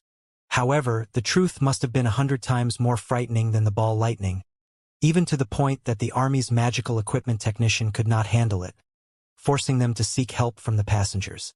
Liao, without any hesitation, proceeded to coach number 14. The closer he proceeded towards the rear end of the train, the intenser the vibrations he felt. The last few coaches, instead of having even a single passenger, was completely guarded by the Federation soldiers. Several of the soldiers looked young. They seemed to have just enlisted and haven't yet been tested. A majority of them were tightly gritting their teeth. One could even hear cluck-cluck sounds coming from their molars. The gate of coach number 14 was shut closed. An officer with a pair of red eyes who seemed as if he had been suffering from conjunctivitis was checking the identity of a young man. On a closer look, Liao recognized the young man. It was the low-level cultivator, Jiang Tao, who he had encountered in waiting room number 8. Straightening his back, Jiang Tao calmly said, "I am a third-year student of the Star Nebula University's refining department, and am also a third-level refinement stage cultivator. I have already passed second-step refiner registration examination, and as long as I pass the third step, I will become a certified refiner approved by the Federation. Repairing ordinary magical equipment is nothing to me." "Awesome, what about you?" The red-eyed officer turned to Liao. Only then did Jiang Tao notice Liao, and obviously he was stunned for a moment. He was having a hard time understanding what someone from a backwater place was doing here. Liao honestly said, "I am a new student of the Grand Desolate War Institution's refining department. I was traveling to the university to report, so I still don't have a rank. However, I can do some normal maintenance work." Jiang Tao slightly smiled as a trace of contempt flashed past his eyes. He had already heard that the Grand Desolate War Institution's refining department was the worst refining department in the 9 elite universities. Today, he got to see that it truly lived up to its name. A new student was actually a farmer from the countryside. It was a truly interesting. The red-eyed officer was a little disappointed as he let out an "oh" and indifferently scanned Liao's identity spirit mark. When he discovered that Liao was actually receiving the Class 1 Federation Disabled Serviceman treatment, his attitude instantly changed. Straightening his back, he could not help but shout, "Awesome! We are short on staff. Quickly come." The red-eyed man grabbed Liao's wrist and walked inside the coach. Jiang Tao was once again stunned. He could not understand why the red-eyed officer was so friendly towards Liao, who was just a new student of the Grand Desolate War Institution's refining department, instead of him, who was a top student from the Star Nebula University's refining department. He wanted to ask yet was too ashamed to ask. With a hesitant look on his face, he could only follow behind Liao's ass. Coach number 14 was very hot and suffocating, and there was a faint smell of blood lingering in the air. 7 or 8 gloomy Federation soldiers were wiping the magical equipment. Some of the relatively younger soldiers had pale complexions as their legs trembled, while several bearded veterans were laughing next to them as they said some silly jokes to relieve the tension in the atmosphere. Shwa! The gate behind him was closed. Only then was the gate in front opened. Immediately, a burst of blood-curdling screams came over. Liao and Jiang Tao were both scared to the point that their backs were drenched in cold sweat. Summoning up their courage, they proceeded to coach number 15. Coach number 15 had been modified into a field hospital. All the chairs had been removed, and in its place were soldiers with broken limbs lying on the floor. The wounds were irregular. It was as if some wild animal had torn them up. Among them was a person with half a body that had shriveled up, giving off an appearance as if his blood and bone marrow had been sucked dry in an instant. Next was the last armored battle coach. The thin gate of the coach could not stop the sounds coming from the armored coach. Blood-curdling screams, furious roars, sounds of explosion, and sounds of thunder were mixed together to create a terribly frightening melody. Wear the protective suit. The red-eyed officer put 2 camouflage vests on the 2. The front of the vest was inlaid with a crystal-clear luminous pearl, inside of which were over 100 bright and shining 8-pointed star-patterned spirit glyphs floating. Liao pressed the start array glyph on the vest. Wang! A translucent light gold spiritual energy shield spread around his body, closely protecting him within. All good to go. I'm going to open the door, the red-eyed man said with a grim look on his face as he clenched his teeth. He then violently pulled open the giant door leading to the armored battle coach. Pitter-patter. A sudden, strong gust of wind and heavy rainfall made it hard for Liao to widely open his eyes. The only thing he was able to hear were ear-piercing wails, which were so loud that not even torrents of water rushing down a mountain could drown them out. Come on, you swines. All of you, come. Let this father slaughter you. Damn it. I'm out of crystal cells. Quickly bring me another box. There's too many. This isn't just the outbreak of a level 9 beast tide. It is at least level 7. Quickly ask for reinforcements. We can't hold on any longer. It's impossible. I'm trying, but since we are in the thunderstorm stone, it is very difficult to contact the outside world. Liao finally adapted to the oncoming wind and rain. Somehow widely opening his pair of eyes, the scene presented before him was one of slaughter taking place in the depths of the netherworld. The armored battle coach looked as if it had been torn by a pair of invisible claws of some devil. The entire roof had been pried open, and the several dozen centimeter thick armor of the battle coach had been torn to shreds. The floor was littered with corpses, the majority of which were Federation soldiers dressed in black battle uniforms. The rest were the sticky remains of some octopus-like demon beast. The corpses of both the humans and the demon beasts were mixed together, and there were even some Federation soldiers who had bit the throat of the octopus-like demon beasts, causing both sides to perish together. A vast majority of the crystal railguns were falling over. They had been seriously damaged. On the few remaining railguns sat Federation soldiers, who seem to have been lost in madness as they blast spiritual energy towards the dark clouds without any regard for their safety. And in the dark clouds, as Liao raised his head to look, he sucked in a cold lump of air. In the layer of clouds where lightning flashed and thunder rumbled, an enormous gap had been opened, resembling a giant hole that was trying to engulf the world, and the surrounding was distinct from the dark sky. This blood lotus-like, giant red hole gave the impression of being an entrance to a bizarre demon world. This was a breach in space, one which connected the Heaven Origin sector and the Blood Demon sector. Among the vast majority of the population, it also had another aggravating name, Wormhole. Countless 8-tentacled demon beasts waved their tentacles, and as if they were swimming in water, they ruthlessly scurried over to the crystal trains from the wormhole one after another. Chi! Chi! A huge majority of the 8-armed demon beasts, when attacking the crystal train, would burst into dazzling sparkles much like fireworks, electrocuting into masses of unbearably stinky black charred remains one by one.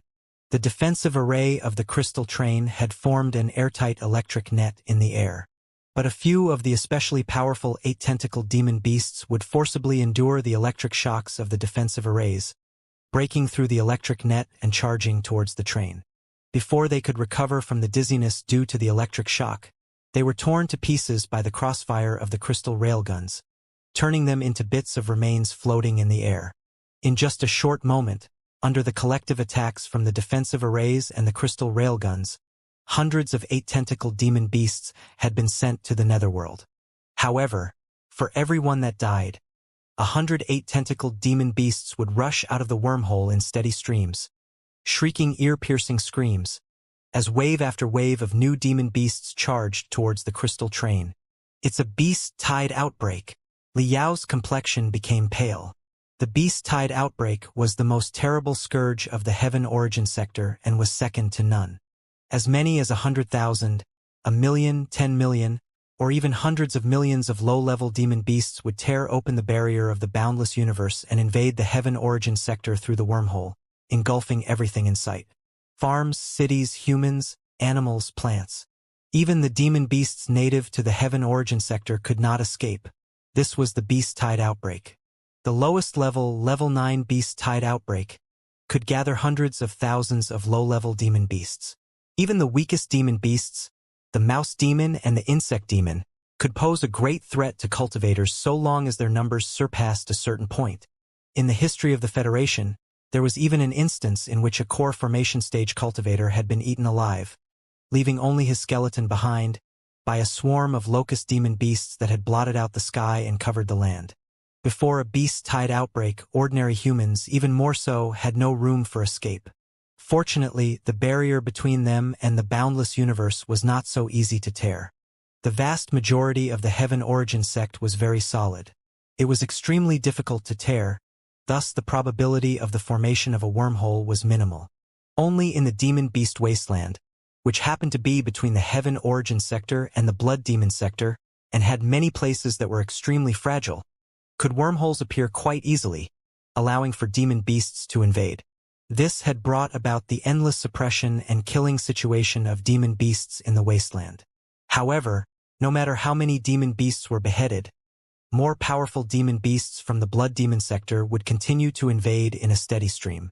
With the Star Glory Federation's strength, besides being unable to enter the depths of the Blood Demon sector, all the demon beasts had been razed to the ground. The Federation could only create a large number of cities and military fortresses in the Demon Beast Wasteland, carefully marching step by step as they used attrition warfare to suppress the areas with demon beast activity. In the past 500 years, while dealing with the beast-tide outbreaks, the Federation Army and cultivators had accumulated plenty of experience. Under ordinary situations, if they encountered a beast-tide outbreak, as long as a distress signal had been sent, a large number of reinforcements and battle-type cultivators would arrive in half an hour. Unfortunately, this beast-tide outbreak just happened to take place in the thunderstorm zone, where it was very difficult to send information. Even now, the outside world had no idea that they had encountered a beast-tide outbreak. They were all alone. Liao swept a glance at the crystal railguns and the crystal cells that were decreasing by the minute. The situation was worse than he thought. Despite the Federation soldiers strenuously trying to hold on, a vast majority of the soldiers were ordinary people who were unable to produce spirit energy. In order to fight against powerful demon beasts, they had to operate magical equipment and needed to use crystal cells as ammunition. However, the number of crystal cells was limited, and it would not take long before they ran out of crystal cells. Once this happened, all the magical equipment would then turn into nothing but scraps of metal. The defensive arrays continuously flickered, appearing to be unsteady. Obviously, it was impossible for them to remain activated for an unlimited period of time. Sooner or later, a moment would come when the spiritual energy would be depleted. "Old Ding, I found 2 helpers for you," the red-eyed officer shouted. Liao gazed down the direction of his voice, only to see an ordinary-looking, bald middle-aged man squatting amidst wrecked magical equipment, which appeared to be no different than a pile of giant beast remains. Around him were over 1,000 magical equipment components floating in the air, circling and spinning. It was Master Refiner Ding Yin. Ding Yin was completely drenched from the rain, and his wet gray hair stuck to his scalp, giving off an extremely funny appearance. In contrast, the look on his face was incredibly solemn, and the look in his eyes revealed a sliver of inhumane-like indifference, like an incomparably precise maintenance machine. Ding Yin quickly swept a glance over Liao and Zhang Tao. However, he did not greet Liao and had instead rapidly said, "Old Li, I am repairing the Tai Lightning Railgun. I have no time to repair ordinary magical equipment. Let them repair those." The red-eyed officer agreed as he threw a twisted spiritual energy bolt gun to Zhang Tao. "Fuck! Just a moment ago, due to a slightest of inattention on our end, we let a couple dozen ghost jellyfish slip into the coach, forcing us to engage in a scuffle.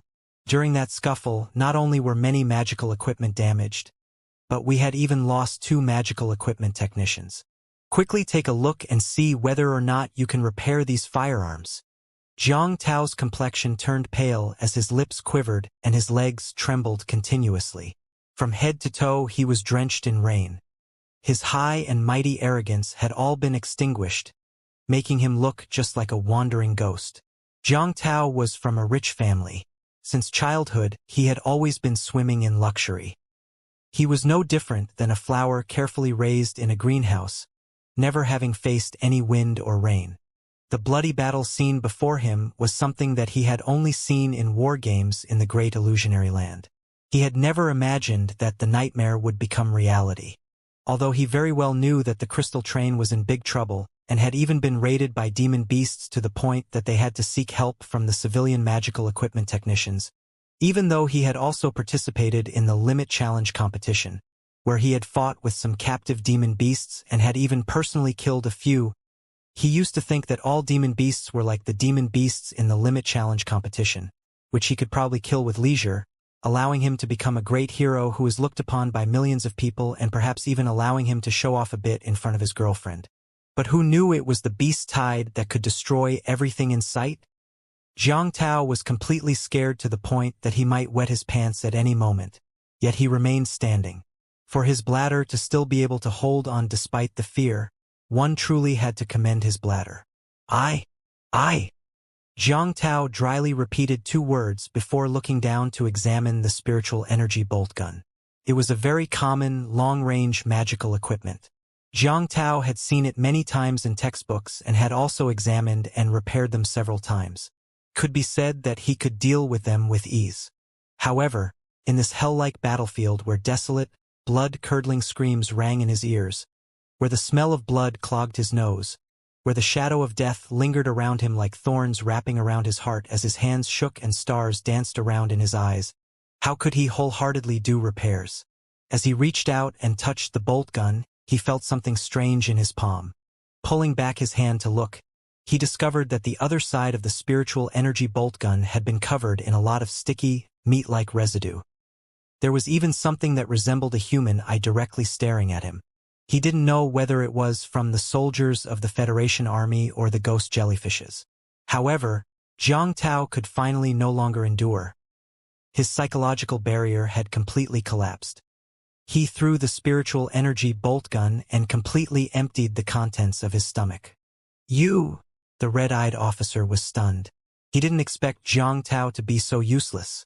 When several soldiers who were busy fighting turned around to take a look, they spat before turning their head and continued operating the crystal railguns as they let out roars. My area of expertise lies in manufacturing and repairing civilian magical equipment. In regards to military magical equipment, I'm not particularly proficient. Moreover, I am not a battle-type cultivator and have rarely experienced such situations. With a pale complexion as he held his stomach, Zhang Tao weakly offered an explanation. Fuck! The red-eyed man cursed. He didn't know whether to curse Zhang Tao or the damn ghost jellyfish in the sky. From a pale color, Zhang Tao's face suddenly turned very red.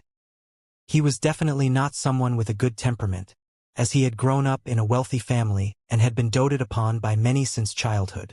Needless to say, getting cursed at, not many people had even spoken to him in loud voice.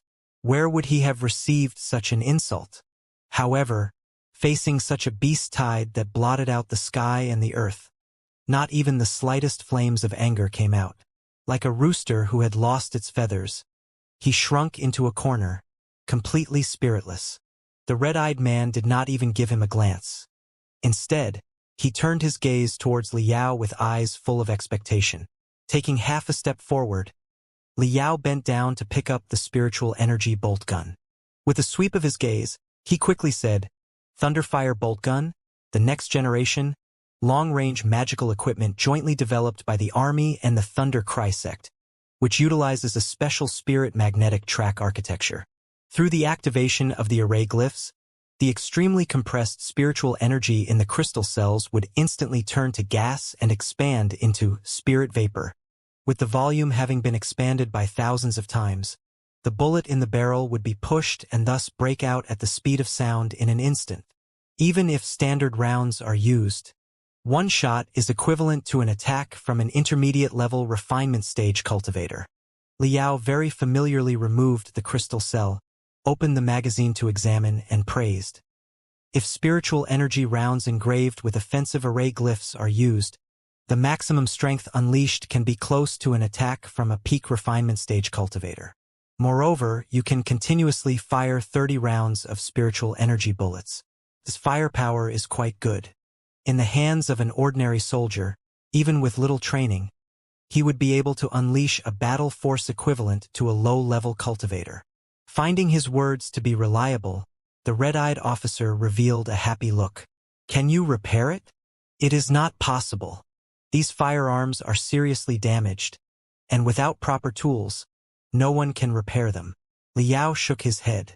Then his right hand flashed, turning into a group of phantom images. All of a sudden, the Thunderfire bolt gun was dismantled into numerous parts, and with a flop, flop, flop, flop, fell to the ground.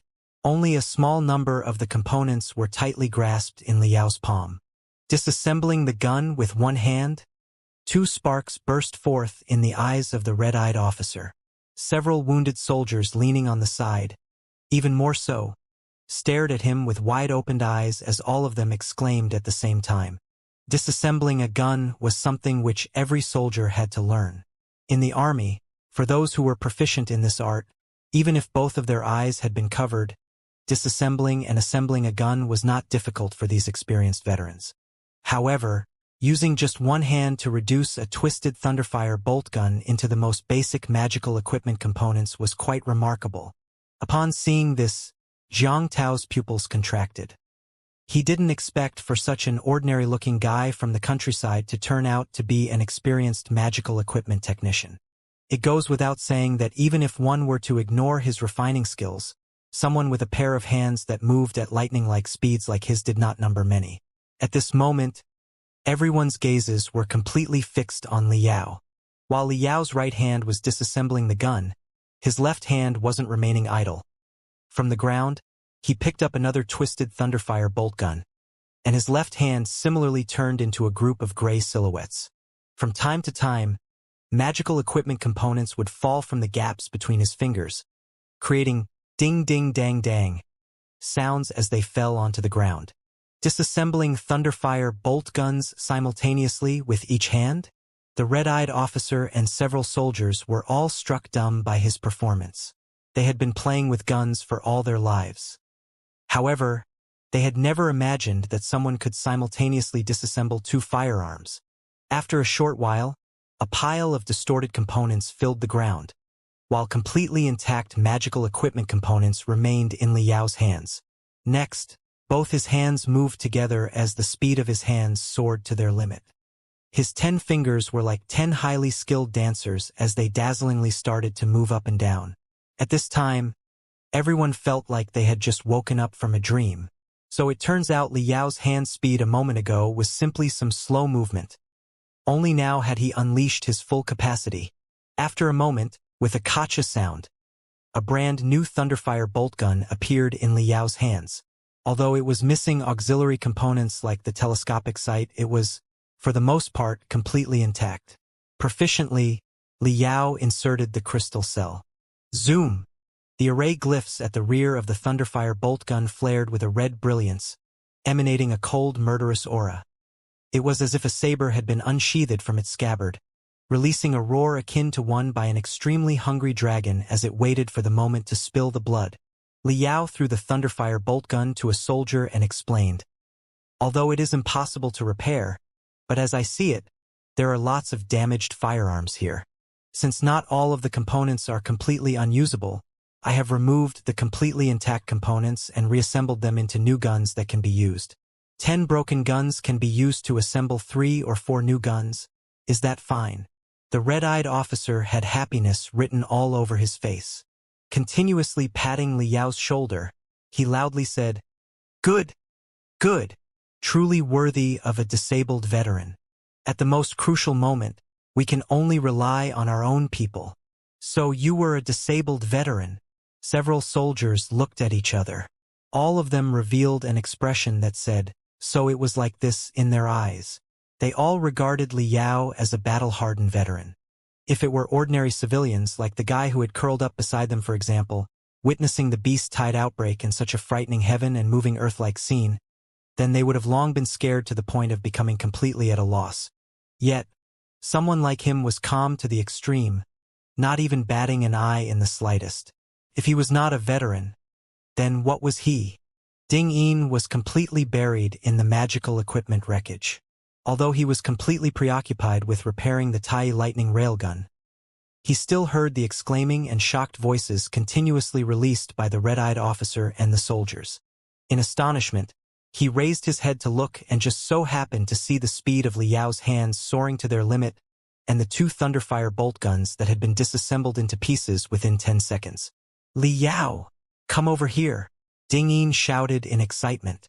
Liao was surprised for a moment, and the red-eyed officer also could not understand what it was all about. "Old Ding, there are still several Thunderfire bolt gun which haven't been repaired," Ding Yin loudly said. "One extra gun or one less isn't going to affect the overall situation. Whether we can escape today or not is completely up to the Tai lightning railgun. If it is just me alone, then it would take me at least 20 minutes to completely repair it. By then, maybe the beast tide would have already broken through the defensive arrays, completely submerging the crystal train." Ding Yin paused. Giving a look filled with hope at Liao, he quickly said, "Save your breath. Liao, quickly come and repair the Tai lightning railgun with me. Whether we live or die is completely up to it." The Tai lightning railgun was a very advanced, large-scale military magical equipment. Only 15 years ago was it officially approved to be used by the troops. Liao had only seen its common architectural diagrams in a magical equipment magazine, and as for the detailed architectural diagram, it was a military secret, thus it was impossible for civilians to access it. Even if he got to see the architectural diagram with his current level, he would simply not be able to understand it. Liao carefully looked at the Tai lightning railgun. Sure enough, this magical equipment was colossal. Just its wreckage alone had occupied half of the coach. Peering through the damaged exterior, he could see the intricate spirit threads intertwined together to create obtuse and complex 3-dimensional array glyphs inside. Many of the array glyphs were not only stacked together above and below each other, but they were also separated left and right, forming incredibly ingenious arrays of spirit glyphs one after another. The spiritual energy of various attributes intertwined together and twisted into vortexes of spiritual energy one by one, tearing the air apart as round after round of ripples undulated while making a slight buzz-buzz noise. Watching this, Liao felt his scalp tingling. There was no way he could repair such a sophisticated magical equipment. He was just about to shake his head subconsciously. Ding Yin, noticing his hesitation, shouted, "You neither need to understand the spiritual energy operating principles of Tai Lightning Railgun, nor do you need to repair its core structure. As long as you, in accordance with the architectural diagram that I am going to give you, combine the spare parts and install them at the right location, then it will all be fine. These are all the auxiliary devices of the magical equipment, and their structure is not particularly complicated.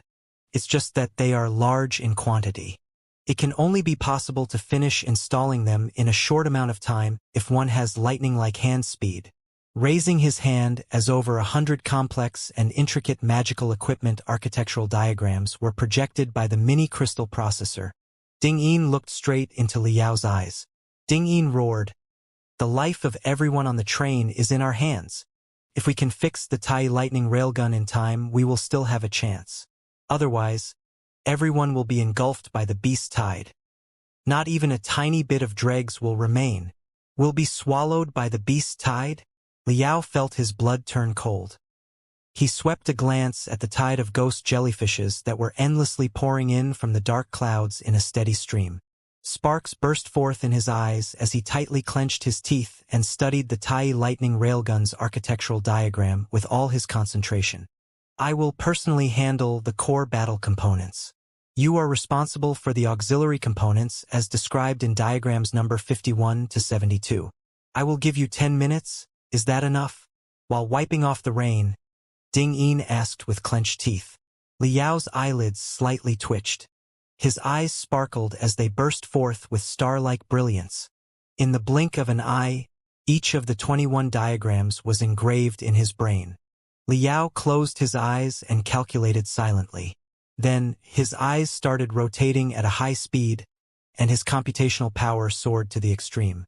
In the depths of his brain, the components depicted in the diagrams, one by one, transformed into translucent images shining in golden light as they collided and quickly combined together.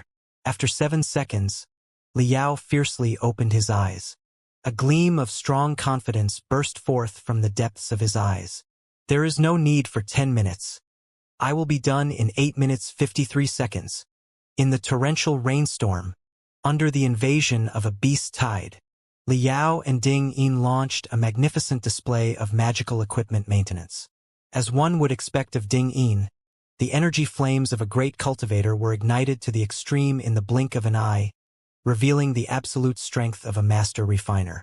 Over 100 invisible and formless spiritual energy tentacles spread out from all the limbs and bones of his body, simultaneously grabbing hundreds of magical components before quickly assembling them together. In the eyes of an ordinary person, it was as if Ding Yin had suddenly given life to the magical components. The crushed components, one by one, madly started dancing before they fused into one body. And in the opinion of cultivators whose level was the same as Ding Yin's, like the red-eyed officer, Ding Yin was more like a mass of burning flames, and each spiritual energy tentacle was akin to a flickering flame. He was burning his spiritual energy reserves in madness without any regards to the depletion of his spiritual energy. Although Liao didn't have any spiritual energy tentacles, his pair of hands, in the blink of an eye, transformed into tens of phantom shadows. This time, his speed was a notch higher compared to just a moment ago. Even the raging winds and torrential rain were unable to charge into the gray shadows that had been formed by his pair of hands. His entire body was completely enveloped by the gray shadows, making one unable to clearly see his visage. And in his surroundings appeared a wet ring of water. All the raindrops had been pushed away by the phantom shadows. This was a true example of airtight and watertight. Ding, ding, ding, ding. From the wreckage of the magical equipment came a faint sound of metal colliding. The Tai Lightning Railgun, in a speed visible to the naked eye, was getting a new lease of life. Brothers, hold on. Let's let these bastards have a taste of our ferocity immediately. Removing the army cap and throwing it onto the ground, the red-eyed officer picked up 2 Thunderfire bolt guns, loaded them with powerful spiritual energy rounds, and roared again and again as he started firing in madness towards the night sky with both hands simultaneously. The few ghost jellyfishes that had somehow broken through the defensive arrays were shredded into pieces by him. They were even too late to let out shrieks before they turned into flying ash. The young soldiers' wills to fight burst forth as their shouts reverberated through the sky. Soldiers, load the guns. Take out the blade. Kill, kill, kill, kill, kill, kill. After 8 minutes 53 seconds, I'm done. Liao's eyes were completely bloodshot. From head to toe, steam was rising from his entire body. The fingertips of his 10 fingers were all completely mutilated. His middle finger especially was so damaged that even the bone was visible and blood constantly dripped down from it. But as though he didn't feel or know anything, he licked his lips, and like a drunkard admiring rare wine, he moved his gaze up and down on the Tai lightning railgun as a very satisfying sense of accomplishment was revealed in his bloodshot eyes. Ding Yin was also finished repairing the core components and entering spiritual energy into the spirit glyphs that would switch on the Tai lightning railgun. The Tai lightning railgun was just like a prehistoric behemoth that was waking from its slumber. Blue streaks of lightning constantly sprang up from the gaps between the components and lingered around the magical equipment. Buzz! The 8 legs of the Tai lightning railgun all stood up steadily, slightly lifting the barrel from the base. Gradually, 2 lightning rails that were as sharp as swords extended out from the barrel and took aim at the tides of beasts in the dark clouds. Ding Yin inserted a special, supercompressed crystal cell into the energy compartment of the Tai lightning railgun. The dark Tai lightning railgun was immediately covered in a layer of faint blue light. Spiritual energy charged 30%. Little by little, the blue light turned brighter, shining upon everyone's incomparably excited face. Spiritual energy charged 60%. Bit by bit, amidst the blue light, brilliance like twinkling stars appeared. Like hundreds of fireflies, they slowly flew between the 2 rails of the Tai lightning railgun. Spiritual energy charged 90%. The fireflies between the 2 rails congealed into crackling streaks of lightning one after another, constantly moving between the rails as they issued ear-piercing peals of thunder. The few soldiers close to it had their hairs stand on its end, and no matter how much they pressed down on them, they would not go down. Spiritual energy charged 100%. The Tai lightning railgun released a dazzling blue light, and the streaks of lightning that were winding around the rail, one by one, disappeared as they were all sucked into the tail of the rails and congealed into a ball of lightning. Upon looking carefully, its core was actually emitting a pure white brilliance that was like the color of the sun. Let me do it! The red-eyed officer burst into a shout as his physique suddenly doubled in size. His uniform was torn into pieces which fell to the floor piece by piece, revealing his magnificent and robust body that seemed as if it had been forged with iron and cast with copper. And upon his back that was as thick as a mountain, there was an extremely fierce crisscross lightning bolt tattoo engraved with an unknown type of spirit ink. In the dark night accompanied with lightning and thunder, it was surprisingly emitting bright and resplendent luster, as if they were truly 2 bolts of lighting that had been tightly pressed onto his back and had transformed into a pair of wings. The officer quickly sat down on the emplacement and madly started revolving the spiritual energy in his body before firing it into the Tai lightning railgun without a shred of hesitation. Under his impetus, the ball of lightning once again doubled in size and turned much brighter, making everyone unable to look straight at it.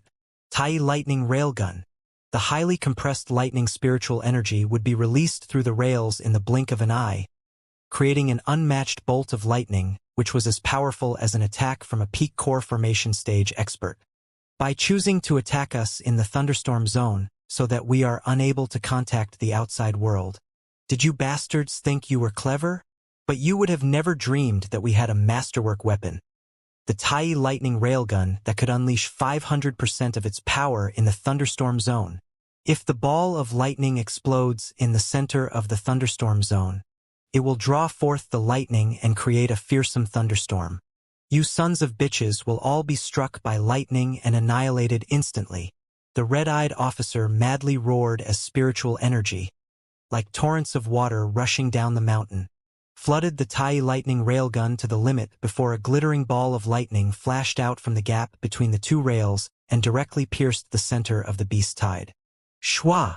Like a supernova explosion, the ball of lightning, in the blink of an eye, expanded by 1,000 times of its original size. Tens of thousands of staggering streaks of lightning formed a vortex of destruction, tearing all the ghost jellyfishes present within the radius of couple hundred meters into shreds. Many of the ghost jellyfishes desperately tried to flee outside area for their lives, yet they were tenaciously pulled back by the suction force created by the lightning, dragging them into the abyss of death.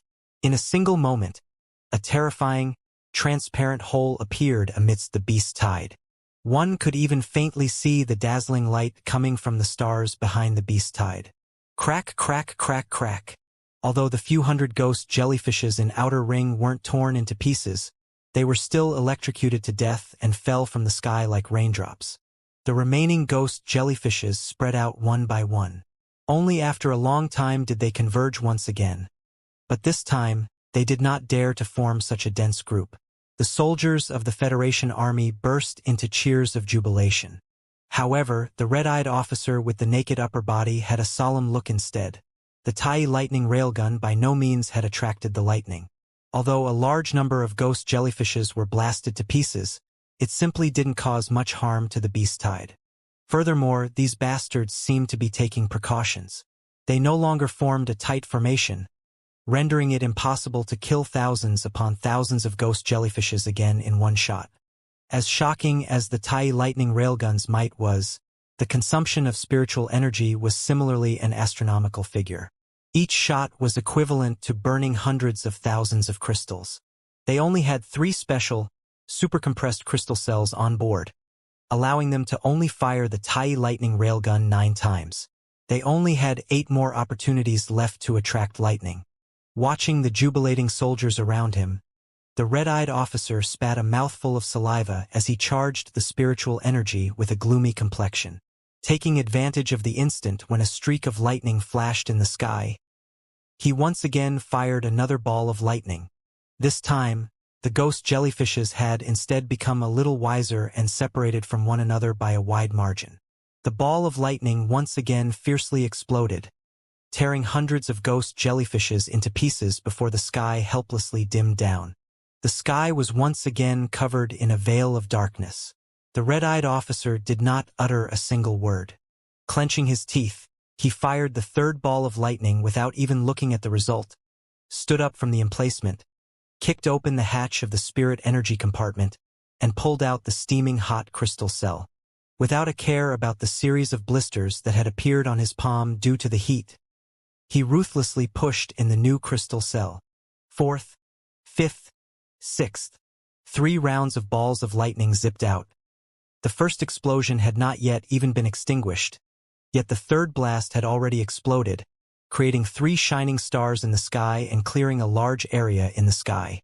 Yet, many of the ghost jellyfishes continuously attacked as they collided with the defensive arrays with all their strength. Like a moth drawn to flame, they happily charged forth, never getting tired of it. Final crystal cell. Ding-een felt his heart tighten. His lips parted, but not a single word came out from his mouth. The red-eyed officer sat for the final time on the emplacement. From the corners of eyes, mouth, and from the ears, earthworm-like streams of blood flowed out. The perlicutes of his hand were even more mutilated to the point that they had become somewhat like pulp. It was the backlash of spiritual energy after firing a powerful magical equipment, which could be said to be the recoil of the Tai lightning railgun and would bring injuries. Therefore, he had to personally take charge. Only with his robust body of a battle-type cultivator could he barely withstand the recoil of the Tai lightning railgun. If he was an ordinary martial artist, he would have long been reduced to a pile of meat from the backlash of spiritual energy. Yet, regardless of his injuries, like a mad devil, the pair of eyes of the red-eyed officer turned as red as a burning piece of coal as he fired another ball of lightning. This time, it was completely out of order, The ball of lightning shot in the sky where the ghost jellyfishes were sparse. Like a bright firework, it slowly burst into a lonely bloom. The red-eyed officer's completion turned pale. He was barely hanging by a thread, but just as everyone thought that he could no longer hold on, he suddenly let out a hysterical roar. The lightning tattoo on the two sides of his back suddenly lit up and metamorphosed into two burning wings of light. At this point, silver snakes were dancing in the sky, bursting with thunderclaps. Again and again, new streaks of lightning were constantly produced. The red-eyed officer, using his remaining strength, slammed his iron fist on the powering glyphs. The entire coach was severely shaken by his fist. "Motherfucker!" quickly burst for me. The ball of lightning, which carried everyone's hope and despair, shot towards the immensely deep and serene night sky. For a moment, it seemed as if it had completely disappeared in the middle of the dark clouds, leaving only an abyss-like darkness behind. But in the next moment, peals of thunder, which seemed loud enough to shake the heaven and the earth, reverberated throughout the sky, causing the entire world to look as if it had returned to the prehistoric moment when the heaven was separated from the sky. With the ball of lightning as the center, the lightning's spiritual energy that had accumulated within the clouds was completely stimulated. Tens of thousands of streaks of lightning buzzed out, weaving a giant net that blotted out the sky and covered up the earth as it illuminated the wasteland. It was as though it was the middle of the day. The attracted lightning had covered the entire sky, annihilating everyone and everything that stood in its path. Even high-level cultivators would be unable to resist the calamity of the world. The thunderstorm. In the blink of an eye, several tens of thousands of ghost jellyfishes had been swept away. It was even too late for them to let out a single shriek before they were electrocuted by the lightning. And the few thousand ghost jellyfishes that did survive at the outermost ring let out ear-piercing, blood-curdling screams before they fled towards the wormhole for their lives, trying to escape to the blood demon sector. However, within a few seconds, the lightning caught up and electrocuted them, causing them to be scorched until they had become charred, fist-sized residues which were subsequently smashed to pieces by the gusts of wind. Drifting in the air, they were to forever remain in the Heaven Origin Sector's wasteland. Everyone's face turned all blue when the thunderstorm lit up the entire sky, causing all their hair to stand on its ends. Everyone felt limp and numb. It was as if electricity was coursing through their body. Many people had their fingernails directly crack open, and they could even taste sourness and bitterness under their tongue. The thunderstorm lasted for a complete 10 seconds before it gradually subsided. The dark clouds had been swept away, leaving the dark blue night sky behind and revealing the twinkling stars. The billowing wind and the torrential rain were also now replaced with a cool breeze and a light drizzle. The thunderstorm had completely released the lightning spiritual energy that had been accumulated for a long time in the thunderstorm zone. Thus, the remaining spiritual energy was not sufficient to sustain the thunderstorm zone. Very soon, everyone welcomed the bright moon, the twinkling stars, and the calm journey ahead. In Liao's heart, an immense feeling of shock surged forth. The attracted lightning annihilated everything in its path. The power of nature is just too strong, too violent. Even such a large-scale beast-tide outbreak was purged in the blink of an eye. Several tens of thousands of demon beasts were killed and reduced to ashes, leaving nothing, not even the slightest bit of dregs. Even if it was a nascent soul-stage-old monster, under the premise that he is not going to rely on the strength of a magical equipment, I'm afraid that even he would be unable to release such a daunting power. Ding Yin and the red-eyed officer. Those two are at most building foundation stage cultivators. Yet by relying on a high-level magical equipment, they were able to accomplish such a feat. Sure enough, refiners are extremely powerful. Although today I could only paint someone else's dots and do some common maintenance on the external, auxiliary components of the Tai Lightning Railgun, but there will come a day when I will truly become a master refiner and will personally refine magical equipment that is even stronger than the Tai Lightning Railgun. With the final lightning bolt piercing through the sky, the night sky finally quieted down. The final ghost jellyfish powerlessly fell before it was run over by the whistling crystal train. All the soldiers burst into cheers of jubilation. The red-eyed officer also heaved a deep sigh of relief. His square face, which seemed to have been cut and engraved by knife and axe, spread into a smile as he powerlessly limped out of the emplacement. Ding Yin, on the contrary, still continued to stare at the sky, while the creases on his forehead seemed to form a frown. Liao felt a little puzzled, and so, he too directed his gaze along with Ding Yin's, and upon looking, his heart fiercely started pounding. Although the beast tide had been reduced to ashes and the thunderstorm had abated, the wormhole was still not showing any signs of disappearing. It was quite clear that the passage between the Heaven Origin sector and the Blood Demon sector still remained. There still remained a strong possibility that powerful demon beasts could invade the Heaven Origin sector. Liao's eyelids madly twitched. Suddenly, an intense nervous and creepy feeling gripped his heart. It seemed that the night was doomed to be a bloody one. After a moment, from within the wormhole, dark clouds once again burst forth, turning into a black tide that covered the starry sky of the Heaven Origin sector completely. Another beast tide outbreak? 2 consecutive beast tide outbreak. Liao could not believe what he was seeing. The corner of Ding Yin's mouth twitched as he powerlessly slumped to the floor. Gradually, he shook his head and said with a bitter smile, "It seems new demon beasts who are far more powerful than the ghost jellyfish will soon appear. Perhaps the ghost jellyfishes a while ago were just cannon fodder that were driven away by this batch of demon beasts to test the waters of the Heaven Origin sector. This time, it is the real beast tide outbreak. Cannon fodder?" Liao tightly gritted his teeth to the point that they started aching. The ghost jellyfish tide had already caused them to despair and had even forced them to fire the Tai lightning railgun 8 times, depleting their reservoir to the point that they could only fire one last time. If that was just cannon fodder, then how fearsome was the real beast tide outbreak? What should they use to resist again?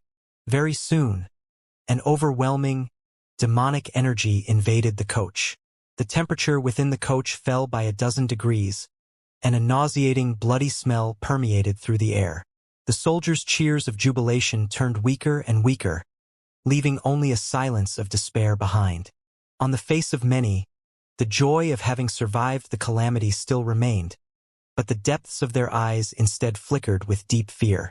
"It's the ghost-faced silver mosquito," the red-eyed officer spat on the ground. The sputum he spat was blood red, and yet his will remained as firm as an iron nail. "What?" Liao felt as if his entire spine was immersed in ice-cold water, and the hair at the back of his head all stood erect. The ghost-faced silver mosquito was an insect-type demon beast that was as big as a dragonfly. When its wings were spread out, the patterns it revealed would then be similar to the face of a ghost, and at its rear end was a blood sac which had circle after circle of silver lines winding around it, hence giving it such a name. The ghost-faced silver mosquito alone was not such a dreadful demon beast. Similar to a leech, it liked to suck blood and had a fragile physique. Even an ordinary person was able to easily eliminate it by using low-level magical equipment. What made it frightening was its number. The ghost-faced silver mosquito rarely appeared, but when it did, it would be in a form of a horde. A horde consisting of billions of ghost-faced silver mosquitoes was like a dreadful hurricane that swept through everything. Wherever it went, it was as though a swarm of locusts had passed through, leaving not a single living being behind as they sucked clean the blood of every living thing in the blink of eye, turning them into mummies. At the beginning, when the Star Glory Federation was just established, a beast tide of ghost-faced silver mosquito had once erupted in the demon beast wasteland. An entire town with a strength of 50,000 people was massacred in a short span of 1 hour. Not only were their blood and blood marrow sucked clean, even their brains had been as well, painting an extremely horrifying scene. What was even more frightening was that the ghost-faced silver mosquito possessed a special ability to communicate with their mind. A ghost-faced silver mosquito alone was simple-minded, much like a baby. It was just a low-level demon beast that didn't possess any intelligence. However, when their numbers reached a certain extent, the change in their quantity would lead to a qualitative change. The whole group would then come to possess a certain level of intelligence, evolving from demon beasts to a demon clan in a single step. Their intelligence was not even the slightest bit inferior to the humans, and they also came to possess the demon clan's ability to cultivate. Sure enough, after hundreds of millions of ghost-faced silver mosquito charged out from the wormhole, a silver-gray aura suddenly burst out in between every ghost-faced silver mosquito. Accompanied by a buzzing noise, the beast tide started squirming in a very strange rhythm before turning into the upper half of a giant that was taller than 100 meters. Its facial features made by the ghost-faced silver mosquitoes were clearly visible, giving a hideous smile towards the passengers of the crystal train. It was as though the earth had split open, revealing a passage to the netherworld from which the devil of the 9th level of hell had crawled out of from the endless abyss. It opened its claws and extended it towards the crystal train. Chi chi chi chi. The defensive arrays suddenly flared as thousands upon thousands of streaks of lightning traversed across, barely resisting the giant claw formed by the ghost-faced silver mosquitoes. The crystal train shook fiercely as if it was galloping over a rugged mountain road. Many of the soldiers stumbled here and there, ruthlessly colliding with the coach. All kinds of magical equipment components and wrecked firearms endlessly danced in the air before falling with ding-ding-ding noises. The spiritual brilliance of the defensive arrays flickered as ear-piercing, creaking noises reverberated in the coach, causing everyone's heart to almost leap out of their mouths from the fear that their entire line of defense could collapse at any moment. The red-eyed officer wiped his face and let out a mad roar before firing the last round of the Tai lightning railgun. The lightning ball struck dead center upon the head of the giant, accompanied by a deafening explosion. Half of the head of the giant was directly blown away as a large number of ghost-faced silver mosquitoes were reduced to ash. Before the soldiers could burst into cheers, countless ghost-face silver mosquitoes squirmed over as a distorted ghost face was once again formed. Compared to just a moment ago, this face was even more hideous. It's useless. Ding-Yin became incredibly calm. His eyes quickly started rotating as his brain started computing madly before he calmly spoke. There are too many ghost-faced silver mosquitoes. A qualitative change has already transpired, giving birth to a hive mind and turning them highly intelligent like a demon clan. It is simply impossible to rout them using the Tai lightning railgun. And don't forget, the lightning spiritual energy stored inside the thunderstorm zone has already dissipated. We are unable to attract lightning a second time. According to my calculations, it will break our defensive array in 25 minutes and 31 seconds, and approximately 3 minutes afterwards, every passenger aboard would be completely sucked dry. The red-eyed officer was stupefied for a second before slamming his fist on the Tai lightning railgun in anger. Just as he wanted to curse, a female whose hair was in a complete mess suddenly stumbled her way over from Coach No. 15 and said in jubilation, "Battalion Commander, we have made contact with the base. The reinforcements will arrive in 29 minutes and 52 seconds, and a cultivator of the Mountain Sea sect who is patrolling nearby will also arrive in 28 minutes and 29 seconds. Great! The red-eyed officer ecstatically waved his robust arm, but in the next second, he once again turned gloomy. Clenching his teeth, he said, "Damn! These bastards will be able to break through the defensive array in 25 minutes. Before reinforcements arrive, we will have long been turned into mummies. 3 minutes. These 3 minutes could decide whether we will live or die. It would have been better if the Tai lightning railgun could be fired again. A couple dozen balls of lightning would be enough to delay these bastards for another 3 to 5 minutes. But we don't have any special, super-compressed crystal cells left. Hell, we can't even fire a single round. This Tai lightning railgun is now nothing more than a piece of scrap." When the red-eyed officer became extremely frustrated, Ding-Yin suddenly said, "We can still fire the Tai lightning railgun." "What?" The red-eyed officer was stunned. He unwittingly said, "How is that possible? I have carefully checked the magical equipment ammunitions loaded on the train before the train left. We only had 3 special crystal cells, which have already been depleted. How can we fire the Tai lightning railgun again?" Ding-Yin faintly smiled before pointing at his own shriveled chest. "Old Li, you are forgetting that we are cultivators. We have plenty of spiritual energy stored inside our body, which is enough to fire the Tai lightning railgun." The red-eyed officer's pair of eyes almost fell out from their sockets as he roared, Old Ding, what are talking about? The Tai lightning railgun's most powerful shot is comparable to an attack by a peak core formation stage cultivator with all his strength. Its consumption of energy is terrifying. We are just low-level building foundation stage cultivators. How much spiritual energy do you think is stored inside our bodies? If we try to trigger the Tai lightning railgun, it would be like asking for a 3-year-old child to wield a 180-pound knife. It is completely a suicide. Moreover, even if we combusted our own lives and crush our souls, recklessly overdrafting our spiritual energy, we could at most fire 2 to 3 rounds. Ding Yin stared right at the not-so-far-away ghost-face silver mosquito giant before very calmly asking back, "Are 2 to 3 shots still not enough?" The red-eyed officer was stunned for a long time. Suddenly, he smacked his head and said with a laugh, Yes, I was muddle-headed. Even if we can't kill these bastards, as long as we delay them for 3 minutes, it will be sufficient." The red-eyed officer paused and swept a glance at the huge demon clan giant, who appeared to be getting bigger and bigger the closer it approached. The red-eyed officer's eyes flickered with strong contempt as he said, "However, with just the 2 of us, even if we combust our own lives and shatter our souls, I'm afraid it would still not be enough to delay it for 3 minutes. Do you think someone will come forwards and fight side by side with us?" "I think they will, they definitely will." Ding Yin smiled as his eyes shone with an indomitable will. Li Yao, who stood next to them and overheard their conversation that actually concealed a tragic meaning in between the lines, felt an ominous premonition floating in his heart. He could not help but shout, "Professor Ding Yu?"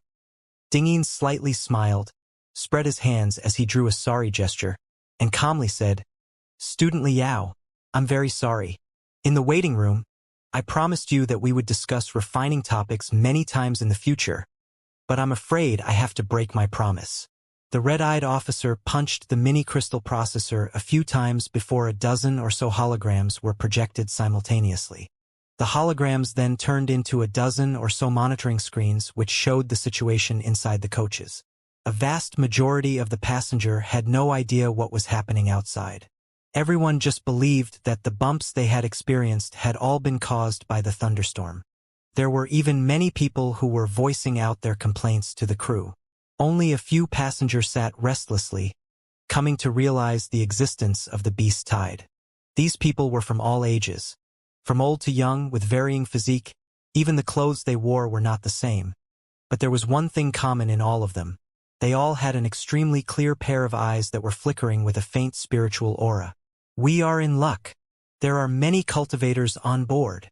The red-eyed officer's lips pursed into a smile.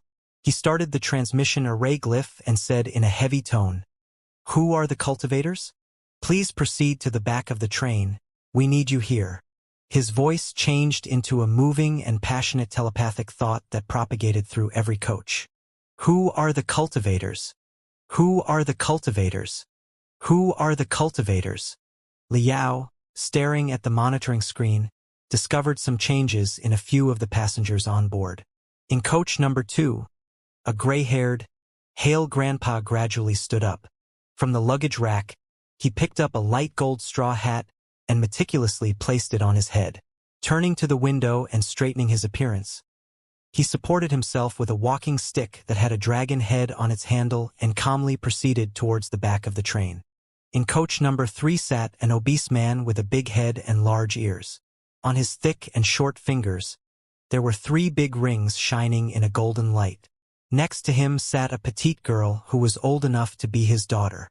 From the beginning, the fat man had been holding the girl in his arm. On one side, he was consoling her, while on the other, his hands were moving all over her body as if no one was watching them. Seemed a little arrogant. However, when the obese man heard the summon, his fatty face fiercely trembled.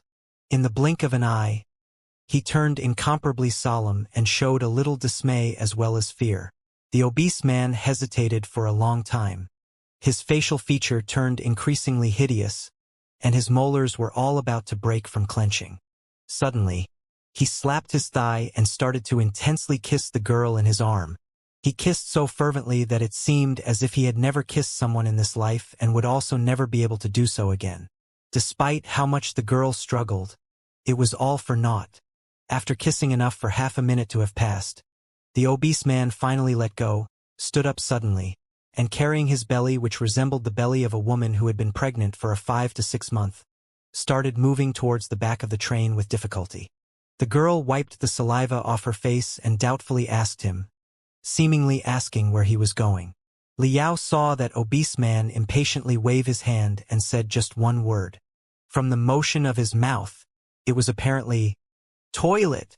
At the end of coach number 6 sat a 30 to 40 years old husband-wife couple. They were dressed very ordinarily as if they were common office workers. Upon hearing the call, the woman stood up without any hesitation.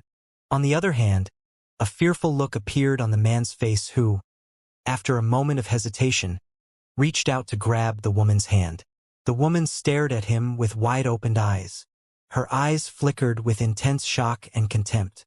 Pushing away her husband's arm, she pointed at her husband's nose and cursed a few times before walking towards the back of the train without even turning her head. The husband flushed red. He was so ashamed that he was on the verge of crying. Finally, he mustered up his courage and slapped the table as he stood up and chased after his wife. In the middle of coach number 9 sat a young girl who wore a plain white long skirt. She looked very delicate and pretty, much like an orchid blooming inside a deep valley. When everyone was sitting restlessly, she, on the other hand, was calmly reading a paperback book. In this era where crystal processors were largely popular, someone who liked carrying paperback books would seldom be seen. Her slender arm changing the page gave the girl a fresh and refined look. Upon hearing the summon, the girl's eyelashes slightly trembled as she took out an exquisite bookmark, refined out a leaf, and cautiously placed it inside the book. Leaving the paperback book on the luggage rack, she calmly walked towards the back of the train. When they were passing the other coaches, there were several pairs of eyes that were overflowing in brilliance. It was the cultivators who had also perceived the danger. However, these people just lowered their heads, so low that it was almost reached their crotch, as they did not dare to directly look them in the eyes. Very quickly, 5 cultivators appeared in the armored coach. The raging storm and the howling beast tide did not bring any change to their visage. On the contrary, it revealed it was like this look of relief. "I am a cultivator," the meticulous old man said. "I am a cultivator," the heavy-jowled and pot-bellied obese man said while gasping for breath. "We, husband and wife, are both cultivators." The middle-aged husband-wife couple gazed at each other with a smile. Hand in hand, their fingers entwined with each other's, much like a deep-rooted twin lotus on a stalk. "I am also a cultivator." The elegant as an orchid girl gave a slight smile and calmly said. Ding Yin and the red-eyed officer looked at each other before simultaneously bursting into laughter. "The two of us are also cultivator. We never thought that 5 fellows would actually stand up and fight side by side with us today. We are truly happy." Ding Yin, from his ring, took out a fist-sized, circular magical equipment and placed it on his forehead. Suddenly, the circular magical equipment started shining as if he had grown a third eye. Whiz! The magical equipment abruptly shot out 5 red spirit threads which pierced the foreheads of the 5 cultivators. Telepathic thought exchanger? Liao's eyes lit up. Every high-level cultivator had powerful psychic power. It was possible for them to converse with just their telepathic thoughts without any restriction. With just the move of their thoughts, they could make the others understand their intentions. A building foundation stage cultivator like Ding Yin apparently still could not practice such psychic powers. However, by relying on the telepathic thought exchanger, he could transmit a large amount of information in a single breath, achieving the hearts linked as one effect. With the telepathic thought exchange, the amount of information transmitted could reach an astronomical figure. After 3 seconds, a look of pondering appeared on the faces of all 5 cultivators. Ding Yin withdrew the spirit threads and fervently swept a gaze. "So the situation is like this. Ladies and gentlemen, what do you think?" The meticulous old man stepped forward. Like an ancient tree that was burning, he solemnly and fanatically nodded his head and said, "Yes, I agree with fellow Ding's analysis. Only by sacrificing us few could we buy those valuable 3 minutes. This decrypt is Zhuang Zhonghai, a 13th level refinement stage cultivator. However, as I am a research-type cultivator, my spiritual energy is limited. Even if I crush my soul, I'm afraid I could only fire the Tai lightning railgun no more than twice. The obese man wiped the rain off his face and said with a laugh, I am Gao Dakong, an 11th level refinement stage admin-type cultivator. I have my own company, and what I'm most afraid of is not being able to eat. Ha ha ha. I'm young and strong. Although my cultivation is not as deep and vigorous as old Zhuang's, if this fatty goes all out, I can also fire the Tai lightning railgun twice. The middle-aged husband-wife couple looked at each other as the female smiled and said, I am Yen Xiaodai, and my husband is called Zhang Meng. Both of us are 6th level refinement stage cultivator. However, we are cultivating a rather peculiar, secret dual cultivation law, so we together can struggle to fire twice. The orchid of a deep valley-like girl said, I am Wei Qingqing. I have just graduated from the Sky Fantasia Academy this year and was going to a small village in the wasteland to be a village teacher. My level is the lowest, and I am only in the 5th level of the refinement stage. I am a culture-type cultivator and an illusionist. Unfortunately, facing the beast tide, it cannot be used. If I go all out, I can struggle to fire once. All right, I and Old Ding are both building foundation stage cultivators. If we burn our spiritual energy, we can fire the Tai lightning railgun 3 to 5 times. Even if we cannot kill these bastards, we together have to at least hold on for 3 minutes, the red-eyed officer gallantly said. Everyone finished introducing themselves, and then cast their gaze at Jiang Tao, who was in the corner. Only now did Li Yao remember that the cuddled-up Jiang Tao in the corner was also a cultivator. Jiang Tao looked like he had been dead for 3 days and 3 nights. His complexion was pale. He stammered, I am only a 3rd level refinement stage cultivator. I'm afraid I can't even fire the Tai lightning railgun once. Stammering, for a while. He suddenly stood up and pointed at the 7 cultivators as he shouted madly, You are all crazy. Why would you sacrifice yourselves to save a train of irrelevant people? The 7 cultivators looked at him without speaking a word. The look in their eyes was full of complete indifference. In the light drizzle, they were like 7 bronze statues. Jiang Tao, more and more, could not endure. He shouted at the top of his lungs, We are all powerful cultivators. We can live for at least 100 years and enjoy a good life, so why do you wish to die in this kind of place? Why? The obese man sneered. It is because we are powerful cultivators that we have to come forward in times of crisis. In the world of cultivation, there is a certain saying. Presumably, you have also heard it, the blood of the strong must flow for the weak. Wei Qingqing said, Moreover, haven't you seen with your own eyes how terrifying the beast tide outbreak is? Even if we don't come forward, the ghost-faced silver mosquitoes would catch up in a few minutes. By then, we would all be dead. Zhuang Zhonghai, the old man, calmly said, You are also a cultivator and possess an extraordinary computing power.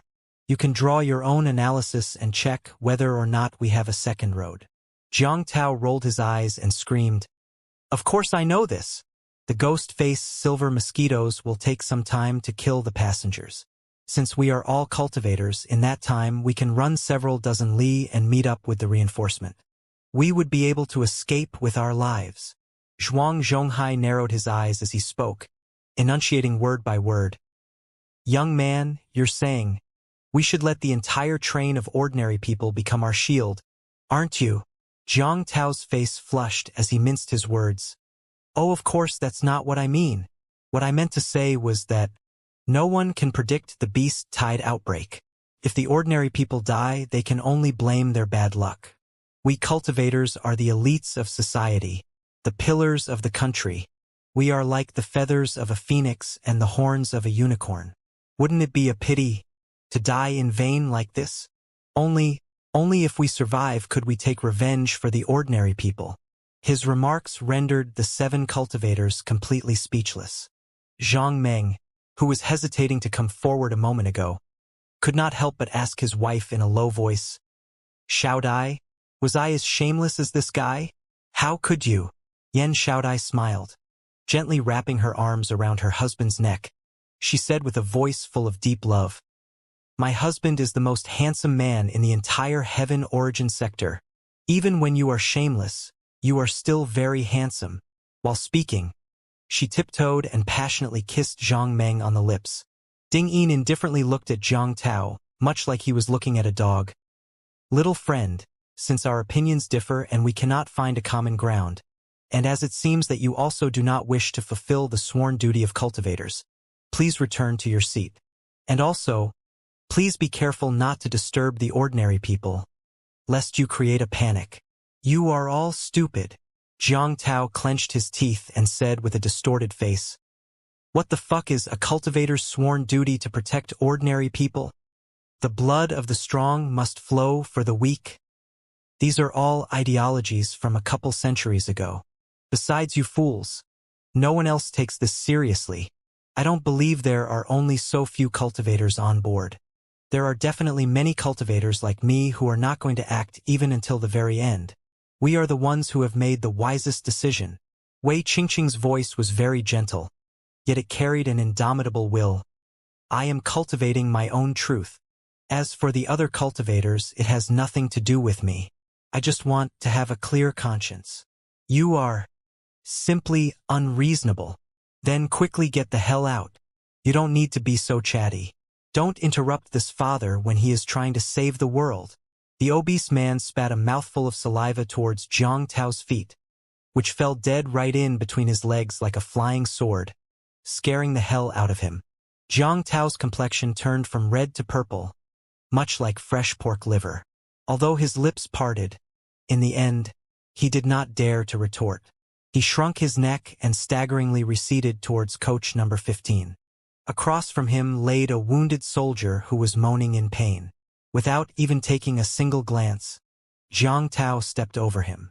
The red-eyed officer coldly looked and suddenly shouted at the top of his lungs, "Stone, gather every brother and take the wounded to coach number 15. Battalion commander." A bearded man with a shaved head anxiously said, "I am not going. I want to fight till the bitter end with you." The red-eyed officer gave him a stern stare and shouted, "Company Commander Stone, I repeat, gather all the brothers and form a second defense line in coach number 15 to protect the civilians on board. This is my command." "Battalion commander," the bearded fellow sobbed.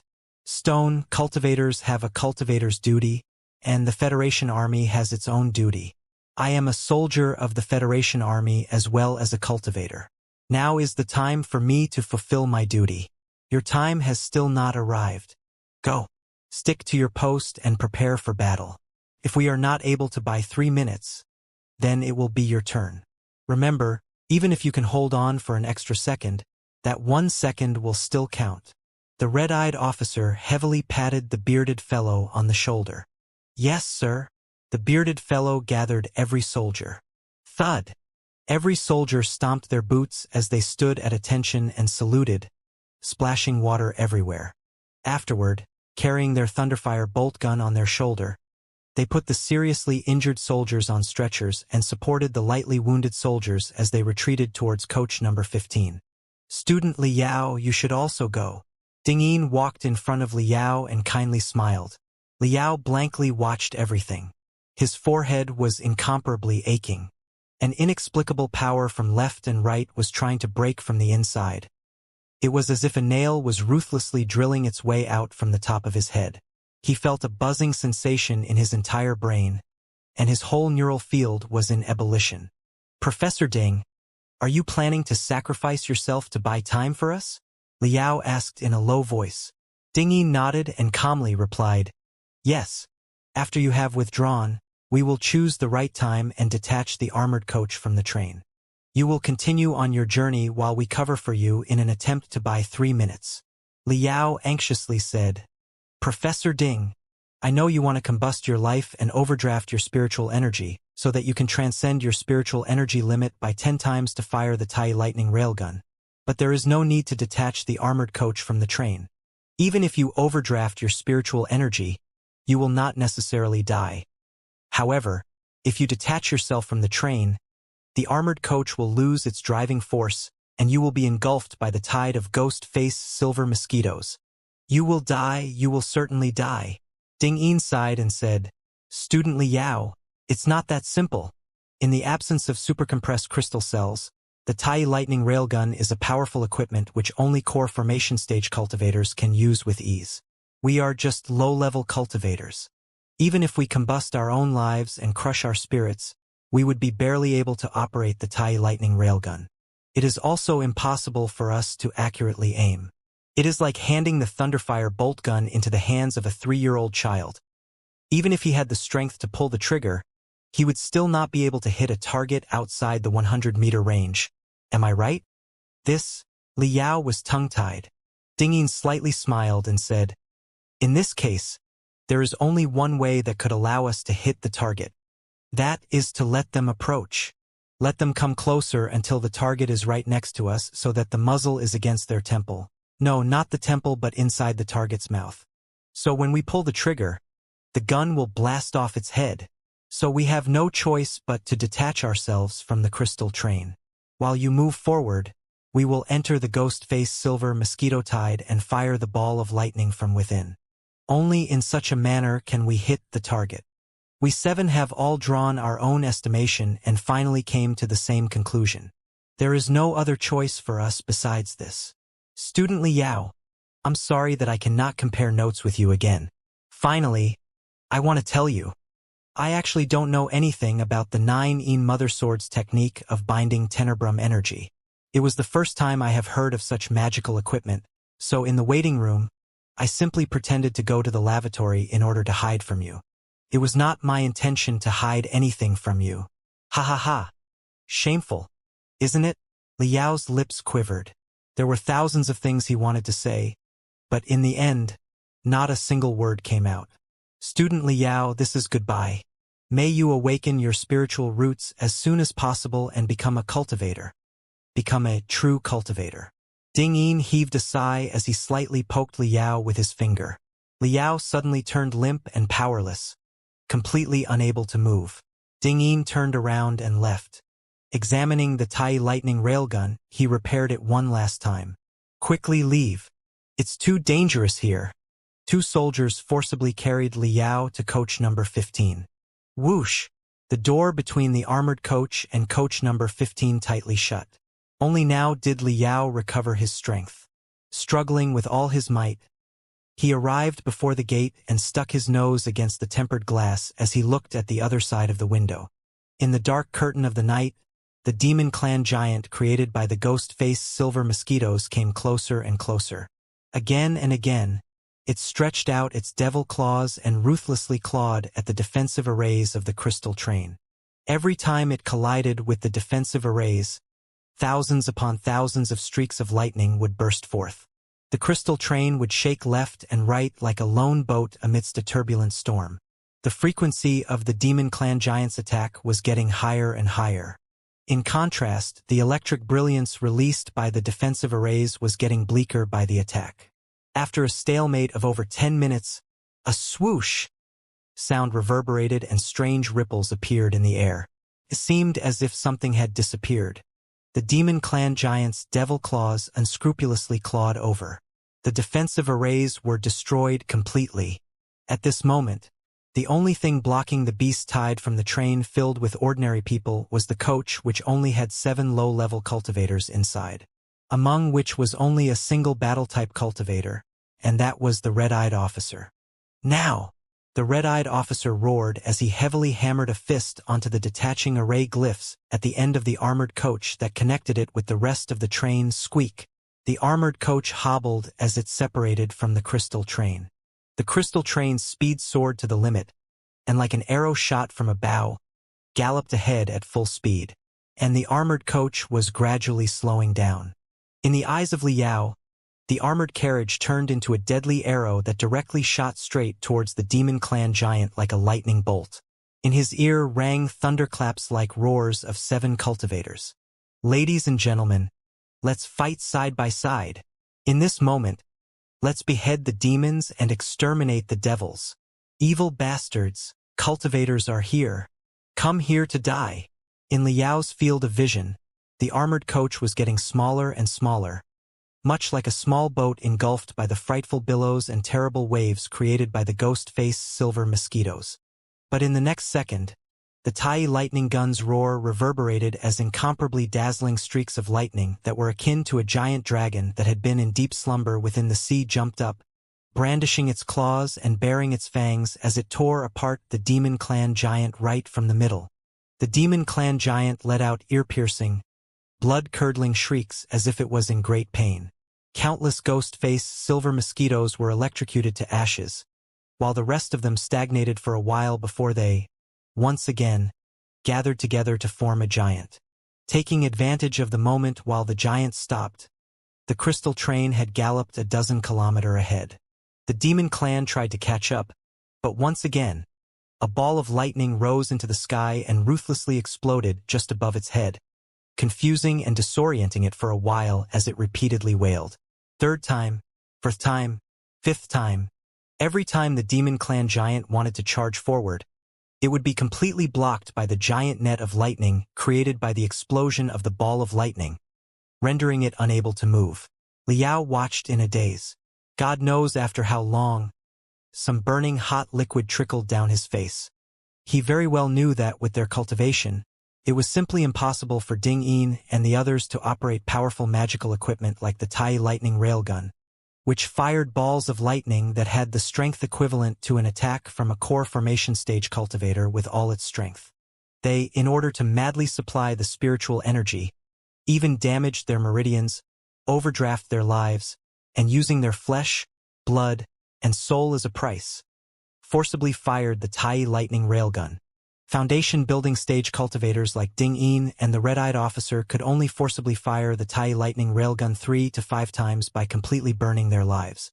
In contrast, Wei Qingqing and the others were only refinement stage cultivators, who were not even battle-type cultivators. Their spiritual energy reserves were simply not enough. Perhaps forcibly firing just one round of Tai lightning railgun was enough to make them burn their lives and crush their souls, causing them to fall on the spot. They were all using their valuable lives to buy 3 minutes for a car full of ordinary people, who were also complete strangers to them. And that was just because they were cultivators. 7th time, 8th time, one after another, dozens of balls of lightning exploded in the sky and weaved a giant net of lightning which was comparable to natural lightning, tightly enclosing the Demon Clan giant formed from the ghost-faced silver mosquitoes within. Letting out a furious roar that shook the sky and the earth, with a casual wave of its hand, it tore apart the electric net in a short period of time. For a long time, there was only complete silence amidst the beast's tide. No ball of lightning exploded again, seemingly as if the 7 cultivators had already fallen. Suddenly, a shining human silhouette flew over 100 meters into the sky and proudly stood on top of the Demon Clan giant's head.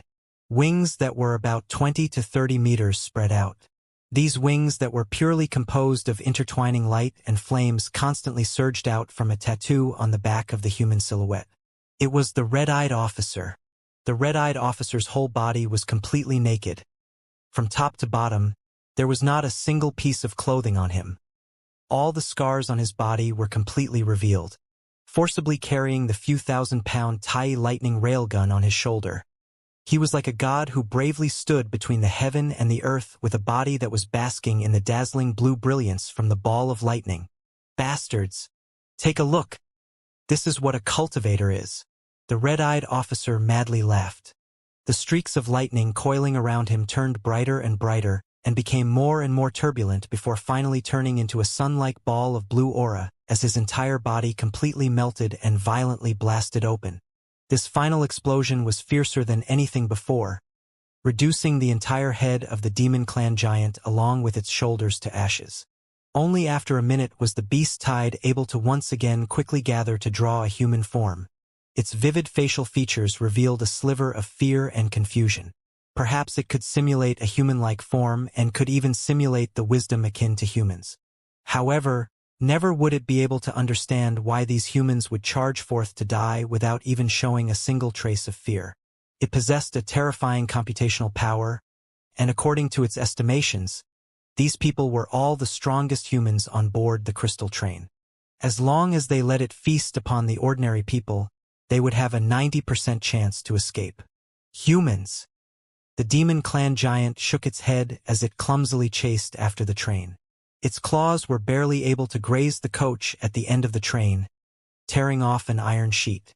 The passengers on board the train could even hear vague, buzz-buzz noises, as if a large group of mosquitoes was buzzing by their ears. "Brother, go to coach number 14. The bearded fellow, Company Commander Stone, said to Liao. Liao had a terrible headache, and his pair eyes were in a daze. He subconsciously replied, "They."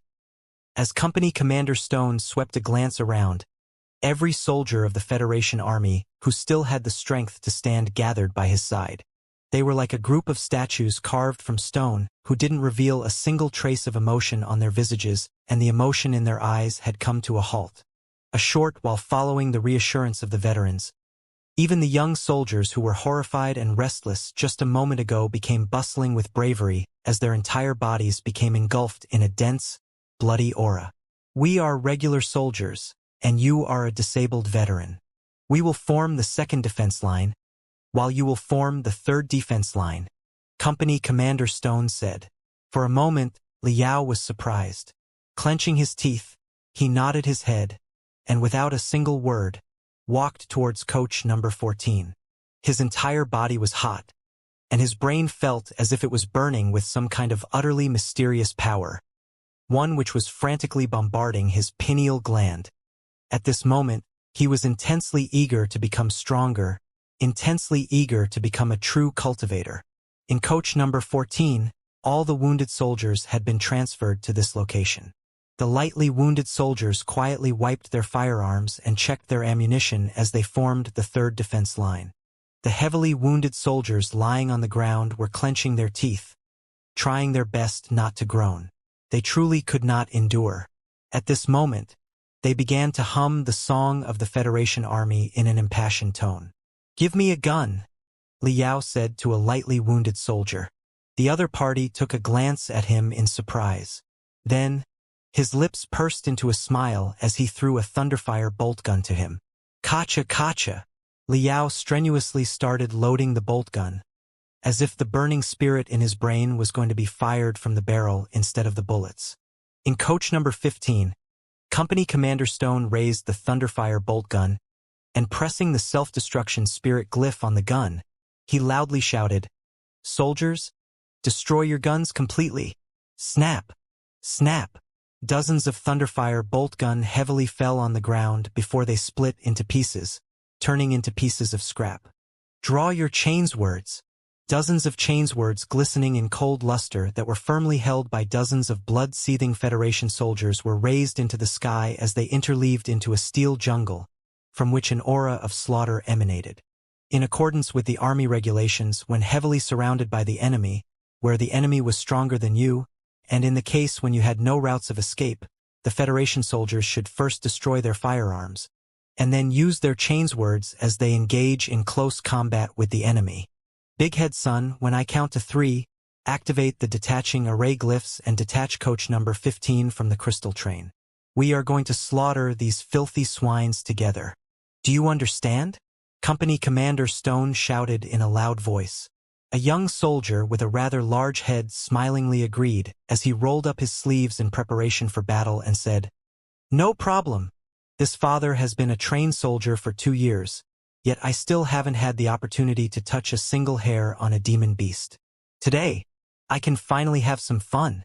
Dozens of soldiers burst into laughter together. "All right, today, let's touch the hair on these bastards." "One." Company Commander Stone, with wide-opened eyes, roared. "Come on, bastards. Try this father's chains word." The soldiers roared together. 2. Company Commander Son looked at Big Head Sunday. Big Head Son, gritting his teeth, came before the detaching array glyphs and clenched his fists to the point that his fingernails had drawn blood. "Just wait and watch, you filthy swines. Our cultivators will soon arrive and send you all to the netherworld where this father will be waiting for you.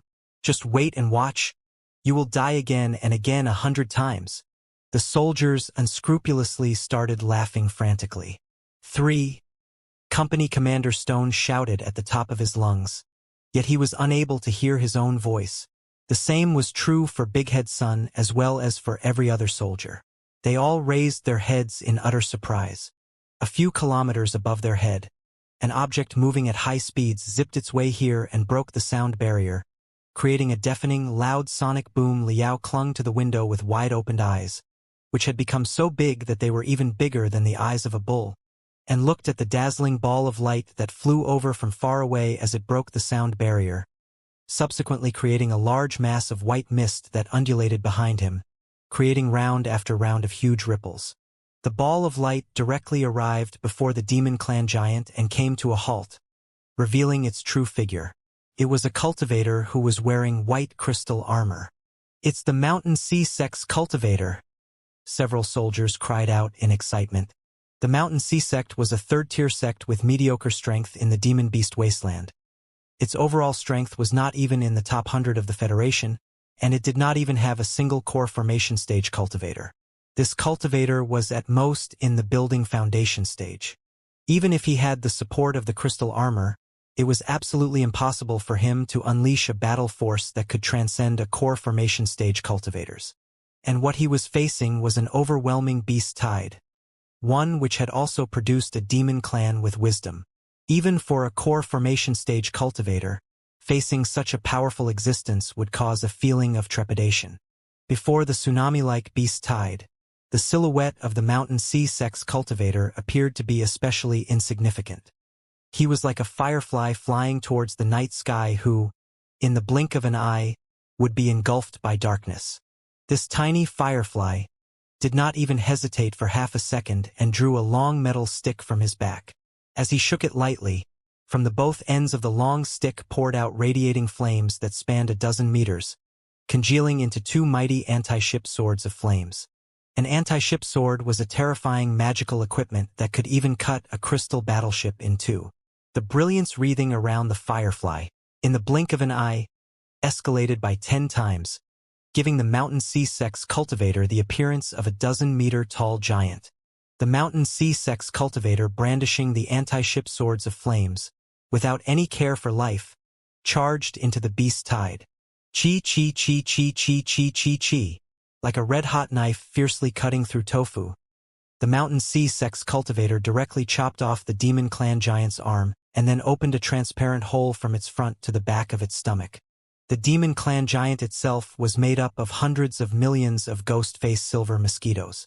Even if one were to kill some ghost-faced silver mosquitoes, it would simply not cause any damage to it. The Demon Clan giant flew into a rage out of humiliation. It simply no longer took the form of a human and instead transformed into a few kilometer-long giant python that opened its huge mouth and swallowed the Mountain Sea Sect's cultivator. Boom! The giant python's head exploded as 7 to 8 streaks of light erupted from within. Its entire head, in the blink of an eye, collapsed as the flames wreathing around the Mountain Sea Sect's cultivator flared like that of a ball of heavenly flames illuminating the entire land. From inside the ruptured giant python's neck came a buzzing noise as countless ghost-faced silver mosquitoes charged out from its body and once again formed a head, which then swallowed the Mountain Sea Sect's cultivator for the second time. The Mountain Sea Sect's cultivator went all out and ignited flames madly, crushing the giant python's head once again. A third time, a fourth time, the flames from the Mountain Sea Sect's cultivator grew weaker and weaker by the attack, and his movement also became slower and slower. The awe-inspiring white crystal armor was stained with demonic blood of countless ghost-faced silver mosquitoes, which constantly corroded the crystal armor as bubbles filled with gray demonic energy emerged one by one on the armor. Finally, when the Mountain Sea Sect's cultivator had ruptured the giant python's head for the 6th time, the flames of his anti-ship swords had been completely extinguished. His body was densely laden with marks of having been stung by the ghost-faced silver mosquitoes. The Mountain Sea Sect's cultivator was hanging by a thread. He was shaky and unsteady. The brilliance around his body was dim like a candle in the wind that would be extinguished at any moment. Yet he refused to give up. He still tried to block the beast tide from approaching the crystal train. Again and again he tried igniting the spirit fire, tried to release the anti-ship swords of flames, Yet he failed again and again. The ghost fire silver mosquitoes squirmed, and for the seventh time, gathered to create a giant python that could swallow the heaven and the earth. Raising its neck, its head fiercely charged towards the mountain sea sex cultivator like a javelin that had been thrown.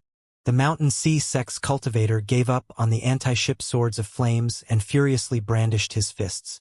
Inside the crystal train, Liao clenched his fists together with him. He clenched so tightly that the bones were about to burst out from beneath his skin. Boom! Just as the giant python was about to swallow the mountain sea sex cultivator. From in between the clouds suddenly came a thunderous boom that was akin to the eruption of a volcano. Almost at the same moment, the head of the giant python turned crimson and vehemently burst open, transforming into countless masses of hot lava that splashed in all directions and quickly spread. The lava seemed to possess spiritual fire that had life. No matter how the ghost-faced silver mosquitoes fled, it continued jumping, splattering, and spreading and soon weaved a giant net of fire. The giant python was tightly ensnared inside the inexhaustible flames. True Samadhi fire. It's the true Samadhi fire. Liao was extremely excited, and together with all the soldiers, roared like a wild animal. Finally, reinforcements had arrived. After a moment, a violent roar reverberated above Liao's head as a chill gradually descended, suppressing everything around it. It was as though a towering giant mountain was flying above the crystal train, suppressing every living being between the heaven and earth in a 50-kilometer radius. Liao, who was glued to the window to the point that his nose was almost squeezed flat, looked at the sky with wide-open eyes. And in the sky, he saw hundreds of meter-long crystal battleship passing over the crystal train with irresistible momentum as it rolled towards the beast's tide. From the colorful ripples that overflowed from the anti-gravity array glyphs under the battleship, Liao suddenly recognized the battleship. It's the Federation Army's Dragonslayer class, mid-sized destroyer that is specially designed to suppress beast tide outbreaks. Its front deck is equipped with a triple-barrel primeval true fire cannon, whose 3 barrels could respectively imitate the 3 basic energies: essence, energy, and soul. When the 3 barrels are simultaneously activated, the terrifying true Samadhi fire would be shot out. The true Samadhi fire could use the corpses of demon beasts as fuel to continuously proliferate and spread. It would only be extinguished after completely burning the beast's tide. Whiz! Whiz! Whiz! Dozens of battle shuttles flew out from the crystal battleships, giving off the impression as if several dozen giant flying swords were cruising around the beast's tide. Once a ghost-faced mosquito trying to flee the range of the true Samadhi fire was found, the shuttles would swarm over and relentlessly pressure the ghost-faced mosquito to fly back. The ghost-faced silver mosquitoes, who were all high and mighty as if nothing in the world could stop them a moment ago, had now turned pretty miserable. The giant python had completely collapsed into thin and long earthworms that were contorting and wailing as they struggled inside the flames. At the same time, the red-as-blood, fiendish eye in the sky had also, God knows when, silently closed, returning the world to its previous picturesque appearance and painting a beautiful night sky where the bright, round moon struggled to reveal its brilliant and beautiful figure from within the clouds. The wormhole between the Heaven Origin sector and the Blood Demon sector had completely closed. We won! Liao closed his eyes. His eyes were extremely sore. Something burning hot began to appear at the rim of his eyes, as if it was lava that had been suppressed for far too long and was about to erupt with nothing being able to stop it. Only now did he open his palm, revealing the 4 holes dripping with blood on his palm as the bones of fingers made crack-crack, sounds like rusty gears. Of course, we will win. A heavily injured soldier who had lost both legs from the thigh and had barely stopped his bleeding with the assistance of spirit glyphs had his lips parted as he said with a smile spread across his face. We are the strongest battle race in the endless space, so how could a few tiny mosquitoes be our opponent?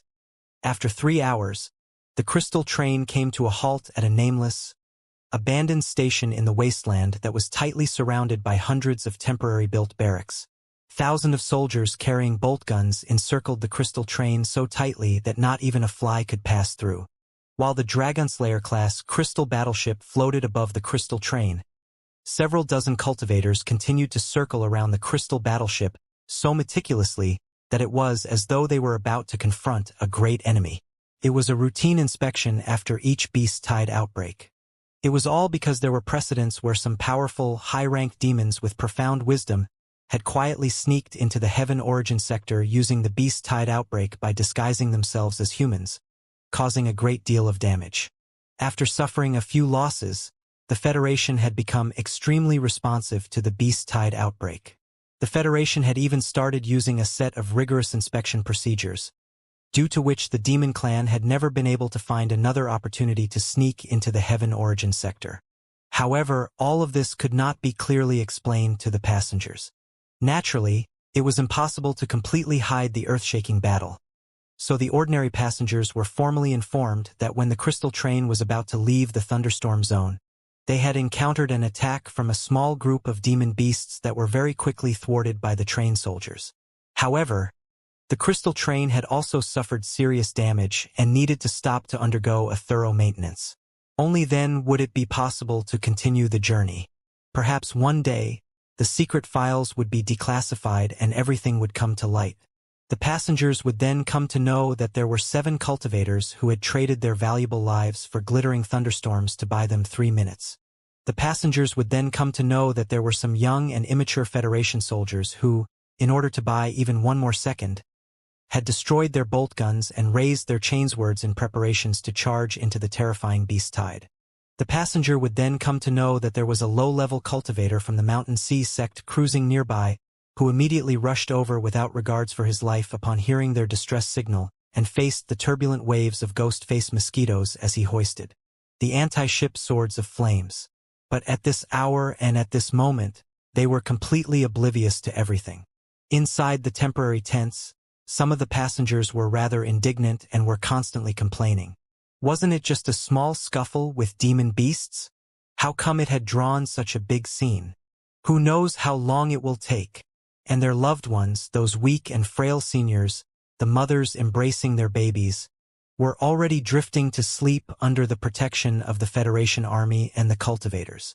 Whereas, inside a few white tents nearby, surgical operations were being intensely carried out as a dozen young and immature soldiers, who were about the same age as Liao, had some of their limbs removed and replaced with spiritual prosthetics, becoming a Federation-disabled serviceman.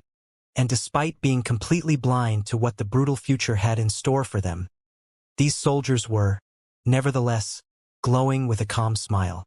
In contrast, Liao was curled up in a corner of a platform in the station as he looked at the passengers and the Federation Army with an extremely confused expression in his eyes.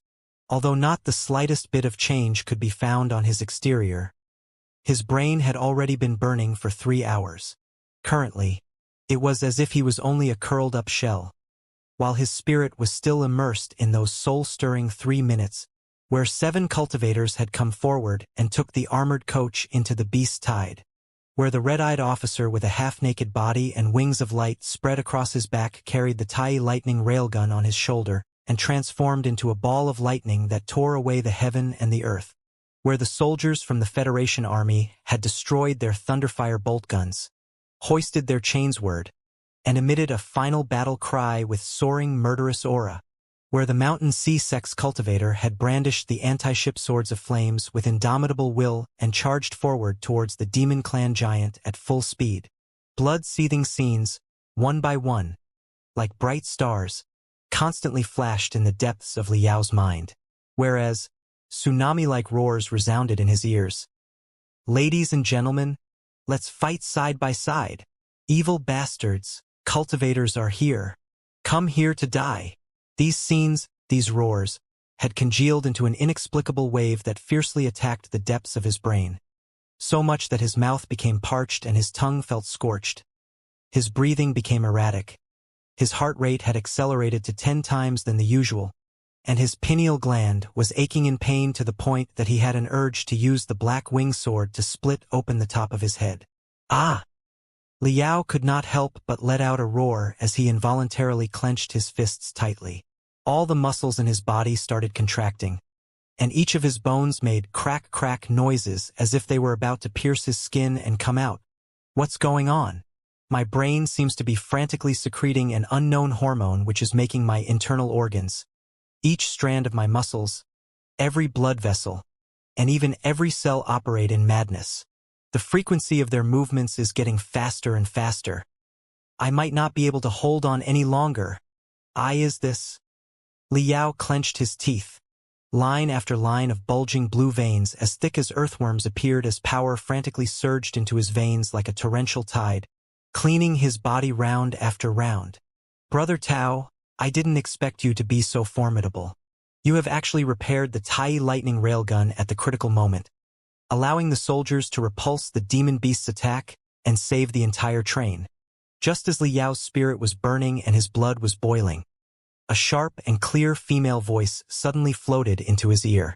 Tai lightning railgun. These 3 words had taken Liao by surprise for a moment. He narrowed his eyes to look towards the source of the sound. It was Zhang Tao and Gu Lily. Zhang Tao slightly smiled. Just as he was about to speak, he suddenly noticed the nearby Liao as a sliver of embarrassment appeared on his face. After a bit of thinking, he walked towards Liao in large strides. Brother, I could have never imagined that even though you have such an ordinary appearance, you would have such quick hand speed and would even be able to repair the Thunderfire bolt gun. Sure enough, a still tongue makes a wise head. I am Zhang Tao from the Zhang family. Let's be friends. Zhang Tao extended his hand towards Liao with a smile. Although Zhang Tao was a descendant of the Zhang family, he was from a branch family. Since there were many competitors in the family, he had limited resources in his hands. Whereas, even though Gu Lily was not a cultivator, her father was a local tyrant who owned several crystal mines. Once their relationship was completely fixed, Gu Lily's family would provide him with massive amounts of resources to help him cultivate. Therefore, Zhang Tao was pursuing Gu Lily with everything he had. When it was time to step forward, he only did so in order to show off his heroic spirit in front of Gu Lily. But little did he expect that it was the beast tide outbreak they had encountered, one which almost caused him to pee his pants. And as luck would have it, Gu Lily didn't know the truth and it was impossible for the army to declassify everything in such a short period of time. So in order to brag about himself in front of his girlfriend, Zhang Tao had shoved everything that Liao had done onto himself. But he had never imagined that he would encounter the person who had truly done it at such a timely moment. His bragging was almost exposed. After all, as a cultivator, to get cold feet is certainly nothing glorious. Perhaps several competitors in the family would even hype it up without restraint, which would certainly ruin my reputation. The trained soldiers are insignificant, but this hick is going to be a little troublesome. Although he may be rustic, he is still a new student of the Grand Desolate War Institution's refining department and is, after all, a student of the 9 elite universities. Not to mention that his hand speed is so quick, one would never know when he could soar to the top and become an influential figure. For such a person, it would be better to become friends before he gains fame. Once we are friends, everything will naturally be settled. Usually, Zhang Tao would flaunt a little, but he was, after all, still a descendant of a big family. Thus he was not too stupid. After analyzing the gains and losses clearly, he immediately thought of becoming friends with Liao. But Liao's mind was in chaos. It was as if a volcano was about to erupt. His 7 emotions and 6 desires were heightened to the extreme. As such, he simply could not control himself. Before the brain had issued any command, for words, like flying swords, shot out like lightning from the depths of his throat. Get the hell out! Zhang Tao's complexion changed. Not so long ago, on the crystal train, the 7 cultivators had a contemptuous look in their eyes towards him, as they had regarded him as a deserter, which already brought him extreme shame and anger. He had never thought that even an ordinary person would dare to yell at him. Glancing around, he discovered many soldiers patrolling. Forcing back his anger, Zhang Tao pulled out a blank gold transfer card from his bosom and handed it over. We are both learning to refine, so why do you keep people away? From the way you dress, your family should be a commoner family. Otherwise, you would not have ended up in the Grand Desolate War Institution's refining department. However, learning to refine requires a great deal of money. If you want to rise above the others, you need to take private lessons on top of the normal studies. This card has 200,000 bucks. Take it and spend it as you wish. Think of it as me supporting a junior. Ha ha ha. Jiang Tao stuffed the gold transfer card into Liao's bosom and moved closer to his ear as he spoke in a suppressed voice. But you cannot talk about what happened on the train. Misfortune comes from the mouth. As a student of the 9 elite universities, you should know what these 4 words mean, right?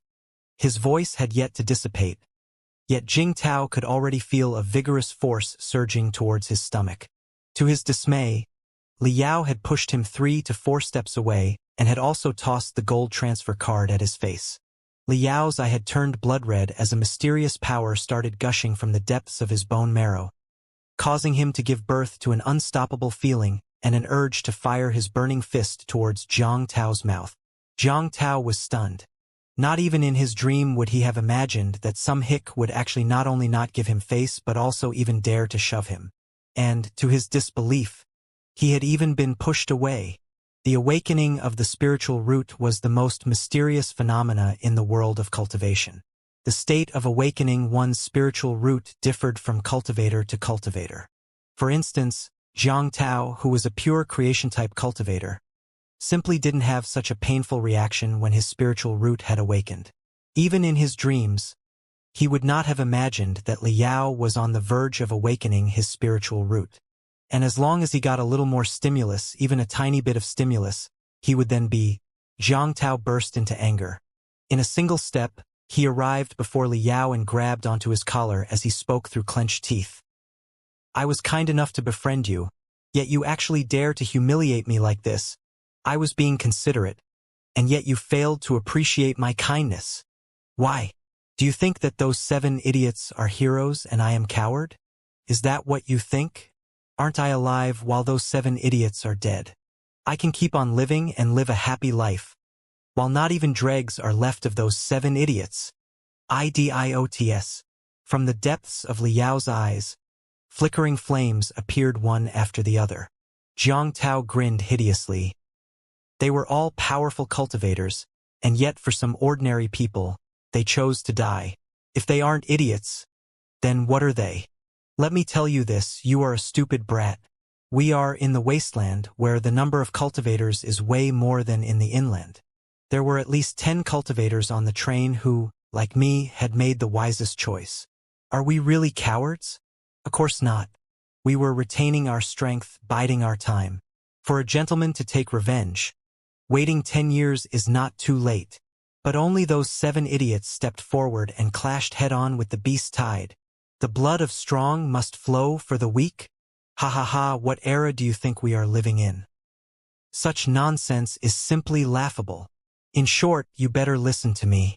I am a 3rd-level refinement stage cultivator and a descendant of the Zhang family. My strength is beyond your imagination. So long as you dare to speak half a word, I, like stomping an ant to death, will crush a hick like you to death.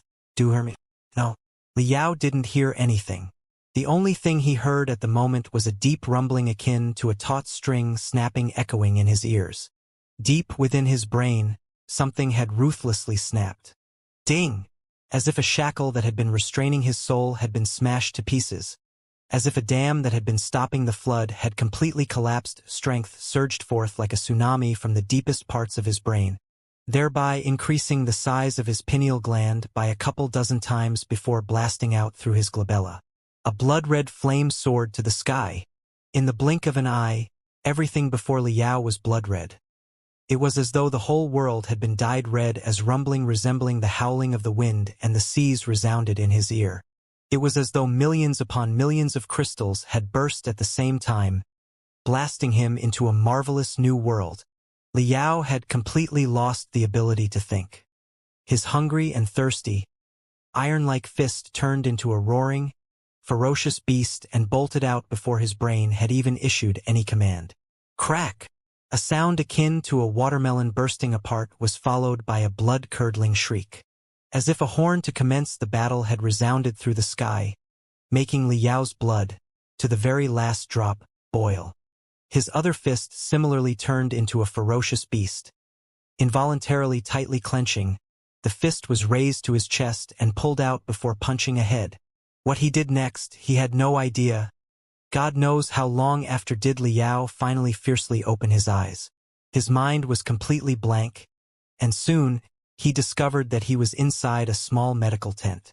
Half of his body was immersed in a light green medical solution, which made him feel very comfortable at the places where it was in contact. However, his entire body, from head to toe, was in incomparable pain. It was as if a crystal train had rolled over him back and forth a dozen times. But what made him most surprised was color? So many colors. Blinking his eyes, Liao looked all around in confusion. He discovered that the whole world was completely different from before. It was incredibly resplendent and brimming with colors. There were even a few hundred colors which he could not name. Moreover, many tiny, gorgeous specks of light of many colors were also floating in the air. This kind of strange state could not describe in words. It was like someone who was colorblind since birth and only knew two colors, black and white, in his life had suddenly gained the vision of a normal person. If the kind of incomparable shock that he got when crimson, orange, red, green, azure, blue, purple, gorgeous lights of countless color entered his retina was again multiplied by 100 times. That would be precisely what Liao was feeling at this moment. Furthermore, Liao discovered that not only was the brilliance radiated by every object in the surroundings incredibly resplendent, even his own body was emitting faint, rainbow-like radiance round after round. On his forehead, just a bit above his glabella, was 3 thin and long spirit threads that were lightly swaying along with his breathing. When a few tiny specks of light gradually floated over, the spirit threads would suddenly reach out and fiercely suck in the specks of light. As if a long snake was swallowing an egg, the specks of light would be sucked into his brain through the spirit thread, and via the pineal gland, it would be converted into a very pure energy which would then be absorbed into every part of his body, causing his entire body to feel calm and comfortable. It was extremely pleasant. What is this? Liao reached out to grab the spirit threads, but his palm instead directly passed through them. He simply didn't feel anything. Even when he rubbed his glabella, he didn't feel anything strange. His soul, on the other hand, could clearly feel it. There was a new organ in his neural field, an organ that had evolved from his pineal gland, and this very organ was controlling these spirit threads. With a move of his telepathic thought, these spirit threads started dancing and very soon swallowed a few dozen specks of light before completely sucking them into his neural field, thereby nourishing his soul and body. The specks of light, upon seeing this, escaped in succession. The speed at which these specks floated became much faster, much like frightened planktons in the ocean. If I can produce some more and grow them a bit longer, it would be a lot better, Liao thought. Just as this thought appeared in his mind, his brain started aching as strength stored in his soul, in a steady stream, infused into the new organ evolved from the pineal gland. Not only had the 3 spirit thread grown a little longer, a slightly shorter 4th spirit thread had also been formed. Furthermore, the movement speed of the spirit threads had also increased by a lot. Soon after, over 100 specks of light were captured. So formidable! If I could grow over 100 spirit threads at once, wouldn't I be able to sweep all the specks of light floating in the air? Liao became extremely excited. But this time, the new organ evolved from the pineal gland didn't respond to his call. On the contrary, from the depths of his neural field came a faint warning, waking him in the blink of an eye. This request was far beyond his capabilities. Unless he was willing to overdraft his life, it was impossible to achieve it in a short period of time. It seems that the growth of the spirit thread is limited. I must step by step grow slowly. This is not something that can be achieved overnight. From the medical treatment pod, Liao somehow sat up and curiously observed the strange new world. He discovered that even if he closed both eyes, he was still able to perceive this incomparably new gorgeous world. Furthermore, it became even more clear and vivid. Is it possible that this new organ evolved from the pineal gland can directly perceive the world? Right away, Liao used both his hands to cover his eyes as he gathered his telepathic thoughts in his forehead and scanned his surroundings. Well, Liao quickly discovered that there was another medical treatment pod just opposite to him, and laid inside was a wounded man. The radiance, emitting from this person's body was 100 times stronger than his. The radiance around Liao's body was still not firm. It was like a flickering flame swaying in the wind, weaving in and out, giving off a feeling that it might be extinguished at any moment. But the radiance around this person was like water in a stream that was flowing slowly. The radiance had formed a sparkling armor which tightly covered his entire body. Furthermore, there were only 4 spirit threads on Liao's forehead, and he relied on the movement of these spirit threads to swallow the floating specks of light. But the spirit threads on that man's forehead were not only numerous but were thick as well. Furthermore, they had also interwoven together to form a huge vortex that was producing a powerful suction force, allowing him to inhale countless floating specks of light. It was as easy as blowing off dust. It was 100-fold more efficient than that of Liao. The structure of this spirit thread vortex is really mysterious, Liao secretly praised. Just as Liao carefully tried to take a closer look, a dazzling beam of light suddenly shot over from the wounded man's body, causing Liao's brain to feel a prickling pain. When he looked again, the wounded man was covered in a black sheet, rendering Liao to be unable to see any of his spirit aura. Little brother, casually spying on someone else's cultivation law is the biggest taboo in the world of cultivation.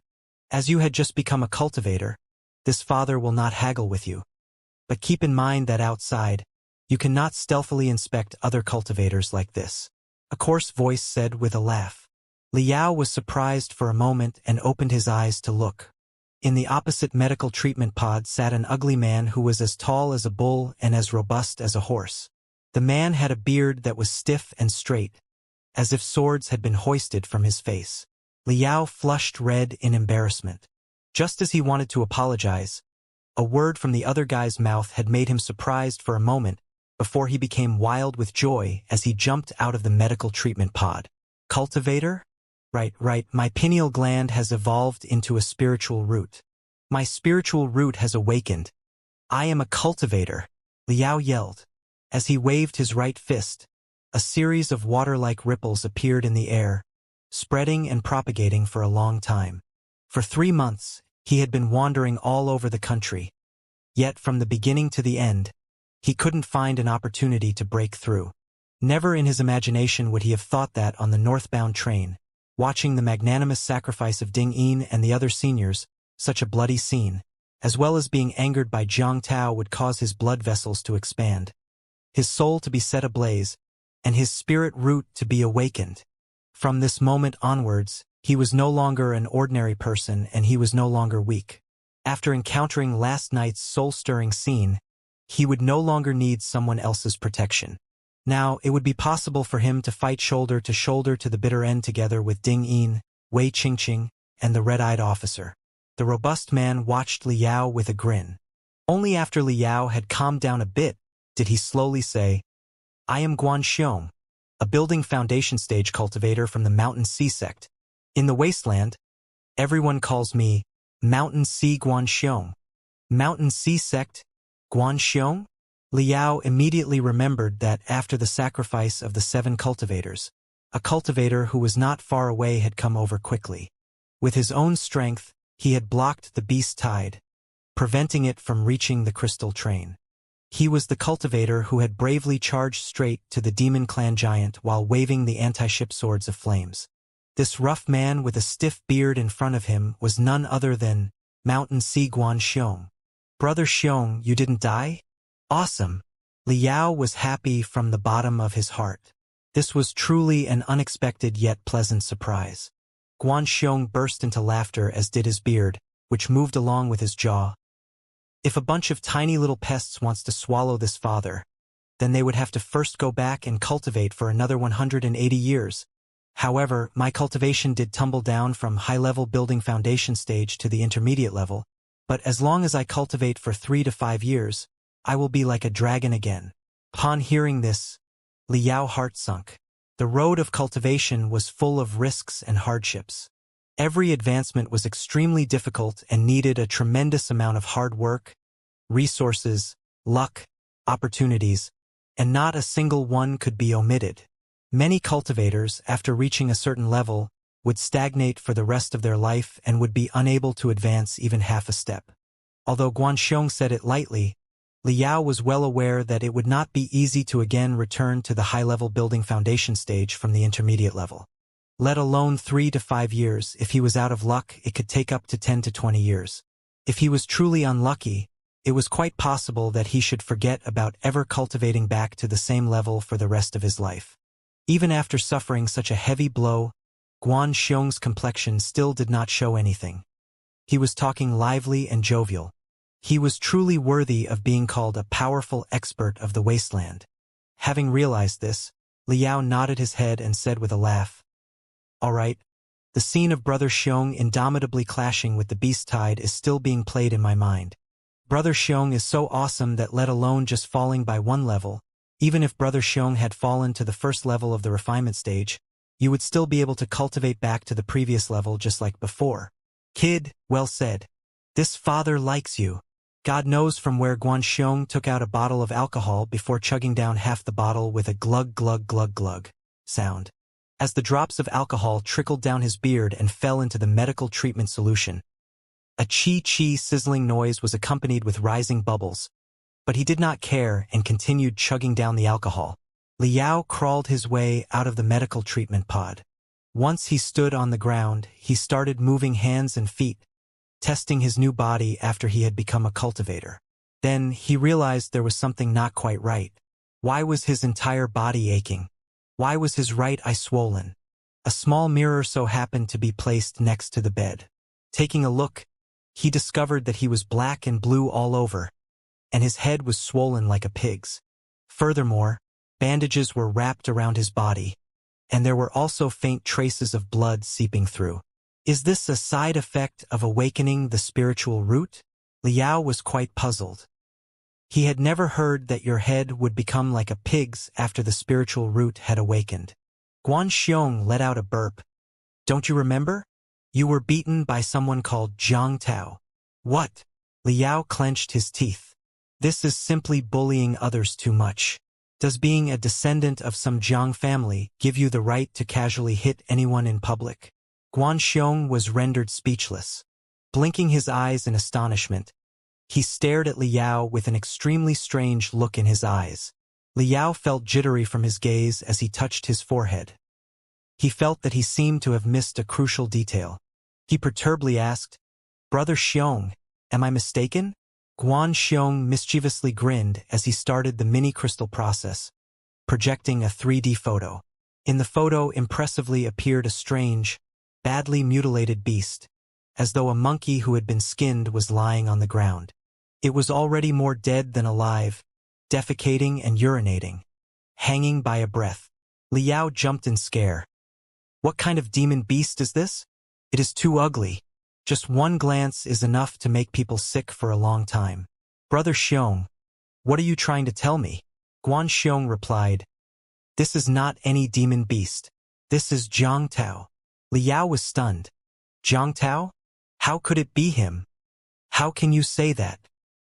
He was beaten by none other than you. Me?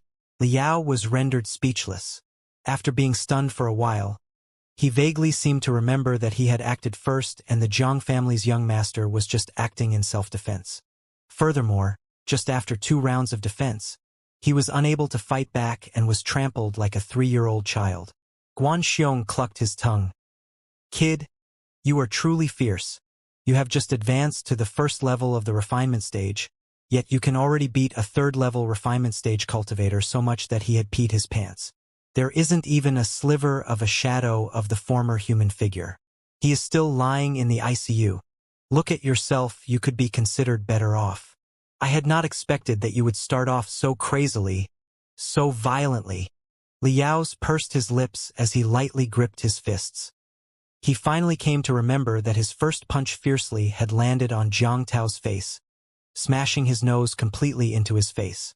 The refreshing feeling of breaking bones and splattering blood was truly wonderful. Guanxiong laughed and said, "Kid, you were too impulsive. You should not have beaten a descendant of the Zhang family like this. It is too late to regret now." Regret? Bit by bit, Liao slowly recalled the whole thing as well as the words spoken by Jiang Tao. The hesitation and confusion on his face slowly disappeared, and what replaced it was an indomitable look. Brother Xiong, you are wrong. The matter of beating Jiang Tao. I didn't act on impulse, and I am also not regretting it. Oh! Guan Xiong raised his eyebrows like drawing two sabers. Liao clenched his fists and stretched it out before him. Feeling the spiritual energy surging through his meridians, the swelling of muscles, and the pleasant burning feeling on his fists, he said word by word. Whether it is Ding Yin and the others, those 7 cultivators, or Brother Xiong, even after you clearly knew that you would die, you, in order to save a train full of passengers, still continued to charge forwards, fighting till the bloody end. You are all heroes, and even more so, you are also my, Liao's, saviors. Now, when someone is cursing my saviors as idiots in front of me, how could I swallow my anger and dare to say nothing? Isn't that no different than a turtle retracting its head in fear? If I don't smash his nose, if I don't make him pee his pants from a beating, how could I call myself a man? How could I call myself a cultivator? If Jiang Tao wants to take revenge, then he is welcome to try any time. I grew up in the magical equipment graveyard, so there are not just 1 or 2 people who want me dead. When I was 7 years old, I was surrounded by a dozen or so robust men with blades, but I am still alive and kicking. Liao's eyes flickered with a sliver of ferociousness as he laughed and said, Originally, I was thinking of using the moniker Fiend Star to roam the wasteland, but if Jiang Tao truly wants to have this little life of mine, I do not mind letting the cruelty and the ferociousness of the vulture resound throughout the wasteland. Guan Xiong was moved. He gave a smack to the medical treatment pod, which left a distinct imprint of his palm behind on its metal shell, as he yelled, All right, kid, you are truly a man. From now on, you, my friend, are definitely a friend of this old man. He paused a bit, then once again laughed and said, However, kid, you don't need to worry. You are one lucky bastard. When you were fighting with Jiang Tao, there was a surveillance camera behind you. Although its mic was broken, it could still record images. From the movement of Jiang Tao's mouth in the video, experts have identified everything he had said. That is to say, everything he had spoken has been recorded. This brat has touched the bottom line of cultivators. So he is definitely going to die, and Jiang family could do nothing to protect him. The bottom line of cultivators? Liao was surprised for a moment. Guan Xiong nodded his head and explained, Right, although the rules protecting the ordinary citizens is the sworn duty of cultivators and the blood of the strong must flow for the weak, have been spreading in the cultivators' community. But in the end, not every cultivator is willing to magnanimously die for others. If a cultivator, when faced with imminent disaster, flees instead of fighting, and even if the others came to know, it would just be a topic that's ugly to hear. Besides morally condemning him, no one is going to say anything. After all, life is precious. No one is born with the obligation to sacrifice himself for the others. However, not only did Jiang Tao flee from the battle, but afterwards, he had even wantonly insulted the cultivators who had laid down their lives for others and had even threatened you. This kind of behavior completely goes against the bottom line of cultivators. Guan Xiong took a deep breath, sighed, and said, In this endless sea of stars in the vast universe, apart from our human race, there are many other powerful races. Demon clans, devil cultivators, extraterrestrial devils, and needless to say of the various strange alien life forms in space. We humans are able to conquer these evil life forms and stand at the pinnacle of the vast cosmos, all because of the united efforts of cultivators and the ordinary people.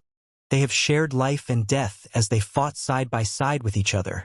Although cultivators are strong, although they have long lives, their numbers are scarce, and furthermore, there are all kinds of restrictions to utilize spiritual energy. Even though the battle force of the ordinary people is weak, their population is vast and their reproductive abilities are strong, enough to sustain a sector and become a massive interstellar civilization.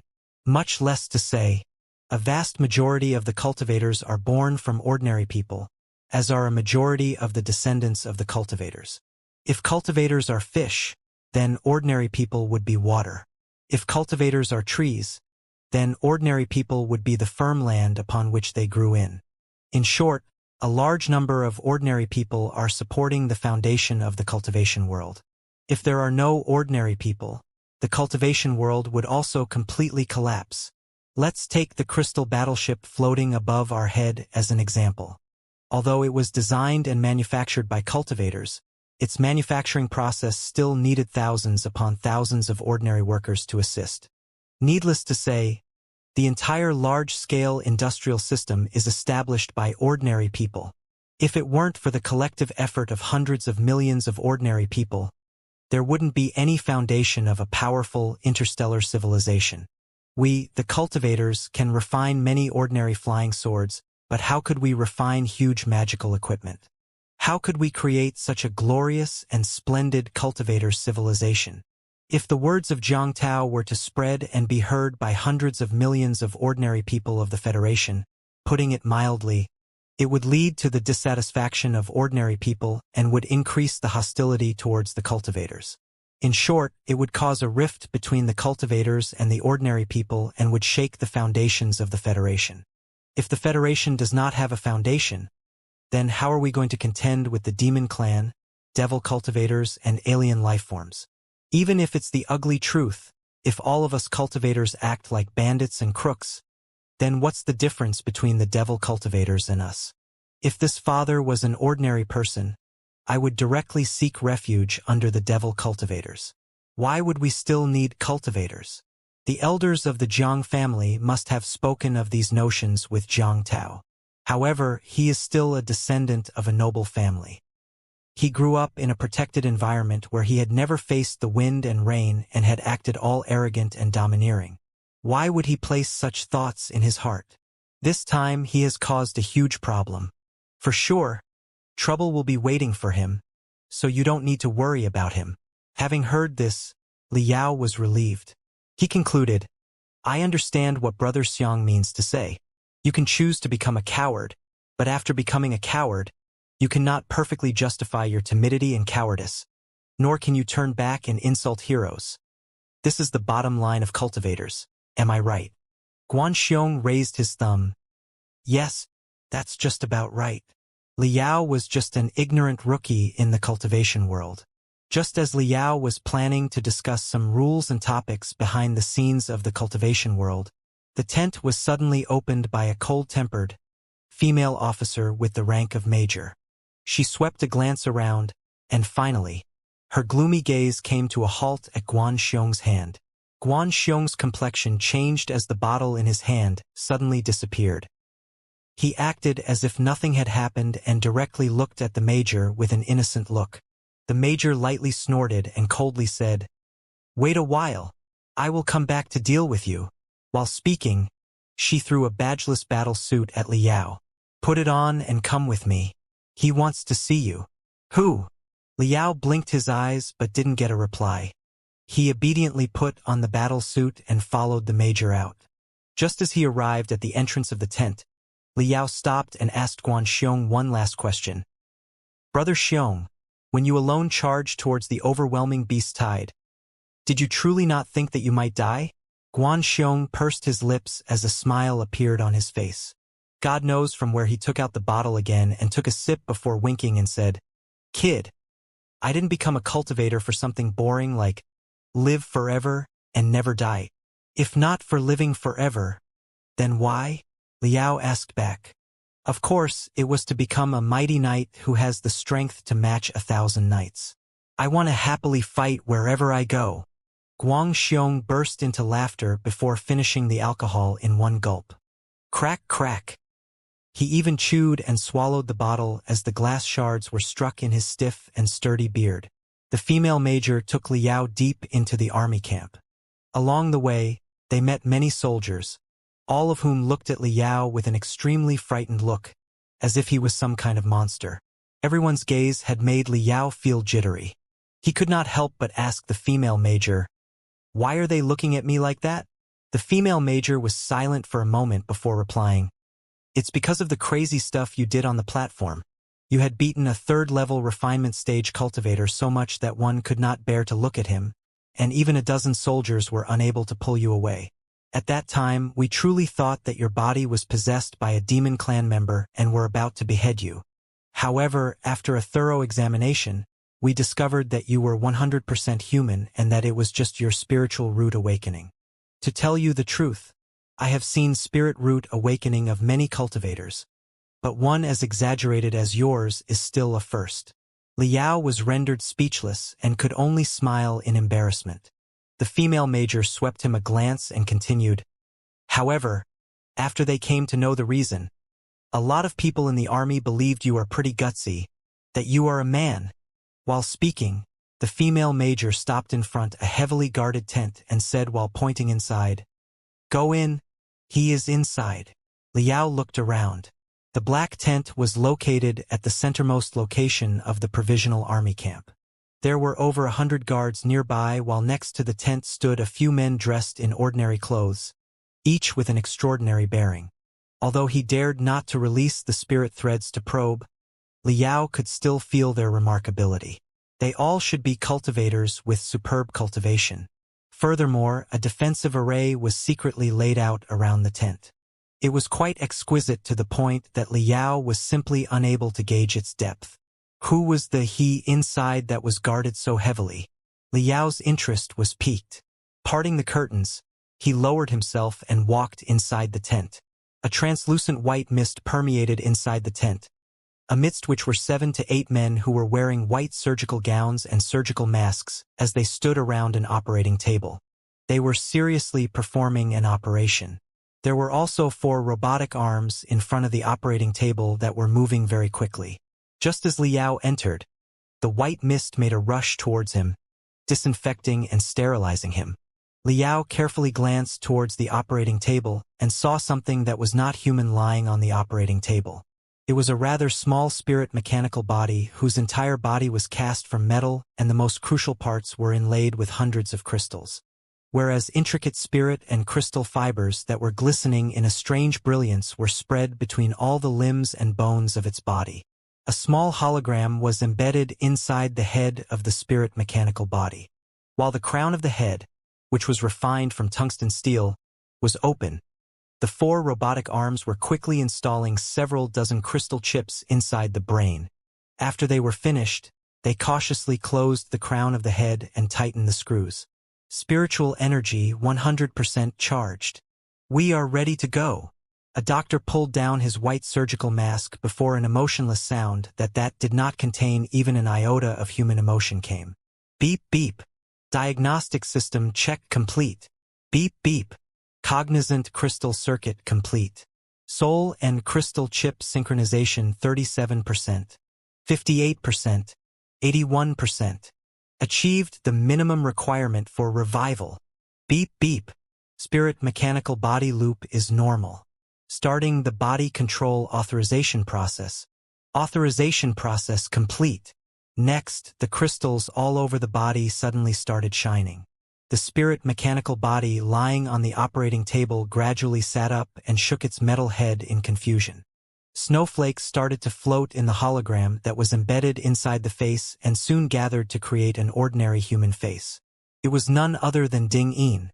"Hello, Student Liao, we meet again." Ding Yin slightly smiled. His voice, on the other hand, was completely calm and emotionless like the water in a dry well, containing not even an iota of human emotions. He frowned slightly and said, "Starting human emotions simulation system. Test. Test. Student Liao, is my voice normal now?" Liao was completely dumbfounded. He stammered, It's normal, Professor Ding. You are alive?" "No, I'm already dead." Ding Yin smiled and said, "The 7 of us low-level cultivators charged straight into hundreds of millions of demon beasts with a Tai lightning railgun. How could we not be dead? However, I was lucky. A wisp of my residual soul was found. Now, I can do nothing but become a spectral cultivator." Spectral cultivator? Only now did Liao start to remember. They were a unique existence among the cultivators. Just as its name implied, the so-called spectral cultivators were cultivators who had died and had their bodies destroyed, leaving only a wisp of their residual soul behind. And after going through several chances and opportunities, the soul, which did not dissipate, would once again embark on the road of cultivation. During the world of ancient cultivation 40 millenniums ago, spectral cultivators were seldom seen. Furthermore, the cultivation of the soul had various restrictions. In order to ensure that the soul did not dissipate from time to time, they would need to swallow the souls of the living and to suck blood essence. In other words, they would have to take the life of another and would have to owe countless blood debts. That was why, in the ancient world of cultivation, spectral cultivators were notorious and were synonymous to evil lifeforms. However, after 40 millenniums of cultivation, civilization had advanced. As long as the soul was powerful enough, it could be digitized, and the soul could be sealed inside crystal chips. And matched with a spirit mechanical body, they did not need to fear the sunlight and could walk in the sun as they embarked on the completely new road of dark cultivation. Of course, humans and ghosts were completely opposite. One was yin and one was yang.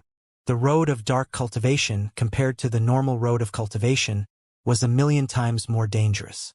The spirit mechanical body was, after all, not a body of flesh. During a random solar flare, it was quite possible for the soul to be destroyed. Although a vast majority of spectral cultivators would never grow old, they could not live forever. After a few centuries, in the same old way, their souls would grow old. However, it was always better than vanishing in a puff of smoke. Fellow Taoist Ding, we welcome you in joining the ranks of spectral cultivators. Although humans and ghosts are completely opposite and it is no longer possible to reincarnate, the world of dark cultivation is extremely marvelous. Let us explore it together. All the doctors warmly applaud. But the sounds they emitted were like the clashing of weapons. It was as if their palms were cast from metal. One after another, the doctors pulled down their masks, revealing 8 gloomy and frightening metal skulls in front of Liao. Liao almost shrieked. From the start, the 8 doctors were all spectral cultivators. He himself and 9 ghosts were staying inside one tent. Dinging smiled, waved his hand, and said, "Fellow Taoists, this is not right. This little guy is very good. Please don't scare him for fun." A particularly tall spectral cultivator mischievously laughed hey hey, as he extended his ghost-like metal claws and lightly pinched Liao's shoulder before speaking in an austere gloominess. "We have heard that this little guy is very courageous. Taoist Ding, just for you, he had beaten the crap out of an opponent who was 2 levels higher than him, so we wanted to test him a bit. Little guy, you are very good. You didn't pee your pants. You are truly a man." The other spectral cultivators enigmatically burst into laughter together. From the very beginning, they could also express emotions like normal humans. They were just putting on an act. Liao suddenly didn't know whether to laugh or cry. The mysterious impression he had of spectral cultivators had, in the blink of an eye, collapsed. These people, no, these ghosts were too naughty. Ding Yin pressed both his hands down as he slowly climbed down from the operating table, thereby stopping the mischievous, laughing ghosts. He tried to a few steps but staggered along the way. He thought out loud, "It feels strange. It's like there is a membrane covering my body. This feeling is completely different from before. But of course, in the past you were human and now you are ghost. In the past your cultivation was high, but now, after becoming spectral cultivator, you have to start from scratch. After you have settled things here, fellow Taoisting, please go to the Hero's Spirit Pagoda and stay there for a few years to learn about how to be a good ghost.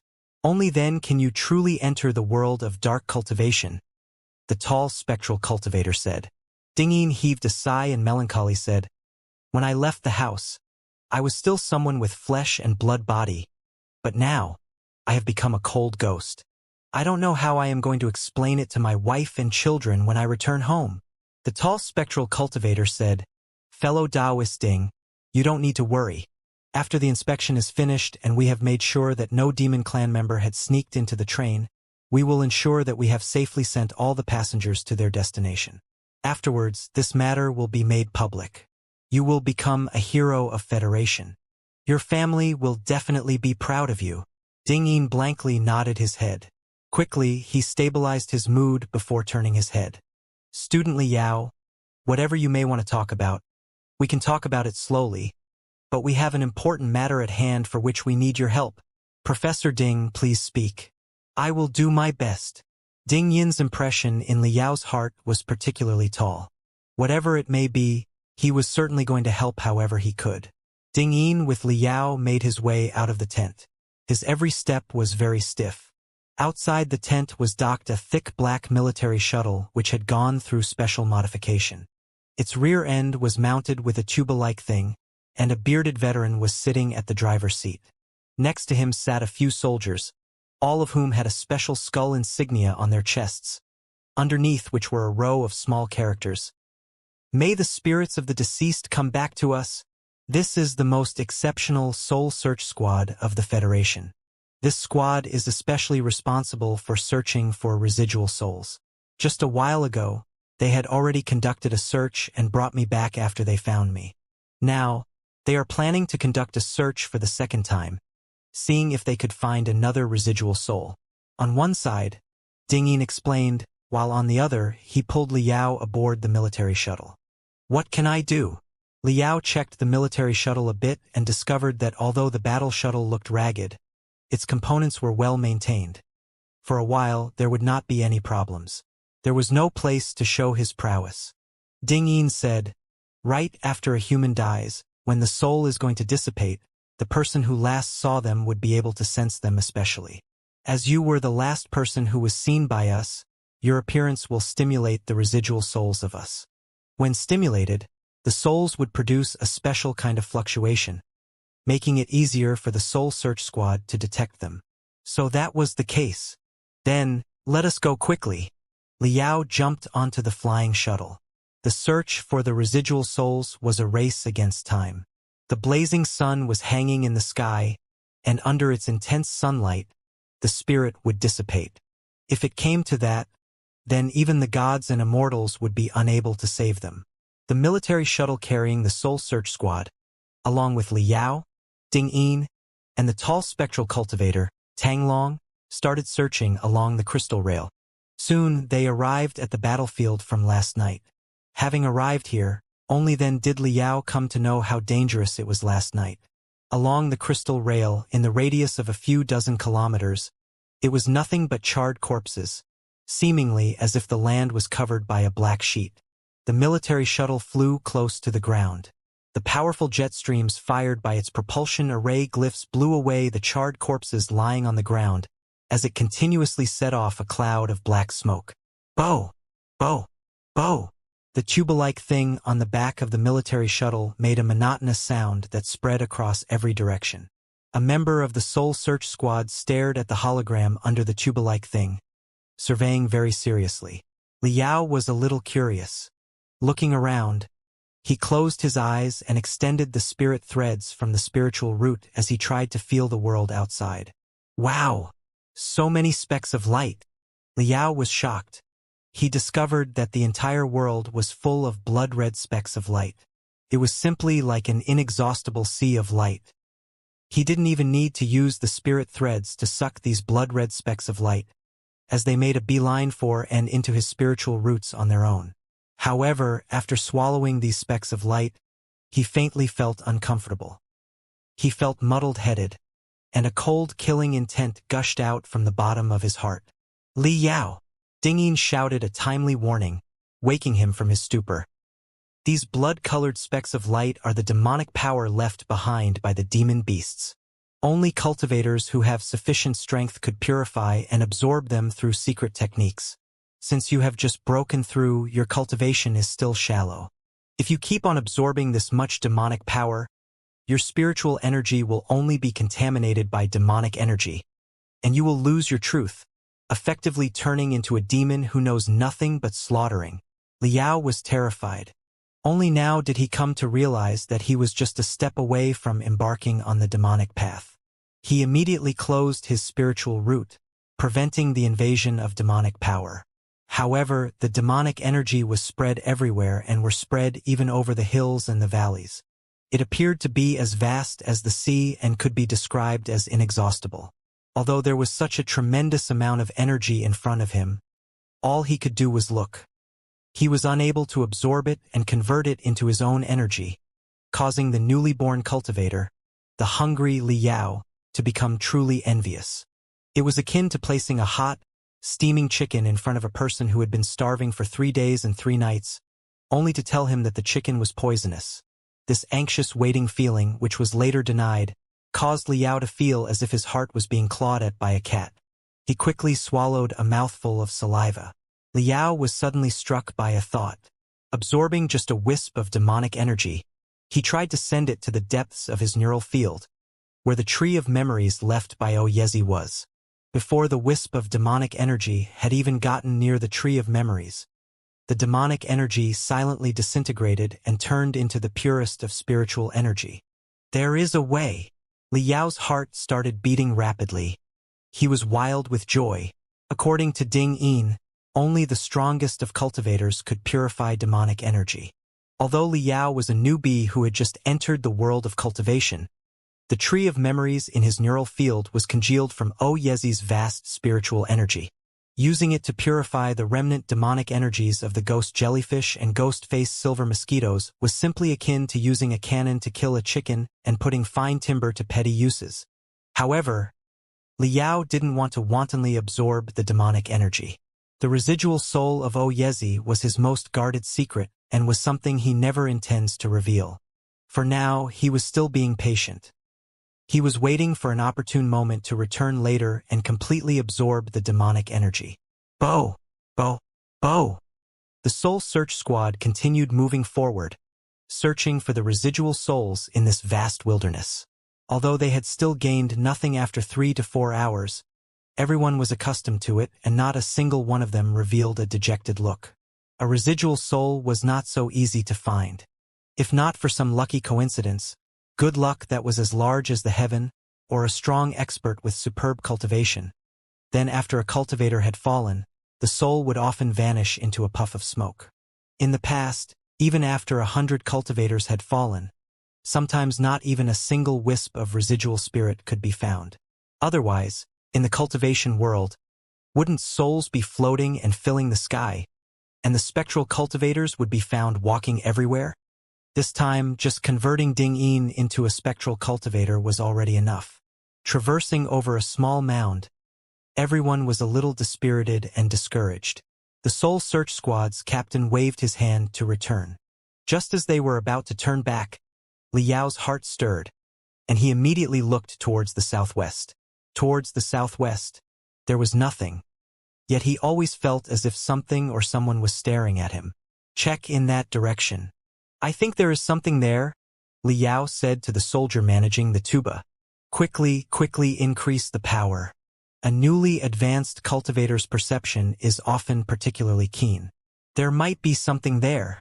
Ding Yin became excited. Bo! Bo! Bo! The tube gradually turned towards the southwest. Bo! Bo! Bo! Bo! Bo! Bo! Bo! Bo! The monotonous sound suddenly became rapid like drumbeats. And soon, an extremely faint black point appeared in the upper right corner of the hologram. Quickly scatter the revealing soul particles. The Soul Search Squad's captain shouted in a loud voice. 2 Soul Search Squad members picked up 2 thick and long steel pipes. The back of the steel pipes flashed with a spiritual radiance before 2 balls of azure mist shot out with a boom. Bang! The azure balls of mist burst open in the sky before a mist of crystal powder covered the entire sky. It was as though there were 1,000,000 fireflies flying in the sky.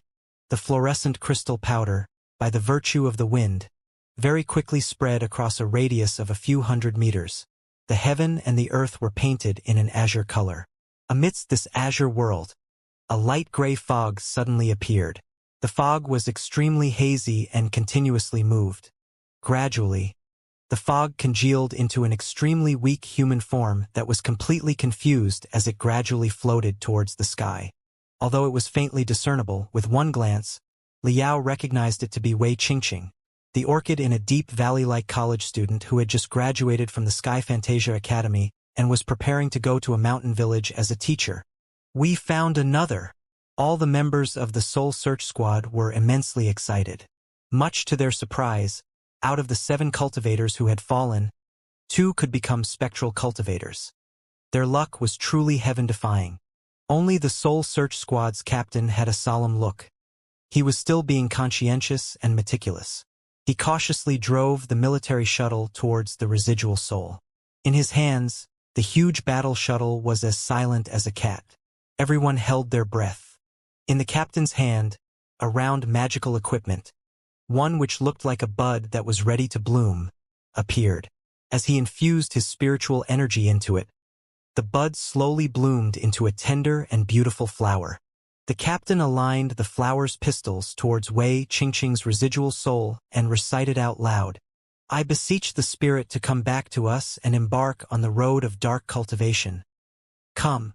Wei Qingqing's residual soul lightly shook before it turned into a wisp of smoke and was sucked into the flower.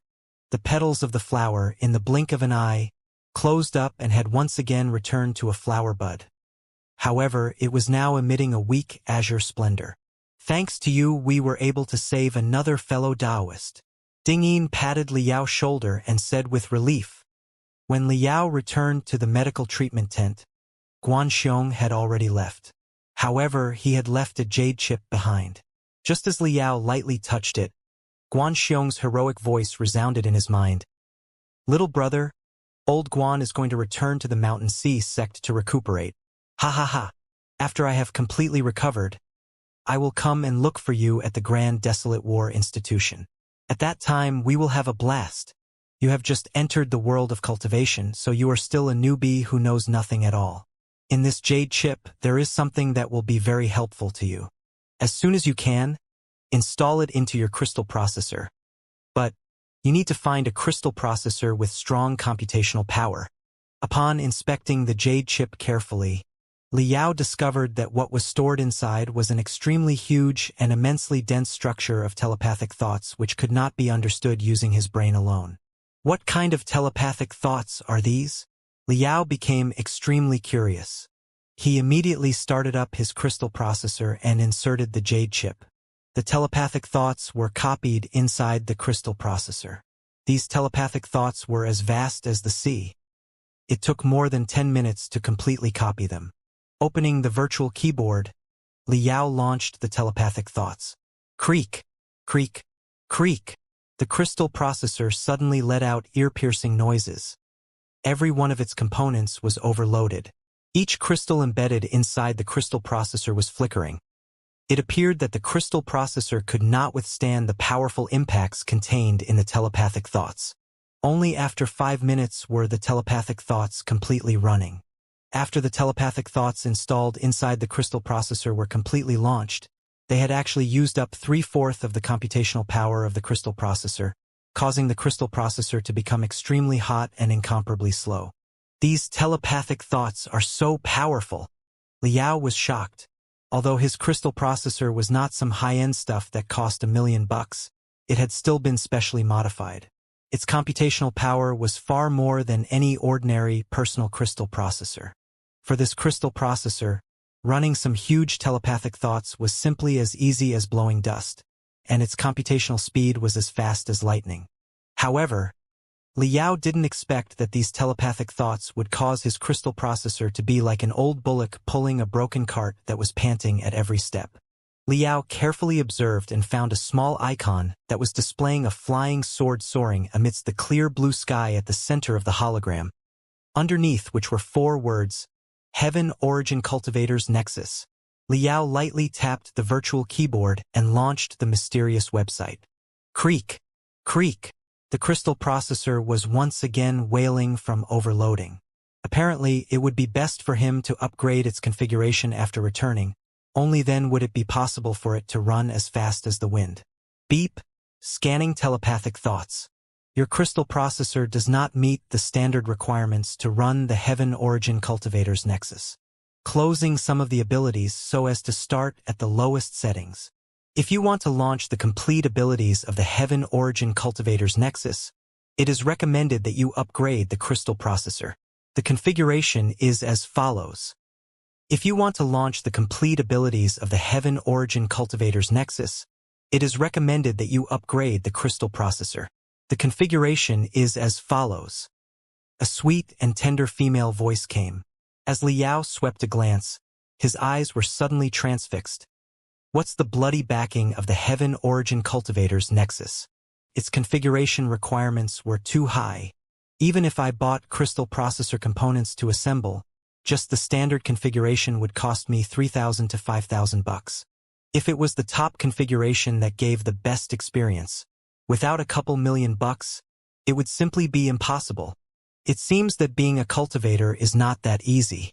Making money is no doubt easy, but money is also spent like water. Just to log into one site, so much money is needed to be spent, Liao said in his heart. Quickly, the hologram before him burst into thousands upon thousands of specks of light that resembled fireflies and then spread out before transforming into a faint blue light that completely enveloped the medical treatment tent. It transformed into thousands upon thousands of 8-pointed shining golden stars, glyphs, arrays, telepathic thoughts which circled around Liao before they gathered into a stream of information that was as vast as the sea, bringing him an immense shock. It was as if a small, orchid-colored world had burst open from the crystal processor, overlapping and blending with the real world, much mixing like milk and water. This kind of feeling was a little similar to the Great Illusionary Land. But in the Great Illusionary Land, one would not sense the real world. To be precise, it could be called a half-step Great Illusionary Land. Liao was completely immersed in the endless mysteries inside the half-step Great Illusionary Land. In his heart, he wildly shouted, "If the lowest configuration of the Heaven Origin Cultivators Nexus is this cool, how many mysterious abilities would the top-level configurations be able to show?" A dozen rainbow-colored, gorgeous streams of information suddenly floated before his eyes. Hidden God Valley's Cultivator, Dingyin, Spectral Cultivator, confirms that Grand Desolate War Institution student, Liao, has awakened his spiritual root and has embarked on the road of cultivation. Mountain Sea Sex Cultivator, Guanxiong, confirms that Grand Desolate War Institution student, Liao, has awakened his spiritual root and has embarked on the road of cultivation, and has invited Liao to join the Heaven Origin Cultivators Nexus. Congratulations, fellow Taoist Liao. You have already obtained the approval of 2 building foundation stage cultivators. Your registration for the Heaven Origin Cultivators Nexus is complete. From now on, you are a glorious cultivator of the Heaven Origin sector. Here is your registered spirit brand. This is your proof of identity that is exclusive to you. Please carefully engrave it in your soul. Bang, bang, bang, bang. Countless resplendent fireworks set off in front of Liao. It was as if a forest of fireworks was gradually floating before him, one which was followed by hundreds of streams of information that was akin to pouring rain rolling down before his eyes. The Federation's president, Su Haoran, has sent you a congratulatory message. Fellow Taoist Liao, congratulations on becoming a glorious cultivator. The leader of the Ultimate Heavens Dao clan, Ning Tianyuan, and his 3,000 clansmen, congratulates fellow Taoist Li. We hope that we can someday travel with fellow Taoist Li and explore the thousands of great Daos in the endless galaxy. We warmly welcome fellow Taoist Liao to come and visit us. The Extreme Heavenly Daos Forum address is as follows. Every member of the Supreme Clan congratulates fellow Taoist Li. The Supreme Clan is the 10th ranked supersect in the Star Glory Federation. We have a long line of history and are tremendously powerful. We have many core formation stage cultivators as well as a nascent soul stage cultivator. Moreover, our cultivation techniques are fair and gentle. Cultivating in an orderly way and using these techniques step by step, there will be no risk of Qigong deviation. It is the best choice for newly advanced cultivators. Fellow Taoist Li is, at any time, welcome to inquire. Our official spiritual crane number is Loose Cultivator Shui Lianxin, 25 years old, welcomes fellow Taoist Li to the world of cultivation. I hope I can discuss the true spirit of the great Tao with fellow Taoist Li. My spiritual crane number is, if you are not sincere, then do not bother. At the beginning, Liao was a little complacent. He thought that he was a little famous in the world of cultivation, where the number of cultivators was monumental, as so many cultivation sects and famous loose cultivators had sent him congratulatory messages. Amongst those who had sent him congratulatory messages, there were no small number of powerful cultivators of the core formation stage as well as old fogies of the nascent soul stage, all of whom had kindly invited him to explore and discuss the 3,000 great DAOs. However, when more and more congratulatory messages kept on rolling before his eyes, he gradually woke up from his dream. He was an insignificant cultivator of the first-level refinement stage who had just taken first step on the road of cultivation. He could not even compare to one little phalanx of the old monsters of nascent soul stage, so why would so many people see him in a favorable light? After pondering for a long time, a realization suddenly dawned on him. These congratulatory messages were just sent automatically by the system. These venerable cultivators hadn't personally sent a single message from the start. So it was just my wishful thinking. Liao's face alternated between green and red. He said to himself that it was a good thing that he hadn't acted impetuously and hadn't gone looking for some nascent soul stage old monsters to discuss life. Otherwise, he would have lost too much face. Finally, only after receiving a couple hundred congratulatory messages did Liao begin to seriously start looking over the Heaven Origin Cultivators Nexus. He discovered that the entire half-step Great Illusionary Land was divided into a dozen different regions. When he turned his gaze towards a region, a stream of information automatically floated before him. The speed of the information flowing also suddenly increased. It was the centermost region of the site and also hailed as the region of the Federation Cultivators newsletter. The Golden Armor Sect's prototype of the next-gen Star Strike shields has been successfully refined. The Golden Armor Sect kindly invites the fellow Taoists of the cultivation world to check and propose some valuable suggestions. As long as the suggestion put forth by you could be turned into reality, the Golden Armor Sect is willing to pay a reward of 10 million. The Netherworld Squad is recruiting an alchemist. The Netherworld Squad is a famous battling team renowned for hunting demon beasts in the Federation. It is composed of 9 building foundation stage loose cultivators who perennially hunts demon beasts in the depths of the wasteland. The Netherworld Squad is absolutely powerful and their military exploits are brilliant. Currently, they are looking for an alchemist of the peak refinement stage or higher. The income will be lucrative and it comes with a freedom of coming and going at your own will.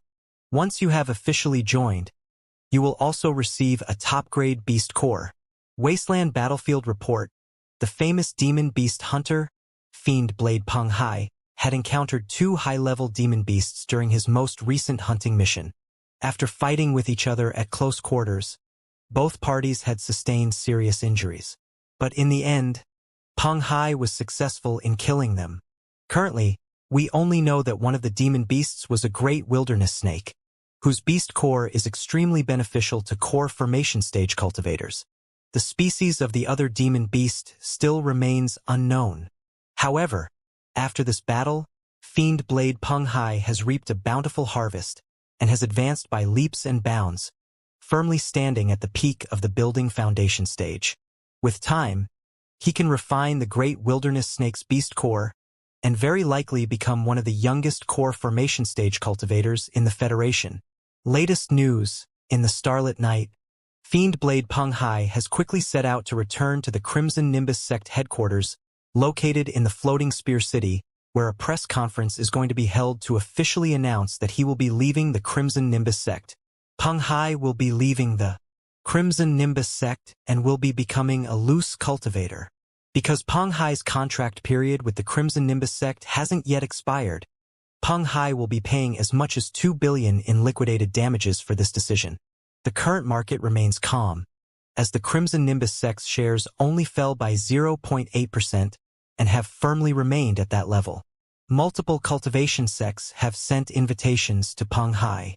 The Heavenly Dragon Sect had even invited Peng Hai as an elder. However, all the offers had been declined by him. According to Peng Hai, he would remain a loose cultivator and live freely for a while. However, according to sources, Peng Hai is in the process of building his own sect. Liao's heart was stirred. He didn't expect that, in just 3 months, senior brother Peng would actually come up with such a big move.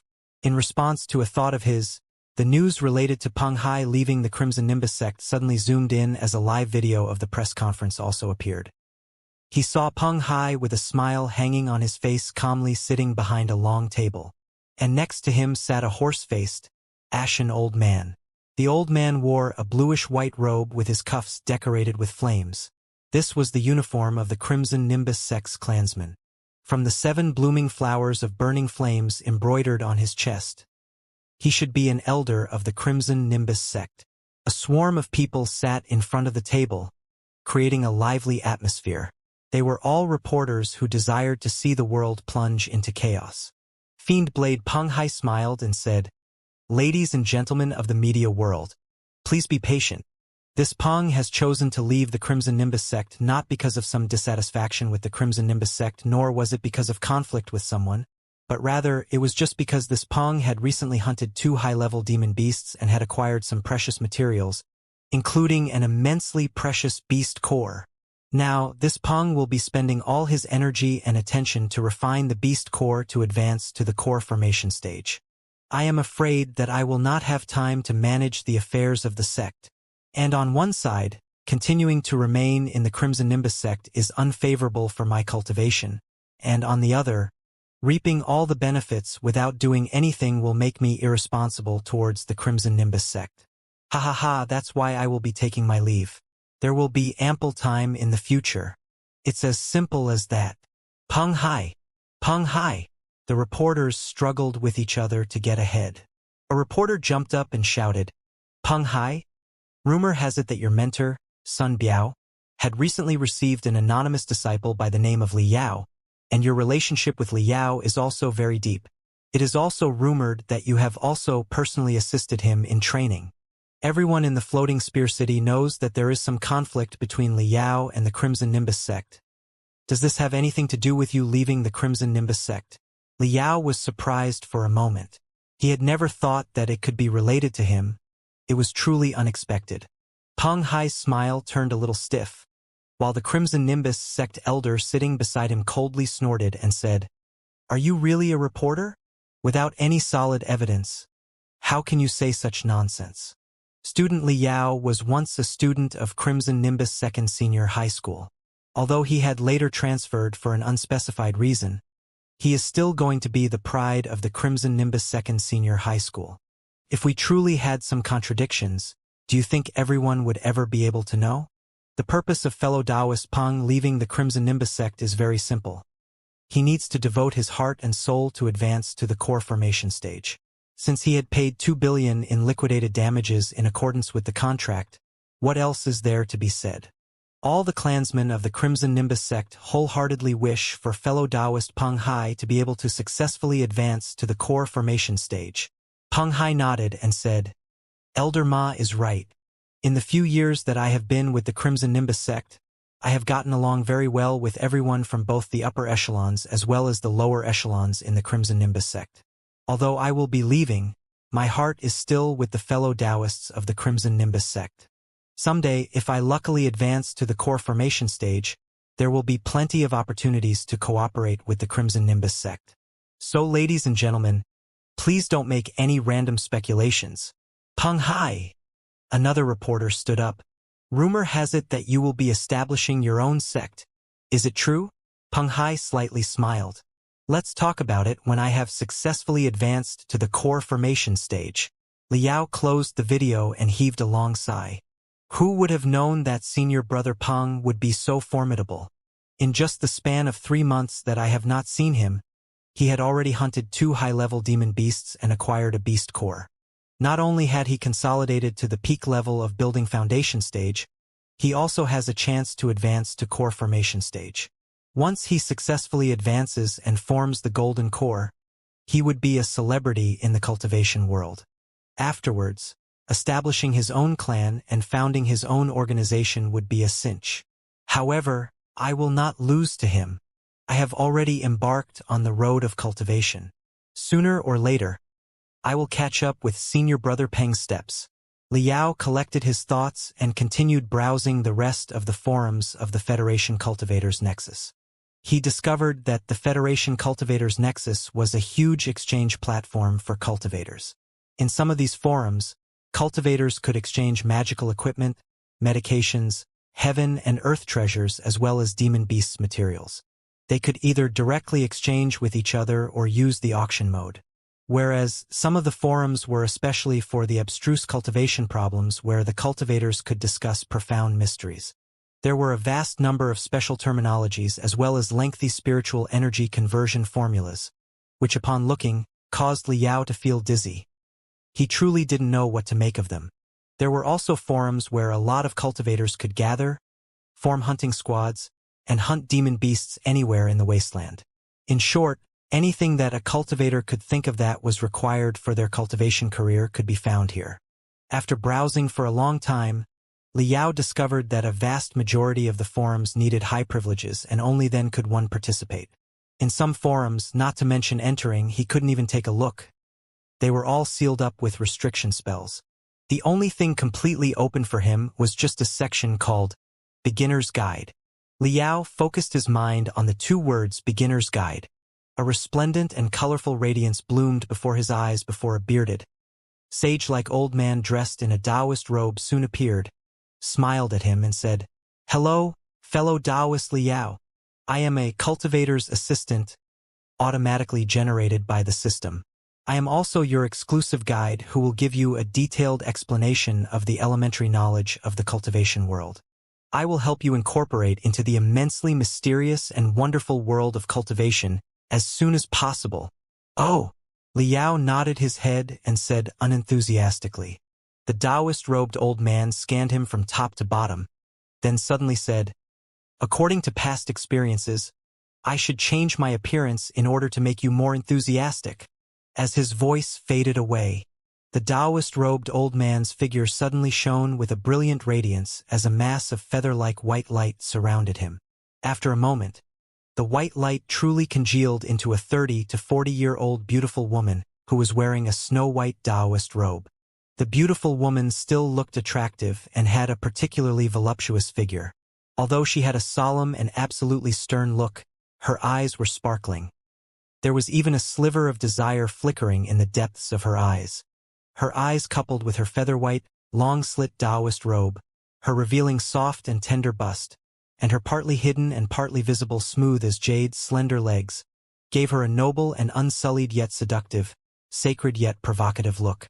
These two types of diametrically opposing temperaments lingering around her body formed a very charming style.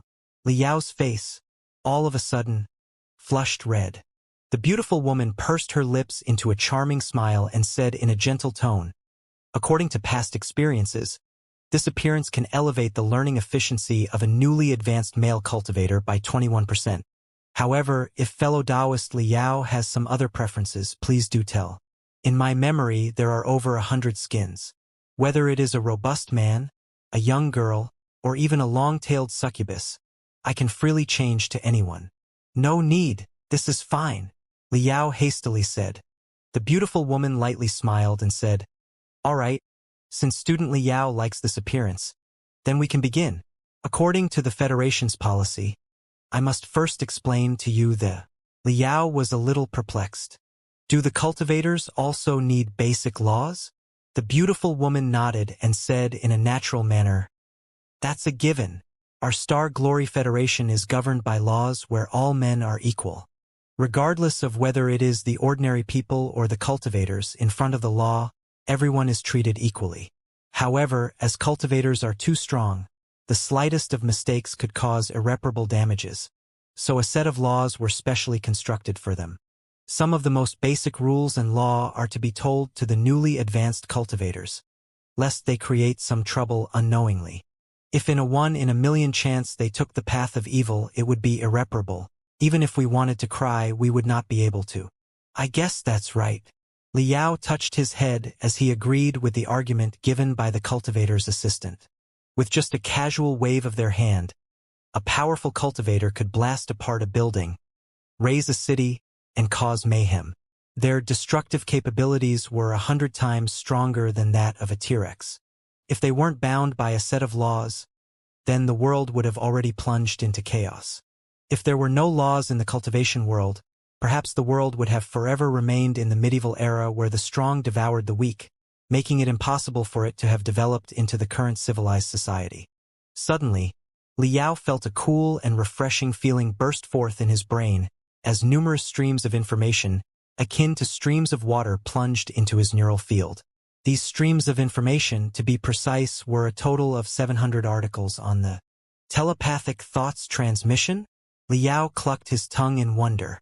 In regards to communication, telepathic thoughts transmission was 100 times better than speech or text.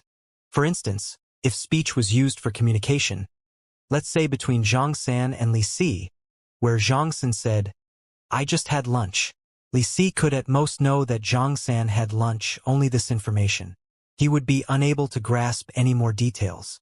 However, if Xianxia conversed through telepathic thoughts transmission, the thought "I just had lunch" would be directly transmitted into Li Si's brain, which would allow Li Si to know in an instant which dishes Xianxia actually had along with the fragrance of the dishes where he ate, and even Xianxia's mood when he ate could be vaguely perceived. Such an amount of information could not be explained with just a few words. However, for telepathic thoughts transmission, not only was a special tool required, the neural field of ordinary people was extremely fragile. Thus it was very difficult for ordinary people to bear a surge of such a large amount of telepathic thoughts. At most, they could do it occasionally. Since Liao was already a cultivator, his neural field had already been well developed due to the spiritual energy. The lengthy had been completely transmitted into his brain in just a minute. So it was like this. In the blink of an eye, Liao had a rough understanding of they were completely different than what he had imagined. These did not place too many restraints on the activities of the cultivators. At the very start, it just introduced some of the duties of cultivators, rules, and other basic knowledge of the cultivation world. The later part of the content was mostly like, cultivators cannot intentionally kill people. Cultivators cannot use spiritual abilities to tempt ordinary people, and so on. The laws of cultivators were not much different than for normal citizens. If one violated one would be treated as an evil cultivator, and naturally, a special anti-devil cultivator task force would be mobilized to let the devil cultivators know that cultivators also need to have basic laws. After the introduction of the cultivator's assistant began introducing the spiritual energy cultivation exercises to Liao. Liao's pair of eyes lit up. Cultivation exercises were more appealing than the basic laws of cultivators. Spiritual energy was omnipresent in the endless star sea. It was the most basic energy in the infinite universe. There was a theory that believed that the entire universe came into existence through the transformation of spiritual energy. From the biggest sun, the moon, and stars to the mountain and rivers, and even the smallest of ants and bacteria, all were congealed from spiritual energy through all kinds of ways. The cultivation of spiritual energy was a way for humans to break away from the restrictions of their corporeal body, and was the only way for humans to step onto the infinite road of endless evolution. For cultivators, spiritual energy was everything. Low-level cultivators used spiritual energy to temper their physique and strengthen their soul, to reach the limits of their corporeal bodies, only to break through their limits time and time again. Intermediate-level cultivators could make their own spiritual energy produce resonance with the spiritual energy of the heaven and the earth in the surroundings, as a result of which they could display all kinds of inconceivable and strange supernatural abilities. High-level cultivators could even more freely utilize the spiritual energy of the universe, making it possible for them to derive the 3,000 great Daos and display an infinite number of supernatural powers.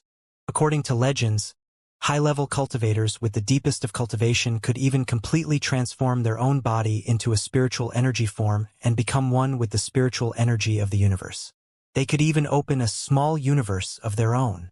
According to legends, amongst all the cultivators in the 40 millenniums of cultivation, the strongest cultivator ever known as the Emperor had converted all of his spiritual energy into a world fragment, creating a small universe known as the world's horizon. In depths of the world's horizon was a sacred golden throne where he sat alone and became immortal after 1,000 years of effort. Whoever found the world's horizon would discover the secrets of the sacred golden throne, thereby being able to inherit the emperor's inheritance and become the strongest cultivator in the vast universe. However, from the most basic point of view, Liao always scoffed at this illusory legend. There are two types of spiritual energy cultivation exercises. One is breathing exercises and the other is utilization exercises. Simply speaking, if spiritual energy was money, then breathing exercises would teach you the way through which you could earn money, whereas utilization exercises would teach you how to spend the money. Liao repeatedly nodded his head. The cultivator's assistant explained the profundity in simple terms, using a very simple metaphor to allow Liao to understand within a second. The breathing exercise was the foundation.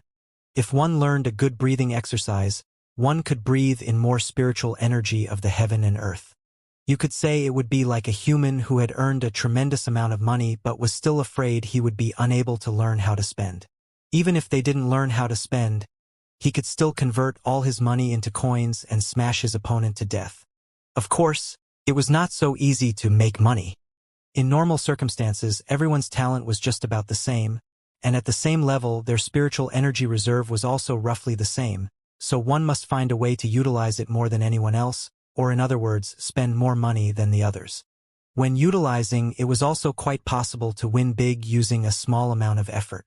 In short, breathing exercises are the foundation of cultivation. I'll first let you test a breathing exercise. Liao, with all his concentration, continued telepathic thoughts exchange with the cultivator's assistant. In the world of cultivation, the absorption of spiritual energy was the most important thing. Naturally, the common, popular breathing exercises in the Federation were a dime in a dozen. However, a vast majority of the acclaimed and effective breathing exercises belonged to various major sections. If one wanted to learn them, they would need to pay a price. The cost of these acclaimed and effective exercises was frighteningly exorbitant. There were even some exercises where you are required to join the respective sect, while some require you to make a special contribution to the sect. Only then would you be able to learn. Whereas cultivation efficiency of the majority of the low-priced and free-breathing exercises was low and had hundreds of loopholes and even fatal flaws. If used for cultivation, one could easily have qigong deviation.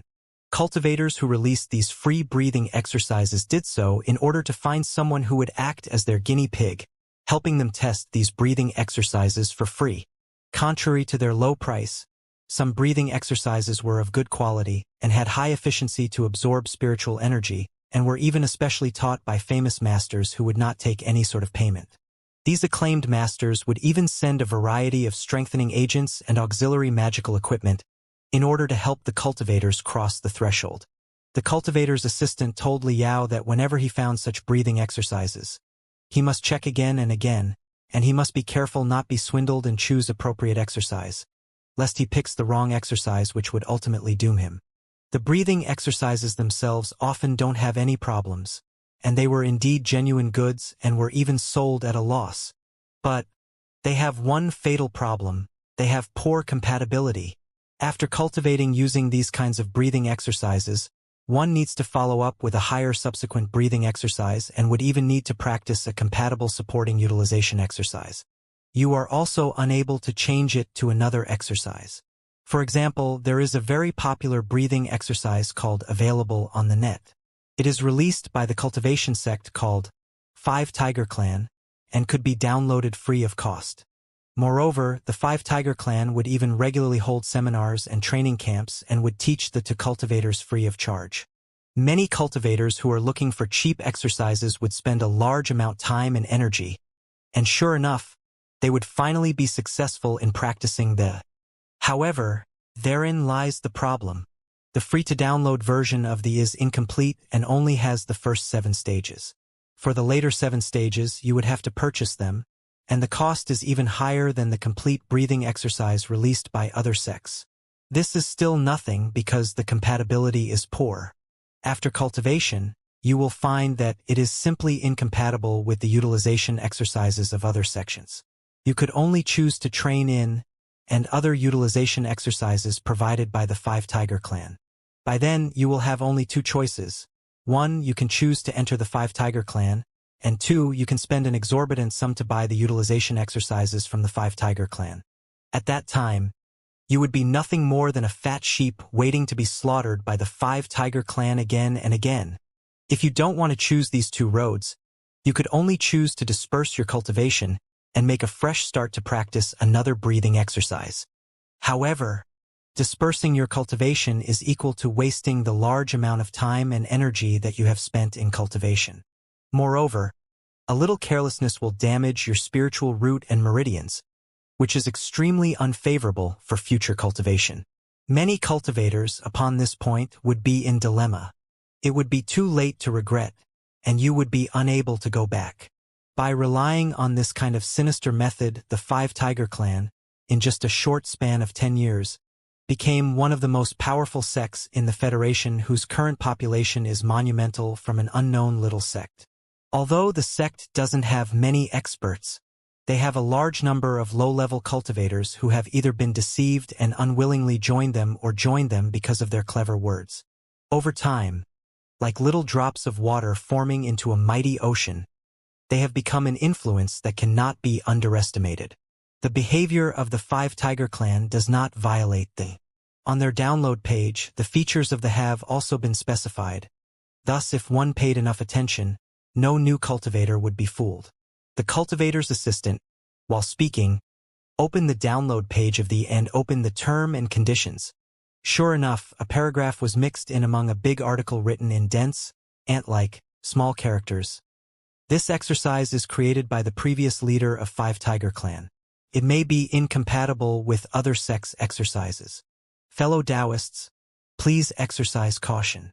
This sentence was hidden in between a few thousand lines of warning. Not to mention a little carelessness. Even if one looked bit by bit with extreme concentration, it would still be easy to overlook it. Moreover, at the bottom, there were also comments. The Five Tiger Clan holds the final right to teach this exercise. Fellow Taoists, please download. And in the comments section next to it also had, awesome. It is truly awesome. The is worthy to be called one of the top breathing exercise of the cultivation world. The speed of cultivation is so fast, the efficiency is so high, and there are almost no side effects. Moreover, it is easy to practice and quick to learn. In just 1 month, I have achieved mastery and had practiced it to the 3rd level in one breath. Fellow Taoists who have newly entered the world of cultivation, why hesitate? Quickly download with me and cultivate. Yes, now in the cultivation world, everything requires money.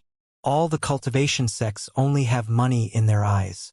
Forces like the Five Tiger Clan, who have such a sense of social responsibilities and makes contributions to the public welfare, are not many. At the beginning, I did not believe what the previous commenters were saying. It was a free exercise, so how can it be so good? Reading everyone's comments, I skeptically downloaded the Uncultivated, but hey, in just half a month, I could feel my body strengthening and my soul has also become stronger. In the past, I found it hard to control magical equipment, but guess what? Now, I can simultaneously control 5 magical equipment. I can now operate them as if they were flying. It is truly divine.